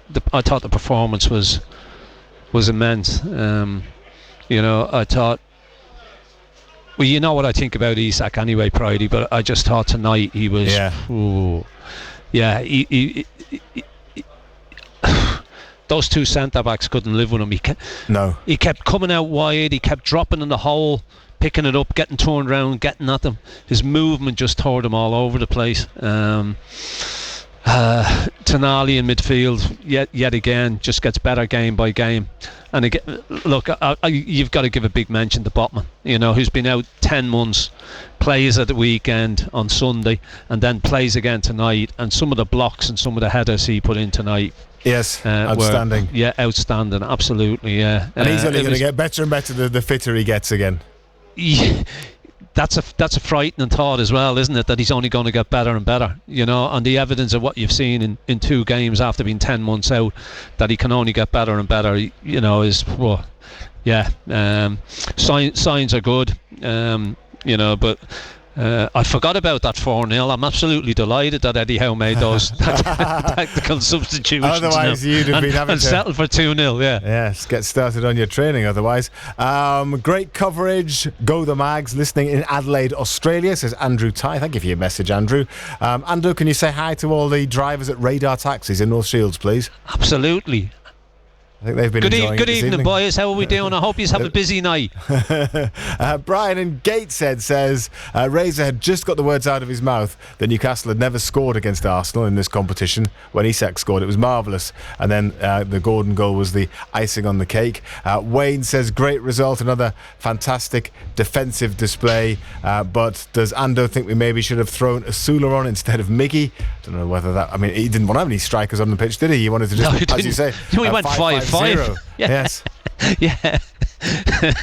But look, he did what he thought was right. 2-0 up away from home, you would have taken that. Look, I said in Total Sport earlier tonight that I didn't fear coming here, Simon. I thought we were always capable of getting something. And the performances that we've put in the last half a dozen have been first class. The energy levels, everything about it has been great.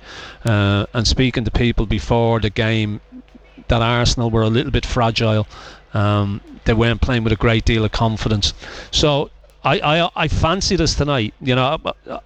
I always thought we could get something, but I thought Arsenal would score. I have to say, I always thought Arsenal would score, but to keep a clean sheet, to go back 2-0 gives you a huge advantage.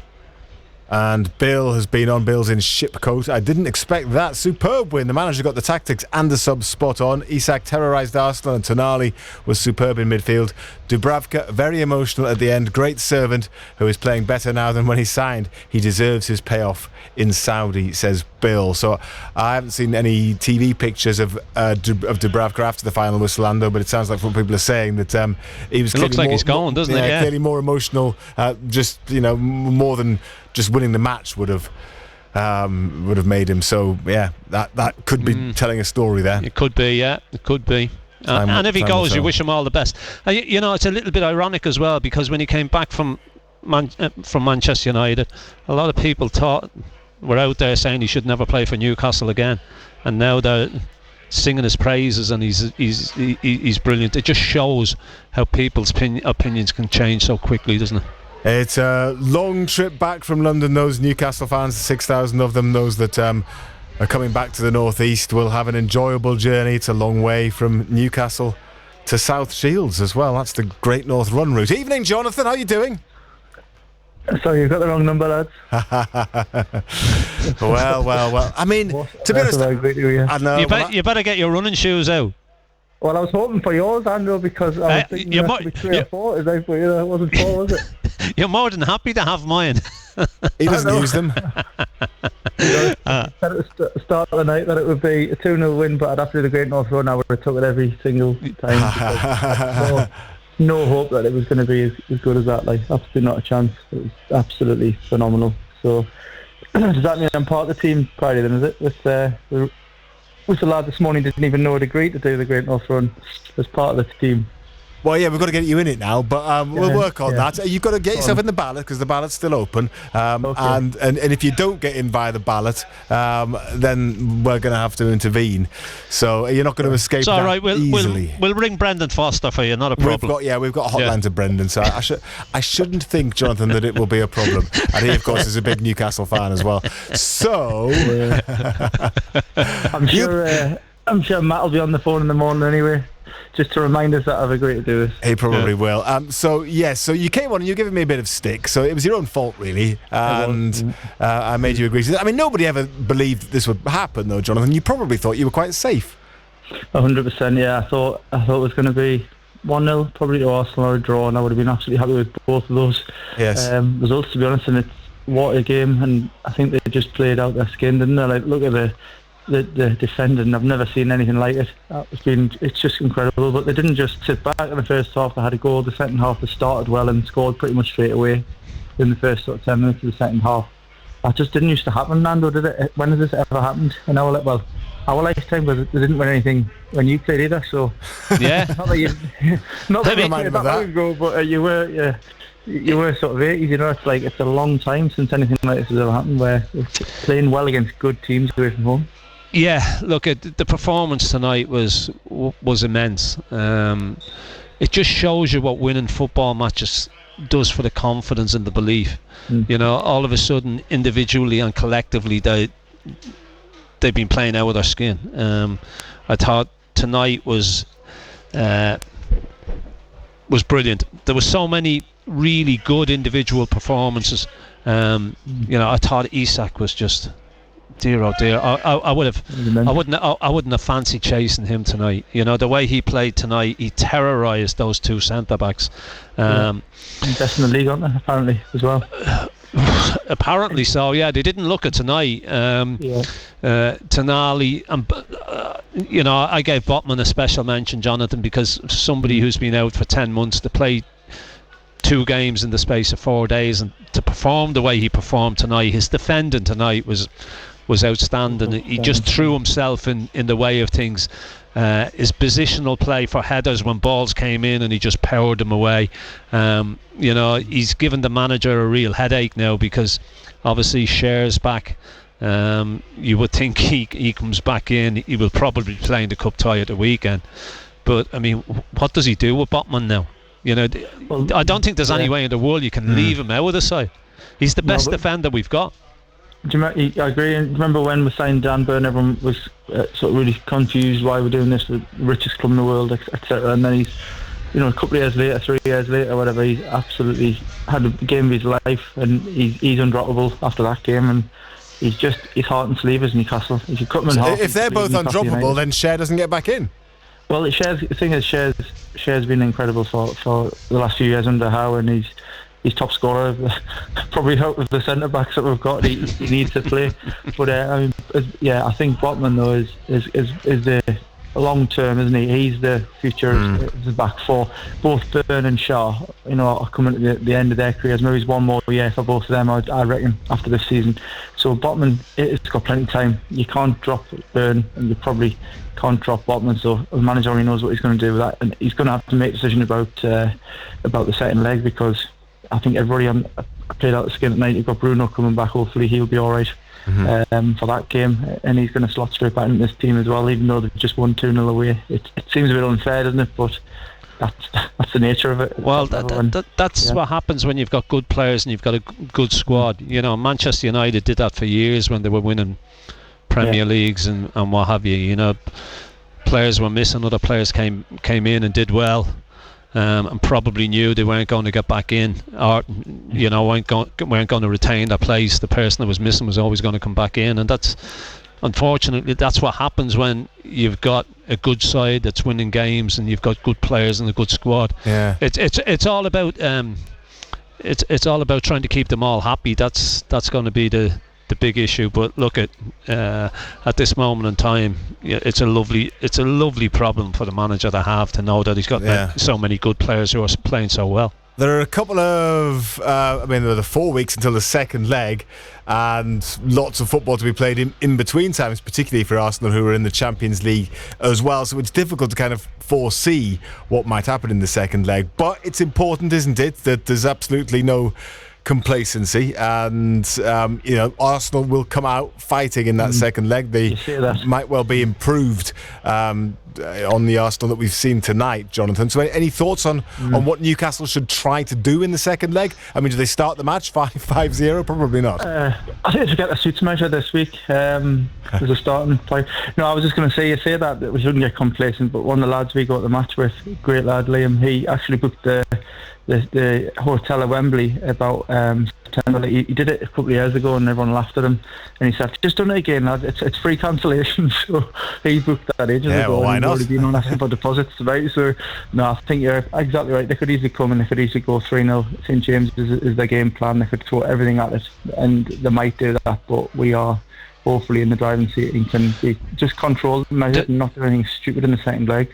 The one worry for me is the fact that it's a month away, and so much can happen in the space of a month. Look at our form in a month. Yeah, exactly. You'd rather it was next week, wouldn't you? I would, yeah, absolutely, because so much can happen.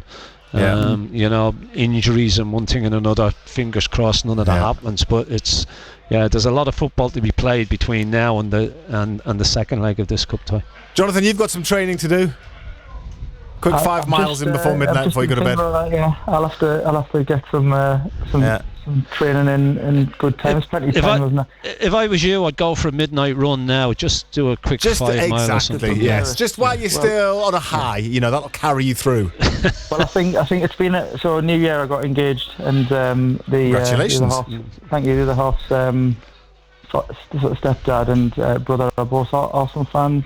And I just got all of it where, it'll be an easy game this, and Isak's going to sign for us. So I've just asked them if they're alright, because I've not heard from them for a little bit of time, but so you've got a bit of gloating to do as well. Well, brilliant. Jonathan, thank you very much indeed. All the best, mate. Take it easy. And we know where you are. There is no escaping. Thank you, Mickey, for your message. Evening, lads. Superb result. Only half time in the legs, but be delighted if you can get to the final and follow the Heeds example, and eventually lift a bit of silverware. Says Mickey, the Heed fan. And loads of messages just saying it's one of the best performances under Eddie Howe. Would you go that far, Ando? I mean, bearing in mind... Look, I think, it was a very, very good performance. I think the fact that it was a semi-final, people go, it was absolutely brilliant. There's been other great results, great performances. You know, I think the performance, even though we didn't win the game against Liverpool this season, the 3-3 against Manchester City, was it last season, the season before, when we drew with them 3-3, were great performances as well. It's the fact that it's a semi-final away from home against Arsenal, and you've won it 2-0, and people are going that it's been magnificent. It was a great performance, there's no doubt about it. But was it the best performance ever? Not sure. I think there's quite a few decent performances. You can go back to the Champions League performances as well. You know, beating PSG 4-0. You know, you could put that so there in are a few there. goodness. And as I say, I think it's the fact that it's a semi-final and it's away from home. That magnifies that's got an it. influence. Yes, of course it does. We'll hopefully hear from Anthony Gordon before we go off air at 10:30 this evening. Let's have a chat to Wayne now. He's on the line. Hello, Wayne. Hello, lads. Hello, Friday. Hello, John. Hey, Wayne. Don't tell me that you expected a 2-0 win, Wayne. I did. I actually predicted it. I was calling. I sent a message in before the game. Did you? Let me have a look at these messages. Let me scroll back to... Or did you send it on a WhatsApp or text? I sent it on the WhatsApp. I've got a lot of messages. Can't find it. Can't find it. There it is. There it is from Wayne. 2-0, he said. How did you know that would happen, Wayne? To be honest, the way that we're playing at the minute, I can't see with I don't fear we're playing anybody at the moment, especially the way we're midfielding. I just thought Tonali tonight, he was just so outstanding. He's forward passing, and the way he was getting back to defend as an extra central defender, the way he was getting back in was just magnificent. Yeah, look. There was so many real good performances. He seems to be getting better game by game. He took the mantle over tonight, didn't he? You know, he took all that responsibility.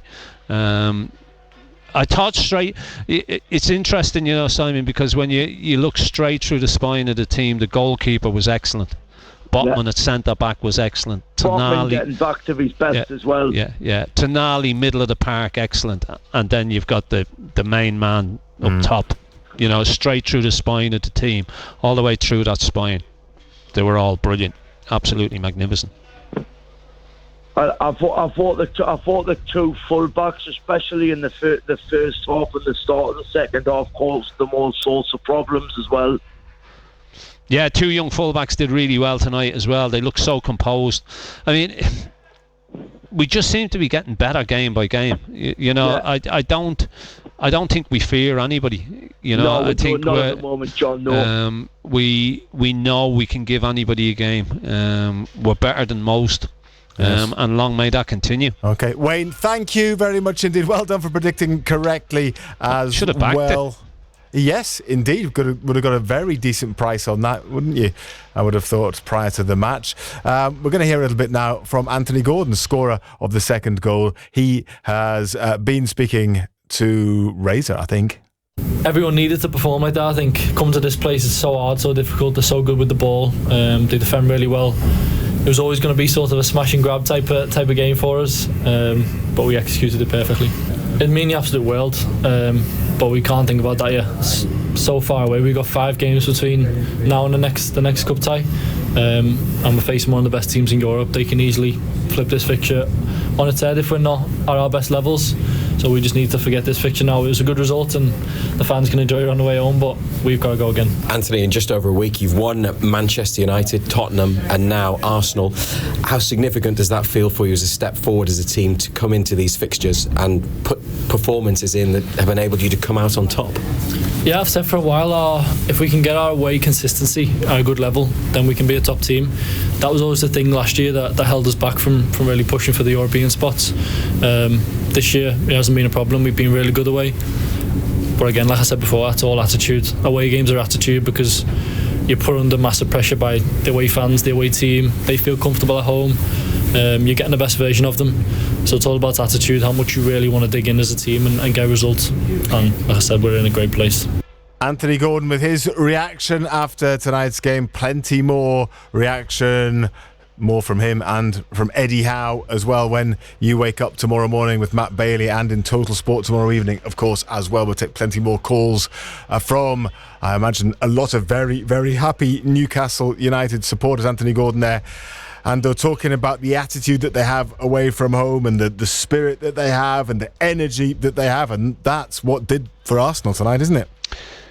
Yeah, look, away from home, it is all about attitude. It's all about work rate and desire. Winning your individual battles and then going and winning the collective battle. And that's what they've done in recent games. You know, yes, winning at Manchester United is one thing. Manchester United have been absolutely awful this season. Sides have gone to Old Trafford and won. Spurs injury problems and one thing and another. Tonight was the real deal. Tonight was the one where they had to, there was so much riding on it, where they had to roll their sleeves up, they had to dig in, and to a man they did that. You know, there was nothing left out there at all. You know, there's nobody you can say didn't put a shift in tonight, didn't go head to head with their opposition number and come out on top. You know, they were brilliant tonight. They really were. It wasn't that long ago, was it, that you and I covered the game at Brentford, which they lost 4-2, and people were giving the manager a little bit of stick after that. There was a little bit of murmuring, a little bit of unrest. It's amazing how much can change in the space of a month, isn't it? Yeah, well, football's like that, isn't it? You know, it can change so quickly. You know, I mean, I remember you reading texts out that the manager has taken us as far as he can take us. You know, we need to move on. Now all of a sudden these same people are saying, oh, he's the greatest thing we've ever had. Yes. Just shows you, doesn't it, Simon? Just shows you. Ando, what are you going to do this evening? I'm going to bed. Anything else? That's it. Bed? No, that's it. Okay. Have a lie down and you might dream of Wembley. Ando, thank you very much. Cheers, Simon. Ever, see you later. Your commentary with Razor. Ando back on the show tomorrow night. Sure to be a lively show, so hopefully you will be able to join us then. It has been a night that I don't think many people, a couple did, but I don't think many people predicted. Jonathan wishes that he hadn't made the bet that he did. He's doing the Great North Run now as a result of it. It's been quite a night at the Emirates. Still the second leg to come, but Newcastle United, well, they've got a foot in the door. Could be another black and white trip to Wembley. Dubravka hangs it up and the big boys try to help it on. It's lifted into the area. Here's Isak. It's into the net. Alexander Isak off the bar and in as Newcastle take the lead in the League Cup semi-final. Dubravka's free kick lifted up high and headed on, and it dropped for Isak, centre of the box, and the player so often linked to Arsenal has scored for Newcastle at the Emirates Stadium. 37 minutes, Arsenal 0, Newcastle United 1. It's now with Murphy, low ball to Isak in the box. Alexander Isak with a shot saved. Yes! Anthony Gordon has doubled the advantage for Newcastle United in front of the away end after Raya parried Isak's shot. What a position they are in. That could be crucial. 51 minutes at the Emirates Stadium in the first leg. Anthony Gordon, and it's Arsenal 0, Newcastle United 2. Total Sport North East. On the station with Newcastle and Sunderland commentary exclusively live. BBC Radio Newcastle. The Late Show with Becky Want.